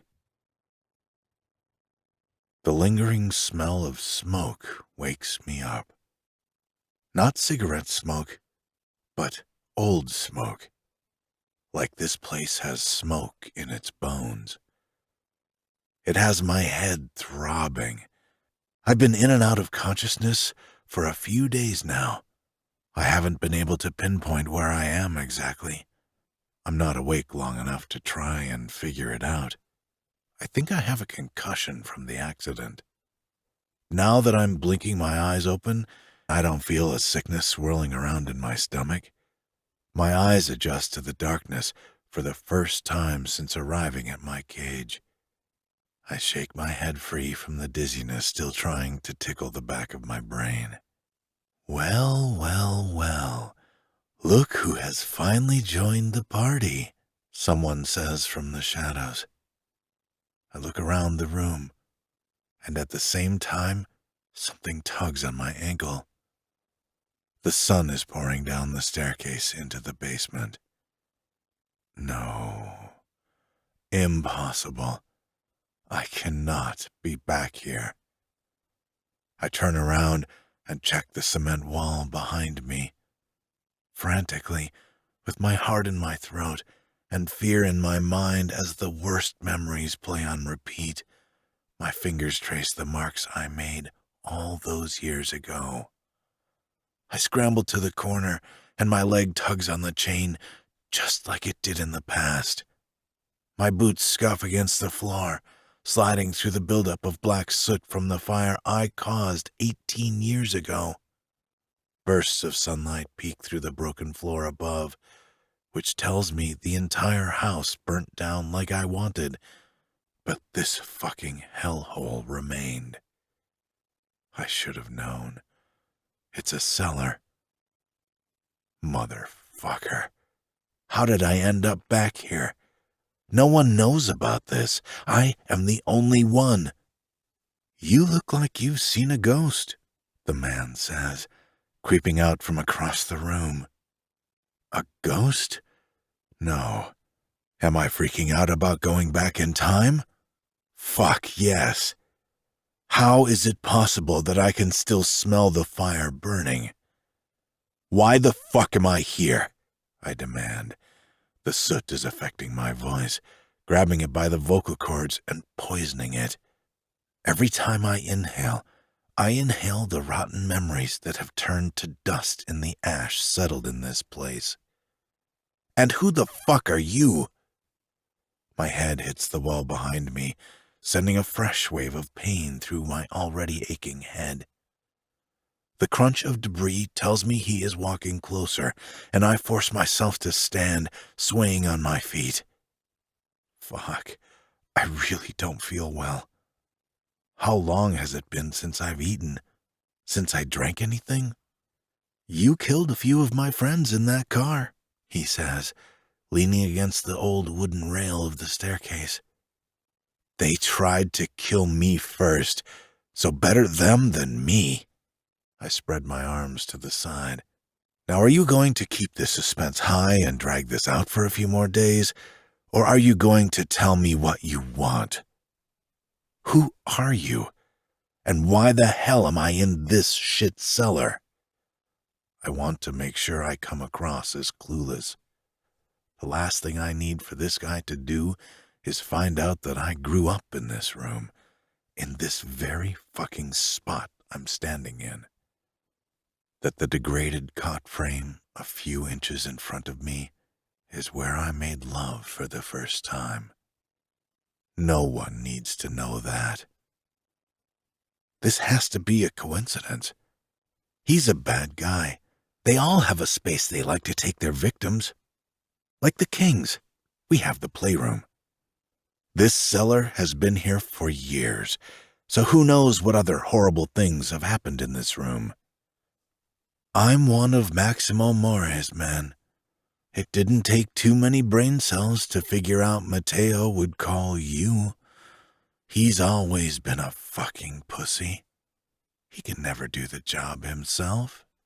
Well, I hope you didn't fry the brain cells you have left. That would be tragic. I place my hand to my chest, faking that I give a fuck. I'll never give a fuck. Ever. He tucks his hands in his trouser pockets and confidently struts around the room. He's older, maybe in his 50s, and has silver throughout his hair. You have a mouth on you, Waylon. The shock must be evident on my face, because he laughs, the sardonic echo bouncing off the prison-like walls. Yes, how do I know all about Waylon Jennings? I bet you're wondering. I can tell by the stupid look on your face. If my closest brothers don't know my name, then how the hell does one of Maximo's men? I've been a big fan of yours, Waylon. He stops right in front of me and hums as he looks me up and down. He reaches for my face, and I block his touch, slapping his hand away. I inch forward and tighten my jaws together. Don't fucking touch me. I'll do whatever the fuck I want to you. He punches me across the face and takes advantage of my moment of weakness by handcuffing my wrists together. Damn it, I want to fight back, but my body feels sluggish. Tired even. Maybe it's the concussion. He yanks my head back with a thick grip of my hair and sneers. I've poured so much money into you, so much time. I had no idea it was you while I was working for Maximo until recently. You looked so familiar. His finger outlines the edge of my jaw, and I launch myself at him. He steps away, and I land right on my stomach, unable to go anywhere. How could I ever forget this handsome face, the sharp edge of your jaw, your green eyes? I snatch my head away again, but his fingers trail over my lips next, which makes me gag. I try to bite his index finger, but he yanks his hand back just in time. Oh, I fucking loved watching you and Georgia. I must have been your #1 fan. He falls to his knees in front of me and grins. To get my revenge for you killing my friends is one thing. To say I killed a king to complete our mission to free Maximo another. But to enjoy the last fleeting moments of the boy I enjoyed watching so many times. His eyes close and his nostrils flare. His hands press against his thigh. That's a fucking gift. All the fury and hatred I had for Ronald and Patricia hits me like a freight train. My eyes begin to water as I think about the agony they put me through. For him, their customer. The torture this man put me through by sitting back and watching me, watching Georgia, has been permanently carved into my bones. You are so beautiful. You are now, but nothing compared to the delicate lines and youth you had as a boy. Fucking pervert. Ronald really groomed you and Georgia to be the perfect couple for us. You were starting to get too old for my liking around the time that everything went silent. No more videos, no nothing. And do you know what they did to me? He yells, spit flying in my face. A curl of his hair falls across his forehead as he shoves me against the wall. Another level of weakness hits me. Did he drug me? It left me dying for another glimpse of you. Just one more. That's all I wanted. And someone listened to my prayers, because here you are. You've been in Vegas this entire time, he says, rubbing his fucking hand down my chest. I swing the leg out that isn't chained, but he grabs it since I'm so slow. What the fuck is wrong with me? This isn't normal. Did you know Ronald had set up a live show?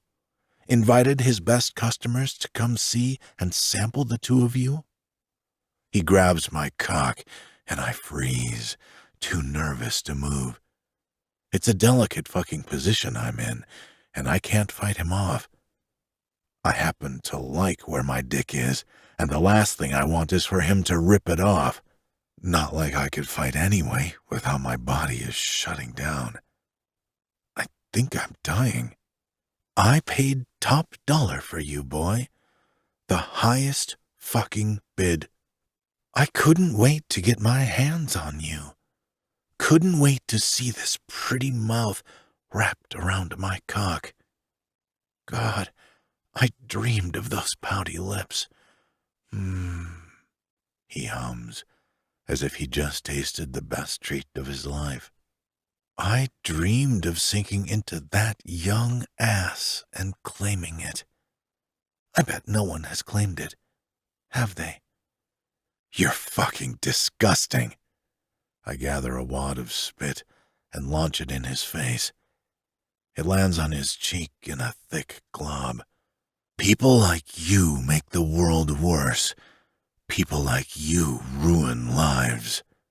You ruined my life. You enabled that bastard. He wraps his hand around my throat. People like me are what make this precious world go round, Waylon. He runs his hand up my chest, and I'm relieved that he has let go of my cock, because his hand down there was making me want to throw up. He swipes his finger through the spit and wraps his lips around the digits, sucking them dry. I curl my lip in disgust. How the fuck did I get here for the second time in my life? The universe must really hate me. Even in the back of the room, there are books sitting on the shelves covered in remaining soot that haven't been moved in 18 years. This place is a time capsule, and I want out. I refuse to die here, not when I lost everything just to get out. It was so easy finding this place. All I had to do was remember where I had kept my invitation he sent me in the mail, and the picture of the beautiful boy he sent. He pulls out a faded envelope and pulls out a picture of me. I turn away, disgusted with myself when I see the kid in the photo. It's me. I couldn't have been more than 17. I'm naked, skin and bone, but my cock is hard from all the Viagra they pumped in me. This was just before a show, and there is no life in my eyes, just a dark, useless void. I wished for death. Does your cock still look like that? I pull against the cuffs, knowing I can't get out of them, but it's worth a try. They break my skin and turn my fingers purple from the pressure. I bet it is. All long, thick, and glorious. I couldn't wait to get my hands on you, and then you had to go and ruin everything. He stands up, drops the picture, and kicks me in the stomach. I waited my entire life for a boy like you, and you fucking ruined it. He slams his shoe into my ribs again, and I cough, gagging from the pain. Sweet fucking karma is what this is. I never would have thought I would see you again, and then we cross paths, just by chance. You see, fucked worlds always find a way to collide, Waylon. We were bound to meet again. How perfect is this? I kill you, prove to the kings how serious we are. They back off. We get Maximo. Piece of fucking cake. I snort. Your brain cells must really be gone if you think for 1 minute Reaper will ever back down because one of his men is dead. I know he will. He barely tolerates Mateo. No, Reaper can't. He can't fucking do that. If these men get Maximo, who knows what they will do? What if this sick fuck puts children at risk? How many lives has he ruined? How many would he continue to ruin? I had to survive this. I had to dig down deep for more energy. Where is my will to survive? It's fucking lost because my head won't stop spinning. I can hear my heartbeat in my ears. He tucks a piece of my hair behind my ear, then runs his fingers through my hair. So soft, softer than what I imagined. God, I bet you were so perfect when you were younger. Soft skin, no hair, sweet and naive. You aren't now. The world has hardened you, and your skin isn't soft. But I'll take you anyway. I can have you, Waylon. I bought you for a night. Don't you think it's about time I get what I paid for? He begins to undo his pants. I try to tell myself to fight, to pull on these chains, that no one can fucking beat me. I am a killer. And the more I try to strengthen myself, the more exhausted I get. Something is wrong. My eyes hood, and the guy in front of me doubles. My body sways back and forth. Stay awake, stay conscious. But I can't. Actually, he zips his pants up. Better yet, how about we put on a show? I know a few people who would love to see you again. He chuckles with his brilliance. I groan when my face hits the floor. Dust and soot gather in my mouth, the fire trying to come back to life across my tongue. The world always makes sure it comes around again, doesn't it? Of course, how I was brought into this world is how I'd be taken out of it. Chapter 22. Ruby. I've been beside myself for days. We could have had this amazing relationship between us for months, and I didn't take a chance because I'm an idiot. Now what? All that lost time and I might not be able to get it back? What if Bullseye is dead in a ditch somewhere? What if he's in another state by now? Another country? I wipe my cheeks with the sleeve of his shirt that I'm wearing. I need to feel close to him. I press my hand against my heart and take in a shaky breath, playing with the ruby ring on my finger to try and calm my nerves. I'm a nervous wreck. Here, I brought you coffee. Badge sets down a white diner-style mug and takes his usual seat in front of his wall of monitors. I've been working with Badge side by side. He finally got tired of me breathing over his shoulder, so he got me a chair. I've gotten no sleep. When I try, I fail. My mind is racing 100 miles an hour. I can't stop thinking about Waylon. He doesn't deserve this. He deserves peace. Because of all the time spent working with Badge, the shop has been neglected by me. I've been tempted to place my shop up for sale and maybe just hand it over to Moretti, but Reaper won't let me. He said Braveheart and Tank have the shop under control, and whenever I'm ready to return to work, I can. Bullseye is the priority, and everyone has been looking for him nonstop. God, Reaper, and Knives went to the accident site yesterday and brought Slingshots and Bullseye's bikes back. The two bikes had fused into a tangled heap of metal that looked like they came from the junkyard behind King's garage. The site only replaced the small amount of hope I had with the rotten sludge of dread. "Thank you," I whisper, taking the cup in my hands. The heat feels good against my palms. I bring it to my lips, blow on the Java, and take a sip. The warmth is comforting against my raw throat since I've been crying so much. The taste of a ton of sugar tingles my taste buds, and it's the first time a smile wants to form on my lips in days. What? He grunts. Typical Badge. I've gotten to know him a little better in the last few days. He puts on such an act of being a tough guy, but he's a total softie. He types away on his keyboard, diving deep into the dark web where horrible things lurk. "You remembered how I like my coffee. Thank you." He shrugs. It's not a big deal. "Badge!" Maisie cries out for him as her little feet patter down the hall. "Uncle Badge!" she screams again. He spins around in his chair, just in time to catch her as she launches herself at him. He looks annoyed, but I'm starting to think that's just how he looks.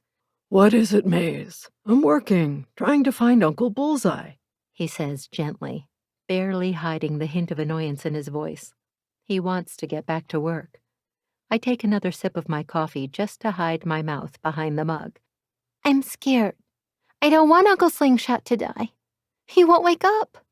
Her nostrils shrink as she breathes in rapidly to catch her breath, and her bottom lip is a quivering mess. "I even held tacos under his nose and he won't wake up," she wails. "He taco swore." Oh, Maze. I think I hear a slight crack in his voice. He's going to be okay. He hasn't broken your swear yet. He's alive. He's just resting, healing. You have to give him time, okay? I've never heard him sound so gentle before. She sniffles, and her big brown watery eyes are staring at Badge as if he holds all the answers to the universe. "You swear?" she questions, rubbing her runny nose on the back of her hand. I don't miss his cringe of disgust. I taco swear, kid. Go hang out with your mom, okay? I need to find Bullseye. He lifts her off his lap and sets her on the ground. "Okay. I love you, Uncle Badge." His shoulders tense, but the wrinkles around his eyes disappear. I love you too, Maze. "I hope we find Bullseye. He promised to teach me how to throw darts." She spins around, her blue princess dress of the day fanning around her as she sprints down the hall. "You're good with her." Only 'cause I have to be, he says. "Yeah, I don't believe that for a minute." Fuck, I found something. Many somethings, and I hate to say this, but you're right, Ruby. Badge punches a few more items on the keyboard and brings up another tab on the screen. He doesn't dive into the dark web, just pulls up a missing persons report. Missing child, 1992, Waylon Justin Presley, 8 years old. Last seen wearing a Ghostbusters shirt. He has brown hair and green eyes. That's not his name, though. His name is Waylon Jennings. Badge presses his lips together. I know, but I got to thinking his kidnappers wouldn't have kept his name the same, would they? It would be too easy for him to look himself up. If he didn't remember his real birth name, he couldn't find his past. Look. He clicks on another screen, and a video feed pops up. It's old, grainy, but in color. I cross-referenced Waylon Presley's face on the missing person report. There are hundreds of videos.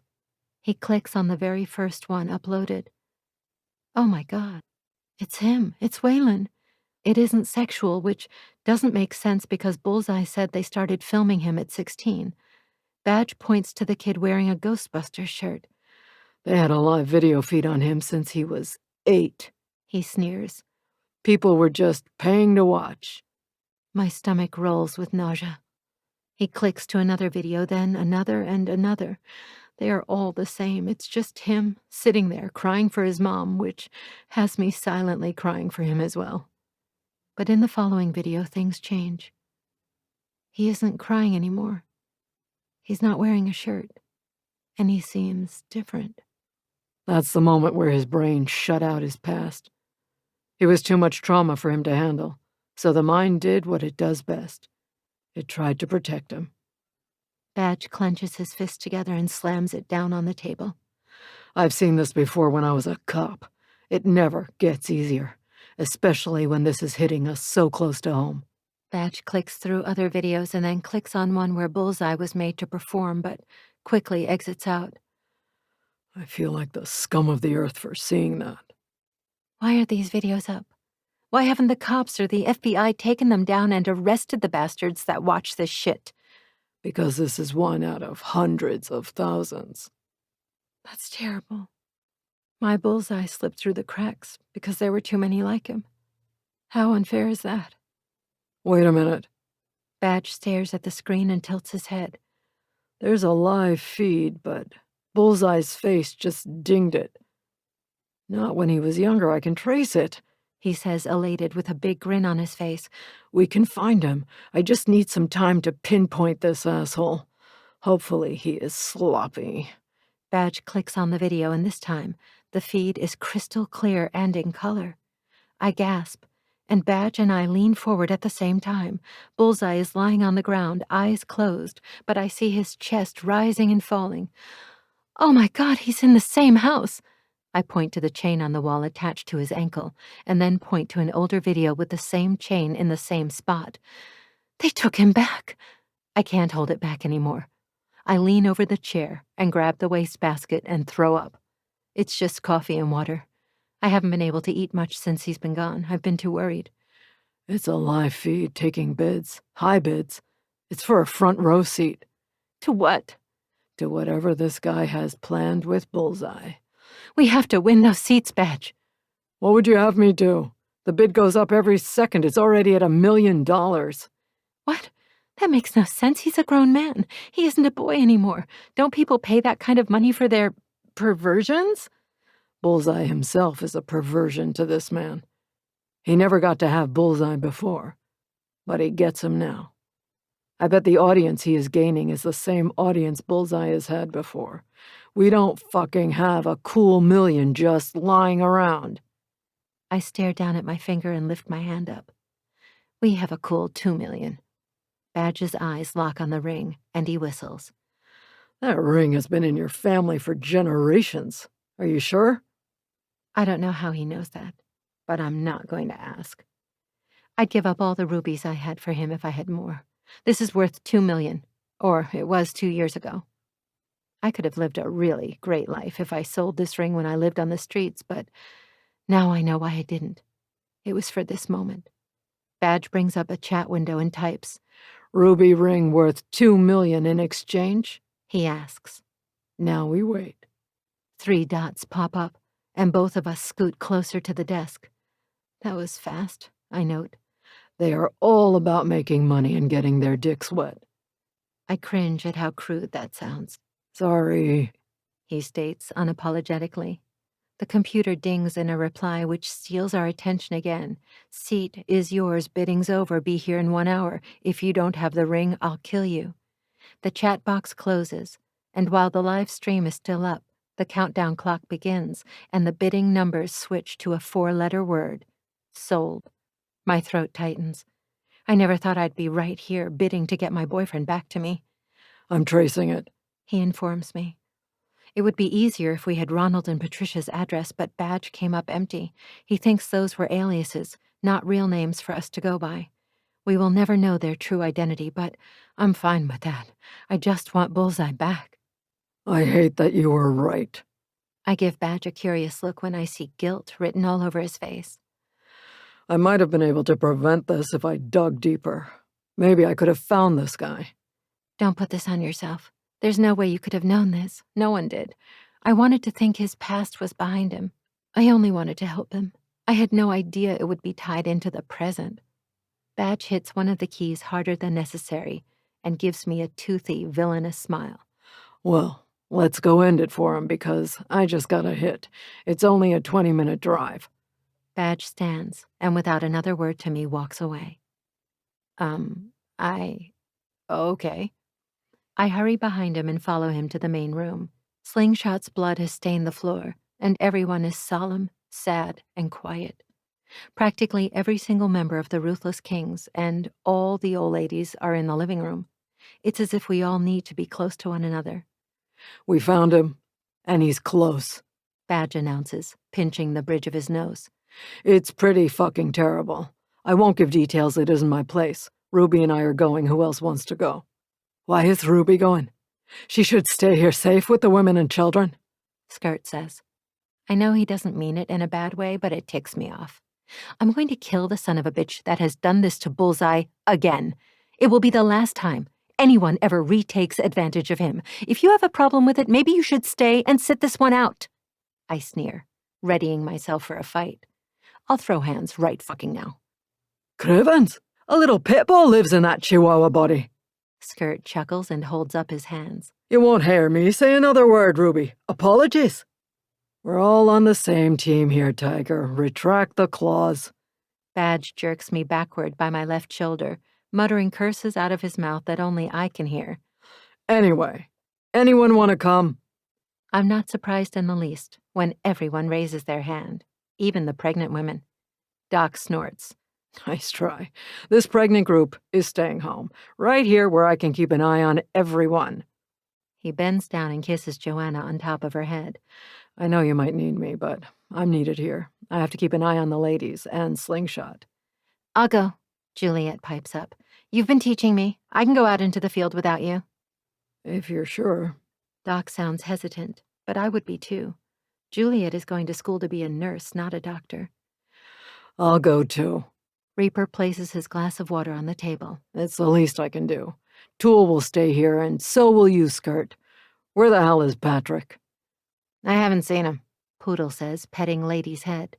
Doc told Poodle it would be time to let Lady go once everyone is home.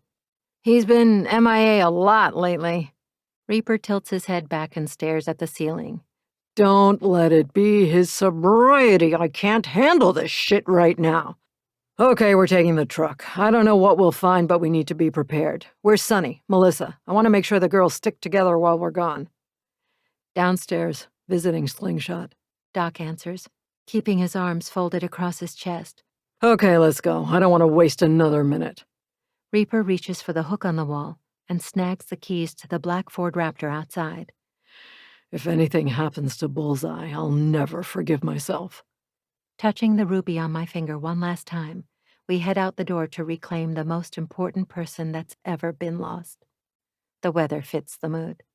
The skies are gray, and the color against the desert has the red sand bright and popping as if a camera filter has been placed over it. A tumbleweed blows by just as thunder rolls above. An eerie feeling hovers over me as if a shootout is about to go down. Badge opens the back door for me, and I roll my eyes when I see how high up the truck is. How the hell am I going to get up there? I yelp when Badge picks me up by the back of the shirt and tosses me in the back seat without a bit of finesse, then slams the door. I'm fine. No big deal. Poodle's hand wraps around my elbow and helps me sit up, even though I don't need it. Thanks, I tell him, the polite mannerism haunted as it leaves my lips. He must feel it too because he only gives a grim expression in return. The truck roars to life, loud and boisterous. On any other day, I'd be glad to ride in a truck this big. The leather seats are pristine, and the hint of the new car smell still hangs in the air, but I'm too worried to enjoy such a luxury. I'm afraid. I plop my chin in my hand and prop my elbow on the door. The bikes get further away as we reverse, and Reaper presses a button that reminds me of a garage door opener, which has the iron gate swinging wide to allow us out. As we drive, I fall into a trance. My mind is blank as I watch the cactuses and scrub grass pass us in a blur. I don't hear the conversation in the truck's cab, and I don't answer questions asked of me. I don't do anything. I'm too focused emotionally. I know the guys think I'm coming along because I want to make sure Bullseye is safe, but that's not the only reason. I'm coming because, like Bullseye, I have a target in mind. I'm going to kill the son of a bitch doing this to him. And when I hit my mark, that's when I'm going to breathe again. That will be the only time I'm truly invested in what is happening around me. Badge didn't have time to get me a gun, but I did snag a handful of Bullseye's darts from the secret drawer in the dresser. They are pressing against my leg from the inside of my pocket. I'm borrowing a tight pair of jeans that no longer fit Sarah, and they barely fit me. They are snug, and the sharp points of the darts are poking through the blue denim. I know nothing about darts. Bullseye has only shown me once. I nearly took Skirt's eye out. But this time I think I have the right motivation to get the job done. We're here, Badge announces, turning off the GPS and pointing to a half-burned-down house. How is it still there after all these years? I ask in a hushed whisper, afraid that whoever has Bullseye will hear me. It's completely irrational. I bought it. A stunned silence fills the truck as everyone stares at Reaper. I didn't ask questions. When the bank put the house up for sale, I knew Bullseye was attached to it. He came to us with soot all over him. And then the next day we find out a house burned down. If I was wrong, so be it, but I wasn't. I didn't even think of this address, or I would have given it to you. I thought a rival took him. This is a rival. It just isn't the kind you're used to. I cut him off before he can say anything else. This is the enemy. Reaper nods in agreement. You're right.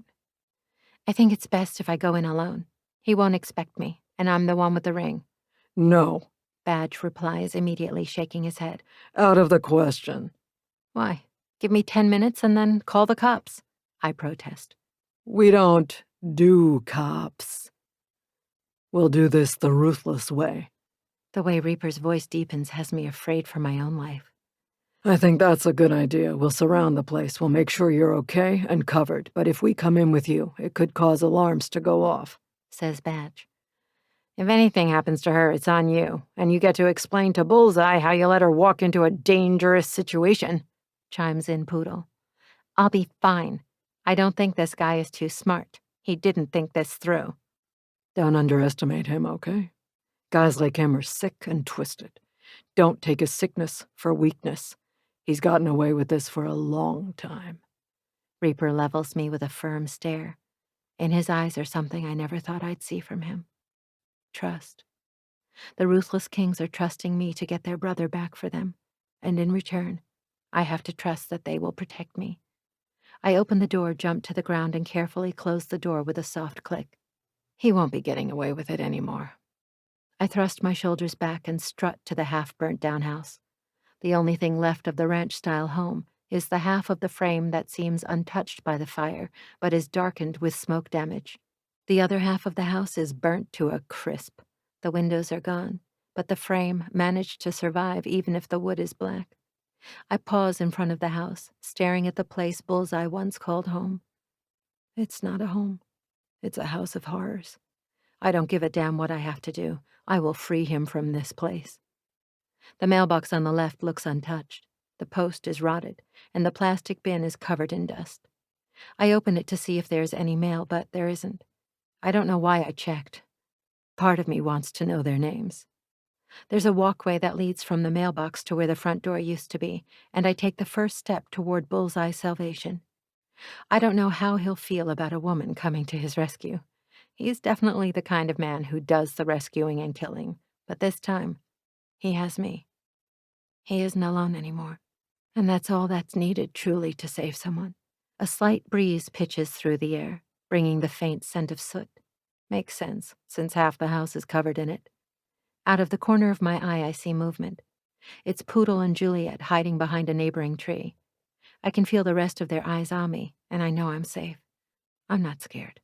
I'm restless now, and I'm ready to get even. I might be small, but I'm goddamn mighty.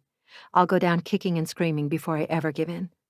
I step through what used to be the threshold. My borrowed sneakers are immediately ruined with black. I'll have to make an apology to Mary. "Hello?" I call out. "I won the bid. I'm here for front row seats to the show." The crunch of rotted, burned-out wood under me snaps in half, and I lose my footing, tripping over a piece of something. I can't tell what it is. Arms wrap around me, and the hairs on the back of my neck stand up. The way the man's skin glides against mine makes me shiver. He feels like a snake, a smooth caress, but I know he has venom in his bite. I believe you're looking for me. I shudder on the inside when I hear his voice. Some people just sound creepy, and he is definitely one of them. He speaks slowly, precisely, and there's a slight break in his words, a natural crack. I spin around, and I'm not surprised at all by what I see. A middle-aged man with gray hair, a nice suit, money to burn, and no fucks to give. I catch myself before I say my real name. Rebecca. Rebecca, it's nice to meet you. I'll show you the merchandise, and then I'll expect your payment. In full. And this viewing is private. I want to make sure I'm getting my money's worth before people start seeing what is mine. Something about the way I say it has a power rushing through me. He is mine. Only mine. Of course. You have 30 minutes before the show begins. There is plenty of time. I didn't catch your name, I remind him. Diego, he says with a flashy smile. Diego. Why here, out of all places? It's a bit run down. It isn't what I expected. I've been to so many of these. The venues were much nicer. For instance, actual auctions. They are marvelous. Thank God I read that romance book about a virgin auctioning up her virginity, or I'd have no idea how to make this guy believe I'm the real deal. This place, he sighs fondly, this place holds so many memories of this boy and me. Man, I correct him. His eyes flash for a second. He doesn't like to be corrected, but I couldn't help myself. I know in his eyes Bullseye might always be a boy. I've known him for a long time. He confirms my thoughts immediately. I'll always see him differently, I suppose. Where is he? Down this way. He gestures to the stairs that lead to the cellar. He pauses. Actually, he turns around and plasters a sleazy, up-to-no-good smile on his face. I want my payment now. And if I don't like the goods? No refunds. Sorry. I'm going to enjoy killing this asshole. Without thinking twice, I grab the ring off my finger and shove it in the middle of his palm. Paid in full. He whistles low when he holds it up to the natural light. It's a beauty. I'll miss it, but I won't miss it as much as I do Bullseye at this moment. He smirks and places the ring in a small lockbox, which snaps closed with a complex series of gears and clicks. Follow me, he says. He gives me his back. I could throw a dart at him right now, but what if Bullseye isn't down there? I need to see with my own eyes that he's alive. If he isn't down there, we'll need leverage. I can't kill him yet. So disappointing. When did I become so bloodthirsty? When I fell in love with Waylon. The wood creaks under my first step onto the staircase. The sun peeks through the floor like the heavens do through the trees. Dust particles float in the air, and the light shines upon a still body in the corner. I almost scream in relief and yell his name when I see him, but I keep myself under control. He's in the same position I saw him in on the video feed. Something's wrong. I feel it. What's the matter with him? Nothing. He hit his head. He's fine. He'll be up just in time. The man shakes a bottle. And that's when it hits me. He's planning on drugging him with Viagra. You've got to be kidding. Oh, nice. I try to sound convincing, but I know I don't. I'm heartbroken. My mask falls, and that split second is all it takes for Diego to see through my bullshit. He pulls out a gun, and I take a step back. Who the fuck are you? Yeah, I'm fucked. There's no getting out of this with words. I dodge to the left, and he pulls the trigger. The gunshot has me cupping my hand over my ears. It's so loud. The bullet pierces the concrete wall, mere inches away from me. Diego must not have expected it to be so loud because he groans, holding his hand over his ears. I take his moment of weakness as my moment of strength and dig in my pocket for the darts. I grab 3 of them. I stagger on my feet, the high-pitched ringing causing me to be off balance. I launch the first one unsuccessfully. The glint of the gun blinds me as the sun sears it. He fires again. And misses, thank God. I crossed my fingers on that one. I shake my head, take a deep breath, and focus on Diego. Oh, fuck this. Instead of throwing a dart, I throw myself at him, tackling him to the ground. It knocks the breath out of my lungs. I know I don't have long before he gets the upper hand. Stupid fucking bitch! He lifts his hand and backhands me. Blood slides down my cheek, and I laugh. You're gonna have to do better than that. I've been hit a lot harder. I lift my arm in the air and bring it down, stabbing the dart in his eye. He screams at the top of his lungs, hands shaking as he touches what's protruding out of his eye. I grab the gun from his hand and place it on the barrel on the side of his head. He's trembling, and blood is pouring from his eye. Please, he begs. I'll give you the ring back. I don't give a fuck about the ring. I want him. I yank the dart from his eye. The teeth that spear out of the tip when they land against their target take a chunk of meat out. The whole damn eyeball. He has a hole where his eye used to be. He cries, begging for his life. This is for Waylon. I shove the gun in his mouth and don't hesitate. I don't think. I don't second guess. I pull the trigger. I'm gasping for breath from the exertion it took to take that man down. My entire body hurts. I drop the gun as if it's burned me, and I scurry off the dead body and scurry to Bullseye, who still lies unconscious on the ground, chained, cuffed. Baby. My throat clogs with emotions as I lift his head onto my lap. I'm here. You're okay. You're safe. I have you. That man can never bother you again. But he doesn't wake up. Bullseye! I shake him, but he doesn't respond. I gently trace his jaw with my hand, stroke his cheek, then bend down and kiss him. I love you. You have to wake up. You're my future. The hard pound of boots comes down the steps, and Reaper stops at the bottom, staring at the dead body. Damn, you really fucking killed him. Of course I did, I hiss. Sarah would do the same for you. Damn, remind me not to get on your bad side, Poodle comments, stepping out of the way to let Juliet through. Juliet checks his pulse, and the first thing she does after that is check his blood sugar. I wouldn't be surprised if he's in a diabetic coma and that's what made him pass out. It's common with type 2 diabetes when they don't take care of it. I'm going to kill him when he wakes up for not being better about it. I'm going to check his damn sugar every day if I have to. Yeah, it's 30. We need to get him fluids and another cocktail mixture, but first, she says, stabbing a needle in a small glass bottle. Insulin. Poodle, help me with these chains and cuffs. We'll carry him to the truck and take him home. Poodle taps Diego's dead body and pulls out the keys, along with the small lockbox that holds my ring. I think I know how he got in touch with Bullseye. He lifts an employee badge of the old casino before it was Lusuria. One of Maximo's men. Reaper kicks Diego's body. Mateo will answer for this. Poodle unlocks the chain around Bullseye's ankle, then the cuffs, and Bullseye groans, but doesn't wake. Come on, let's go home. And then burn the rest of this fucking place to the ground, I add, remembering Bullseye had told me he set the fire to begin with. And then maybe Badge can look for the people who were interested in this. He's already on it. A lot of people are going to jail. And as for Bullseye, he can finally know his past. Can't come back and haunt him. Reaper states, picking Bullseye up from the shoulders, which takes his beautiful freaking head off my lap. Poodle takes his feet, and they climb up the steps. I'll be up in a minute.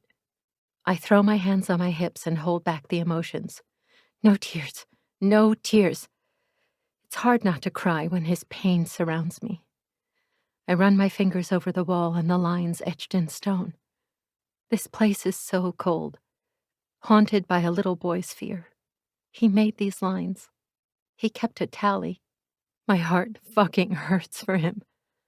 I lay my hand across my chest and take a deep breath, stepping over the man I just killed.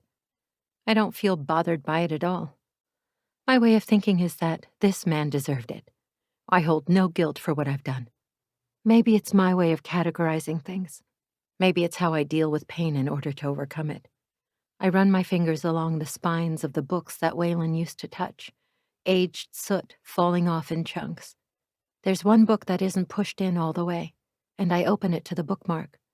It's an old Polaroid of Waylon and Georgia. Young, maybe 10, before things went to hell. They are smiling. One of the last times he was happy. I tuck the picture in my back pocket, then do what needed to be done years ago. I pull all the books out of their spot. They crash to the ground. Some open, some don't, but I don't care. Paper is paper, and when I set this place on fire, these books will help it burn. The past deserves to remain in the past, burned, buried, and behind us. Chapter 23. Bullseye.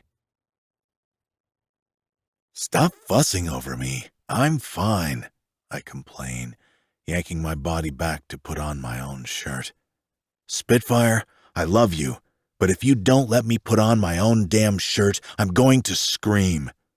I stomp my foot on the ground like a child. I don't give a fuck. It's been 5 days since I woke up back at the clubhouse, out of harm's way, because my Spitfire saved my ass. Other men might be bothered that their girl saved them, but not me. Ruby is a raging ball of badass waiting to be unleashed, and she fucking unleashed it. For me. And she gave up her family heirloom for me. She risked it all. For me. All for me. Any man who would take an issue with that needs to get his head examined. I just want to make sure you're okay, she whines. It's only been 5 days, and I'm fine. I'm alive and well. My sugar is doing great because of you. You keep me in line. I'm healthy as a horse, Ruby. You're really okay? Not just physically, but mentally? She's talking about when she broke it to me that I was kidnapped when I was 8 years old. I still don't remember that life. Sylvia thinks I might not ever get those memories back.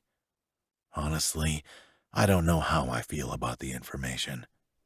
I'm not surprised, but I am at the same time.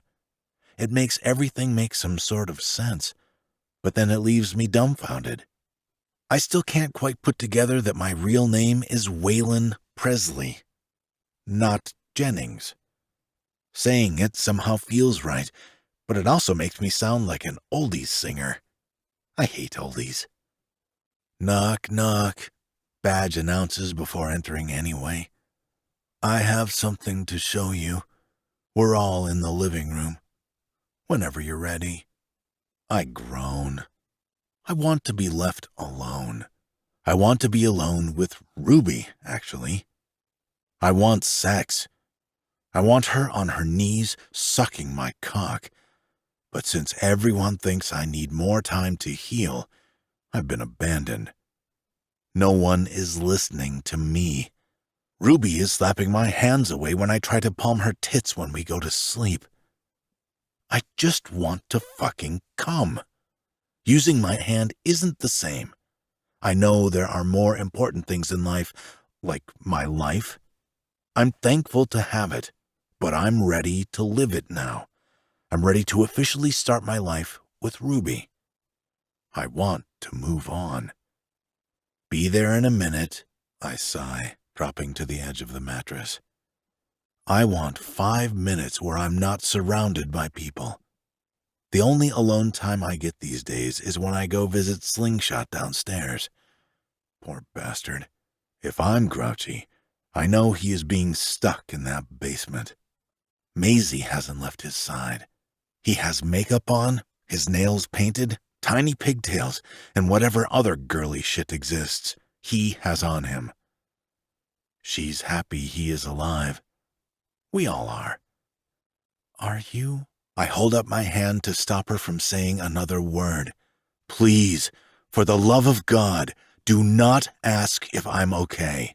I've been saying I'm okay, but everyone keeps hovering over me.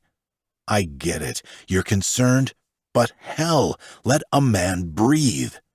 I rub my temples, hating how I sound like such an asshole. I'm sorry. I fall backward and bounce on the bed and throw my arm over my eyes. I'm an asshole. No, you aren't. Ruby takes my hand and straddles my waist. I'm sorry I've been handling you like glass, but you scared me so much. I never want to live through that again. I intertwine our hands and immediately feel the space where her ring used to be. I feel so damn guilty. The lockbox is sitting on the kitchen table. We can't open it. We could never find the key, and even the combined lockpicking skills of the whole MC can't seem to get it open. I've offered to break it open, but she doesn't want to damage the ring. I know. I sit up and seal our mouths together. I'm sorry. I wrap my arms around her waist and groan when her tits press against my chest. Fuck. I need her right now. How sorry are you? I growl, lifting her shirt slowly. Super sorry.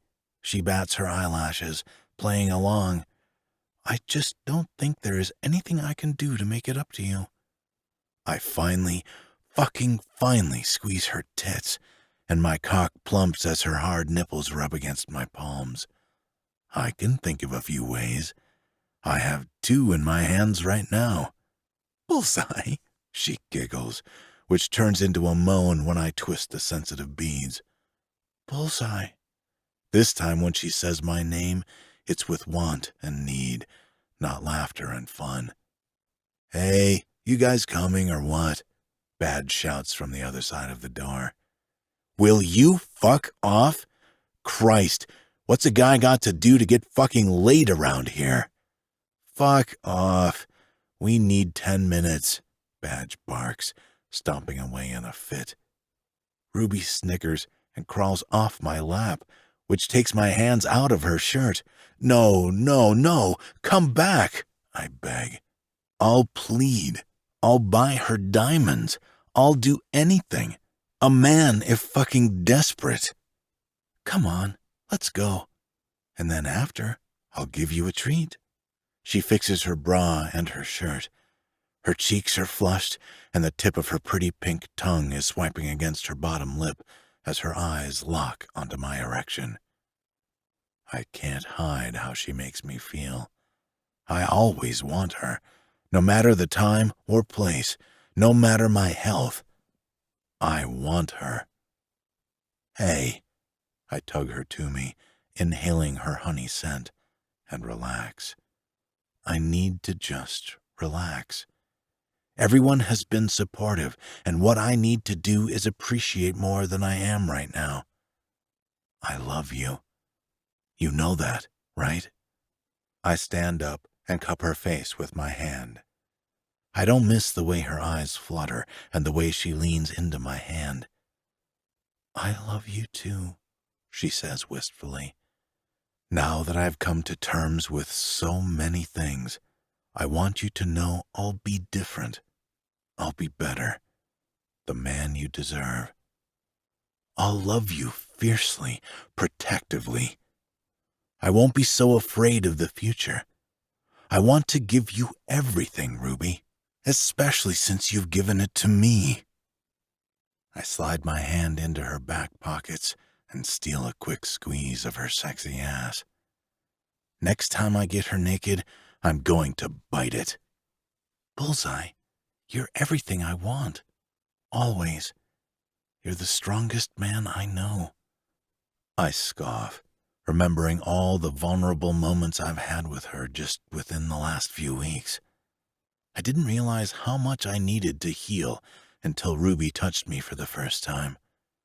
She broke the fragile shield I had around me and made me face the painful memories I've tried to bury deep.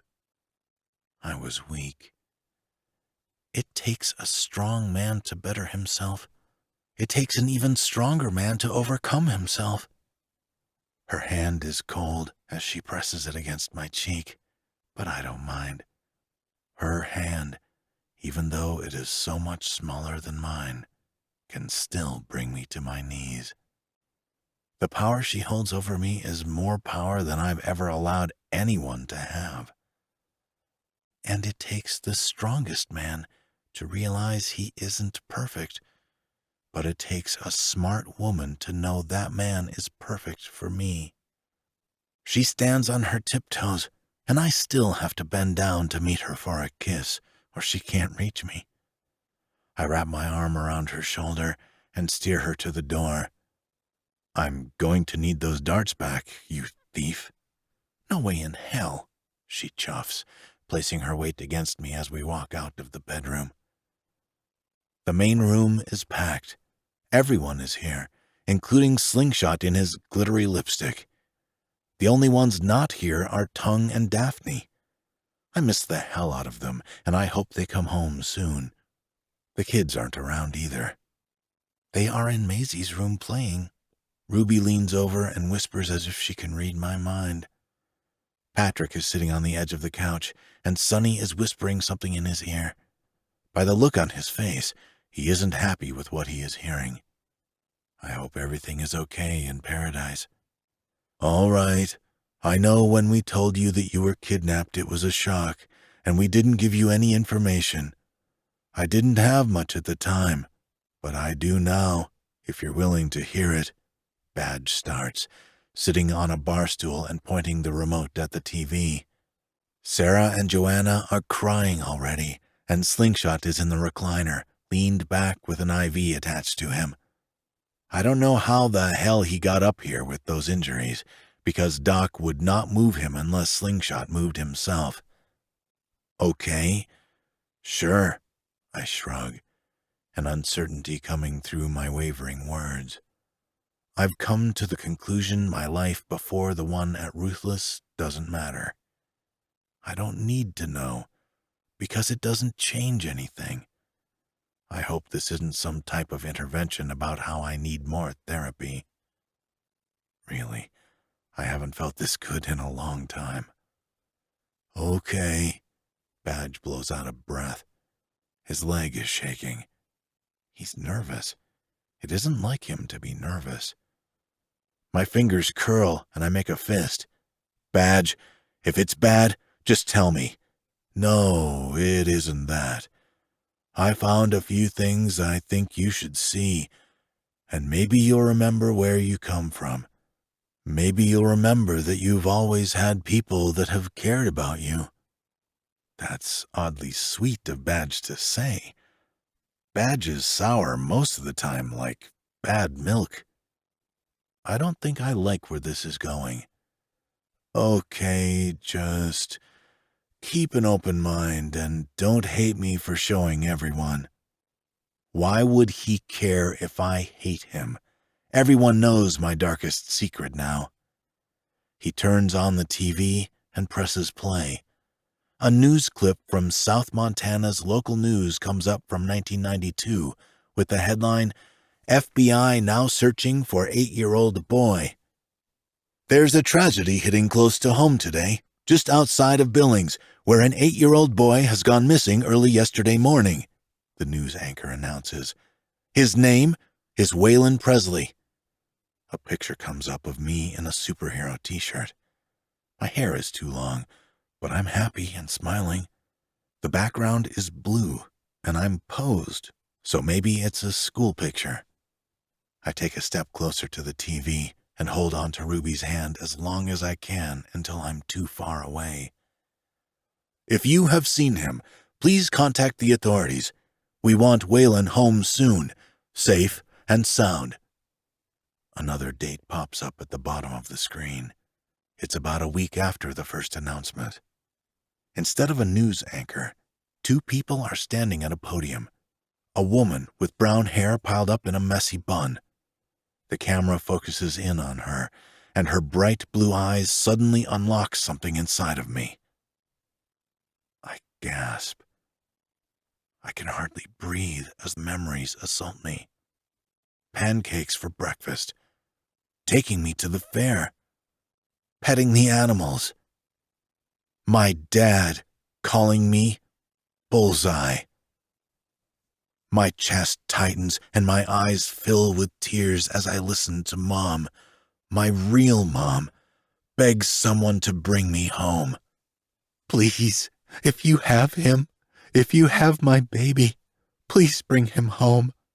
He can't sleep without the nightlight on. He's afraid of the dark. Please, don't keep him in the dark. They did. I lived in the dark. I just want my Waylon home. Please, Waylon, if you can hear this, I love you so much. Mommy and Daddy love you so much, and we miss you. We will never stop looking for you. I swear to you. I swear it. A tear breaks free and slides down my cheek when I see how heartbroken she is. Her eyes are red and puffy, and Dad has his arm around her, holding her tight. He's our only child. He's my baby. I just want him home, she sobs. The video flips to another date, 3 months later. We haven't given up our search for him. I don't care what the authorities say. It isn't a rescue search. They are not going to bring home a body. My boy is out there, and he is alive. She clutches her hand to her chest. I feel it. He is alive, and I will search every inch of this world to find my son. Another date appears, 1 year later. Waylon is 9 years old today. She begins to cry, then clears her throat. It's hard to find the motivation to celebrate when he isn't with us, but we did. We made his favorite breakfast, pancakes and bacon. We decorated his to look like a bullseye, a running joke between him and his dad. He isn't forgotten. He will never be forgotten, and I will celebrate every single one of his birthdays until I die. Another year passes, and another, and another. There's a recent one, Badge says. I hold my breath and watch the TV unblinking. I don't want to miss a thing. It's my mom. She's older, tired, and her hair has a few streaks of silver in it. My dad has started to lose his hair, and he has deep wrinkles around his eyes. It looks like this video was made and posted on YouTube instead of broadcasted on TV, which makes sense. I'm sure the authorities closed the case. It's been 28 years since our baby boy went missing. Everyone has told us to give up, to let him go, to be at peace. My mom shakes her head and dabs her nose with a tissue. But they aren't the ones with a gaping hole in their chest. Our son is out there. I believe that. And if he sees this, I know it means he is a grown man now. And God, she chokes on a sob. I hope whatever happened to you wasn't horrible as the things I imagined. I hope you have a good life. But please, come home. Let me see you. Please, she begs. We love you so much. Happy birthday, baby. She blows me a kiss and waves goodbye. The videos end, and I'm left staring at a paused, broken expression on her face. I'm right here, Mom. I turn to Badge, whose eyes are glassy. There isn't a dry eye in the room. They made a video every year and posted it on your birthday. Are they still alive? I choke, not knowing what to say. Do I have parents? Badge nods. They still live in Montana, in the same house. They never moved. They always wanted you to be able to find your home. He clears his throat and coughs. Excuse me. He shakes his head, trying to rid himself of the damned emotions. I have parents. My eyes land on Ruby, and she smiles, her face a watery mess. They looked for me. They are still looking for me. They didn't give up on me. They didn't give up on you. No one has ever given up on you, she says. I hold out my arms, and Ruby crashes against me. Feeling her break something inside me, I bury my face in her shoulder and squeeze my eyes shut. God, I feel like that 8-year-old boy all over again. I remember everything, I whisper to her. I remember my parents' love, how they looked at me, how happy of a family we were, how much I loved playing Spider-Man, how much I loved joking with my dad, how Mom would kiss my scraped knees when I fell off my bike. Then life turned cruel. But knowing I had a good life before all the bad shit happened kind of makes the scars and wounds feel a little bit better. I need to go. I have to see them. Do they know? I rush the questions out to Badge. No, I didn't say anything. I didn't want to jump the gun. I didn't know if you needed time. I let Ruby go and stand in front of Badge and do the one thing I never thought I'd do with him. I hug him. Tight. Thank you for looking and not giving up. That was the toughest thought growing up. I always thought I was forgotten, that no one wanted me, and I was left in a situation because I was hated. That wasn't the case at all. I just couldn't be found. Always, brother, always. Badge pats my back, and I turn around and stare at Ruby. I already bought us plane tickets, she says. We leave tomorrow morning. Do you want to contact them? Badge asks. I shake my head. No, when I first talk to them, I want to see them. He nods. I understand that. Do you need any of us to go with you? No, I think I have everything I need. My eyes lock on Ruby, and she blushes. There's a knock on the door that interrupts the moment, and Reaper claps his hands.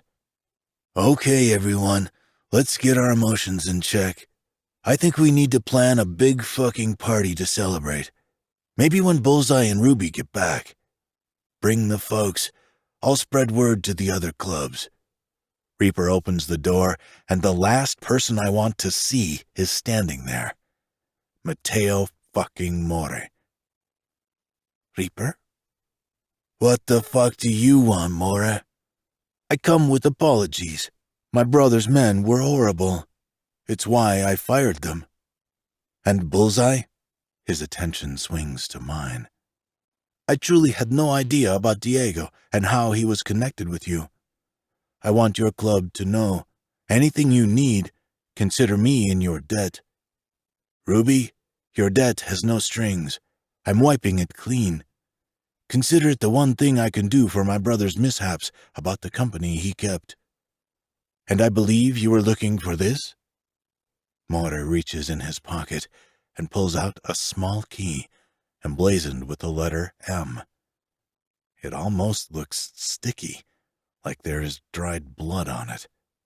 Ruby gasps, sprinting to stand directly in front of him, but I grab her shoulders not to take a step closer.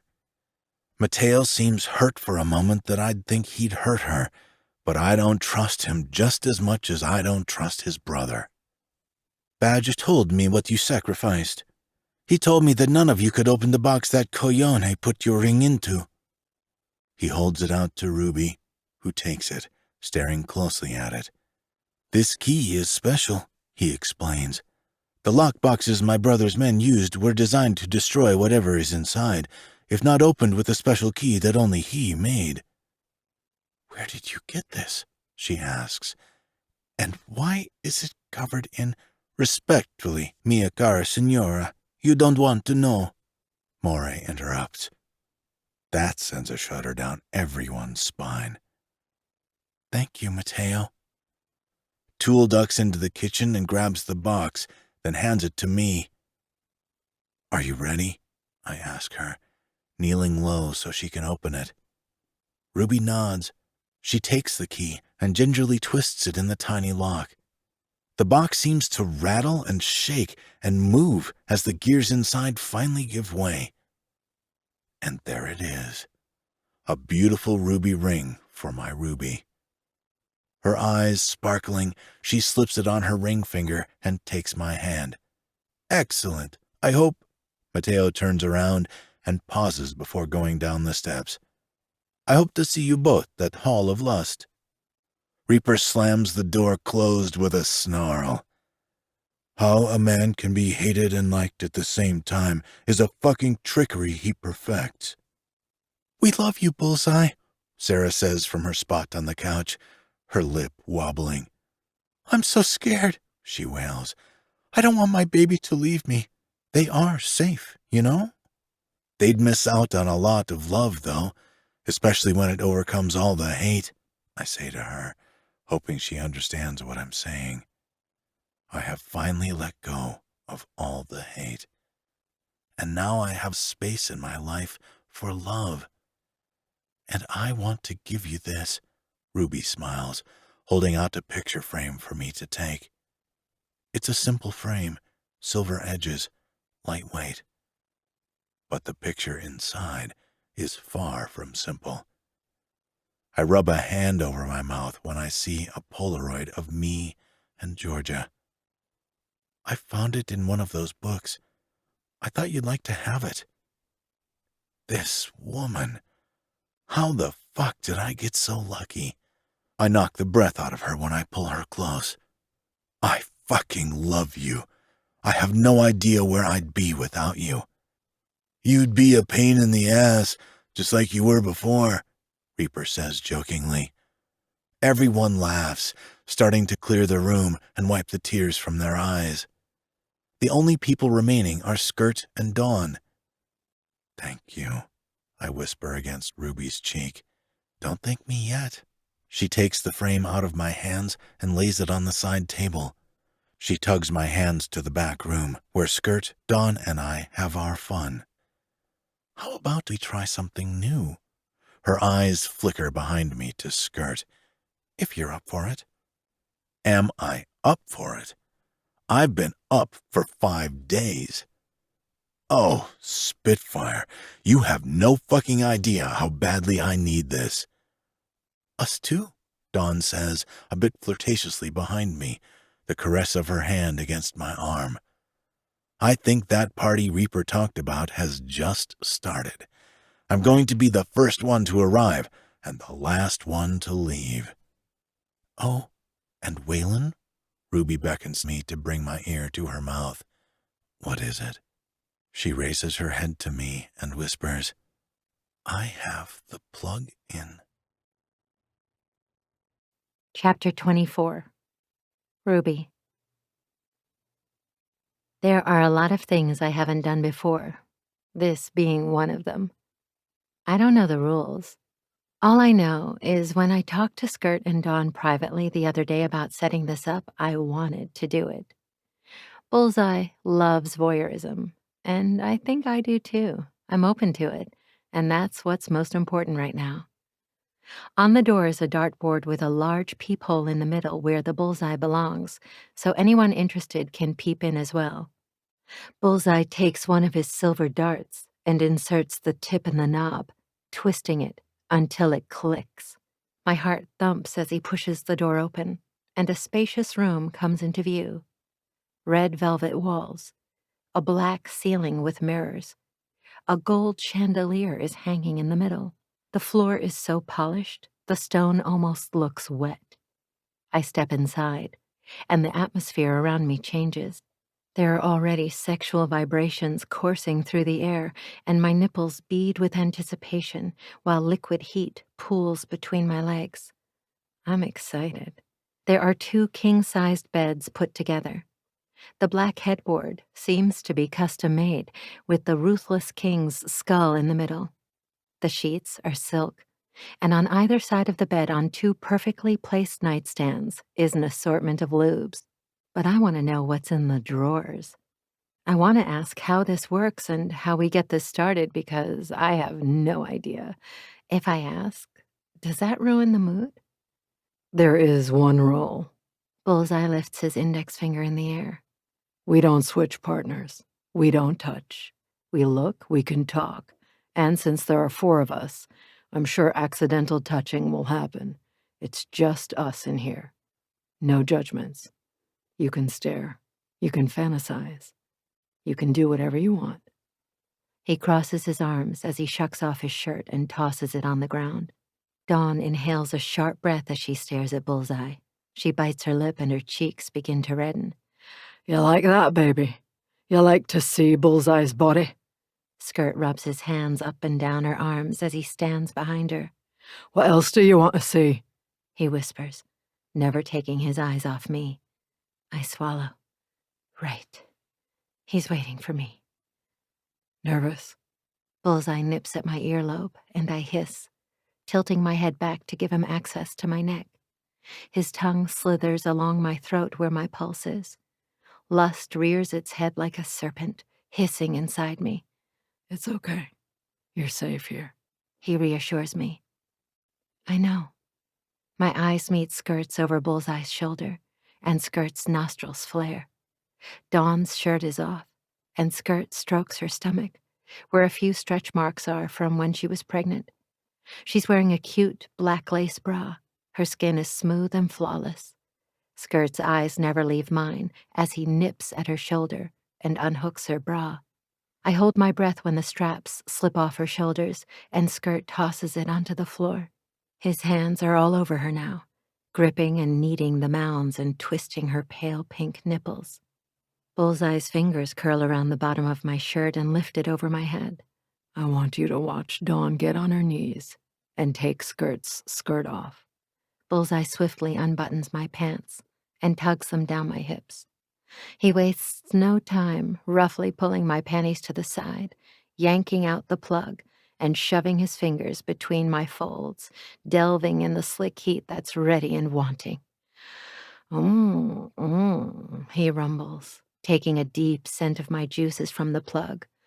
You have no idea how much I've missed this. I whimper when he rubs his thumb over my clit. Are you watching? He licks the shell of my ear. I am. Dawn's tits are fucking gorgeous, aren't they? He speaks a little louder so Skirt can hear, then lowers to a hushed tone for my ears only. But yours are perfect, Spitfire. They were made for my hands. He uses his free hand to unclasp my bra. Hi, Dawn. Skirt twists Dawn's chin to the side to stare at me. Look at her. She's a sight, ain't she? Skirt's brown eyes are a glowing copper as he stares at me. Lust on fire. Desire to see me naked and moaning, burning bright in his eyes, and I ache for the same. Dawn tugs Skirt's kilt off. He isn't wearing underwear. His long, hard cock slaps against his belly, and I gulp. He's just as big as Bullseye, but without the metal. I wrap an arm around Bullseye's neck. He bends down when I stand on my tiptoes, a gush of liquid slicking my lips as I watch Dawn suck Skirt into her mouth. Oh, fuck that mouth, Skirt growls, his hand on the back of her head as she bobs, yet he still watches me. Oh, you like that, don't you? Bullseye rasps when his finger easily glides back and forth over my hole. Feels like you like it. I nod. I do, I love it. Skirt is gorgeous with all of his tattoos. He is completely different from Bullseye in the looks department. Where Bullseye has a cleaner appearance. Skirt is grungy with his lean body and tattoos. His red hair is different from Bullseye's brown. His cock, while veiny and no doubt pleasurable, has no piercings.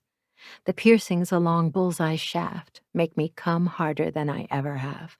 Dawn turns her eyes the best she can as she busies her mouth on Skirt's cock to look at me, to look at Bullseye. Bullseye's fingers become drenched, and he growls low in his throat. He slips his hand out of my pants, leaving me aching and on the verge of tears because my orgasm is building. He walks over to Dawn and squats onto the floor, watching as she slurps and sucks Skirt's cock. You like sucking your man's dick? He asks her. She nods the best she can. Bullseye slips his fingers that are drenched with my juices into his mouth. I like sucking Ruby, too. She tastes really fucking good. Like honey and strawberries. Fuck. That sounds good. Skirt fists Dawn's hair like Raine's and uses it as leverage to fuck her mouth. She chokes, spitting onto his cock when he pulls out only to shove back in, using her to his delight. It is good. It's fucking delicious. Bullseye turns around and unsnaps his jeans, then unzips them. And I want more. He kicks off his jeans, and his cock is at the ready, solid and thick. The piercings shine in the light, and the studs along either side of his shaft make the ladder. And I want to fucking climb it.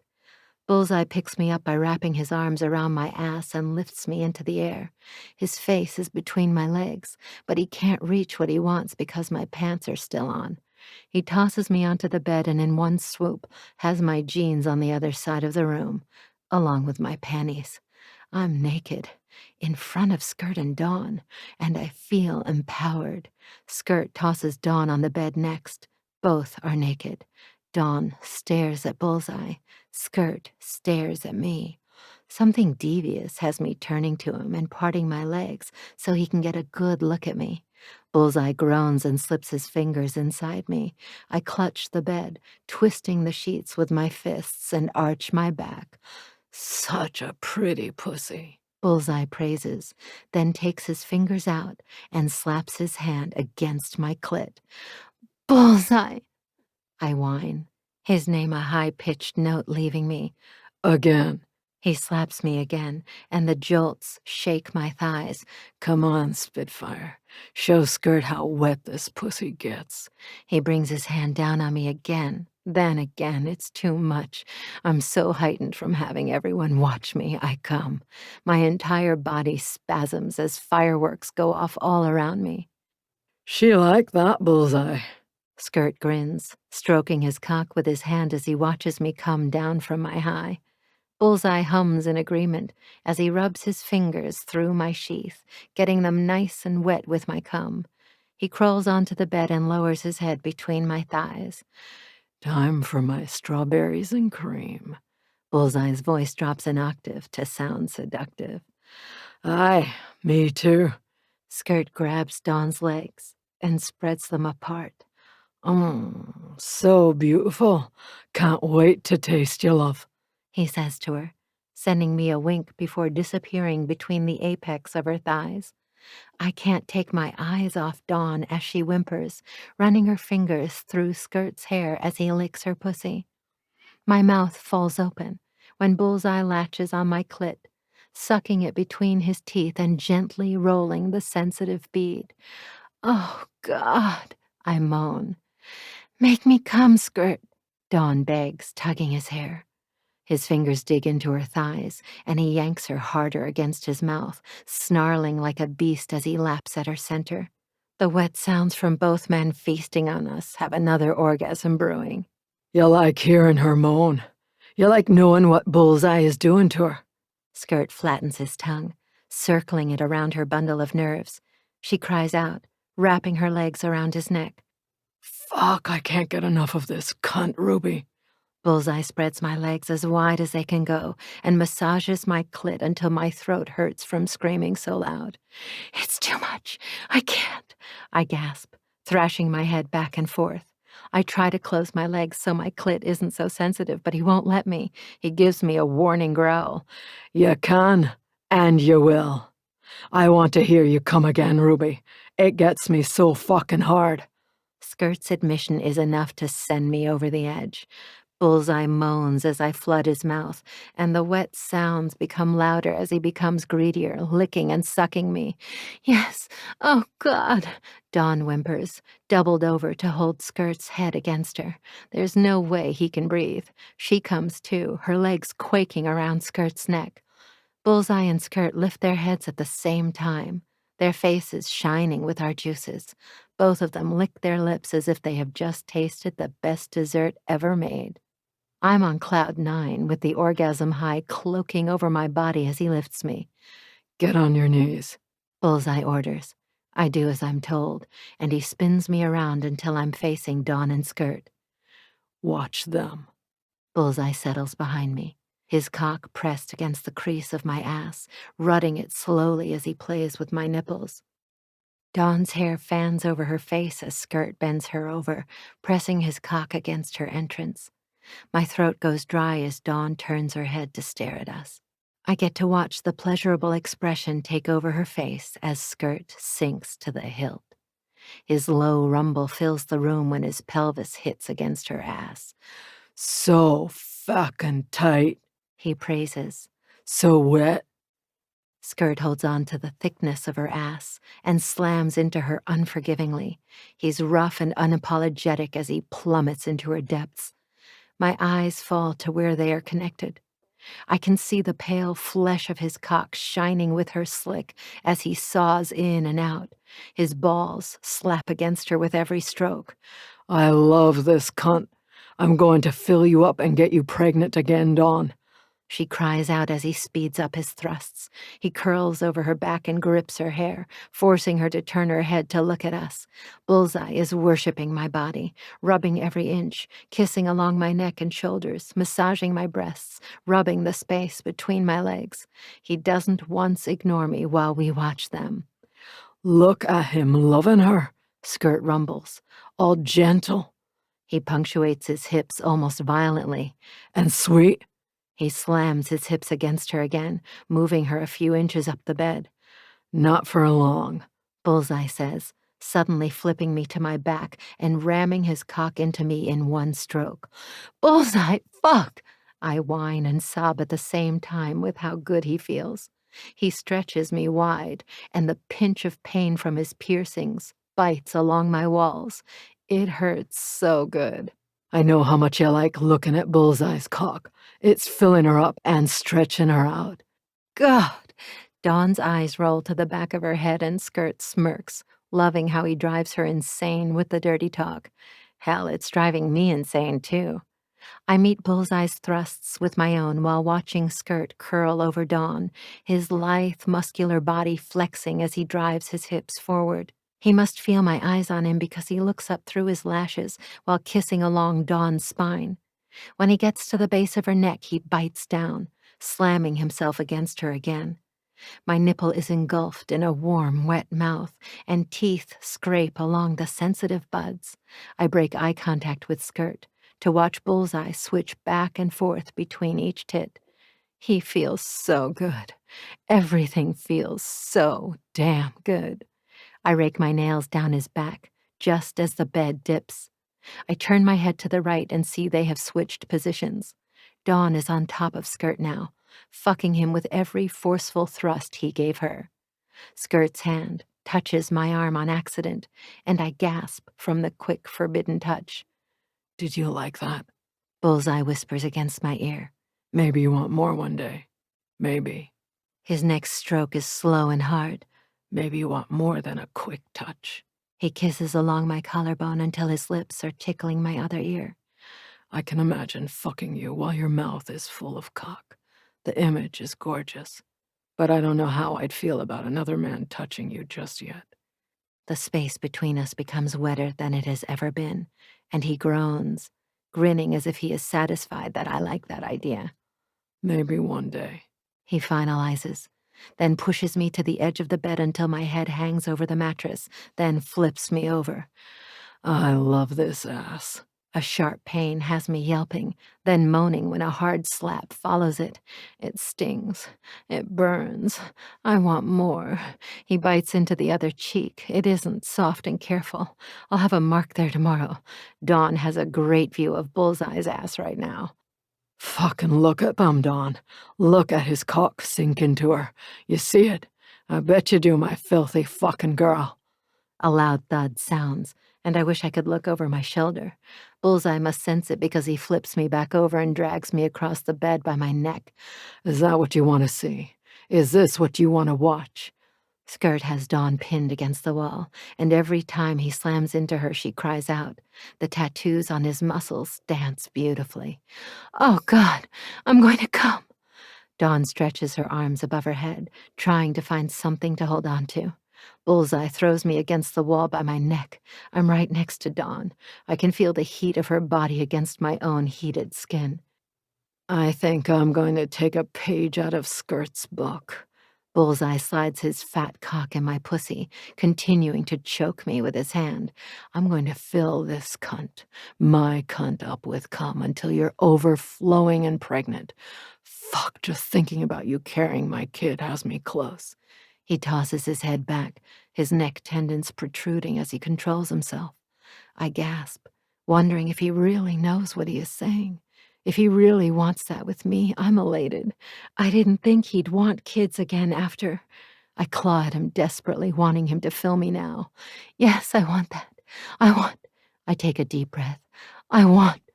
Then another. My toes curl. And that's the only warning I get before my orgasm hits me, breaking me from the inside out. My nails dig into the wall, and I accidentally scratch Skirt. I'm too out of my mind with how high I keep climbing as I clench around Bullseye's cock.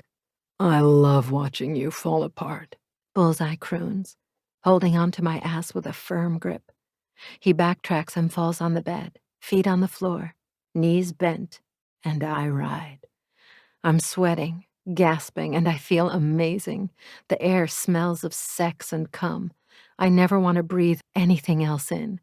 You like that, baby? You like how I ride this cock? I twist my nipples, wishing they were pierced like his. I bend down and bite one of his dusty brown discs into my mouth. The piercing clinks against my teeth as I roll it around. Fuck! Fuck!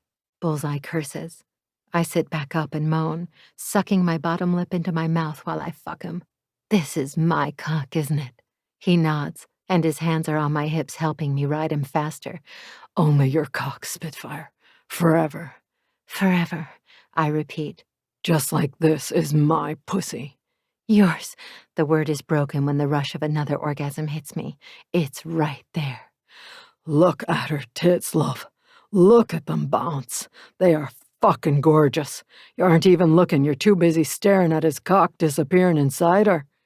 Dawn's eyes are glossed over and glassy when her eyes meet Skirt's. I can't help it. He's thick like you. So hot. God, I'm burning up, Skirt. I got you, sweetheart. Skirt falls down next to Bullseye.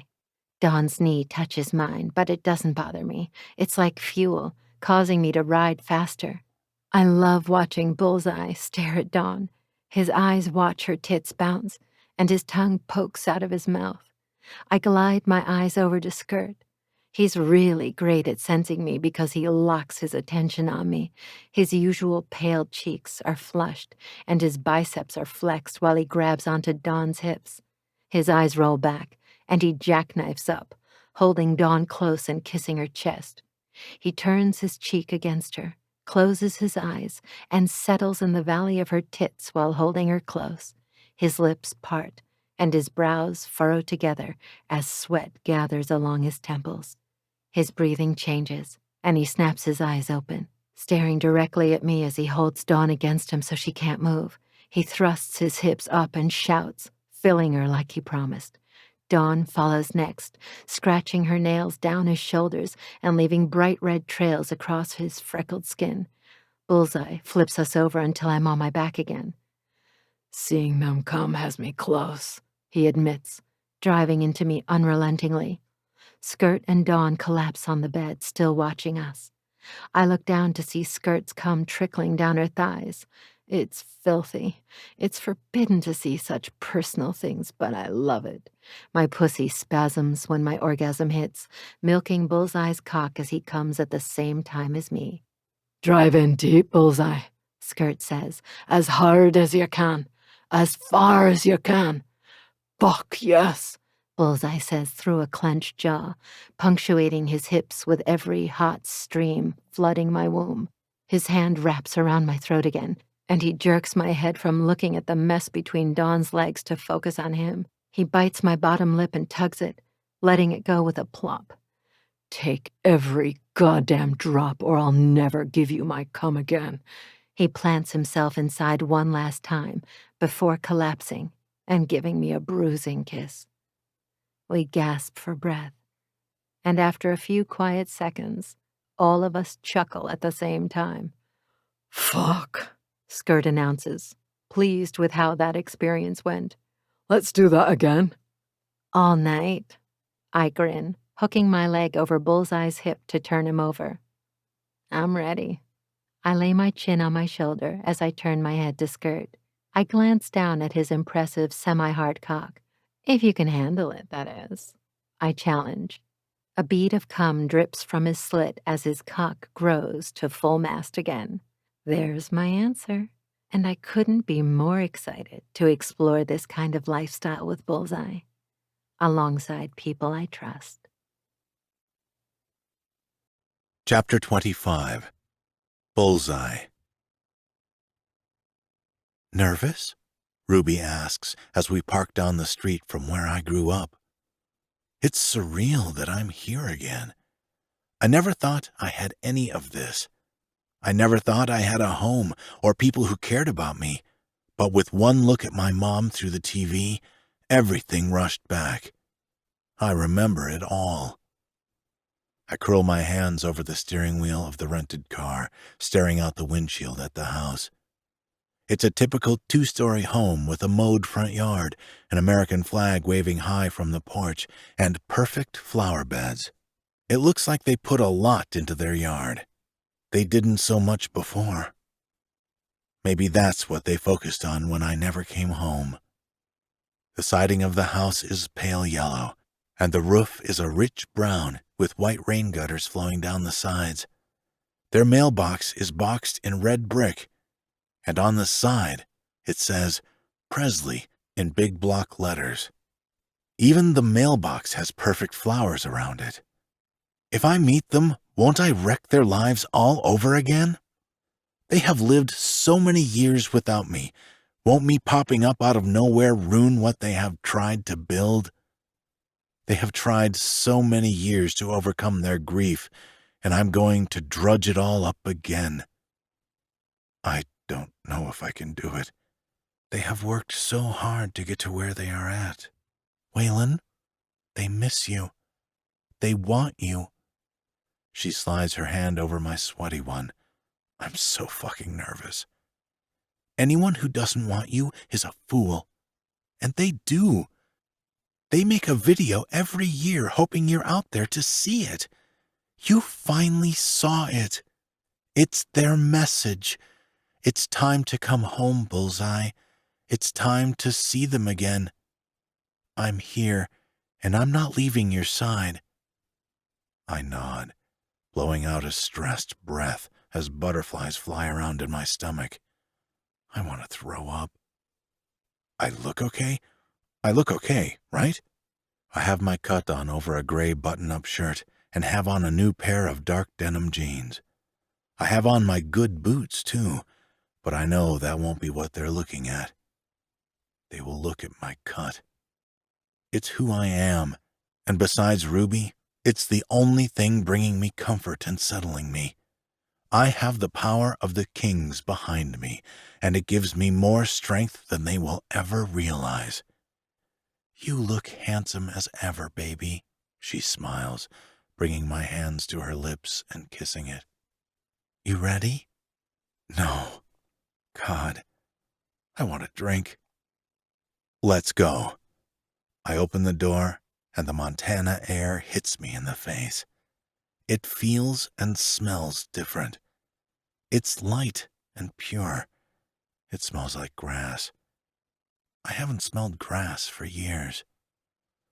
We shut the doors, and Ruby is in front of the car waiting, holding out her hand for me to take.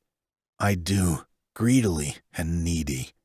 If she lets go, I might blow away. I'm barely managing to keep my feet on the ground. The house comes closer as we pass their neighbor's driveway. When we get to the yard, I pause. Maybe we shouldn't walk on it. It's so green and perfect, I mumble, dragging her around to the driveway. There are 2 cars that I don't recognize. One, a family-sized SUV, and the other is a new Toyota Camry. Both cars are white. I hang right to the walkway that leads to the porch. My legs are shaking as I climb the steps. The same steps I ran down as a kid to play in the sprinklers in the yard. Ruby rubs my back. You okay? Just remembering, I reply. I'm remembering everything. The wind blows and the chimes ring. The breath leaves my lungs when I see what they are made of. It's the window I broke when I was a kid. I accidentally threw a baseball too hard, shattering the kitchen window. They kept it. I look down to see a brown mat that says, "Welcome," and I almost feel bad for stepping on it because it seems new and crisp without the grunge of dirt and a biker like me. My finger shakes as I ring the doorbell. Kyle, I have the door. Don't let the burgers burn, Mom calls out to him. My mom's name is Kendra. I rush out to Ruby. I can't believe I didn't tell her on the flight. I was too caught up in my own shit. The door opens, and the same blue eyes that haunted my dreams for so many years stare up at me with kindness. Her brown hair is in that messy bun again. There's a lot more gray than before, but it's still a beautiful color. She's wearing glasses, a plain t-shirt, and khaki capris with white sandals. Hi, how may I help you? She says. Who is it, Kendra? Don't know, she shouts back to my dad. I can't speak. The words aren't coming out of my mouth. They don't recognize me. So I think of the only thing that comes to mind. You're still the prettiest woman in the world, I rasp through tears. She inhales. What did you just say to me? What did you say? Immediately, her eyes water. You're the prettiest woman in the world, I whisper. Mom looks me up and down in disbelief, and in that moment, when she realizes it isn't a stranger at her door, but her son, she breaks. She sobs and launches herself to me. Waylon, she screams, wrapping her slender arms around my waist, and she squeezes me tight to the point I can't breathe. Mom, I struggle to say as I hold her close to me. The woman who never gave up on me. I'm home, I say, kissing the top of her head. I'm taller than her now. She's so small. I don't remember her being so tiny. Ruby wipes her cheeks and gives me a blinding smile. I bury my nose in my mom's hair and inhale. She smells like maple syrup. It floods my mind with memories.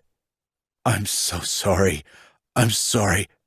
I'm sorry, I repeat, knowing I could never apologize enough. No. She lays her palms on each side of my cheek, rubbing my tears away. Don't you dare apologize. You're home. I knew it. I felt it. I knew my baby was alive. She pats her heart. Who is it, Kendra? Are you okay? Dad stops short when he sees me, and he doesn't doubt for a second who it is, because I know it has to be like looking in a mirror for him. Waylon? He takes a slow step forward, tentative. Dad. He covers his mouth and catches himself against the wall as he collapses in on himself. I run forward and catch him, wrapping him tight like I did Mom. I'm here. It's me. I'm right here. He grips the back of my cut so hard, I'm afraid he might rip it as he lets out painful, agonizing sounds that tear me apart inside. I'm so sorry. I didn't know. I'm sorry. It's all I can say. 28 years is a long time to be gone. You're real. You're home. He pulls back and touches my face. Let me look at you. Let me see you. He grabs my neck, shoulders, arms, then back to my face. I can't believe it. I can't. He holds his hand over his mouth again to try and compose himself. You look good. You look good, son. You're all grown up. You're a man. I'm still very much a boy on the inside, mentally. I need that love I never got to have, but now it's right here in front of me. Who's your friend?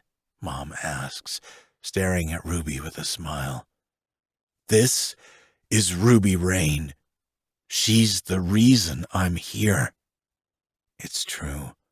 I wouldn't be here if Ruby didn't push and figure out where my past came from. She made me remember where I came from. I didn't know. When I was taken, my brain shut down. I didn't remember my childhood at all, until a few days ago when Ruby talked to a mutual friend, and they looked into my past. They found your YouTube videos. We tracked you down, and I'm here. I stretch my arm out to Ruby, and she nestles herself in the nook of my side. She is going to be my wife one day. This is the best day of my life. My mom smiles, tears openly running down her cheeks. Come in. Let's sit down. I'll make tea. We follow her through the living room. On the walls are pictures of me as a baby all the way through the day I was taken. Ruby stops at one and tilts her head, laughter in her eyes. I'm happy, smiling, and petting a pig. You really wanted a pet pig, and I said no. Then your mom said she'd get you a dog. Dad starts to get emotional again. Did you ever get a dog? I ask. No, we couldn't. Even your room. It's still the same as you left it. We couldn't have. Damn it. Is it normal to cry so much? I bring him in for another hug and pat his back. Thank you for never giving up. You're our boy. We will never give up on you. He holds the back of my neck and presses his forehead to mine. I can't wait to hear about your life. Let's go to the kitchen and talk. Catch up. God, I can't believe you're real. My life is complete. Mine is too. I smile and then remember the tasks Sylvia gave me before everything happened. I've smiled so much that I've lost count. Happiness was always my goal, but Ruby was my target. I can't have one without the other. She's bettered my life, made me a better man, and she's brought me home. Even if my home is with her now. That's a pretty good bullseye if you ask me. Epilogue. Bullseye. 2 weeks later. While I was asleep, Ruby locked the cock cage on me. Fuck! I'm already fighting an erection. Thankfully, I'm in baggy sweatpants, and the bulge in the front just looks like my dick. Dawn must know, because she's been staring at it all morning. The four of us have gotten a pretty good rhythm down in the last week. We really like same-room sex. We nearly have it every night now. Like what you see, Dawn? I tease her as I walk by, sitting next to my one and only, Ruby Raine. Don't I always? Dawn sasses back. I can't wait to see Ruby unlock your cage. What cage? Slingshot asks, shoving a scoop of eggs in his mouth, wincing when he bends over too far. He keeps pushing, and Doc keeps yelling at him. He isn't even supposed to be up and walking around. Doc has changed his stitches twice already, because Doc had to tranquilize him mid-speed walk to get to his bike to go get fucking tacos. When he hit the ground, the stitches popped open. He isn't allowed to have tacos, and he hasn't had them in weeks. He's driving us crazy. I didn't realize how many tacos he ate until now, since he can't have any. Nothing. Inside joke, I say. The back door opens and my dad and Reaper come in, laughing their asses off as my mom follows behind them with Mary. Hey, son, Dad greets me, slapping my shoulders, then rubbing them for a second. He's done that every morning. They are very touchy-feely parents, but I don't mind. They probably still don't think I'm real. Plus, I'm soaking up all the attention. I'm an attention whore. I love it. It should have been obvious since I like to be watched. My parents sold the house and one of the cars and moved right in when Reaper offered them a place at the compound. The pre-made homes are up and move-in ready, and they jumped at the opportunity. My parents went from being so far away that their existence was so far out of my mind to living just a few houses down. My life is everything I have always wanted it to be. Hey, Bullseye, you got a girl here asking for you, Bad shouts from the main room. Ruby gives me a sassy look, laying her arm down on the table. What fucking girl? I have no idea, Spitfire. You're my own pixie, you know that. I kiss her cheek and make my way down the hall, grinning when I hear the patter of Ruby's feet behind me. Yeah, she's territorial. I love it. When I get to the door, a young girl is standing in the middle of the doorway. She's got a large, pregnant belly that she is currently rubbing. She's got long blonde hair and dark circles under her eyes. Poor thing looks exhausted. When she sees me, she straightens, fidgeting with nerves. She lifts a stack of letters in her hand. Are you Waylon Presley? She asks, her eyes shimmering. That's not my baby, I blurt. Ruby, I swear. No, God, no. He isn't the father of the baby. Phew, this girl can't be more than 18. That would have been rough.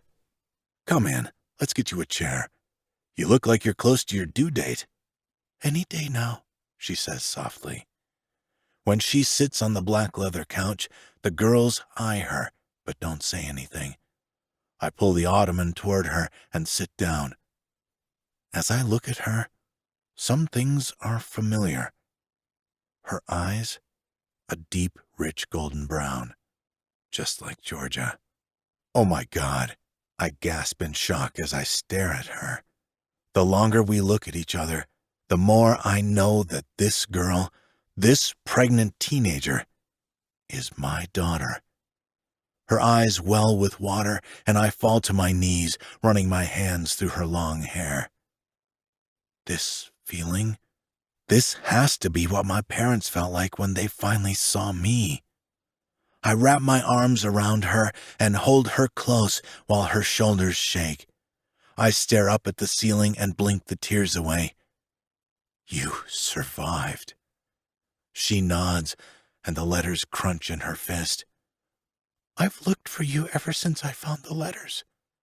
She pushes away from me, but I'm not able to let go. I press my hand against her stomach, feeling the baby kick. I have so many questions. These letters explained everything. Mom wrote them while she was pregnant with me, and she didn't leave out details. I know what happened to you and Patricia. That fucking bitch. What did she do to you? I'm going to kill her. I thought I did that already. I sneer. She's the one who raised me, but she raised me the same way she raised you. No. I gasp in horror. No. No. I didn't know. She said you died. You were so early. I didn't know. I know, Dad. I don't blame you. I'm not angry. Patricia told me everything before. She tried killing the guy I loved like you loved Mom. God, no. This is my wildest dream and my worst fucking nightmare. I get to see the daughter I missed for all these years, only to find out she suffered just like I did. He killed her, but he died in the process. I found these letters in Patricia's nightstand when I was looking for cash to leave. I'm so sorry. I swallow. It's hard to lose the person your world existed around in that environment. She clears her throat, and I snap my fingers at one of the guys. Water for my daughter, please? Your what? Badge sounds like his balls haven't dropped yet. Daughter, go get her water, please. She and Badge stare at one another before he finally leaves to do what I asked. What's your name, sweetie? I finally ask her. Hope Georgia Presley, she says. I clutch her hand and smile, happier than I've ever been in my entire life. Hope? Your mom loved the idea of hope. I am so happy that's your name. I don't know how that happened. Mom survived for a few minutes. Patricia had a birth certificate there. She signed your real name, not Jennings. Rest is history. I didn't know that either. I wish I could have spent the last few minutes with her. How did you find me? You must have finally registered with the state or something, because I searched your name every day, and this address came up. You found me, I say with pride. My daughter is strong and independent. Thank you. I hold out my arms again, and she comes willingly, tired yet relieved. You're home now. Dad's got you. I'm a fucking dad. I finally get to be a father to the daughter I never thought I'd get to have.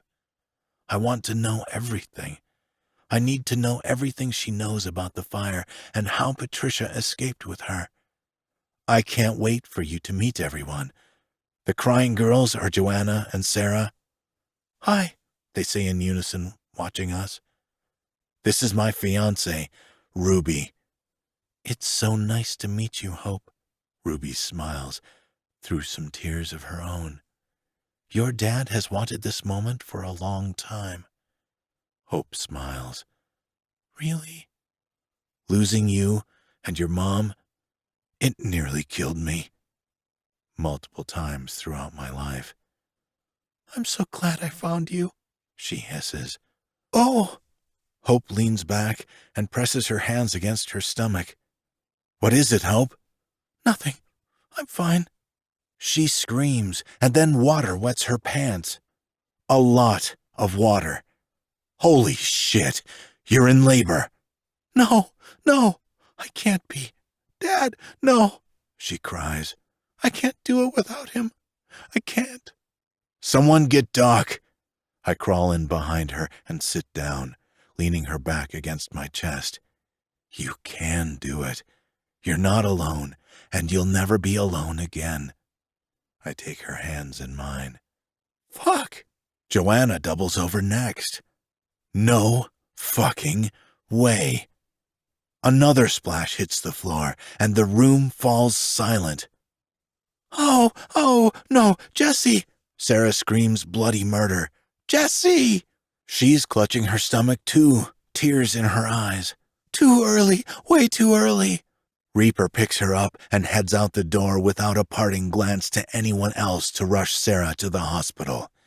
Doc finally enters the room, and he is shocked when he sees me, since he doesn't know this is my daughter. One woman is on her way to the hospital, and there are two here still needing to go, too. No.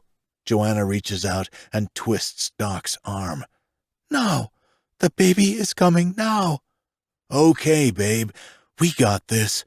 I love you, he says, pulling down her pants just in time as her water breaks. He points to me. Someone take care of Hope, I finish for him. Hope's pants.